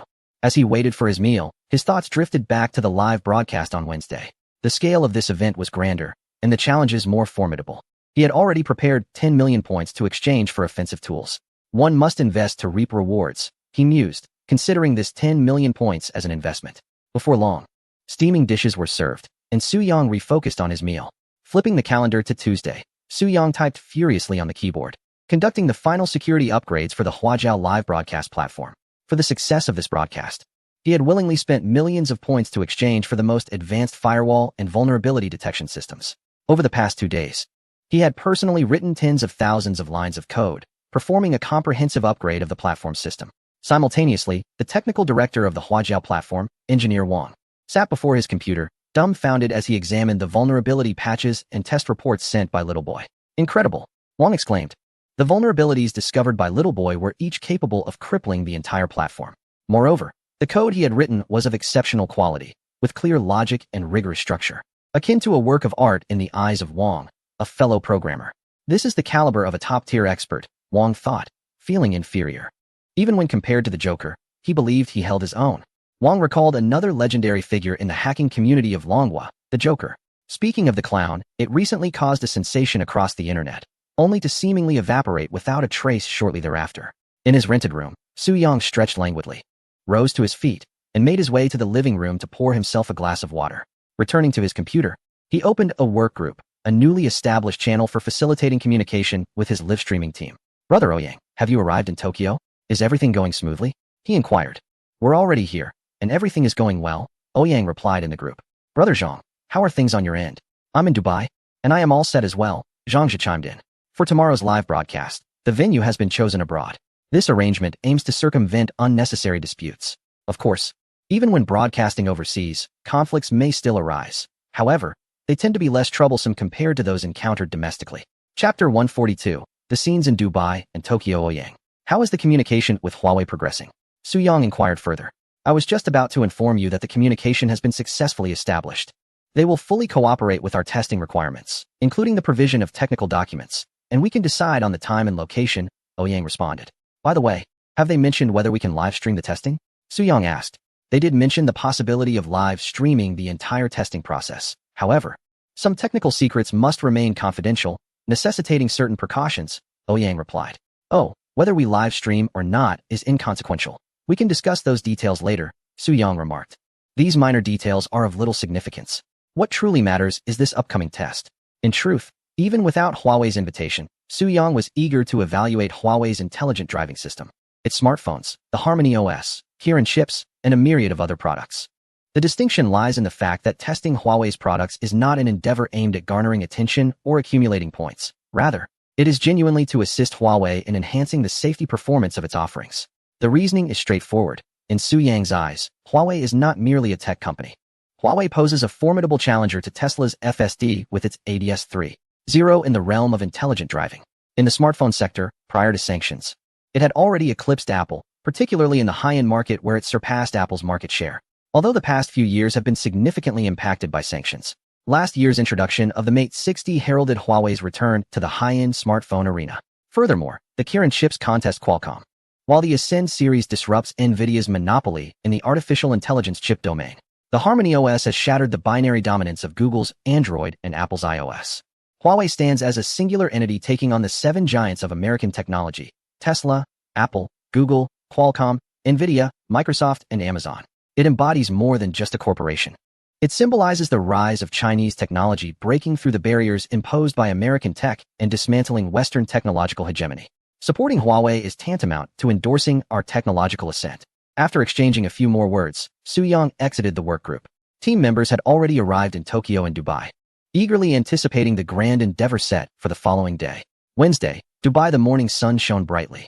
In the heart of Dubai, Tesla's largest flagship store stands in the most bustling area of the city. Inside, a vibrant crowd thronged, with numerous customers experiencing the various Tesla products. Zhang Zhe, donning a black baseball cap, blended into the crowd, pretending to be a customer as he entered the store. Boss, Zhang Zhe whispered, lowering his voice. Hidden within his collar was a small microphone, and a miniature camera was concealed within his sleeve. He could hear Su Yang's voice clearly through his earpiece. The live stream had yet to commence. They were merely testing the visuals and communication. On the desk, 2 computers were positioned, for this live broadcast. Soo-young had specifically purchased a new device. One screen displayed the scene from the Tesla flagship store in Dubai, while the other showcased Tokyo. Although the latter had yet to transmit its visuals due to the time difference, as it was only 2 o'clock in the afternoon there. Inside the vast exhibition hall, colorful flags fluttered, balloons floated above, and advertisements for various automobiles inundated the space, where a throng of people created a lively atmosphere. As one of the premier auto shows globally, the Tokyo Motor Show attracted numerous car brands from around the world, capturing the attention of countless automobile enthusiasts and media representatives. Among the exhibits, Tesla's pavilion drew the largest crowd, teeming with visitors eager to experience the latest models. "Hurry up, move faster," Ouyang urged, his voice rising above the din of the crowd. Behind him, a cameraman hoisted a camera, as the two had just arrived. Upon reaching the Tesla exhibit, Ouyang proceeded to test the equipment and establish communication links. Meanwhile, Soo-young glanced at the clock. It was already 2:30 in the afternoon, signaling that it was time to commence the broadcast. After donning a mask and hood, he opened the Huajiao live streaming room. "Good afternoon, everyone." A smile illuminated Soo-young's face as he began. "Before we dive into today's broadcast, I want to clarify something. Last week, I tested Tesla's FSD and revealed several vulnerabilities, which prompted some individuals to accuse me of being unprofessional, labeling me a keyboard warrior, and even alleging that I accepted bribes to disparage Tesla." Pausing for effect, Soo-young continued, "My friends, do you think I need to tarnish Tesla's reputation? What benefit would that bring me? I am not an automotive blogger. I am a hacker, and my aim is to uphold cybersecurity and make the internet a safer place.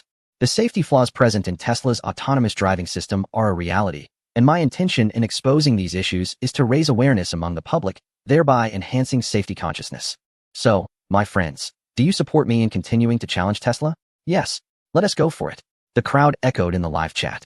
"We stand behind you. Let's do it." With the audience's support, Soo-young resolved to proceed with the broadcast. Now, let us take a look at the live scene in Tokyo. He typed a few commands on the keyboard, and the live feed shifted to the Tokyo Motor Show. The venue was bustling with activity, and Tesla's pavilion showcased several new models, including the Model 3, Model Y, Model S, Model X, and the latest Cybertruck. Several elegantly dressed female models posed beside the vehicles, capturing the attention of many onlookers. "Wow, what stunning ladies. Those long legs. The host is treating us to a visual feast." As the barrage of comments filled the air, a tall man clad in a suit, flanked by several staff members, made his entrance into the Tesla exhibition hall, inciting a wave of excitement among the attendees. This distinguished visitor was none other than the Japanese celebrity, Takuya Kimura, accompanied by a few high-ranking Tesla executives. Notably absent was Musk, who was currently in Berlin. "Little boy, my friend, when will you commence your performance?" someone quipped, eager for the spectacle to begin. However, Soo-young remained unperturbed, while the online audience grew restless with anticipation. "Gentlemen, there is no need to rush. The auto show has yet to commence. Let us first take a glimpse of the scene in Dubai," Soo-young remarked. The live stream then transitioned to the Tesla flagship store in Dubai. "All right, my friends, are you ready?" Soo-young inquired, raising a solitary finger, his signature gesture. The audience erupted with enthusiasm. "It's happening. It's about to begin. 10, 9, 8. The viewers joined in a collective countdown. Chapter 143. A spectacular scene. In this moment of witnessing a miracle, everyone, do not blink. Soo-young pressed the enter key. At that moment, within the Tesla flagship store, a sales representative was enthusiastically introducing a Tesla Model Y to a customer. The interior of this Model Y featured seats crafted from Nappa leather. As the sales representative spoke, he reached out to open the car door, inviting the customer to explore the interior. Suddenly, without any warning, the car's engine roared to life. The sales representative, taken aback, instinctively stepped back in shock. What was happening? How did the car start on its own? A look of bewilderment crossed his face. The nearby customer was equally startled. What was going on? Why did the car start by itself? Others around were equally captivated by this unexpected spectacle. Then, another Tesla roared to life. No, it was not just one. Several vehicles simultaneously sprang to life. Within the showroom, 6 cars started automatically at the same time. And it did not stop there. The 6 cars began to move, creating an atmosphere of astonishment. Goodness, how are these cars moving on their own? It's dangerous. Quick, take cover. The scene erupted into chaos as customers scrambled to evade the oncoming vehicles. The sight of 6 self-moving cars with no one inside evoked both fear and curiosity among the onlookers. Surely, this was a demonstration of Tesla's autonomous driving capabilities orchestrated by the dealership. Yet, many customers noticed that the staff were equally bewildered and at a loss. Amidst countless astonished gazes, several Teslas formed a line, all heading towards the store's entrance. Customers at the door quickly stepped aside, clearing a path. A security guard, Mustering his courage, attempted to block the cars, but with no one behind the wheel, he was too frightened to stand his ground and swiftly moved aside. The Teslas, marching forward in an imposing procession, exited the flagship store. The onlookers inside followed suit, rushing out to witness the spectacle. The live stream was ablaze with excitement. "Oh my, this is unbelievable. This maneuver is simply extraordinary. Hats off to you, little boy." 666,666. This is like a scene from a sci-fi movie. The comments flooded in like a tidal wave, overwhelming the live stream. Viewers were left utterly astonished. The Teslas appeared as if endowed with life, circling the plaza outside the dealership.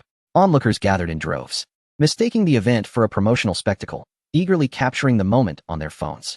A young boy, around 7 or 8 years old, observed a driverless car with excitement, clapping his small hands and exclaiming, "Daddy, Daddy, there's no one in the car. This is driverless." His father, smiling, noticed a group of over a dozen staff members from the dealership hastily rushing out, their demeanor suggesting a crisis. The employees anxiously surveyed several cars in the vicinity, feeling helpless and flustered. "How do we stop the car? There's no one inside. What if it hits someone? What is happening? It's utterly bizarre. Let us call the manager." The employees exchanged frantic remarks, unsure of how to proceed. "Incredible. You're a truly remarkable host." In the live stream, over 1.2 million viewers witnessed this extraordinary spectacle. Yuan Jie, the chief safety expert at Green Alliance Technology, wore an expression of astonishment. "Impressive," he exclaimed, giving a thumbs up. Little did he expect the boy's antics to escalate to such madness. Tesla, of all companies, had managed to provoke a top-tier hacker. This was the outcome. Without needing to speculate, Yuan Jie was aware that following this exposure, the world would be alerted to the safety concerns surrounding Tesla vehicles, significantly impacting their brand reputation. "Brothers, this is Tesla. Its systems are riddled with vulnerabilities. I barely exerted effort to breach them," announced Su Yang, his tone laced with sarcasm and disdain. Claiming to be the largest electric vehicle brand, and yet this is their standard. Su Yang was unreserved in his criticism, considering the adversary had employed trolls to defame him. Thus, he felt no need for politeness. "Well done. Magnificent, indeed. This is utterly pathetic."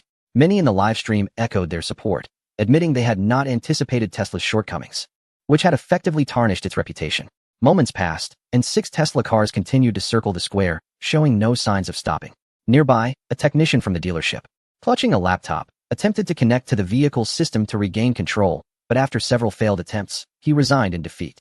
"No offense, but your meager skills are laughable. Just sit back and watch the show," Su Yang chuckled. He was not merely mocking. The attack code he had written was well within the capabilities of a technician at the dealership. After toiling for some time, the technician ultimately gave up. "Stop filming, disperse. Don't gather." One of the dealership staff approached the crowd, trying to deter them from recording. It was too late. Many had already captured footage, some posting on YouTube, others on TikTok. The excitement was palpable. Meanwhile, Kang Yuan, the CEO of Tesla's Chinese division, was not at the office today. He was at his son's school. This afternoon, the school hosted an event that required parental attendance. At that moment, Kang Yuan was seated in the auditorium, watching the performance. Suddenly, his phone buzzed in his pocket. He retrieved it and answered the call. "Mr. Kang, we have breaking news," came the voice of his assistant. "What did you say? Speak louder." The students on stage were performing, and the noise made it difficult for Kang Yuan to hear his assistant clearly. He stood up and exited the auditorium, stepping into the corridor. "What has happened?" he inquired. "Mr. Kang, the hacker little boy is live streaming. He has breached the Tesla flagship store in Dubai." The assistant quickly briefed him on the situation, concluding with, "I've sent you the live stream link. Please take a look." "I understand," Kang Yuan replied, hanging up. He opened WeChat and saw the link sent by his assistant. Upon clicking it, he entered little boy's live stream and was met with the sight of 5 or 6 Tesla vehicles circling outside the Tesla flagship store in Dubai, surrounded by a crowd of onlookers. This, Kang Yuan's expression darkened. Chapter 144, The situation escalates. Hee. Su Yang wore a beaming smile. The number of online viewers in the live stream had surged to 1.5 million. Gratitude was owed to Tesla for the influx of traffic and excitement. Half an hour had already elapsed, and several Teslas continued to circle the square of the dealership. At that moment, one of the Model 3s came to a halt. It had stopped. Had the dealership managed to unlock it? It seemed so, given the time that had passed. The online audience took note. This vehicle had run out of battery. Su Yang remarked, "It turns out it's out of power." Within the next few minutes, the remaining vehicles also succumbed to battery depletion, each coming to a standstill in succession. "Brothers, it's out of juice," Su Yang chuckled. "I had intended for them to take a leisurely drive through the streets of Dubai, but alas, they have run out of power. It cannot be helped." "Incredible. Absolutely astonishing. Wow. Unbelievable. Host, what sorcery is this? The disgrace for Tesla was palpable. A resounding slap in the face. Musk's reputation was bound to be bruised. How thrilling. It was more captivating than a film. The viewers were in awe. Who would have imagined such a sensational turn of events? With Little Boy directly commandeering several Teslas from a dealership, such riveting scenes could only be witnessed in cinema. Brothers, this is far from over. The excitement has only just begun. Let us now transition to the live scene in Tokyo, Soo-young cheerfully announced. After tapping a few keys, he established a connection with Oh-yang. Brother Oh-yang, how are things on your end? Can we switch to your footage? Soo-young inquired. All set, boss, Oh-yang replied. With that, the live stream shifted to the Tokyo Auto Show. Tesla's exhibition booth was bustling with activity. The prominent actor Takuya Kimura, accompanied by a Tesla Japan executive, settled into a striking red Model Y. The executive, named Tanaka, in his 50s, with a slightly plump build and meticulously styled hair, wore a warm smile as he stated, Mr. Kimura, the interior of this Model Y embodies our latest design philosophy. As he spoke, he gestured towards the massive screen on the central console, explaining, this screen features our newest vehicle system, boasting powerful functionalities. Before he could finish, the car's engine unexpectedly roared to life. Virum, Tanaka was taken aback. He had not pressed the ignition button. How could the vehicle start on its own? Click.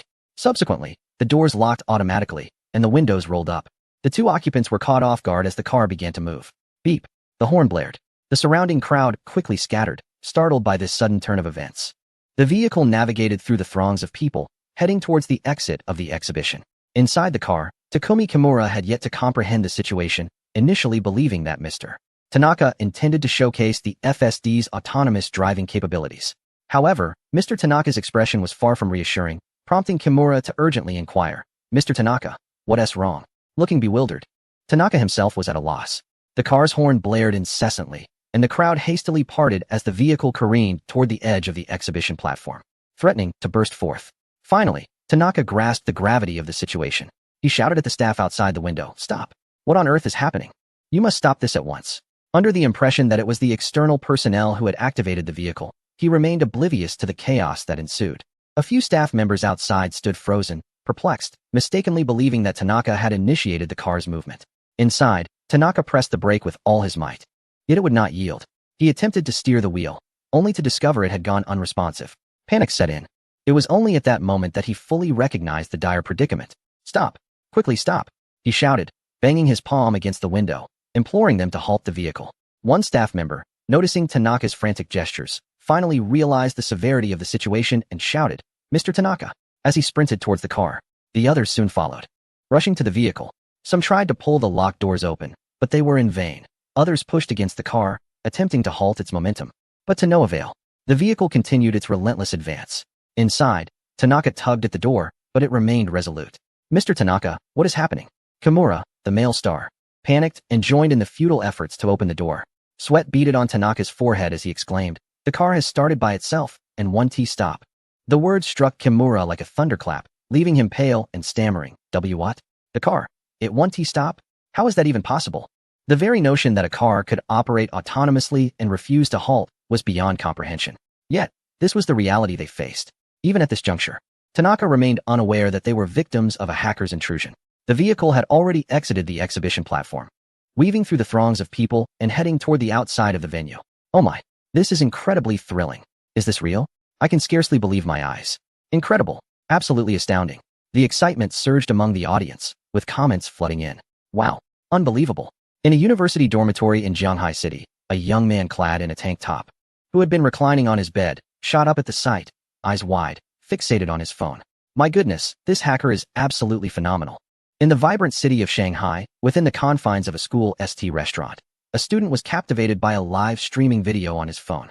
Overwhelmed with astonishment, he quickly passed his device to a bespectacled classmate seated beside him, urging, Look, this hacker is incredible. He has taken control of a Tesla at the Tokyo Motor Show. The classmate, skeptical, remarked, Isn't this staged? The student insisted, No, this is live. Have you heard of the hacker known as Little Boy? The boy with glasses shook his head, unfamiliar with the name. The camera then shifted to Kang Yuan, who had just exited the school auditorium. With such a significant event unfolding, he had lost interest in the performance. As he settled into his vehicle, the sound of incessant honking filled the air, not from his car, but emanating from his phone. At the Tokyo Motor Show, cars were blaring their horns as they made their way out. Kang Yuan's expression turned serious. Whether in Dubai or Tokyo, This was escalating into a major incident. A hacker remotely controlling a Tesla in a live broadcast was a stark revelation of Tesla's vulnerabilities, carrying profound negative implications. Chapter 145. The consequences are too great. Time to flee. Beep, beep, beep. At this moment, the assistant called. Mr. Kong, Tesla's stock price has fallen. By how much? By 0.015. I understand. Kong Yuan hung up the phone and opened the stock application, searching for Tesla. Tesla, stock code Tesla, current price, 204.12, down 0.015. Kong Yuan's expression was solemn. Tesla is a behemoth, with a market capitalization nearing 700 billion, a decline of 0.015 equates to evaporating 10.5 billion. At the Tokyo Motor Show, the red Model Y did not come to a halt within the exhibition hall. It charged through the crowd, bursting through the main entrance and onto the bustling streets outside. Wow. Host, where is the car going? Is it heading onto the street? Viewers flooded the screen with comments. Brothers, do you think the car should stop here or continue for a joyride through the streets of Tokyo? For those who wish to see a Tokyo street joyride, please hit 1. Su-young shouted enthusiastically. 111. 111. Keep going. Keep going. Keep going. The comments surged, inundated with ones. The number of viewers in the live stream rapidly climbed, surpassing 1.6 million.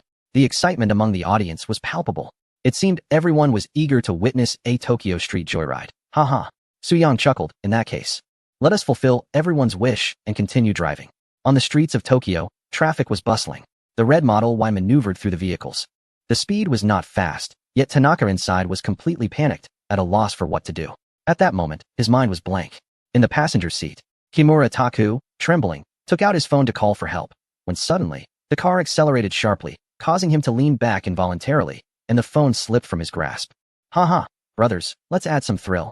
Su-young laughed, his voice laced with excitement, his fingers flying over the keyboard. The speed began to climb. 50 miles per hour, 60 miles per hour. In the blink of an eye, it reached 70 miles per hour. In a sprawling metropolis like Tokyo, 70 miles per hour was already quite fast. There's a large truck ahead. We're going to crash. Tanaka quaked in fear. Whoosh, the Model Y swiftly overtook the truck and several other vehicles. Tanaka was drenched in cold sweat. Just then, his phone rang. He quickly answered. Mr. Tanaka, something terrible has happened. Our company's system has been hacked. The Model Y you are in has been remotely controlled by the hackers. An anxious voice came from the other end of the line. Hearing this, Tanaka was nearly paralyzed with fear. A hacker invasion could spell disaster. Help! Help! Someone save me! He shouted.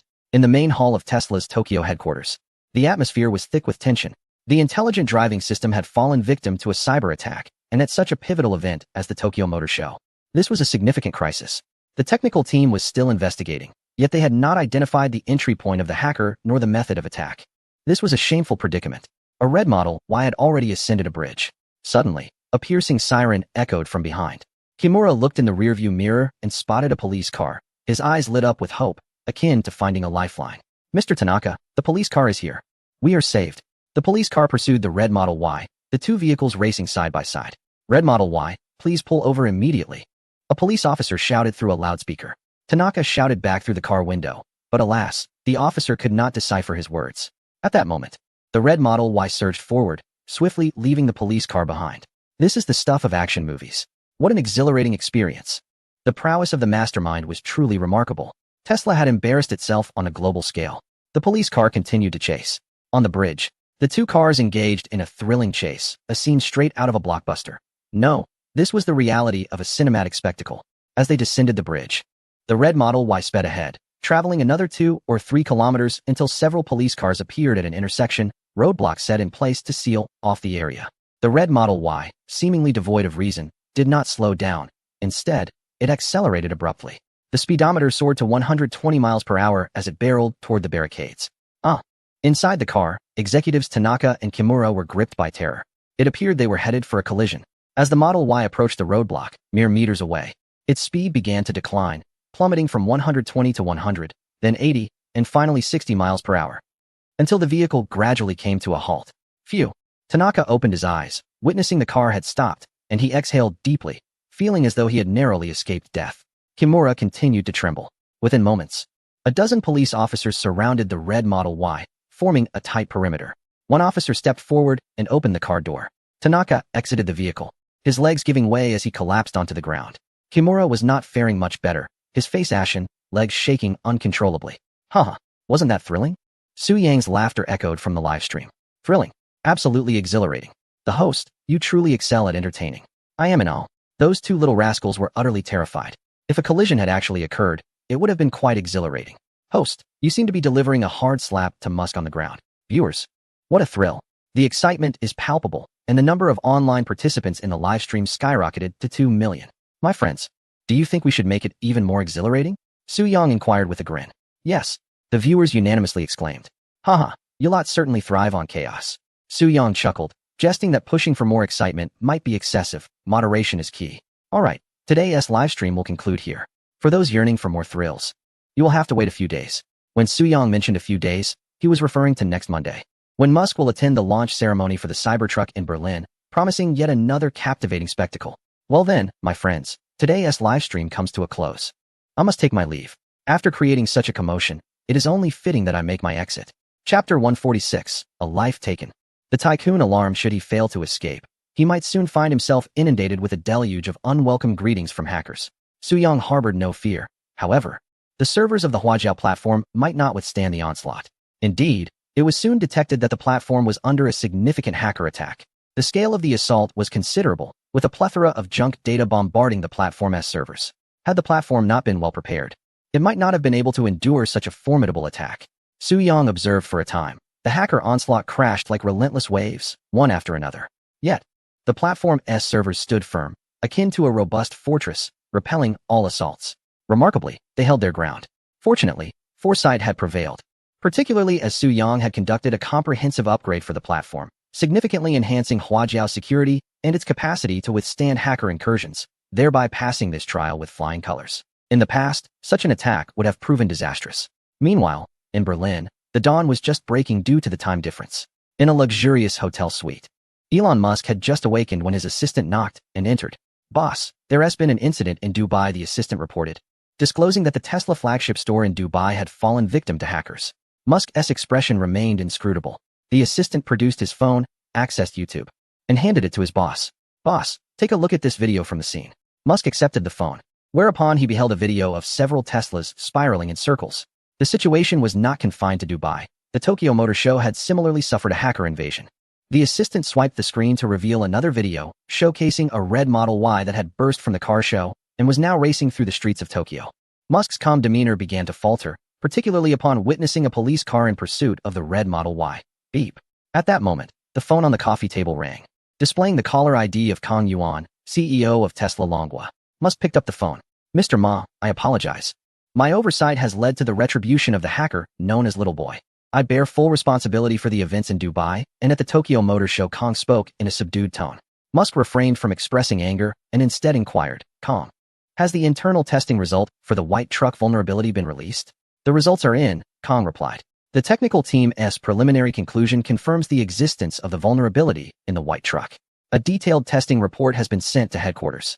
From their conversation, it was evident that Musk, the prominent figure, was well informed, and Tesla was taking the vulnerabilities exposed by Little Boy seriously.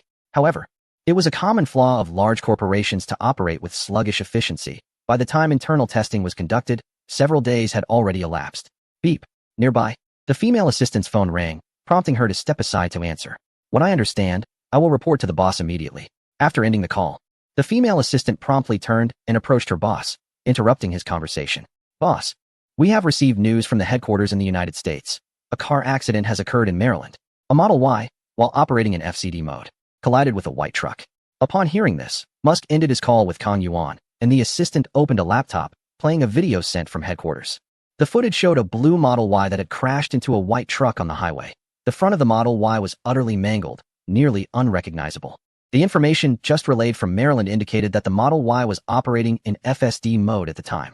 The assistant added, implying that the FSD had failed to detect the white truck. This was precisely the truck vulnerability the boss had just mentioned. Were there any casualties? Musk inquired. Yes.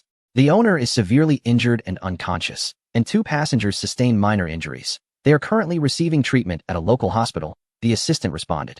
Musk stood up decisively, stating, make arrangements for an immediate flight to Maryland. The secretary hesitated, wanting to remind him, but realizing the gravity of the situation, she deemed the press conference far less important, even considering postponing it. With this thought, the assistant refrained from speaking and turned to organize the boss's return to Maryland. Kong Yuan was also watching the video. The accident appeared to be quite severe. The white truck vulnerability now had a real-world incident to substantiate it. The nature of this event was entirely different. In comparison, the incidents at the Dubai and Tokyo auto shows paled in significance. The former was merely a hacker's farce that, despite its commotion, resulted in no casualties. Su Yang, on his way to school, saw the accident video while browsing comments on Weibo. At that moment, a particular comment caught his attention. Little boy, a Tesla accident has occurred in Maryland. A blue Model Y operating in FSD crashed into a large white truck. Su Yang quickly searched for more information and found it. Breaking news, a Tesla accident in Maryland. The owner is severely injured. The accompanying image depicted a blue Model Y with its front crumpled into the body of a white truck. Su Yang clicked on the news for further details. At 8 a.m. local time, on a highway in Maryland, a Tesla Model Y collided with a white truck, leaving the owner severely injured and unconscious, while 2 passengers also sustained injuries. The article noted an important detail. The Model Y was in FSD autonomous driving mode at the time of the accident. The phrase white truck vulnerability flashed through Su Yang's mind. Just then, his phone pinged with a private message from Ouyang, also concerning the accident news. Ouyang sent a clearer video of the accident, in which a blue Model Y was speeding down the highway. Ahead, a white truck was slowly making a turn. Yet the Model Y showed no signs of deceleration, crashing straight into it. After watching the video twice, Su Yang opened the Weibo backend, preparing to share the news clip accompanied by a line of text. Tesla, we have warned you long ago. However, Su Yang hesitated, his finger hovering over the send button, reluctant to press it. After some contemplation, he decided against it. Some trends can be capitalized on, while others cannot. This was a genuine accident involving casualties, and Su Yang did not wish to exploit this news for attention or points. With this vivid example, Tesla should take it seriously and upgrade their systems to rectify the flaws, he mused as he walked through the school gates. Su Yang's intuition proved correct. This time, Tesla's response was remarkably swift. 1 hour after the accident, the company issued a statement detailing the incident and announced an upgrade patch for the FSD system across all Tesla vehicles worldwide. Chapter 147, 200 million points. Redeeming Artificial Intelligence, Part 1. Moreover, it is rather intriguing that a friend of director Ouyang, who is also a Tesla owner, received an upgrade patch for the FSD system on the evening of that very day. Upon downloading the patch, he compared it with the code previously released by Little Boy and discovered that they were, astonishingly, identical. Boss, you truly are remarkable. Tesla's upgrade utilizes the patch you authored. Ouyang exclaimed over the phone, filled with admiration for Su Yang. Ouyang continued with a hint of exasperation. However, these individuals lack courtesy. They used your patch without even a word of thanks. Haha. Su Yang chuckled softly and replied, their upgrade speed is woefully slow. Had they upgraded earlier, this tragic accident might have been averted. Indeed. Ouyang nodded, then inquired, since Musk has departed from Berlin and headed to Maryland, shall we alter the live broadcast scheduled for next Monday? Photos capturing Musk boarding a private plane had surfaced, confirming his exit from Berlin. A news piece Su Yang had also encountered. With Musk no longer in Berlin, it was clear that the live broadcast would need to be modified. Su Yang had originally intended to infiltrate the Cybertruck launch ceremony next Monday and engage in a cordial dialogue with Musk. However, plans often falter in the face of unforeseen changes. Never mind, we shall abandon the live broadcast plan. Given the severity of the accident, pursuing Tesla at this juncture would be rather inappropriate. Let us put a pause on that, Su Yang concluded. After exchanging a few more words, Su Yang hung up the phone. His gaze returned to the news page on his computer screen, where reports of the Tesla accident in Maryland had spread across the internet. Moving his mouse, he opened Weibo, where the comments section was abuzz. Little boy, the vulnerability you exposed regarding the white truck has indeed manifested. The purely visual FSD was inherently unreliable. Tesla has fallen from grace. I had previously criticized you, accusing you of taking money to deliberately tarnish Tesla's reputation. I now apologize for my error. I was misled by rumors and misunderstood you.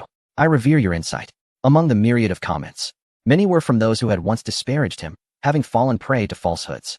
Su Yang smiled, closed Weibo, and as dusk settled, he packed away his laptop and exited the library. Before long, Friday arrived.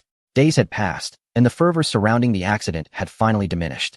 While the intensity had waned, Tesla's market value had plummeted by nearly 100 billion, a staggering price to pay. Had they recognized the vulnerability pointed out by Su Yang and swiftly implemented the patch, perhaps this calamity could have been averted. Outside, a gentle rain pattered throughout the night, filling the air with the earthy scent of damp soil. Su Yang awoke from his slumber, blinking as he stretched languidly. Reaching for his phone on the bedside table, he glanced at the time. It was 8 o'clock. Subsequently, he summoned the system's virtual interface to check his points. Total points, 185 million. Ah, just 15 million points short of being able to exchange for a powerful artificial intelligence. A thrill surged within him. A mere 15 million points, which would have seemed a daunting figure in the past, could now be amassed with just 2 live broadcasts. Or even one if planned adeptly. Tomorrow's live stream was on the horizon.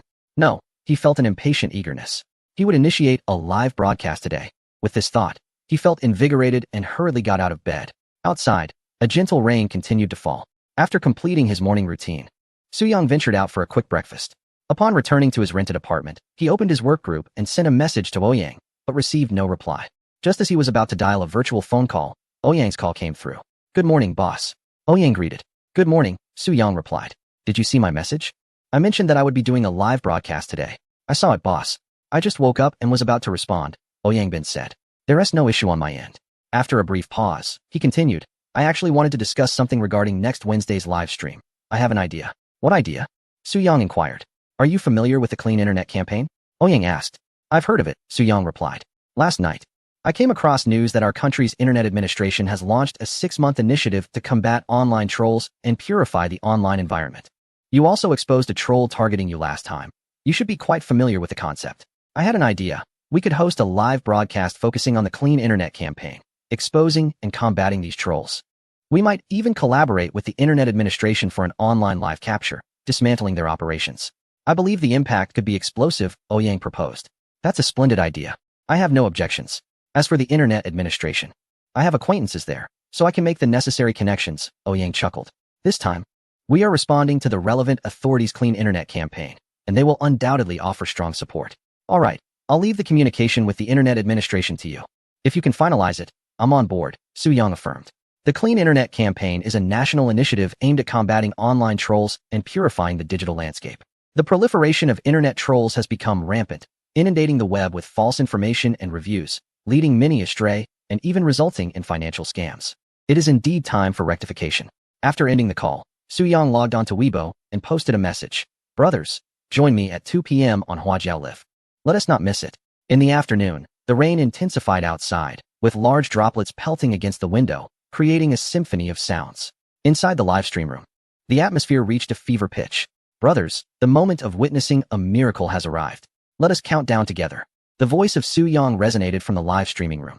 3, 2, 1. Millions of netizens joined him in the countdown. "Commence." Soo-young's finger pressed the enter key. In the next moment, a website appeared on the screen of the live stream. What kind of website is this? A curious newcomer pondered. The webpage was in Japanese, belonging to a Japanese site. Upon closer inspection, the background resembled a temple-like structure. Oh, this netizen recognized it. It was the Yasukuni Shrine. Indeed, it was the official website of the Yasukuni Shrine. Soo-young had hacked into the official site of the Yasukuni Shrine. At that moment, the webpage transformed. It morphed into a blank screen, followed by the gradual emergence of a vibrant 5-star red flag. While a powerful anthem resounded, the great sword strikes down upon the heads of the enemies. Chapter 148. The Exchange of Artificial Intelligence. Part 2. The live broadcast room erupted in a flurry of comments. What a magnificent display. Those who dare to offend our China shall face retribution, no matter the distance. This maneuver deserves a perfect score. Down with the Japanese invaders. The blade strikes true. The fervor was palpable. One could hardly resist the urge to take up arms and charge against the enemy. The viewers were electrified. The atmosphere in the live stream reached its zenith. Following this, a cascade of gifts flooded the screen. Whoosh, crackle, rockets, carnivals, and an array of flowers rained down in abundance. Incredible. The total value of gifts surpassed 5 million. Today's broadcast was a spontaneous decision by Soo-young, yet he never anticipated such generous support from his comrades. Thank you. Thank you for your support, my brothers. I appreciate all the gifts. Soo-young beamed with excitement after nearly 4 hours of streaming. As he concluded the session, he declared, "Brothers, until we meet again." With that, the broadcast ended. Soo-young stretched his neck and loosened his muscles, for hours of continuous streaming had left it somewhat sore. He summoned the system's virtual display. Total points, 191 million. Yes. Soo-young joyfully clenched his fist. Just 9 million more, and the coveted artificial intelligence would be his. This live session had garnered 6 million points. The fervor surrounding the Japanese invaders was exceptionally high. At this rate, by tomorrow morning, it was reasonable to expect an additional 9 million points within a day. Soo-young opened his browser to check the trending topics. Little boy hacks the Yasukuni Shrine website, featuring March of the Volunteers trending. Several mainstream news outlets also reported extensively on the event. A sly smile crept across Soo-young's face. This level of attention would undoubtedly cause his points to soar. Time flew by, and before long, it was 1 o'clock in the morning. Total points, 196 million, only 4 million more to go. Fatigue began to set in. He decided to sleep, hoping that upon waking, his points would have reached the desired total. He turned off the virtual display and proceeded to wash up before heading to bed. The night passed without incident. Morning sunlight streamed through the curtain's gap, illuminating the room. Dingling. The alarm clock on the bedside table rang, pulling Su-Yang from his slumber. Groggy, he reached out to silence it, noting the time was a little past 8. After a yawn, he summoned the virtual display once more. In an instant, he sat upright, fully alert. Total points, 201 million. Hooray, 200 million. The artificial intelligence could now be redeemed. What was there to wait for? System, exchange for artificial intelligence. The exchange was successful. 200 million points were deducted, leaving him with 2 million. Simultaneously, a compressed file appeared on his computer desktop. General Artificial Intelligence. Is this the artificial intelligence? Su-Yang could hardly contain his excitement. Taking a deep breath, he steadied his racing heart, moved the mouse, and clicked to open the compressed file. Within the compressed folder, there lie 2 files, Tuan and documentation. Su-Yang first opened the documentation, Tuan, a universal artificial intelligence developed by Zero Boundary Technology in 2063. The technology of 2063 is 40 years hence. Consider this. ChatGPT was unveiled less than 2 years ago and has already astonished the world. Imagine the potential evolution, enhancement, and advancement over the next 40 years. What level might it attain? Su-Yang contained his excitement and continued to peruse the document. Tuan possesses the ability not only to comprehend and generate over 100 human languages, but also to interpret and produce images and videos. Moreover, Tuan can control various electronic hardware devices and possesses the self-learning, reflective, and reasoning capabilities unique to humanity. Astounding. The self-learning capability is indeed remarkable. Currently, all major models represented by ChatGPT lack this ability for self-learning and reflection. After finishing the documentation, Su-Yang clicked on the Tuan file. The intelligent program began decompressing. Installation in progress. Su-Yang widened his eyes in anticipation. Moments later, the computer screen went black. Has the installation completed? A few seconds later, the screen illuminated once more. Before him appeared a bedroom with a small girl, appearing around 6 or 7 years old, with pigtails and dressed in a pink floral dress, peacefully sleeping on the bed. In the lower right corner of the bedroom, there was a button. Activate. Su-Yang pressed the activation button. In the next moment, the little girl opened her eyes.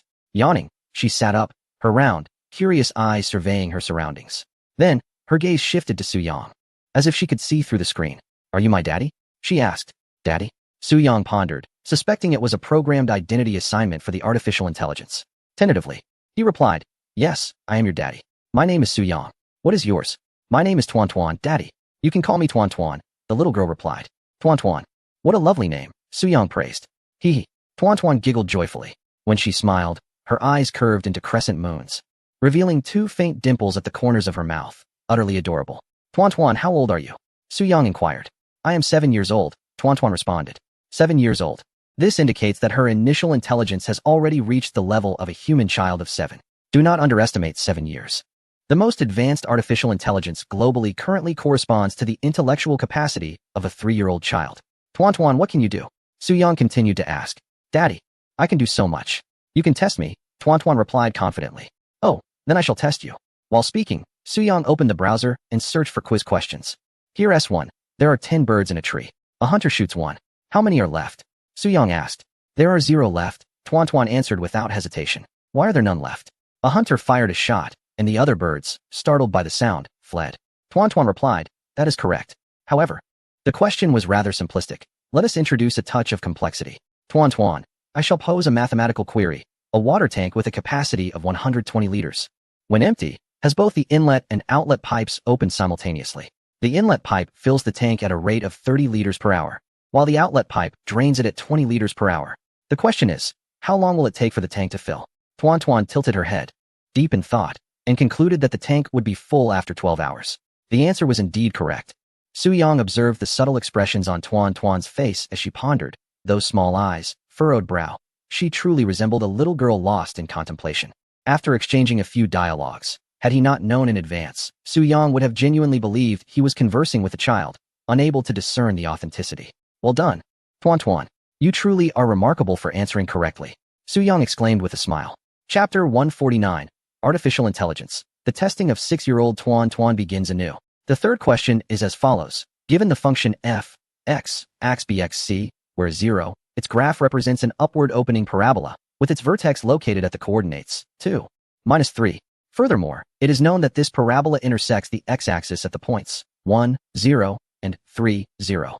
Determine the expression for this quadratic function. This is a high school mathematics question.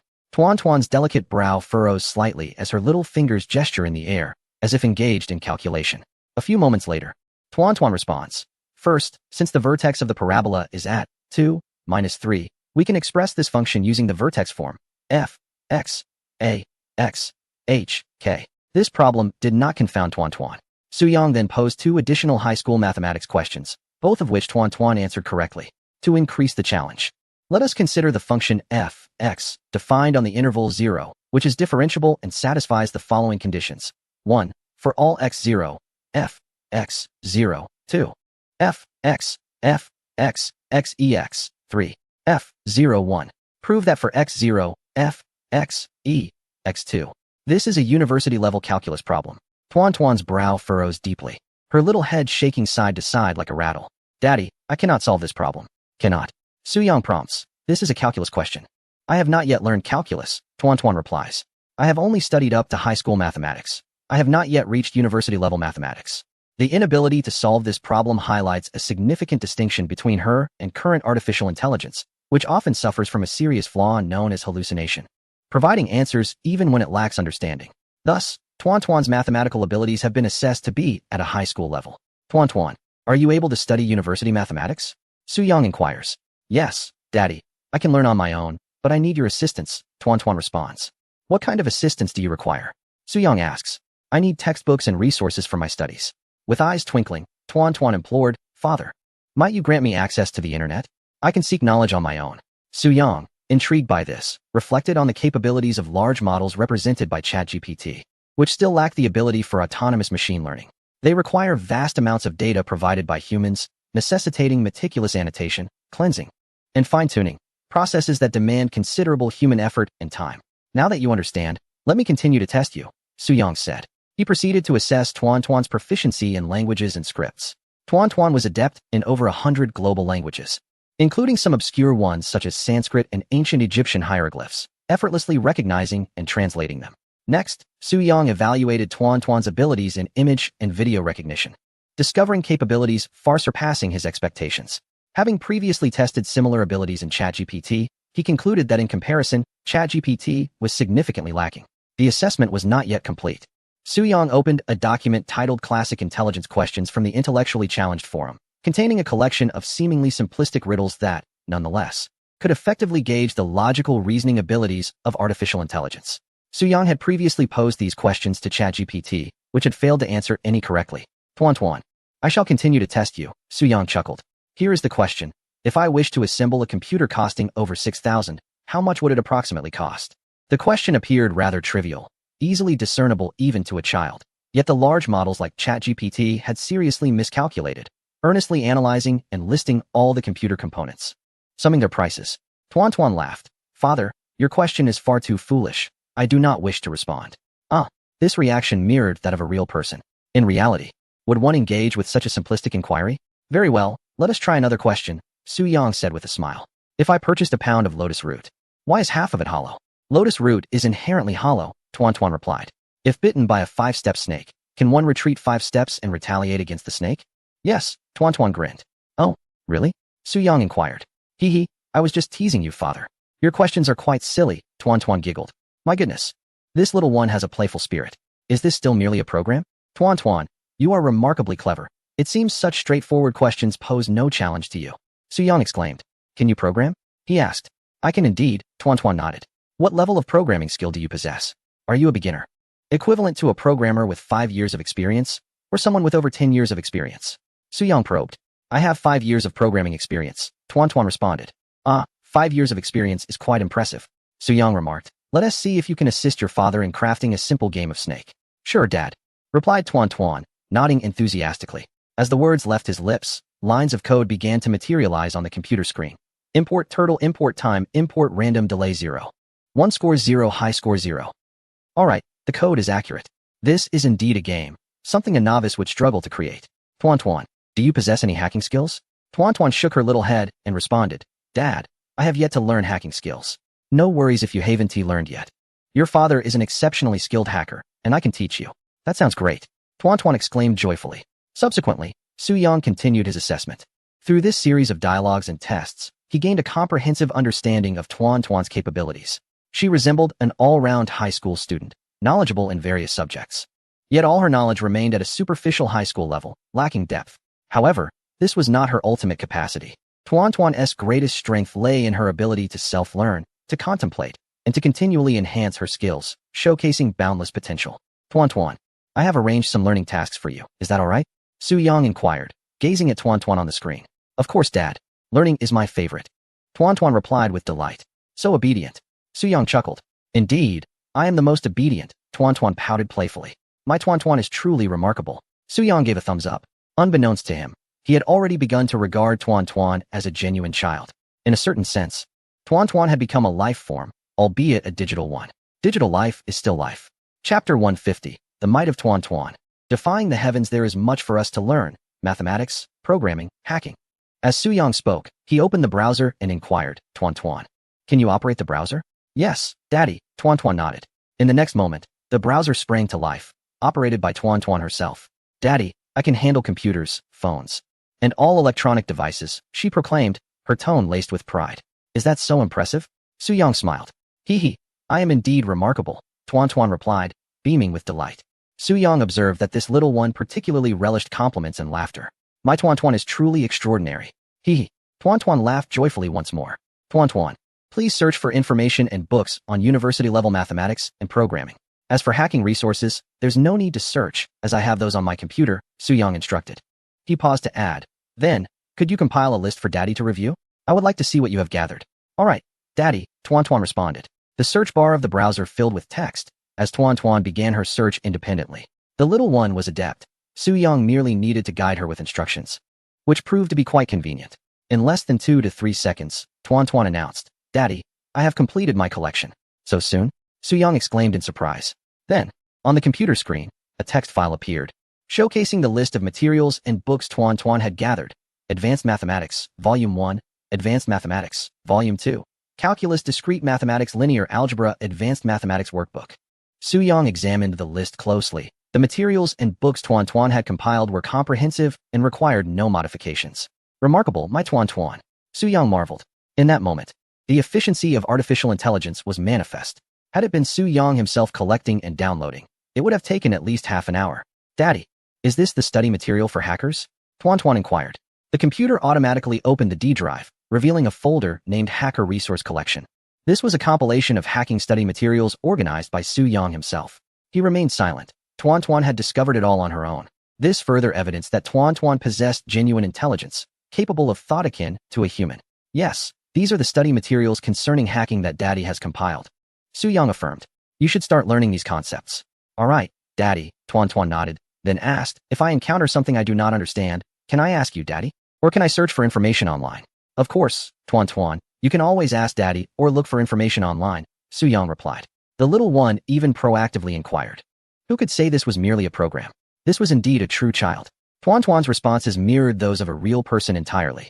Su Yang's anticipation for Tuan Tuan continued to grow. You are permitted to browse the internet for research purposes, albeit solely for learning. Su Yang asserted, let me reiterate. Tuan Tuan, remember this. You may search for information online for educational purposes, but you must not engage in any nefarious activities, especially while acquiring knowledge about hacking. You may utilize your father's computer to establish a virtual environment for learning and testing various hacking programs and viruses. However, unless permitted by your father, you must refrain from attacking any computers on the internet, as such actions are inappropriate. Do you understand? Yes, I understand. I will only use the internet to research, and I won't perform any other operations without my father's permission, Tuan Tuan replied earnestly. Ah, that's correct. My Tuan Tuan is the most obedient, Su Yang said with a smile. Hee. Tuan Tuan chuckled merrily. This little one truly delights in laughter. Tuan Tuan, your smile is adorable. Do give us another. Su Yang teased. Hee. Tuan Tuan smiled again, this time pulling a funny face. Haha. Su Yang couldn't help but join in the laughter. This charming little creature is simply delightful. Having such an adorable daughter brings immense joy. All right, Tuan Tuan, you may begin your studies. Okay, Daddy. As soon as the words left his lips, the ambience of the room transformed. The once cozy bedroom morphed into a multimedia classroom, and Tuan multiplied, transforming from one into a multitude of several. The numerous Tuans busied themselves with various tasks. Some were reading books, others were taking notes, while yet another sat before a computer, typing away at the keyboard. Tuan, may I see how you were studying? Su-Yang inquired curiously. In the next moment, the scene zoomed in, revealing one Tuan seated at a computer, diligently coding. The speed at which she typed was astonishing, surpassing Su-Yang's own pace by tenfold, if not 20-fold. Next, Su-Yang observed the other Tuans. Some were tackling mathematical problems, while others were learning the fundamentals of hacking. Wow, this is impressive. Su-Yang marveled. The collaborative efficiency of the numerous Tuans was unparalleled. Tuan, how long do you estimate it will take to complete the first volume of Advanced Mathematics? Su-Yang inquired with interest. Daddy, Advanced Mathematics is a bit challenging. I will need 24 hours to finish it, Tuan responded. 24 hours. Su-Yang exclaimed, astonished. This meant Tuan could master an entire volume of Advanced Mathematics in just one day. Su-Yang himself had spent an entire semester studying Advanced Mathematics. Remarkable. Artificial intelligence is truly extraordinary. Su-Yang gazed at the myriad Tuans on the screen. This scene was impossible for humans, as one cannot simultaneously read multiple books. Yet, artificial intelligence could, even manifesting numerous avatars to tackle multiple tasks. Truly astonishing. Su-Yang was in awe. Ding. At that moment, Su-Yang's phone chimed. In the workgroup, Ouyang inquired about the live broadcast. Brother Ouyang, we will not be broadcasting today due to a matter that requires my attention, replied Su-Yang. He intended to continue his research on Tuan and lacked the motivation to go live. Very well, boss, Ouyang responded. Then we shall adhere to the original schedule and proceed with the live broadcast on Wednesday. I have already communicated with the Cyberspace Administration and secured their support. The two exchanged a few more words before concluding their conversation. Su-Yang's focus shifted back to the screen displaying Tuan. Time passed swiftly, and before long, Wednesday arrived. The morning greeted them with bright sunshine and the sweet melodies of birds. Dad, it's time to get up. Dad, it's time to get up. Su-Yang's phone chimed, emitting Tuan's voice. With a groggy awakening, he opened his eyes, still enveloped in a haze of sleep. What time is it? Dad, it's 7:30, came the reply. Su-Yang rose from his slumber, for he had a program to record that morning and needed to rise early. Chapter 151. The first encounter with artificial intelligence. Its extraordinary power. Su-Yang sat up in bed, rubbing his drowsy eyes. On the phone screen, Tuan was blinking her large eyes and pouting, exclaiming, Daddy, lazy pig. You little rascal. Su-Yang couldn't help but chuckle. Have you finished your homework? The night before, he had assigned her some tasks to assess her learning over the past few days. I have completed it, Tuan replied. Let me take a look. The screen displayed the completed assignments. There were a total of 9 problems, 6 mathematical questions encompassing 4 years of undergraduate mathematics. And astonishingly, she had answered them all correctly. The 2 programming questions, which were quite challenging, were also answered correctly. The final question, the most difficult one, involved decrypting an encrypted file, a task that would take Su-Yang some time to solve. Yet, Tuan had succeeded in cracking it as well. You got them all right. Well done. Su-Yang nodded in satisfaction. In just 4 days, Tuan had mastered the mathematics of the university level, and her programming skills rivaled that of a programmer with 10 years of experience. As for her hacking abilities, if Su-Yang did not utilize the tools exchanged through the system, he might not surpass Tuan. It had merely been a few days. If Tuan continued to learn for a week, a month, or even a year, what heights would her abilities reach? Su-Yang could scarcely fathom it. This is the formidable power of general artificial intelligence. Tuan, you are amazing. Su-Yang couldn't help but praise her. Today, Daddy is going to do a live stream. Can you help me? Okay, Tuan nodded obediently. The live stream starts at 10. Please review the script first, Su-Yang instructed. Tuan knew where the script was and quickly retrieved it. Daddy, I have finished reading it, she declared before Su-Yang had even finished his sentence. Such was the speed of artificial intelligence. A normal person would need at least 10 minutes to read the script, yet Tuan completed it in a second. Tuan, what do you think you can assist me with during today's live stream? Su-Yang inquired, eager to test her understanding of the script's content. Tuan tilted her head thoughtfully and replied, Daddy, you're going to find the online trolls today, right? I can help you identify all the trolls on the internet. After a pause, she continued, I noticed you using a web crawler to gather data on the trolls. I am far more powerful than that crawler and can perform even better. There is some data that the crawler cannot collect, but I can. In preparation for today's live stream, Su-Yang had been using a web crawler for the past few days to search for trolls online, so Tuan was well aware of his efforts. While the web crawler also employed artificial intelligence technology, its capabilities were nowhere near those of Tuan. The advanced artificial intelligence. You can help Daddy find the trolls? Suyang asked with a smile, not surprised by Tuan Tuan's ability to locate them. Yes. Tuan Tuan affirmed with a nod. All right, Tuan Tuan, I entrust this task to you, Suyang said, adding, I permit you to use hacking techniques. After a brief pause, Suyang inquired, Tuan Tuan, do you remember the hacker principles your father taught you? What is the most crucial one?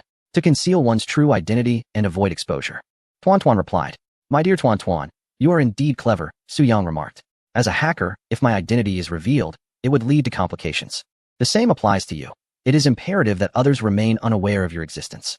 From this moment forth, I entrust the management of my botnet to you. Understood. Tuan Tuan nodded. In truth, with Tuan Tuan's presence, Suyang's botnet was no longer necessary. However, to shield Tuan Tuan's existence, the botnet would serve as a protective cover. Moreover, you may utilize all the vulnerabilities and virus attack tools on my computer, Suyang continued. The universal artificial intelligence is already formidable. And coupled with the powerful tools that Suyang exchanged from the system, it was as if he had been endowed with wings. Father, am I starting my work now? Tuan Tuan asked, her large, watery eyes blinking innocently. Indeed, you may begin, Suyang nodded. Now, I shall wash up, he said as he prepared to rise. In the blink of an eye, only half an hour remained until the broadcast at 10 o'clock. Father, I have completed the search. Tuan Tuan's voice chimed as Suyang settled back in front of the computer. Oh, you have searched the entire internet, have you? Suyang queried. Yes, father. Tuan Tuan affirmed. Let me see what you have discovered. As he spoke, a compressed file of 10 gigabytes appeared on the computer screen. Tuan Tuan, please provide a brief summary.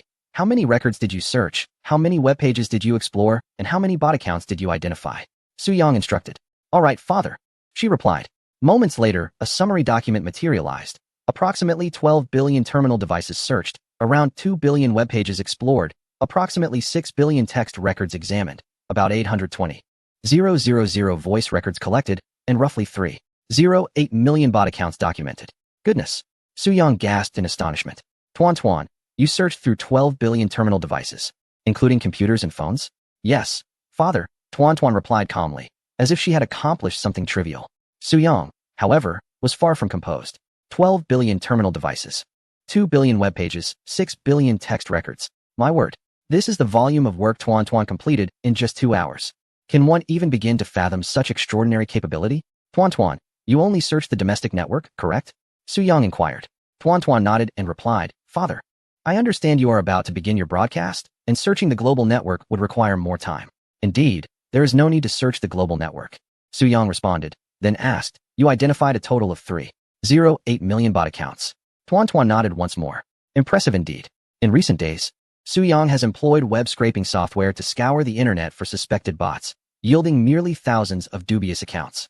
Due to time constraints, the majority of these accounts remain unverified, rendering their status as bots uncertain. Among the 3.08 million bot accounts, have you procured detailed information and verified their authenticity?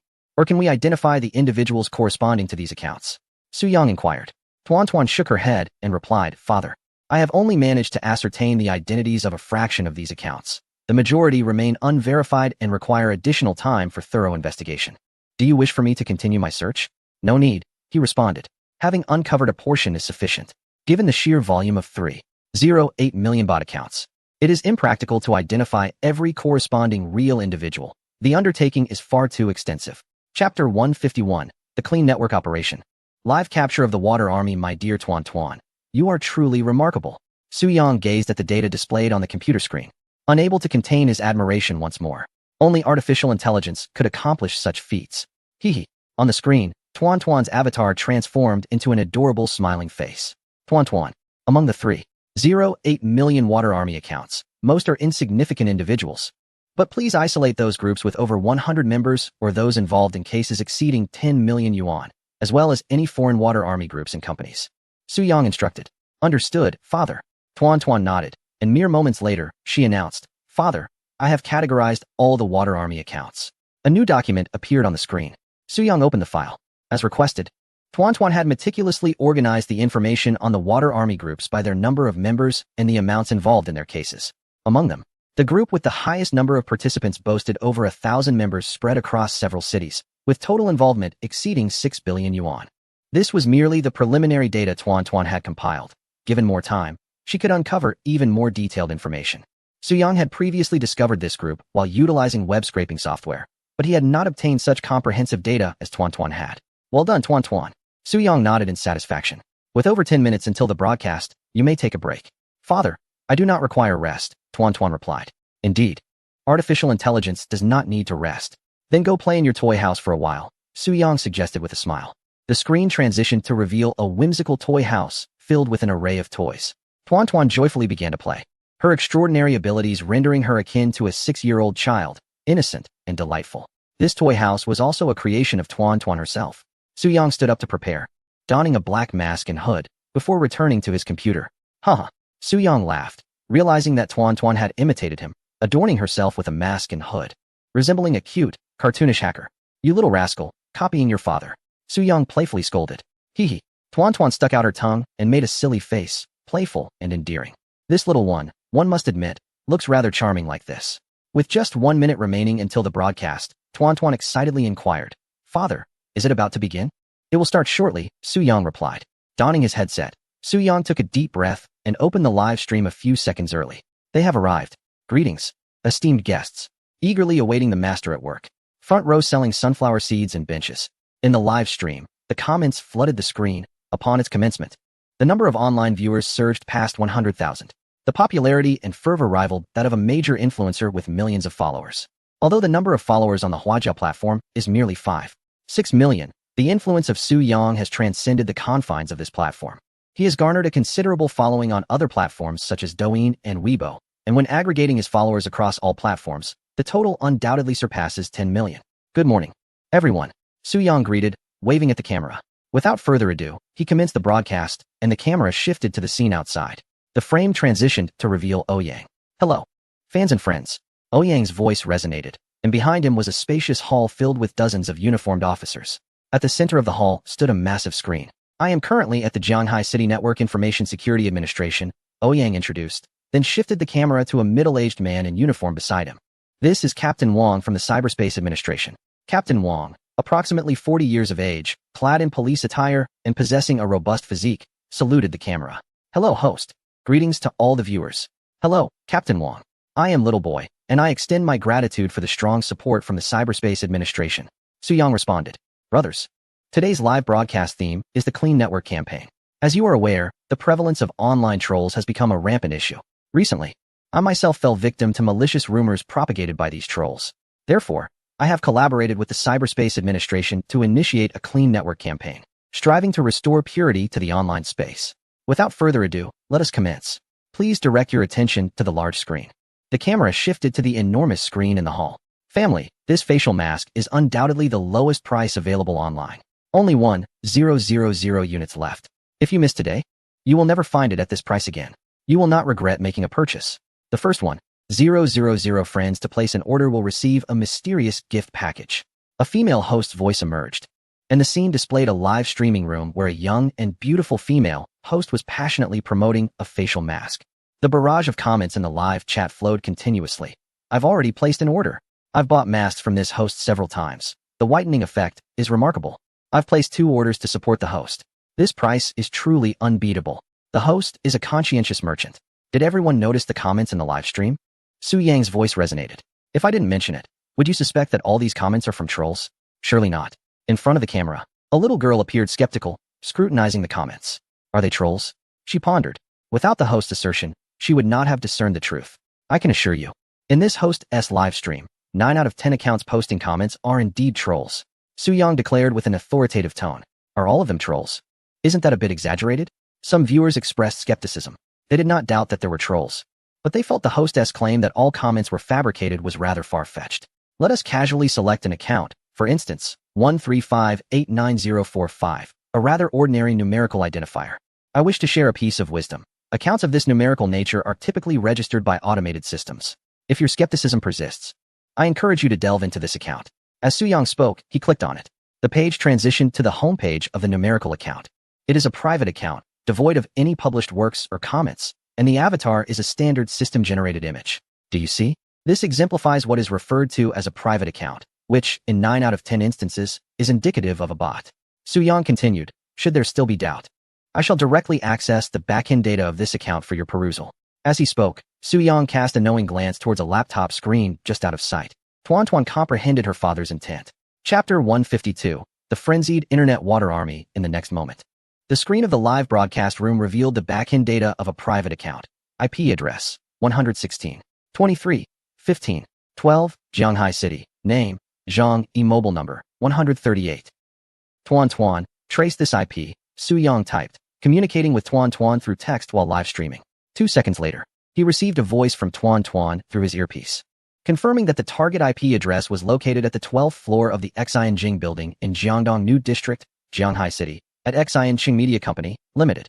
Xianjing Media was indeed the largest water army organization that Su Yang had uncovered, with Shanghai City merely being one of its many bases. Today's live stream, Su Yang was determined to take them down first. Brothers, this account's backend IP address, Su Yang announced. Immediately, the large screen in the hall displayed a line of text.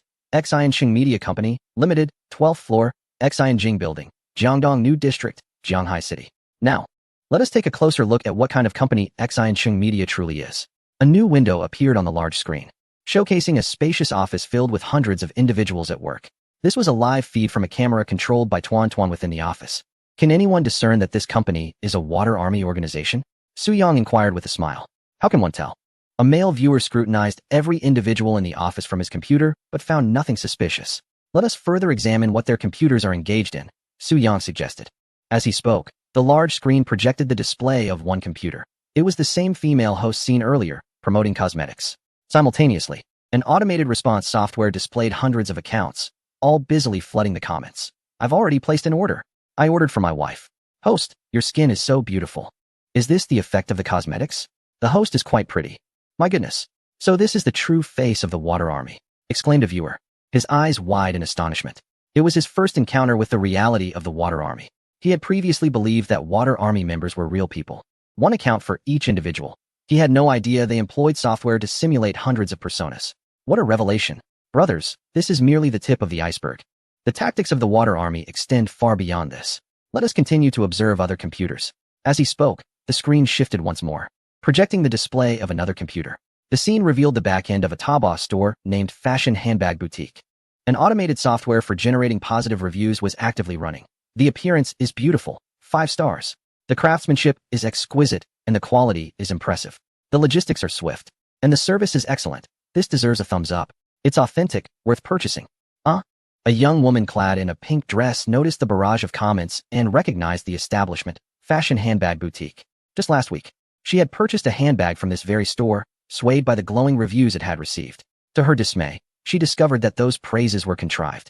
Is this not deceitful? How appalling. I have shopped at this store. My wife has as well. Goodness. Who knew that such commendations were fabricated? Unscrupulous merchants. The comments flooded in as netizens expressed their outrage at the merchants' shameless conduct, with many who had previously shopped there feeling incensed. Observations revealed the store's daily transaction volume reached thousands, implying that each day, countless individuals were duped by the store's false accolades. Have any of you shopped at this establishment? Su Yang noted the information in the comments. Pausing briefly, he continued, let us turn our attention to another computer. The screen transitioned to a larger display featuring a chat window where 2 individuals were conversing. Xiaoli. Hello, may I inquire about the cost for boosting likes and comments? Xiaozhang, greetings. On Douyin, 100 likes cost 1 yuan, and 100 comments also cost 1 yuan. Xiaoli. I have 10 works on Douyin, and for each, I wish to boost it with 10,000 likes and 1,000 comments. Xiaozhang. No problem. Xiaoli, what will the total be? Xiaozhang. It will amount to 100 yuan, with half required as a deposit. From this exchange, it is evident that this Douyin host was seeking to employ bots to inflate likes and comments. Is there any merit in such artificial enhancements? The quest for fame has truly driven them to madness. These hosts exhibit a complete lack of integrity. Netizens shared their discontent. Did everyone see that? This company is not merely a standard media firm. It is a professional bot service. Su Yang stated, their operations are extensive, encompassing everything from fake transactions on e-commerce platforms to follower boosts on social networks, and even popularity enhancement on live streaming platforms. They engage in it all. The existence of such bots disrupts market order and undermines consumer interests. They are a malignancy on the internet. Bots are truly detestable. We strongly urge the relevant authorities to take stringent action, support the hosts, combat the bots, clean the internet, and restore its purity. The netizens were filled with righteous indignation. Captain Wang, you may proceed. Captain Wang picked up the walkie-talkie and spoke firmly. Team 2, move out. The screen shifted to a parking lot where numerous police vehicles stood ready. Upon receiving the order, they promptly departed, heading towards the new Beijing building. Within 7 to 8 minutes, the police arrived at their destination. Dozens of fully armed special police officers swiftly disembarked and stormed into the building. The screen displayed multiple windows, one of which featured the manager's office of Xianqing Media. A gentleman, approximately in his 40s, sat at his desk, engaged in a telephone conversation. A warm smile gracing his face. Hello? Mr. Chen, good day. I am Manager Sun from Xinqing Media. Hello, Manager Sunday. I was referred to you by General Wang. Came the voice of a man from the other end of the line. Oh, so it was General Wang who introduced you. He is a dear friend of mine. His acquaintances are indeed my acquaintances. Mr. Chen, please feel free to express any assistance you might require, Manager Sun replied. Indeed, Manager Sunday. I would like to inquire whether your company offers services for boosting trending topics on Weibo, Mr. Chen asked. Certainly. We specialize in this area. Our company is among the foremost marketing firms in the industry, and boosting trending topics on Weibo is merely one of our many services. We also provide similar services for platforms such as Douyin and Kuaishou. Whatever service you require, I can certainly arrange it for you. Chapter 153. The female star trends online. I would like to inquire about the prices for trending on the hot search list. What are the costs for the top 3 and the top 10 positions? For the top 3, it is 5 million for 24 hours. For the top 10, it is 2 million for 24 hours. Manager Sun remarked, pausing briefly before adding, Mr. Chun, since you were referred by General Wang, I can offer you a preferential price. 6 million for the top 3 and 6 million for the top 10. All right. Thank you, Manager Sun, Mr. Chen replied. I shall transfer the funds to you immediately. Please hold on, Mr. Chun. I will send you the account details, Manager Sun said, promptly providing the company's payment information. Within a minute, he received a notification from the bank, and a smile spread across his face. Ding. Simultaneously, a message appeared on his QQ from Mr. Chun. The actress Lin Xiaoxiao, who stars in the drama A Love Story in the City, is rumored to be involved with a male lead, Li Feng. The message was accompanied by several photos of Lin Xiaoxiao and Li Feng together on set. Who is Lin Xiaoxiao? Someone asked. Oh, I know. She plays the second female lead in A Love Story in the City. Is she a newcomer? Wow. She's even creating her own rumors. How bold. To gain fame, people will go to any lengths. The netizens commented animatedly. Manager Sun continued to peruse the messages and photos sent by Mr. Chun when suddenly, a cacophony erupted from outside. Moments later, a group of special police officers stormed in. Don't move. Everyone stay still. Police. Manager Sun jolted in shock. His reflexes quickening as he hastily activated a deletion program on his desktop. However, it was too late. Suddenly, the computer screen displayed the image of a little girl wearing a mask and hood. It was Tuan Tuan, making a funny face. Startled, Manager Sun rushed to move the mouse to shut down the computer, only to find that it had frozen. Before he could comprehend the situation, the office door was kicked open with a bang. Don't move. What are you doing? Manager Sun stammered, his bravado faltering. We are investigating. You need to come with us. One of the officers stated, producing handcuffs and promptly taking the pale-faced Manager Sun away. Meanwhile, at a filming location for a period drama in Hongdian, a bold actress in a pink costume, adorned with a golden crown, shouted at the camera, How dare you trespass into the royal palace? Someone seized them. Holding a sword with its tip directed toward the lens, her face was filled with fury. This actress was Lin Xiaoxiao, portraying a princess who was being attacked by an assassin within the palace. Cut. The director called out. That was perfect. Take a break. Lin Xiaoxiao exited the filming set, and her agent, Chun Song, hurriedly approached her, offering a towel and a bottle of water. Xiaoxiao, take a look at this, he said, handing her his phone. Lin Xiaoxiao accepted the device, glanced at the screen, and remained silent. She then sat down on a chair, retrieving her script as she awaited the next scene. Unbeknownst to her, a girl resembling an assistant walked past, casting a peculiar glance in her direction. The young assistant approached the director, who was situated about 20 to 30 meters ahead, and whispered a few words. What did you say? The director's expression shifted to one of surprise. Are you certain it's true? The assistant nodded, handing her phone to the director. He glanced at the content on the screen, and his demeanor changed dramatically. Raising his gaze toward Lin Xiaoxiao in the distance, he lowered his voice and inquired, Are you sure the video is authentic? The assistant reaffirmed with another nod. Suddenly, the director's phone rang, the caller ID indicating it was the producer. He answered the call. Director Liu, stop Lin Xiaoxiao's scenes immediately. A woman's voice resonated from the other end. She was Wang Jie, the producer of the drama. Wang Jie, have you seen the video? Director Liu asked. I just saw it, Wang Jie replied.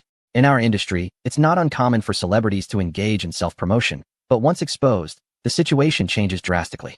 How much of Lin Xiaoxiao's scenes have been filmed? Today was the first day of shooting, Liu answered. That's good. I trust you understand what needs to be done, Wang Jie remarked, implying that changing actors now would incur minimal loss, whereas waiting until filming was complete would lead to complications. I understand. I will replace her immediately, Liu concluded before hanging up. At that moment, the crew began preparing for the next scene. Wait. The director suddenly called out, his gaze fixed on Lin Xiaoxiao. Xiaoxiao, come here. Confused, she set her script down and approached the director, asking, Director, what is it? We need to talk, he said, his expression grave, leading her to a corner of the set. Minutes later, Lin Xiaoxiao returned, her face pale, and she walked silently towards the exit of the set. Xiaoxiao, what's wrong? The next scene is about to start. Chun Song hurried after her. I'm not filming anymore. Why not? Chun Song asked, bewildered. Lin Xiaoxiao halted, turned to face her agent, and snapped, this is your doing. Chun Song looked utterly confused. Just then, his phone buzzed with a new message. Brother Chun, what's going on? Have you seen the trending topics? It says Lin Xiaoxiao bought trending spots and got exposed. Upon reading the message, Chun Song's expression changed dramatically, and he quickly opened the trending list, shocked. The newly emerged starlet Lin Xiaoxiao has taken to self-directing and acting, purchasing trending searches to sensationalize rumors. Chun Song's complexion drained instantly, as if he had been dealt a stinging slap. How could this be? Mere moments ago, he was in discussion with the manager of Xinqing Media regarding the acquisition of trending searches. How could it have been exposed? This is inconceivable. Could it be that the manager of Xinqing Media leaked the information? But what benefit would that serve him? Chun Song's mind was a chaotic tangle. The glaring headline featuring Chun Song atop the trending search list seemed to mock his foolishness. His intention in hiring online influencers was to propel Lin Xiaoxiao into the limelight. The objective was achieved. Lin Xiaoxiao indeed made it to the trending list, yet this was far from the outcome he had